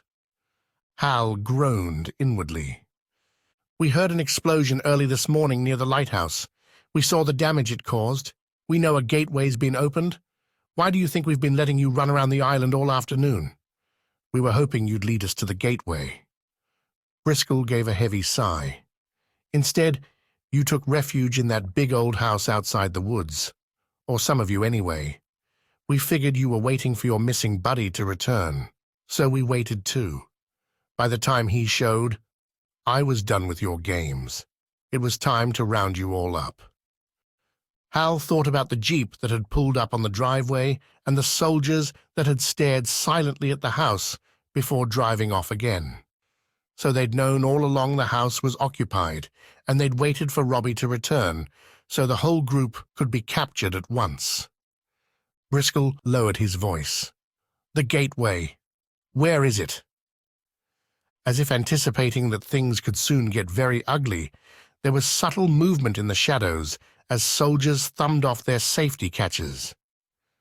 We don't know, Hal croaked. Really, we don't. Portals never appear where you expect them to. The centaur said it could be a quarter-mile away, Briscoe finished. I heard. If that's the case, it's going to be closer to the lighthouse, not around here. He stomped around to the side of the nearest vehicle, reached through the door window, and returned unrolling a large sheet of paper. He laid it flat on the hood and smoothed it out, and a flashlight appeared in his hand as if by magic. The lieutenant shone the beam on the sheet and waved Hal closer. Come here, kid.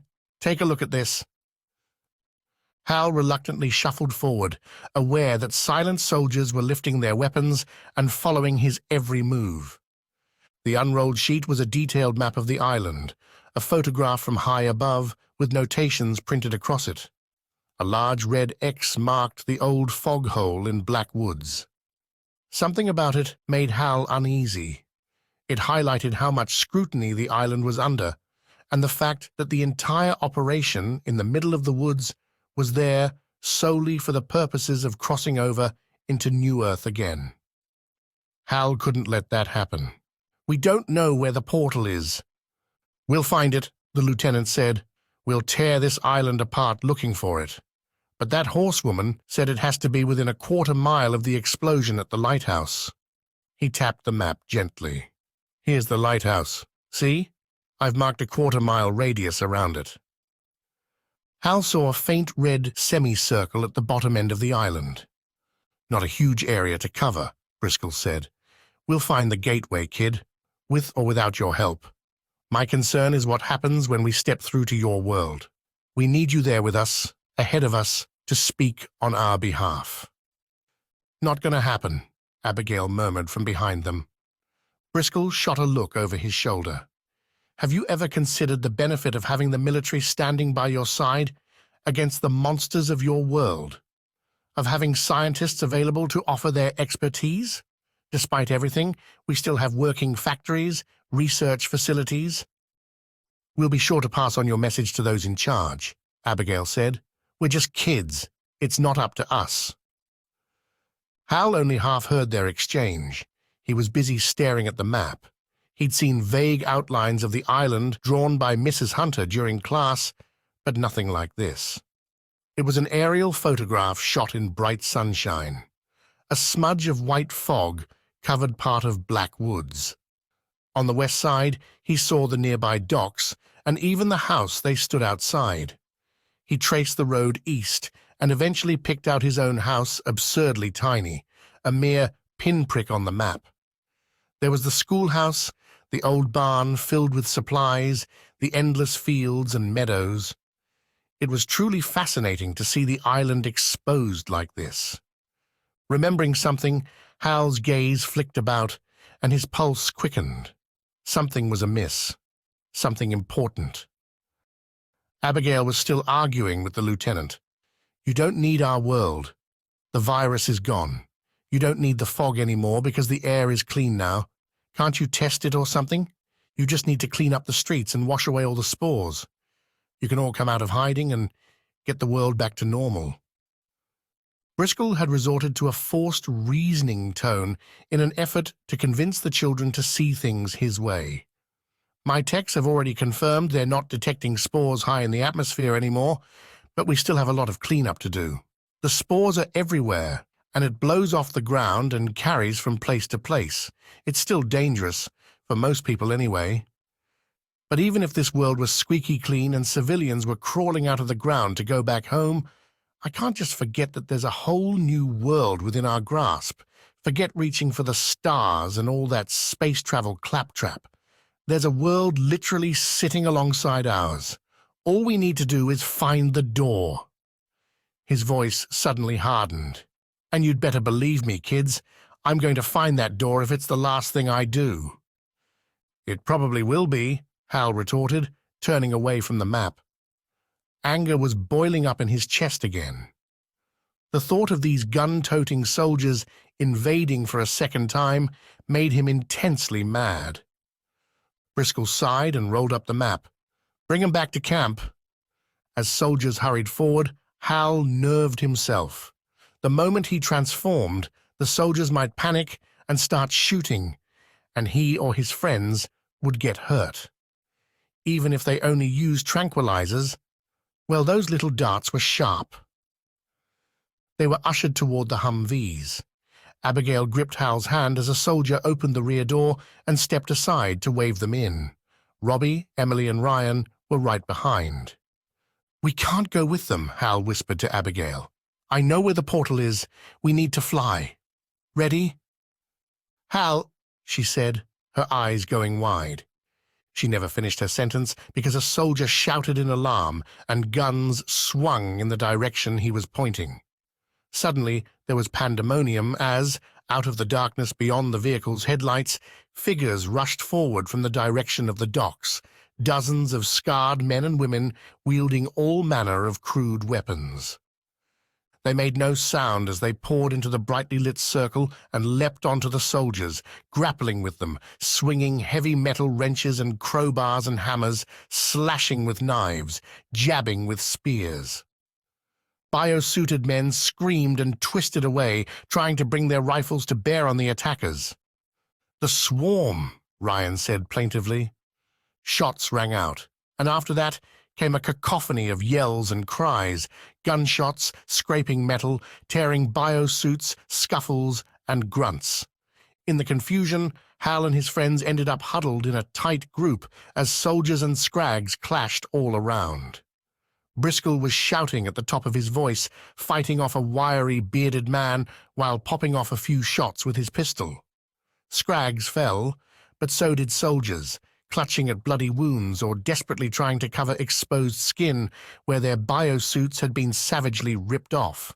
One man's mask was wrenched from his face, his visor knocked free, and there was terror in his eyes as he looked around for it, uncaring of the battle raging mere feet away. A woman's voice screeched above the noise. "Ryan!" In unison, Hal's tightly huddled group looked and saw Queen Bee standing just a few yards away with feet apart and hands on hips, her expression twisted into something between triumphant delight and unbound fury. Moving fast, she slid a long knife from her belt and rushed toward them. Ryan gasped and stumbled backward. He was too slow, though. The Queen was on him in seconds, grabbing at his hair with one hand while she brought the knife to his throat.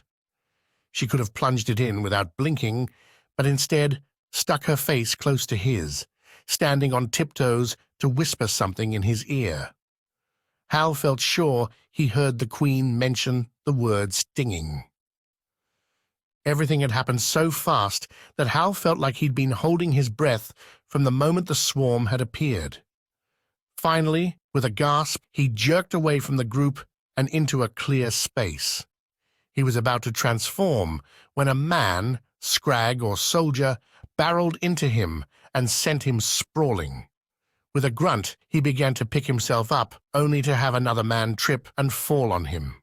He caught a glimpse of Abigail shooting upward into the air, then of Robbie suddenly growing to 3 times his normal height, and a mass of shaggy hair replacing his swiftly adapting smart clothes. Emily's sleek reptilian form darted away into the shadows. The Queen paused, looking shocked at all the transformations. The tip of her blade dug into Ryan's throat as he stood there frozen with his head tilted back. Then all eyes turned toward Hal, and he realized he'd finally gotten his act together and shifted to his dragon form. He sucked in a deep breath and let out a gigantic blast of fire, but he aimed it high, unwilling to burn any of the soldiers.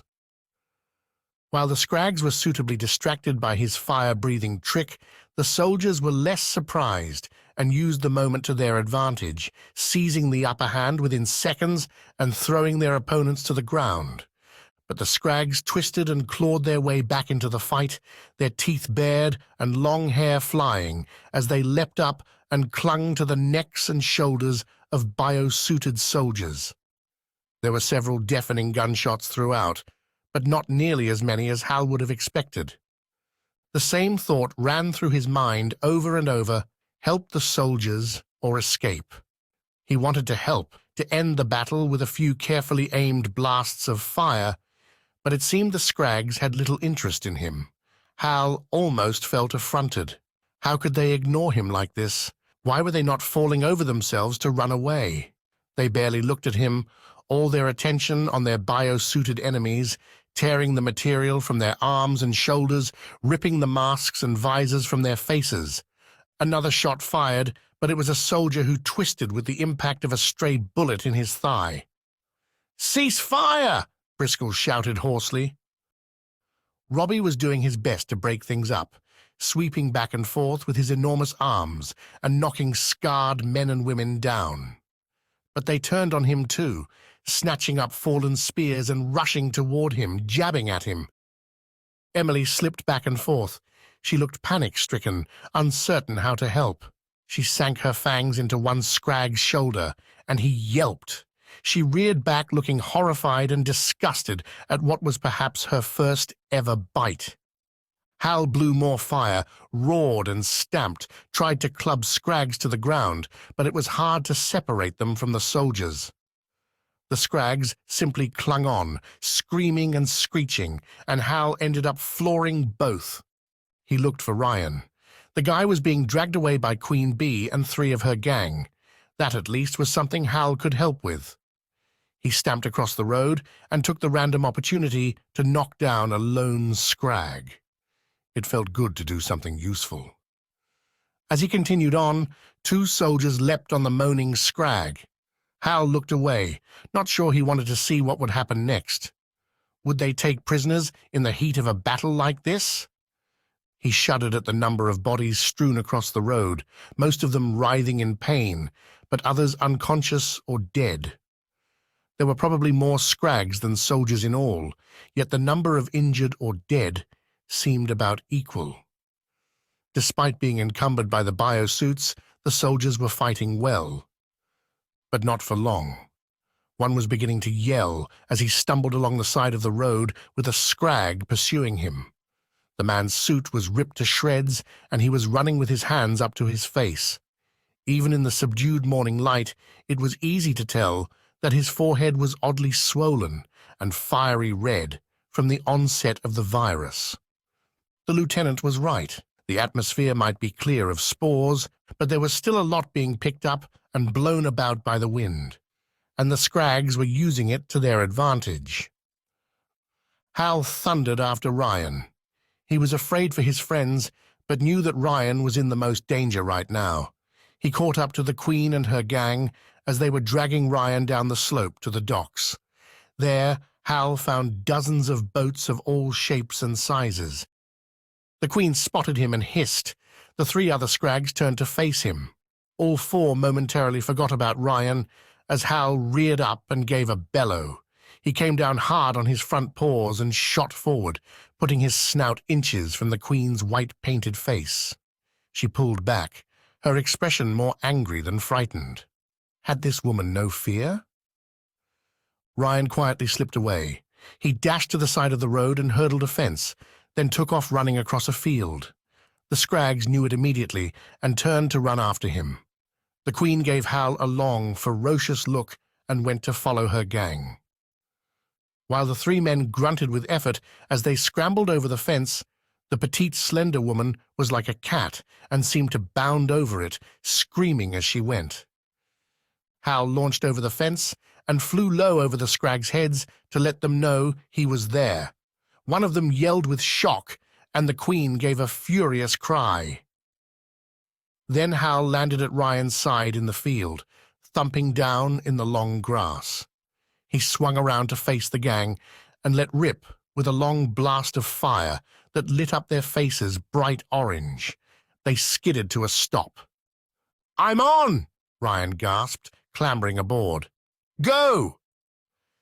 Hal took to the sky, left the Scrags behind, and circled around to find Robbie and Emily. To his surprise, he saw the ogre bounding away along the road, heading inland, with Emily slithering alongside.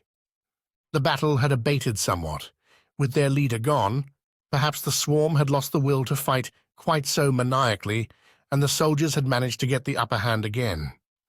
There were no gunshots now, but rifles and pistols were waving around and pointing in Scrags' faces. The scarred attackers began to disperse, some laughing, some spitting with anger. Hal averted his gaze, unwilling to look at the bodies that littered the road. Abigail buzzed into sight. She said nothing as she flew alongside, allowing him to lead. Spurred on by the urge to leave this place and go home, Hal checked his position and veered off over the trees. He'd been half asleep when he'd flown over the island earlier, drugged by the tranquilizer, but parts of his erratic flight were clear. There was something he wanted to revisit. What he hoped was the location of the new portal they'd opened that morning. Yet the drone of the helicopter filled the air ahead, and Hal knew it would follow his every move. Well, so be it. He dipped low, angling his wings and gliding across fields. Abigail squealed. There was a line of trees ahead, then another field beyond, mostly flat with long, swaying grass. Near the center was an enormous pond. Abigail exclaimed something, but her voice was snatched away by the wind. Hal had expected to find the same curious, bubbling, frothing fountain in the center of the pond that he'd seen hours earlier, only the pond seemed calmer now, nothing but concentric ripples across the surface. As he flew toward it, a sudden eruption of bubbles sent out more ripples, but it was short-lived, as if some monster had just belched below the surface. "Where did this come from?" Abigail shrieked in his ear. "Was it here when we flew over earlier?" Hal was sure the portal was right here. The pond was new. It had been missing even from the lieutenant's aerial photograph of the island, taken no more than a few weeks before. The pond had somehow come into being after the cracking of the geo-rock. Dawn was here at last, and as the sun rose on the horizon and chased away the darkness, Hal knew they were close, very, very close, to returning home. They just needed a little more time. Time for Robbie and Emily to catch up, and time to figure out exactly how to get to the portal. He swooped around, looking for his friends. Robbie was about to cut through the trees toward him, Emily still alongside. Hal gave a blast of fire to make his whereabouts absolutely clear. The ogre gave a thumbs up just before he and Emily vanished from sight in the patch of woods. Far back along the road toward the docks, the swarm was regrouping. As the soldiers picked themselves up, hurriedly patched up their bio-suits, and tended to the injured, the Scrags streamed around the backs of the houses, bypassing the soldiers in an attempt to go after Hal and his friends. Leading the way was Queen Bee, running at full speed through the grass with a spear lofted high over her head. Even from this distance, Hal could see the madness written across her face. Chapter 21. The Portal. Hal thumped down in the field near the pond's edge, his feet squishing into the soggy earth. He glanced toward the edge of the field and saw Robbie emerging from the trees, his towering ogre form swaying from side to side as he ran. Emily slithered past him, darting across the grass. The first rays of morning sunlight reflected off the oval-shaped pond as Hal stood there looking at it. Where had all the water come from? The field was flat, and yet the water looked impossibly deep, as if there was a massive bowl-shaped depression in its center. There had to be a portal down there somewhere, a portal leading home. The noise of an approaching helicopter geared Hal into action. He reverted to his human form, and as he was checking to make sure his clothes were intact, he realized Ryan was wallowing in the mud behind him. "Sorry," Hal said. "Forgot you were on my back." Abigail landed by his side, and together they waited for Robbie and Emily to arrive. "Emily," Hal called to her. He pointed at the pond. "There's a portal down there somewhere." Emily hesitated only a second or two. Then she dove for the water and in mid-air shifted into her underwater Naga form, her arms melting away, and her snake body squeezing inward at the sides to become flat and streamlined. She disappeared with a splash, flinging up droplets of mud as she went. "I don't understand," Ryan said over the increasing noise of the helicopter. He looked so thoroughly confused that Hal tried to explain. "This field never had a pond in it before. I think the portal is right there under the pond, under the field. It must come out in a lake on the other side. See?" Ryan nodded slowly. Then he shook his head. "No." Hal grinned. "Never mind." It was hard to talk with the helicopter roaring overhead. Its rotors whipped up a terrible windstorm that laid the grass flat. One of the bio-suited crew was pressed to the side window, looking down at the pond and speaking into a headset. Hal turned away, holding onto his shirt as it flapped wildly. Abigail was having even more trouble, desperately trying to hold her dress down around her knees. Her hair, which previously had been in a ponytail, whipped around like tiny snakes on a gorgon's head. Robbie and Ryan seemed unperturbed, more interested in the line of trees at the edge of the field where the swarm would be appearing in the next minute or two. Emily popped up out of the water near the center of the pond. Hal felt a sense of relief that she'd returned so quickly, until he saw the look on her face. She wasn't done yet. She swam closer and opened her mouth to speak, but the pond suddenly erupted in a frothing dome of water about 6 feet round and a couple of feet high. It abated immediately, leaving waves to spread out across the surface. She shouted above the helicopter, only to have her words snatched away. She tried again. "The portal's down there," she yelled at the top of her voice, "but it's hard to see because the water's so cloudy. It's really deep. I'm going to pop through and see what's what. Back in a minute." As she swam away and dove out of sight, Hal, Robbie, and Abigail stared at each other, sharing a mutual and unspoken surge of relief. The portal was there. They could go home. Ryan still looked puzzled, but seemed to know better than to ask stupid questions. He peered up at the helicopter, shielding his eyes against the ferocious winds. Then he looked across the field again. "She'd better hurry," he shouted. Hal followed his gaze. All he could see right now was a line of trees. When the Scrags arrived, they would be across the grass to the pond in less than a minute. "Come on, Em," he muttered to himself. Time stretched on. Nobody said anything, but the tension rose. For one thing, Emily was taking longer than expected for someone who was only supposed to be checking things out. Had she found the portal or not? Had she become trapped somehow? Gotten hurt? The helicopter at last rose and moved away. But as the winds died and the noise faded, another sound came to Hal's ears, an incessant humming. He spun around in alarm as the first of the swarm appeared out of the trees. It was Queen Bee herself, a horde of followers right behind her. Clearly puzzled, she paused for a moment to take in the scene before her. The black paint around her eyes made her white face look heavily shadowed. More Scrags moved into view out of the gloom of the trees to her sides, their mouths fixed open as they hummed their creepy war cry. "We've got to go," Hal said quickly, turning back to his friends and gesturing toward the pond. "I don't know where Emily is, but we can't hang around." "But how deep is this portal?" Ryan asked doubtfully. Hal was already moving into a clear space to transform. He stared out at the pond. Could he risk dragging his friends under without knowing what was down there? Without knowing if they'd be able to hold their breath long enough? "I'll check it out," he said. "Back in a minute." As the swarm began to run across the field toward them, Hal added, "Half a minute. Hold 'em off, Robbie."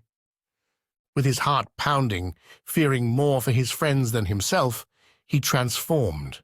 Like Emily before him, he leapt into the pond. Out of the corner of his eye, he saw Abigail shrink to the size of a bird and rise high into the air. Robbie once more became his monstrous ogre self. Ryan, the primary subject of Queen Bee's pursuit, stood there helplessly, the most vulnerable of the group. The water was deeper than Hal had expected, and far darker and cloudier than any he'd been in before. He dove and struck for the center, heading down and down into what seemed to be the bottom of a giant bowl with shallow sides. The field had certainly not been this shape before. His thrashing tail moved him along quickly, and he could hold his breath without effort in his dragon form. There was no way a mere human could hope to swim down this far in such darkness and hope to find the portal, at least not without diving gear. That was good in a way, as it meant the savage swarm was unlikely to make it this far. Still, he worried about his friends. He spent a full minute clawing his way around in the murk, hoping to chance across the smoky, pulsing black portal within this cloud of dirt and grass. Then he mentally kicked himself. Logically, the way through to Miss Simone's world must be at the very bottom of the bowl-shaped depression. He just needed to head for the lowest point at its center. He used his paws to feel his way down the sides, descending into even greater darkness. A column of gigantic bubbles suddenly shot up and rose to the surface. Hal immediately altered his direction and headed for that column. It dissipated before he got there, but Hal stayed on course, descending lower and lower. The shallow slope suddenly dropped away, and Hal found himself scrabbling in slow motion down the steep sides of a funnel. It was a terrifying moment. He felt like he was being sucked into an underwater black portal. And then everything brightened. He was still submerged, but now the water was cleaner and far deeper. This wasn't the pond anymore. The sea? No, it was fresh water. A lake, then. A cloudy mess trickled downward past him, sinking to the rocky bed. Above him was the pulsing black portal he'd just come through, about 9 feet across, floating underwater with eerie, inky tendrils curling from its edges. The lake was clean all around, except for the slow-moving deluge of mud and rocks that tumbled out of the portal. Hal had no idea where Emily was, but had no time to go looking for her. Thrashing his tail from side to side, he plunged through the smoky portal. Everything went black again. He surged upward until he burst out of the pond into fresh air. The level of noise was startling. The helicopter thundered in the air once more, its rotors causing a spray of water on the pond's surface. A soldier was leaning out, pointing a rifle and taking pot shots at the Scrags below. On the grassy bank, Robbie stood with his ogre feet planted firmly in the mud, roaring for all he was worth at the Scrags that surrounded him. Ryan cowered behind one of his shaggy tree-trunk legs, and as the swarm danced around trying to get at him, Robbie swung this way and that, lashing out as far as he could reach, while Ryan fought to stay close. Abigail buzzed into view, as tiny and fast as a hummingbird, flitting about all over the place. Hal knew from the expression on her face that she was having difficulty in the downdraft of the helicopter. "Sting it! Queen Bee screeched as she looked for an opening in Robbie's haphazard defenses. Sting the monster! The Scrags renewed their efforts, rushing forward with their curved spears to jab at the ogre. Robbie flailed wildly, brushing most of the spears away, but missing some. At first it seemed that the poison-tipped spears were having no effect on his tough hide, hardly getting through his thick, coarse hair. But then he started to groan, his movements becoming less coordinated. The Scrags managed to avoid his flailing arms now, dancing and ducking and screaming with laughter as they darted forward, jabbed, and rolled away. Hal took all this in as he found his footing and began wading out of the pond, his 4 reptilian feet sinking into the mud. More shots rang out, and a couple of Scrags jerked and fell. Abigail smacked into Hal's forehead. She scrabbled for a hold, then climbed up onto his head and gripped one of his stubby horns. "Hurry!" she screamed in his ear. "Help them!" The Scrags turned as Hal rose out of the water and stamped up the sodden, grassy bank. They forgot the ogre and backed away, their faces twisted with hate. Why aren't they afraid of me? Hal wondered. He let out a bellow that drowned out the noise of the helicopter. Then he sucked in his breath and leaned forward to give them all a blast of fire. The flames were long, intended to lick over the heads of the nearest Scrags. But Hal forgot about the downdraft from the helicopter, which fanned the flames. Screaming, the Scrags darted around with their clothes on fire and ended up rolling in the wet grass and mud to douse the flames. The accident worked to Hal's benefit. It showed that he meant business, that he was here to burn them, not simply warn them off, a much more serious threat. The swarm dispersed despite Queen Bee's furious commands to attack.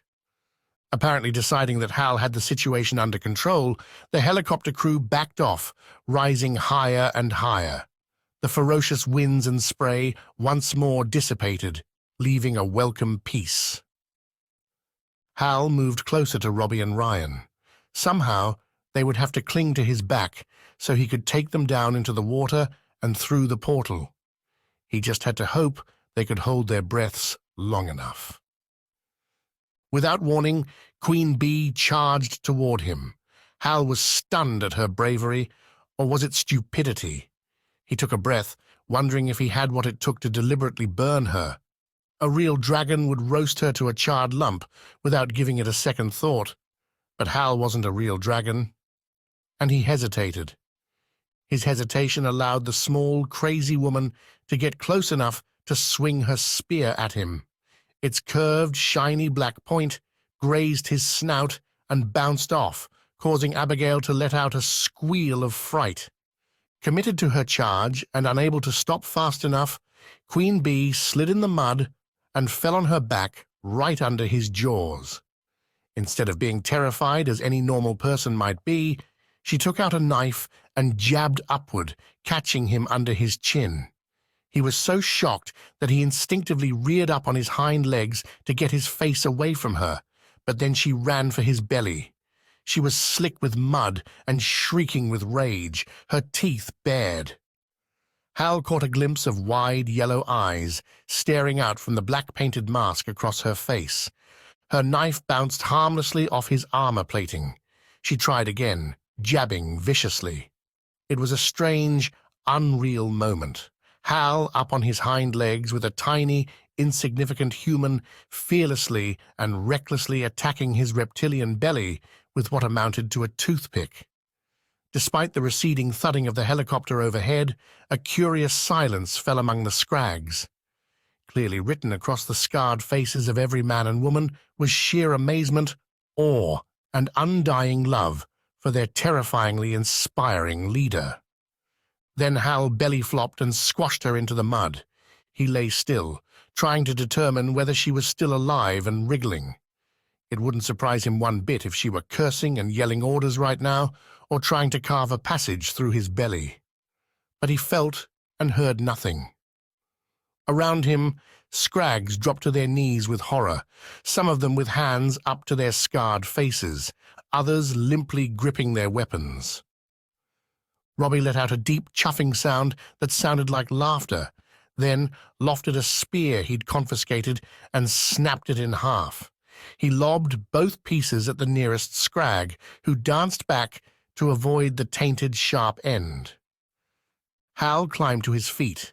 Without bothering to check on Queen Bee, he drew another breath, slowly and deliberately, and waited until the rest of the Scrags were scrambling to safety before letting out a blast of fire.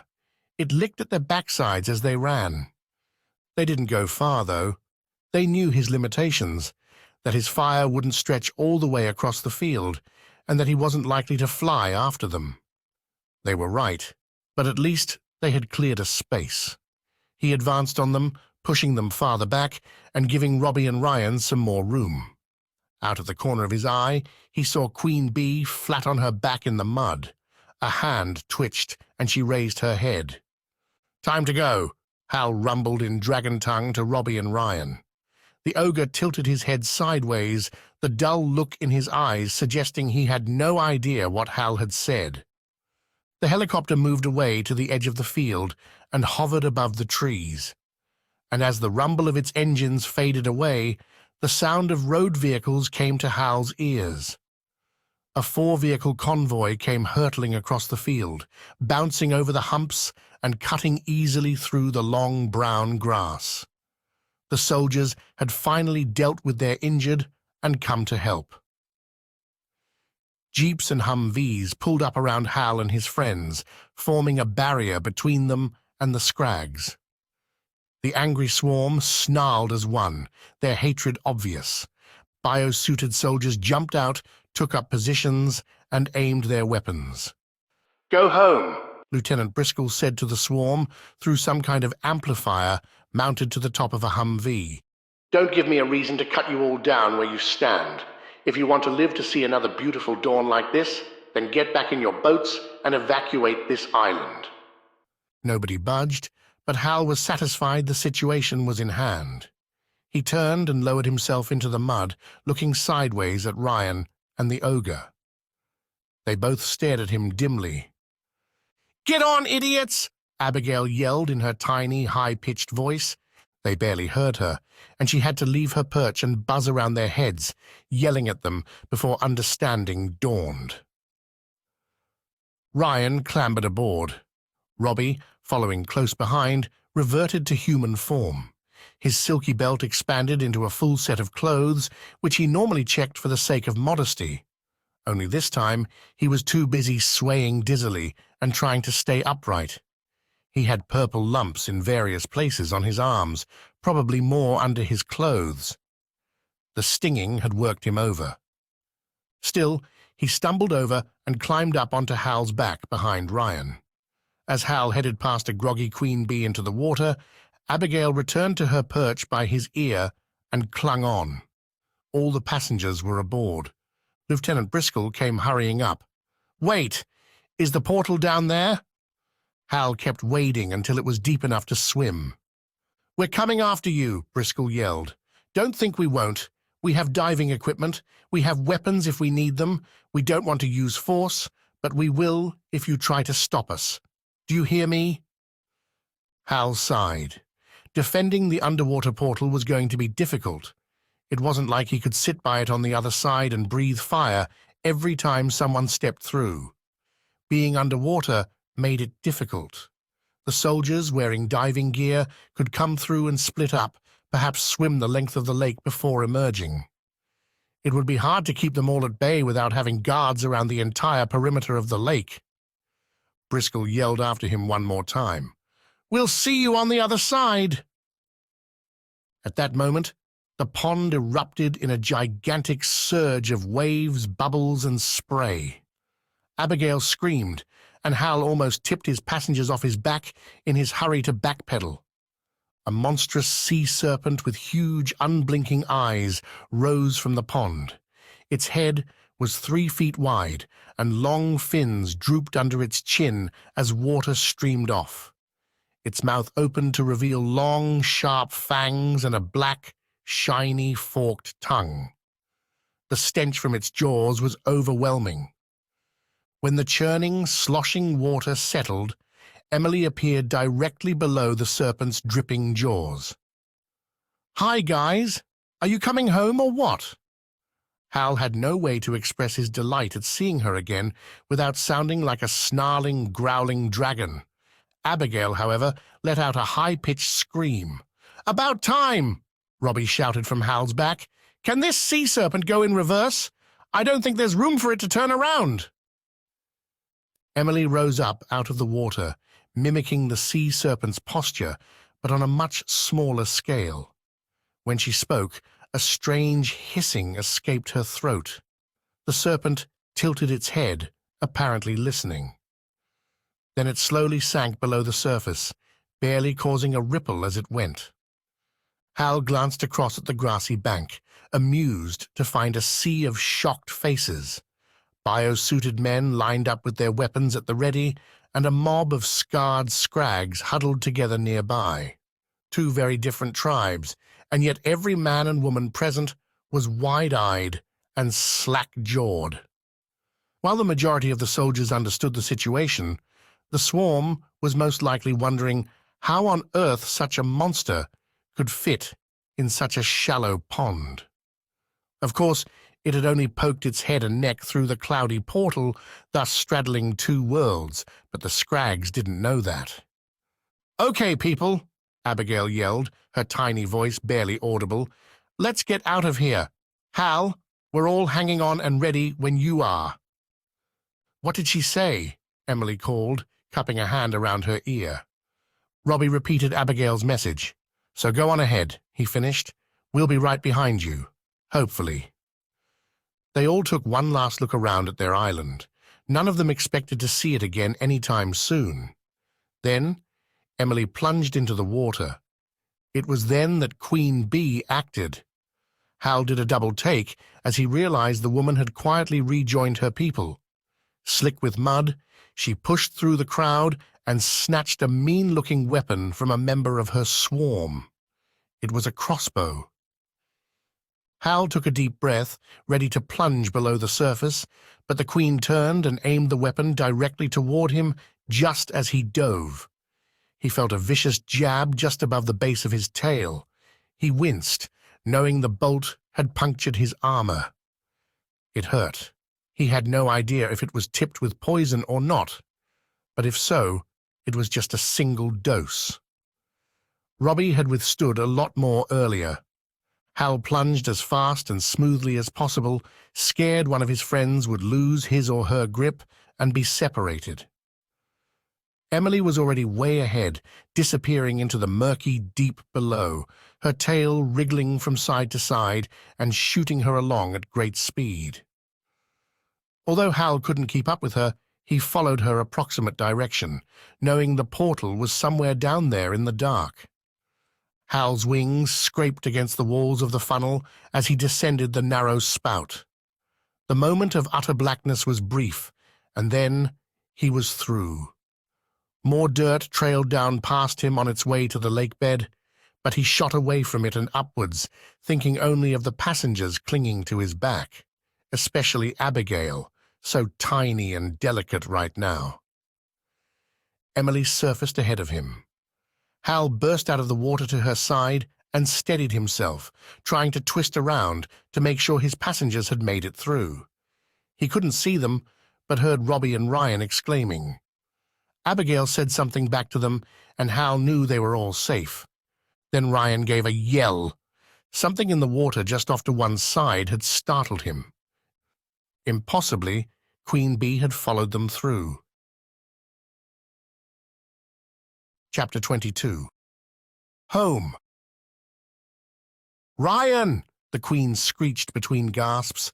She was bobbing around in the water, trying to stay afloat while clinging to her weapon. The mud had washed away, and so had her face paint, leaving patchy white streaks and a mess of black around her eyes and down her cheeks. Beneath the paint were the ugly scars that afflicted all Scrags. How on earth had she followed them through? As Ryan and Robbie exclaimed loudly from their perches on his back and Abigail clung to his ear, Hal started paddling away from the woman. He knew she wouldn't be able to keep up, and would end up floundering in the middle of the lake. And yet, she was gliding after him, clinging to her crossbow, holding it out in front of her as though it were somehow pulling her along. "She harpooned you, Hal," Ryan shouted. "She stuck you in the butt. You're dragging her along on a line. Get rid of her." Hal was flabbergasted. The nerve of the woman. Would she never give up? He kept swimming, figuring he could deal with her better once they reached the grassy banks. Still, he twisted around as he paddled, watching her closely. Not once did she glance from side to side and open her eyes wide in wonder at the strange new world she found herself in. Instead, she kept her eyes fixed on him and on Ryan, with such an intense hatred that Hal suddenly felt very afraid. This tiny woman had no business cowering a dragon, but somehow she was managing to do just that. And when Hal reached the bank, then what? Would he burn her? No, he wouldn't. He couldn't, despite everything. He became aware that Ryan was crawling down his back toward his tail. Yes, pull the bolt out, cut her loose. Before he had the chance, however, something else happened, a disturbance in the water behind Queen Bee. A giant serpentine body rose smoothly and silently to the surface, and a massive snake's head emerged with gaping jaws. The Queen never saw it coming. Her gaze remained locked on Hal's as he stared back with mounting horror. She never blinked, even with all the water spraying up from his thrashing tail. Black face paint ran in streaks down her cheeks, so it looked like she was crying tears of oil. Then the serpent lunged, and Hal jerked around to face front so he didn't have to witness what came next. He felt a sharp tug, then nothing. There was an eerie silence after that. A weight had lifted, both figuratively and literally. As Hal continued on toward the bank with a marginally lighter load, he knew the portal would be safe from invasion for the foreseeable future. This was the same lake in which he and his friends had first arrived in Miss Simone's world a couple of months earlier.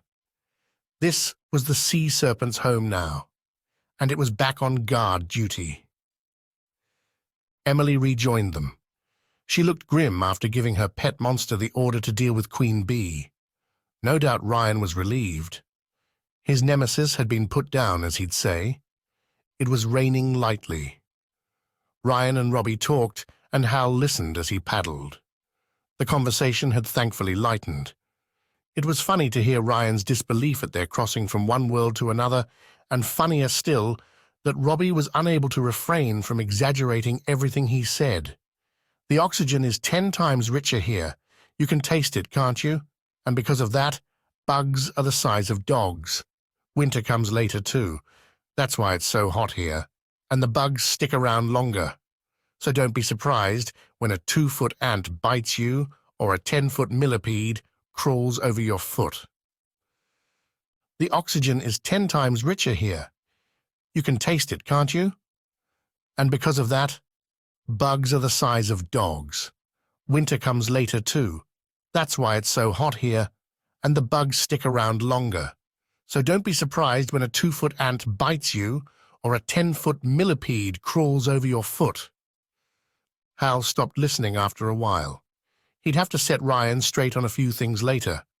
Occasionally, he felt movement on his head as Abigail shifted around. She kept sighing with displeasure about something. Hal wished he could ask her what was wrong. It was a nuisance not being able to speak while in dragon form. When Emily reached the grassy bank, she slithered out onto the grass and reverted to her human form. Hal dragged himself out after her and allowed his friends to jump down before shifting. As he did so, the crossbow bolt fell onto the grass behind him, and he stared thoughtfully at the tangled remains of a heavy-duty fishing line. Abigail's wings drooped badly. "Okay, so fairies shouldn't go underwater," she said, disgruntled. "Takes ages for my wings to dry out. And I don't have any shoes. I can't walk around barefoot." "Can't you retract them?" Hal asked, curious. "And then grow them again?" Abigail blinked at him, then frowned. Her wings began to shrink into her back between her shoulder blades, and she grimaced. Feels nasty. Once they had disappeared, she grew them again. They were bone dry. Oh, who knew? I guess I can fly after all. Looks like we have a welcome party, Emily murmured. Surprised, the rest of them squinted into the misty rain and saw a line of figures emerging from the nearby forest. Hal smiled. Only goblins lived in that forest. It was some sort of outpost set up to keep watch on the original portals leading to the island. Soaking wet and tired, the group set off to meet the goblins halfway. Ryan was quiet, and Hal asked him if he was all right. Fine, just taking it all in. I feel like I'm in a dream. Dragons, sea monsters, fairies, and now this, a totally new world. It's just mind-boggling. I can't stay, though. Hal almost stopped dead. You can't stay? Not unless I can fetch old Jimmy and Dot. Oh, right. Emily patted him on the arm. You're sweet. Don't worry. We'll help you fetch them. Maybe not right away, though. Those soldiers and Scrags are probably standing there by the pond, with their mouths hanging open. They all laughed at the image. Nobody said much else until the misty figures in the distance grew big enough to identify. Wait a minute. They're not all goblins, Emily exclaimed. That's Miss Simone and Lauren and Darcy. And Dewey, Robbie said, joining in. And Thomas and... It was then they all halted and sucked in a breath. After a brief silence, they all shouted at once, Fenton! They took off running. It had only been a few days since they'd seen the rest of their friends, but it felt like a lifetime. And Fenton was back. I don't believe it! Hal gasped. But it was true. During their time away, he and his friends had avoided talking about Fenton's unfortunate run-in with a Gorgon, a kind of unspoken agreement. Their situation had been dire enough without that reminder. Yet here he was, very much alive and well, no longer a cold, hard statue. Goblins trailed alongside the group, short and squat and ugly, but they hung back as the 9 classmates reunited.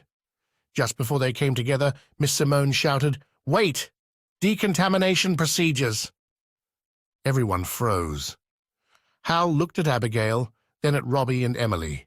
They were all soaking wet from their dunking in the lake. Surely any spores they had gotten in their clothes had been washed away. We're clean! Abigail yelled and launched herself at Fenton, surprising the big boy with a hug around his neck. Seconds later, they were all running around hugging and punching each other. The gang was back together at last. Dewey was nearly knocked flat with all the jostling. Emily hugged Lauren and Darcy at the same time. Fenton extracted himself from Abigail's grasp and was promptly attacked by a jovial Hal and Robbie. How? Robbie demanded, poking Fenton's arm to make sure he wasn't still made of cold grey stone. The 9th classmate, Thomas, thin and red-haired, crossed his arms and raised a bemused eyebrow at all the excitement. Having been missing for 6 years and only recently returned, he was the odd one out, not quite part of the group in the way the others were. But, moments later, he was swept up in the group hug as they all jumped around shouting and laughing. Miss Simone stood apart, smiling but obviously puzzled. She kept glancing at Ryan, who stared in amazement at 5 scowling goblins. When Hal at last broke away from his friends, he turned and strode over to Miss Simone, grinning as he went. Hi, Miss Simone. I bet you thought, He halted. You look, different somehow. Are you all right? She looked more than different. She looked haggard. Her usually lustrous blonde hair was dull and lifeless. Her piercing blue eyes seemed grey, and her skin oddly blemished. She had lines on her forehead that Hal didn't remember, and more lines around her throat. Don't stare, Hal, Lauren said, coming over to nudge him sharply. She had mouse-colored hair and a cute snub nose.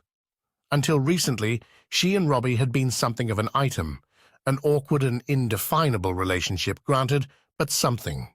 Recently, however, she had ended it. Hal couldn't get over the change in Miss Simone. She was normally stunning, enchanting. "But why do you look so different?" Miss Simone shrugged. "I look like who I am. This is how I see myself in the mirror every day. Always have. I'm a mermaid, Hal. Without magic, I don't have the same appeal that you might be used to." Hal's mouth fell open. "Oh!" Robbie had stepped up to Hal's side, equally dumbstruck. "So you're like the Miengu, then? We see you as, Darcy rushed to intercede. She also was blonde and had always been envious of Miss Simone. Now she seemed the prettier of the two. "Guys," she said firmly, stepping in front of them and putting on a fierce expression that clearly said, "Shut up. Miss Simone is nothing like the Miengu. The Miengu are really, really ugly, much worse than Jolie in that photograph we saw." "Totally," Lauren added helpfully. Hal found that hard to believe. The photograph was pretty shocking. It had cut right through the magic and revealed Jolie, one of the Miengu, to be a thin-faced creature with watery, almost translucent skin, stringy hair, and sunken eyes. It had been a face of nightmares. It was hard to believe they were worse in real life than Jolie had been in that photograph. Still, he nodded, and Darcy continued. "Miss Simone, on the other hand, is a mermaid. She may not have that same aura we're used to, but she's still far prettier than most women." Yeah, Hal said, feeling a rush of embarrassment. "I didn't mean—" "It's all right," Miss Simone said with a laugh. Somehow she seemed a little less stern than normal. "Thank you, Darcy, but there's no need to defend me. I'm quite comfortable with the way I look, believe me. Honestly, it's a relief not to be stared at everywhere I go. Now, who's this fine young man with you?" As Robbie opened his mouth to explain, one of the goblins muscled his way through the crowd and grimaced with his deeply lined, pig-like face. "So do you want me to get the horses or what? You back off home now?"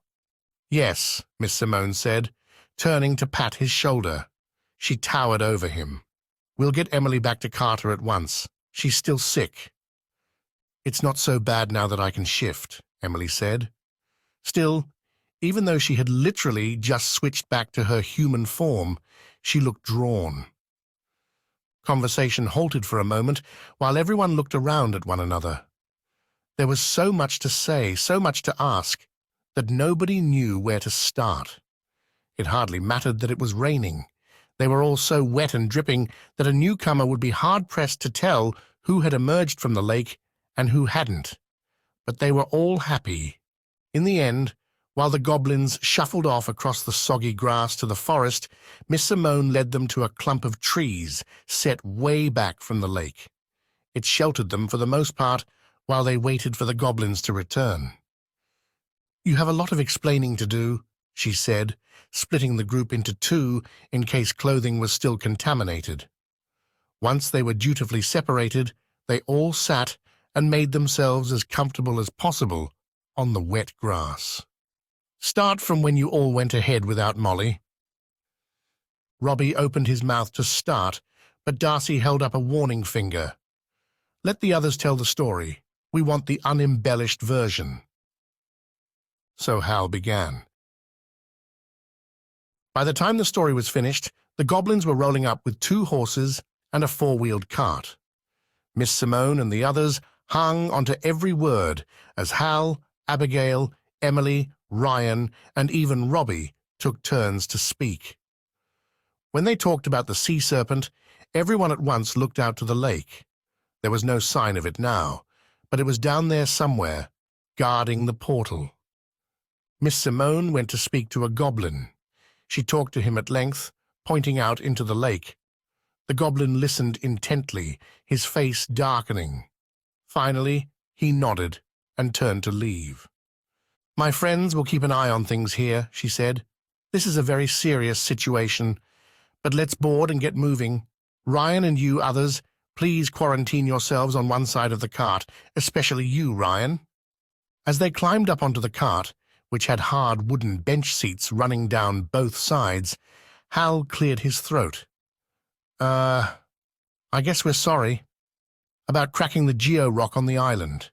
If we'd done it someplace else, we wouldn't have to worry about soldiers coming through. He shot a sideways look at Ryan, who frowned and looked away. Miss Simone was sitting up front, holding the reins. She flicked them, and as the horses started moving, she looked back over her shoulder, her wet hair plastered to her face. Hal had never seen her with wet hair before, or at least hair that stayed wet. Previously, she'd had an uncanny ability to dry quickly as soon as they left the water behind. Now, though, she was just a normal person. If you'd cracked the rock open on the mainland, she said, we might have had to deal with these Scrags, as you call them. Wherever there's a gateway, there's a risk. At least here, we know what we're dealing with. She was just being kind, Hal decided. As it had all turned out, he and his friends could have waited right there on the cliff where they'd started. Their magic would have returned after a couple of days, the rock would have started glowing again, and they could have created a portal and returned home. They could have avoided the truck ride, the swarm, the soldiers, and just about everything else. They wouldn't have frozen half to death in the sea. So much for his dad's advice about sticking to a plan, no matter what. I'll let you into a secret, Miss Simone said. We have a few geo-rocks in a trunk right under your seat. Blacknail and I fetched them from outside the affected area. We came straight back here to crack one open and come through to get you. The dilemma we had was where to have the gateway open up, near the island or over on the mainland. Either way would have been risky. As it turned out, you arrived in the nick of time and saved us, having to make that decision. She winked, and Hal felt decidedly better about the whole thing. We can second-guess ourselves all day long, Miss Simone said. What's done is done, and everything turned out all right in the end. Mostly, she added. The rain picked up. Okay, your turn now, Miss Simone, Abigail said, huddling against Hal. I've been dying to ask if you can transform. I guess not, since you're, Miss Simone grabbed a handful of blonde hair and pulled it away from her face to stare at it in mock disgust. So ordinary? Yeesh. They all laughed, except Ryan, who seemed infatuated by Miss Simone despite her relatively ordinary appearance. He stared at her as if lost in thought, silent, his head tilted to one side. It was Darcy who answered the question. The magic's gone. None of us shapeshifters can change, but it's much worse than that. You'll see. You have no magic at all, Hal said, amazed. He glanced at Abigail. So we were shielded from the Phoenix then. We got away lightly. We've established that the Phoenix's range was indeed limited, as we were told it would be, Miss Simone said. Within the blast zone, things are lacking somehow. As you reach the outer edges, as you return to normality, things get better again. Blacknail took me out in his steam wagon. We saw some very curious things. She seemed about to elaborate, but then shook her head. Good things have come from this, though. Fenton, for example, turned to stone and returned to life in one afternoon. Hey, yeah, Robbie said. Fenton, did it hurt being zapped by Molly? Fenton shook his head. It was more weird than anything. As soon as I looked into Molly's eyes, oh boy. He frowned, clearly at odds as to how to explain it. I told the others it was like there was something in there, inside her eyes. Way back there, it was like, I don't know, looking into space? Looking into space, Robbie repeated slowly. Yeah, it's like something big is out there watching us all through Molly's eyeballs, and she doesn't even know it. Now it was Abigail's turn to sound skeptical. Something? Out where? I don't know. Just somewhere else. Anyway, I only saw it for half a second. Then I was out of it. I don't remember anything else after that, except... Except what? Hal prompted impatiently. Except That I think I went someplace. Fenton nodded slowly, as if reassuring himself. Sounds crazy, but that's what it was like. I left my body behind and went to join others that had died, or something, but I woke up before I could take it in, like being woken from a dream just before it got to the interesting part. Nobody said a word. The rain abated, turning into a light, misty drizzle.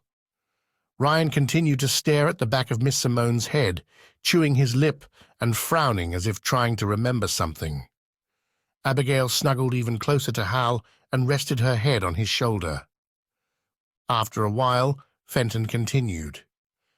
Miss Simone told me it was common for people who die and come back again to say stuff like that.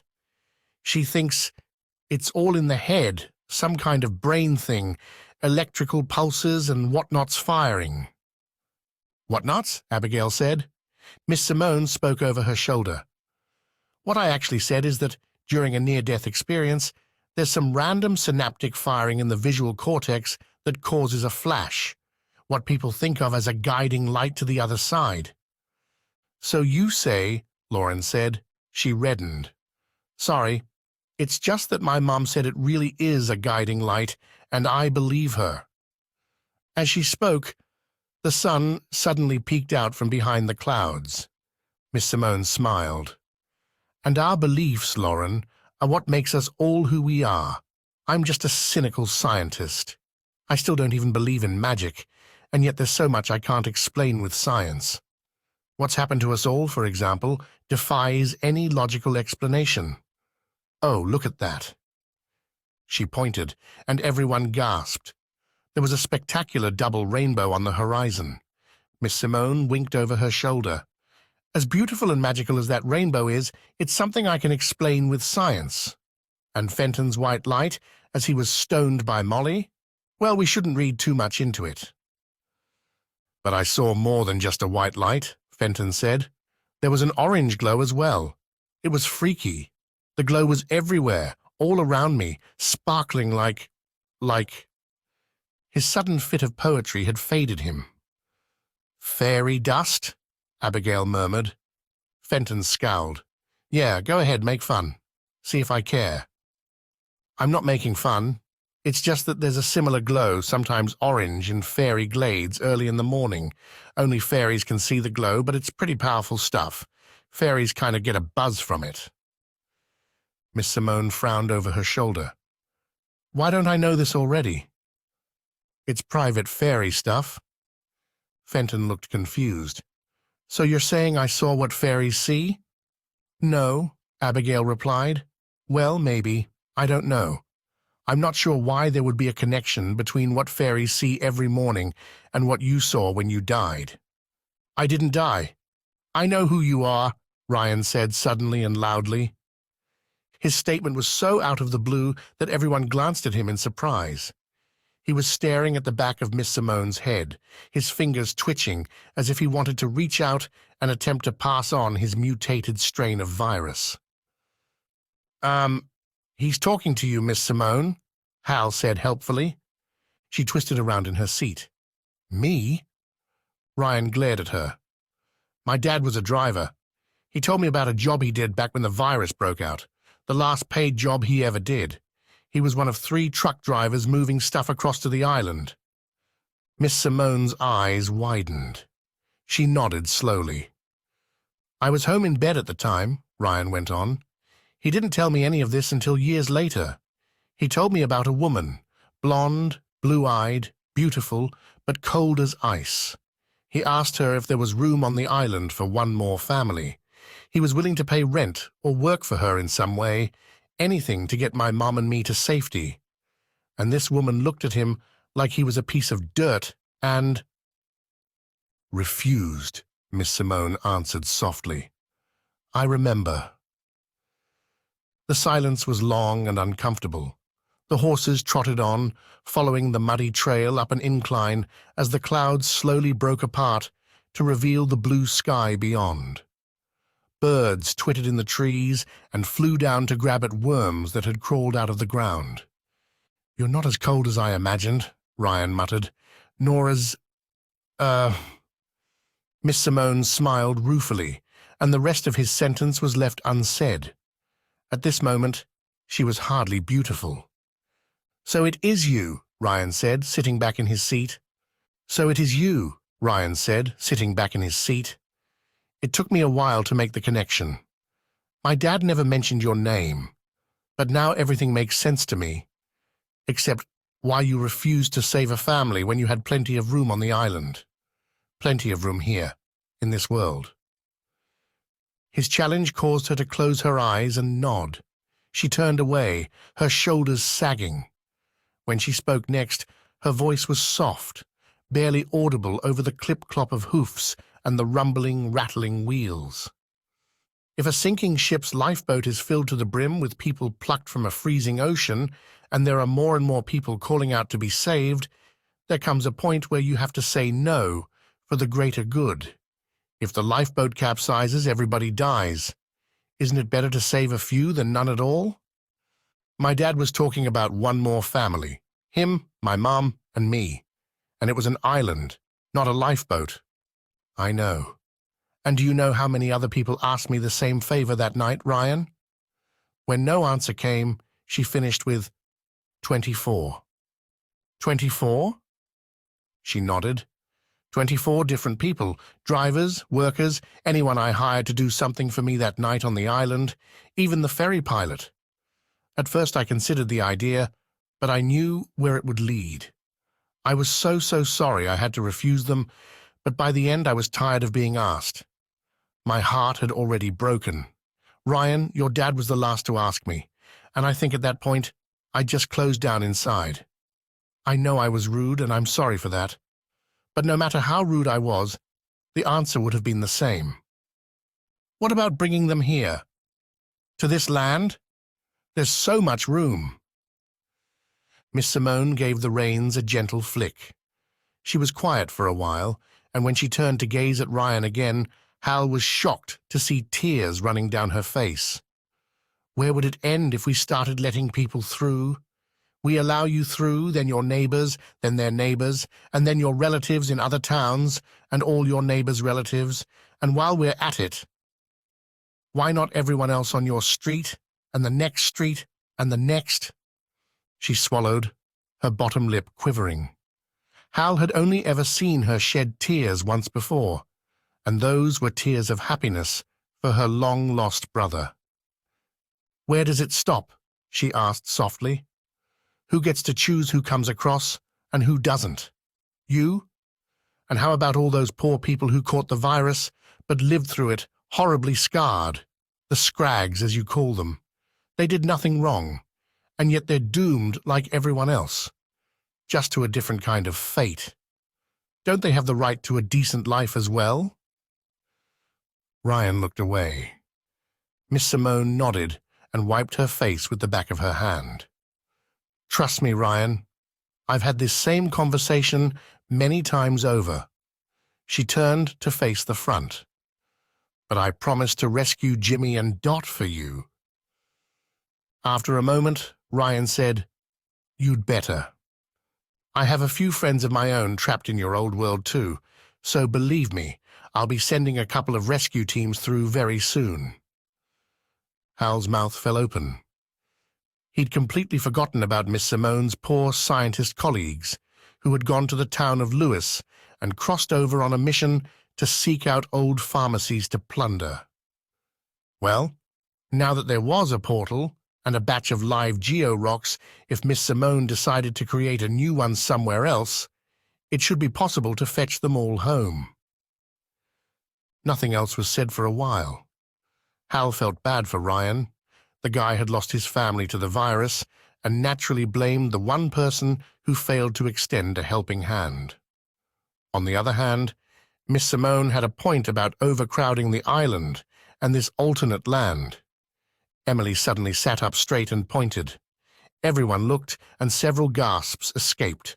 3 unicorns stood in a field staring at them. Then the pure white equines turned and bolted, dashing across the meadow and over the hill. Their speed was astounding. It wasn't the first time Hal and his friends had seen unicorns, but it was still pretty spectacular. A rare sight, Miss Simone said, especially around here. They were drawn by your call, Abigail. Abigail frowned. They were? Then she slapped at her shirt. Rats. I lost the horns somewhere along the way. The unicorns heard that? Hal asked, amazed. Miss Simone nodded. As did I. It's what drew me down this way. I knew it was you calling me. Unicorns, mermaids, the miengu, and certain small fish we call rat squids can hear the call of a unicorn from far away, even across worlds. The fact that the horn worked meant it had retained its, magic, which in turn meant it had to be the one I'd given your mother back on the island. I'm glad you thought to use it. It let us know you were all right. It gave us hope. We knew you'd find a way back, Darcy said with a grin. Then Dewey spoke up, quietly and almost apologetically. Georocks glow orange as well. Huh? Robbie said. We were talking about things glowing earlier. Everyone grunted and muttered, trying to recall the conversation. Something about dying. White lights. Fairy dust. Since you mention it, the mines are one big orange glow, Miss Simone agreed. Maybe you all should visit one. They're pretty interesting. Very pretty.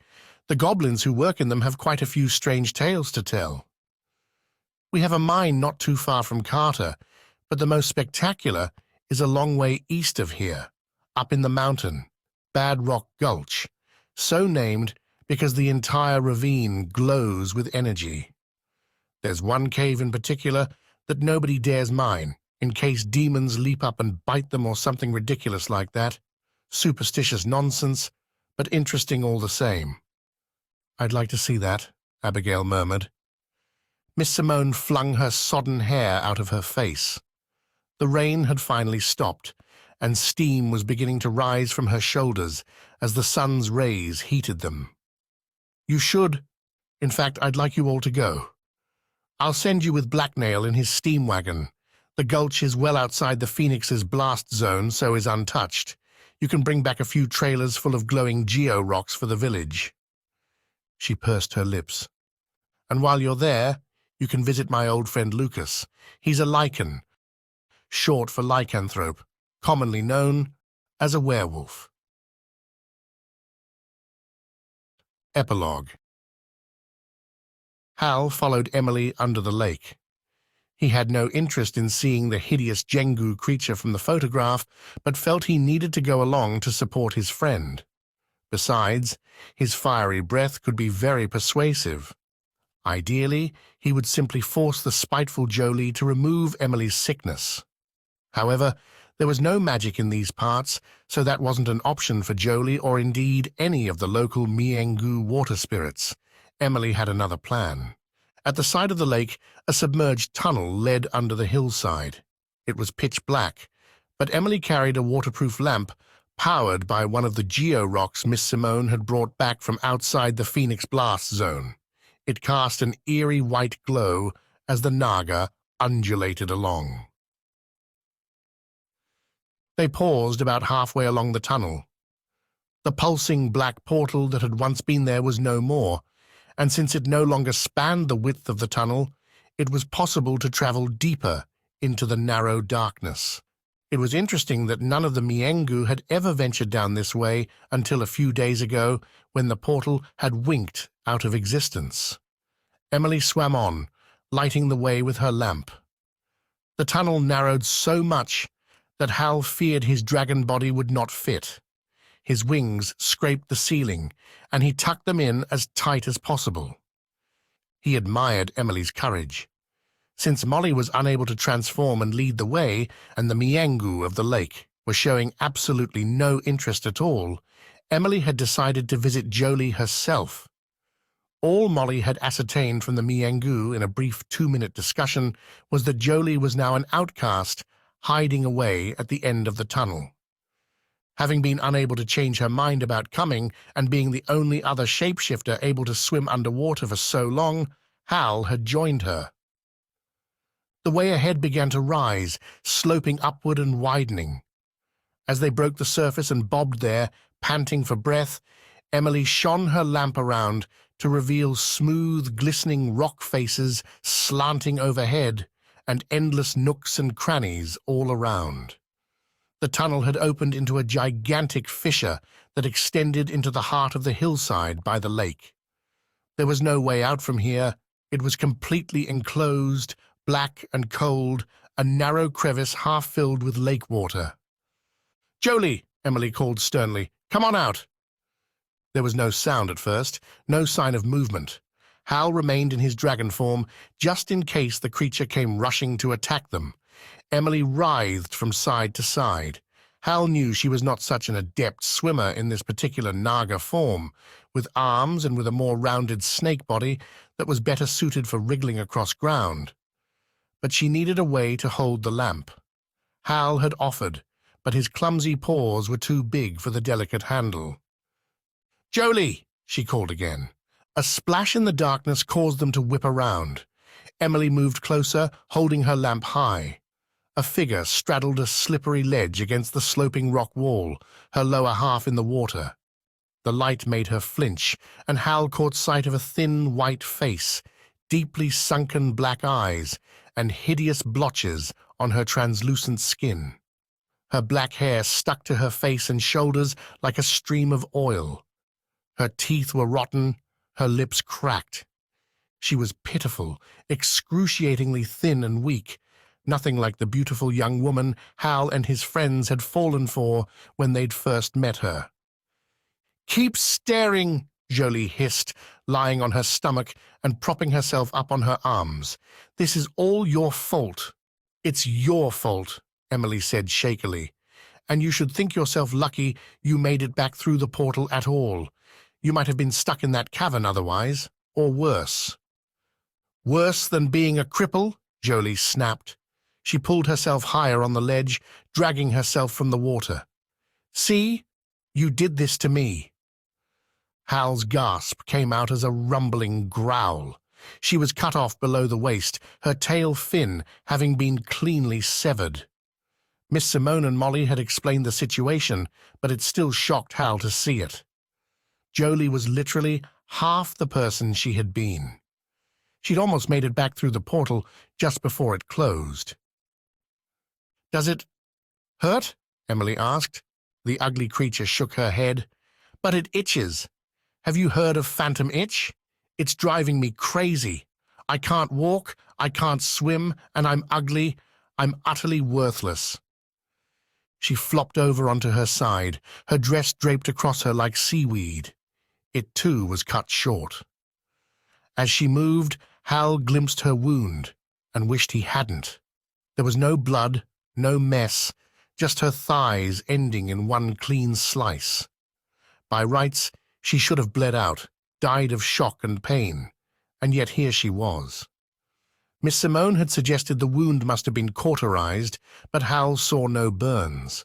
Perhaps it had been sealed with the last vestiges of magic, as the portal had closed. "Did you find my tail?" Jolie asked, her anger giving way to curiosity.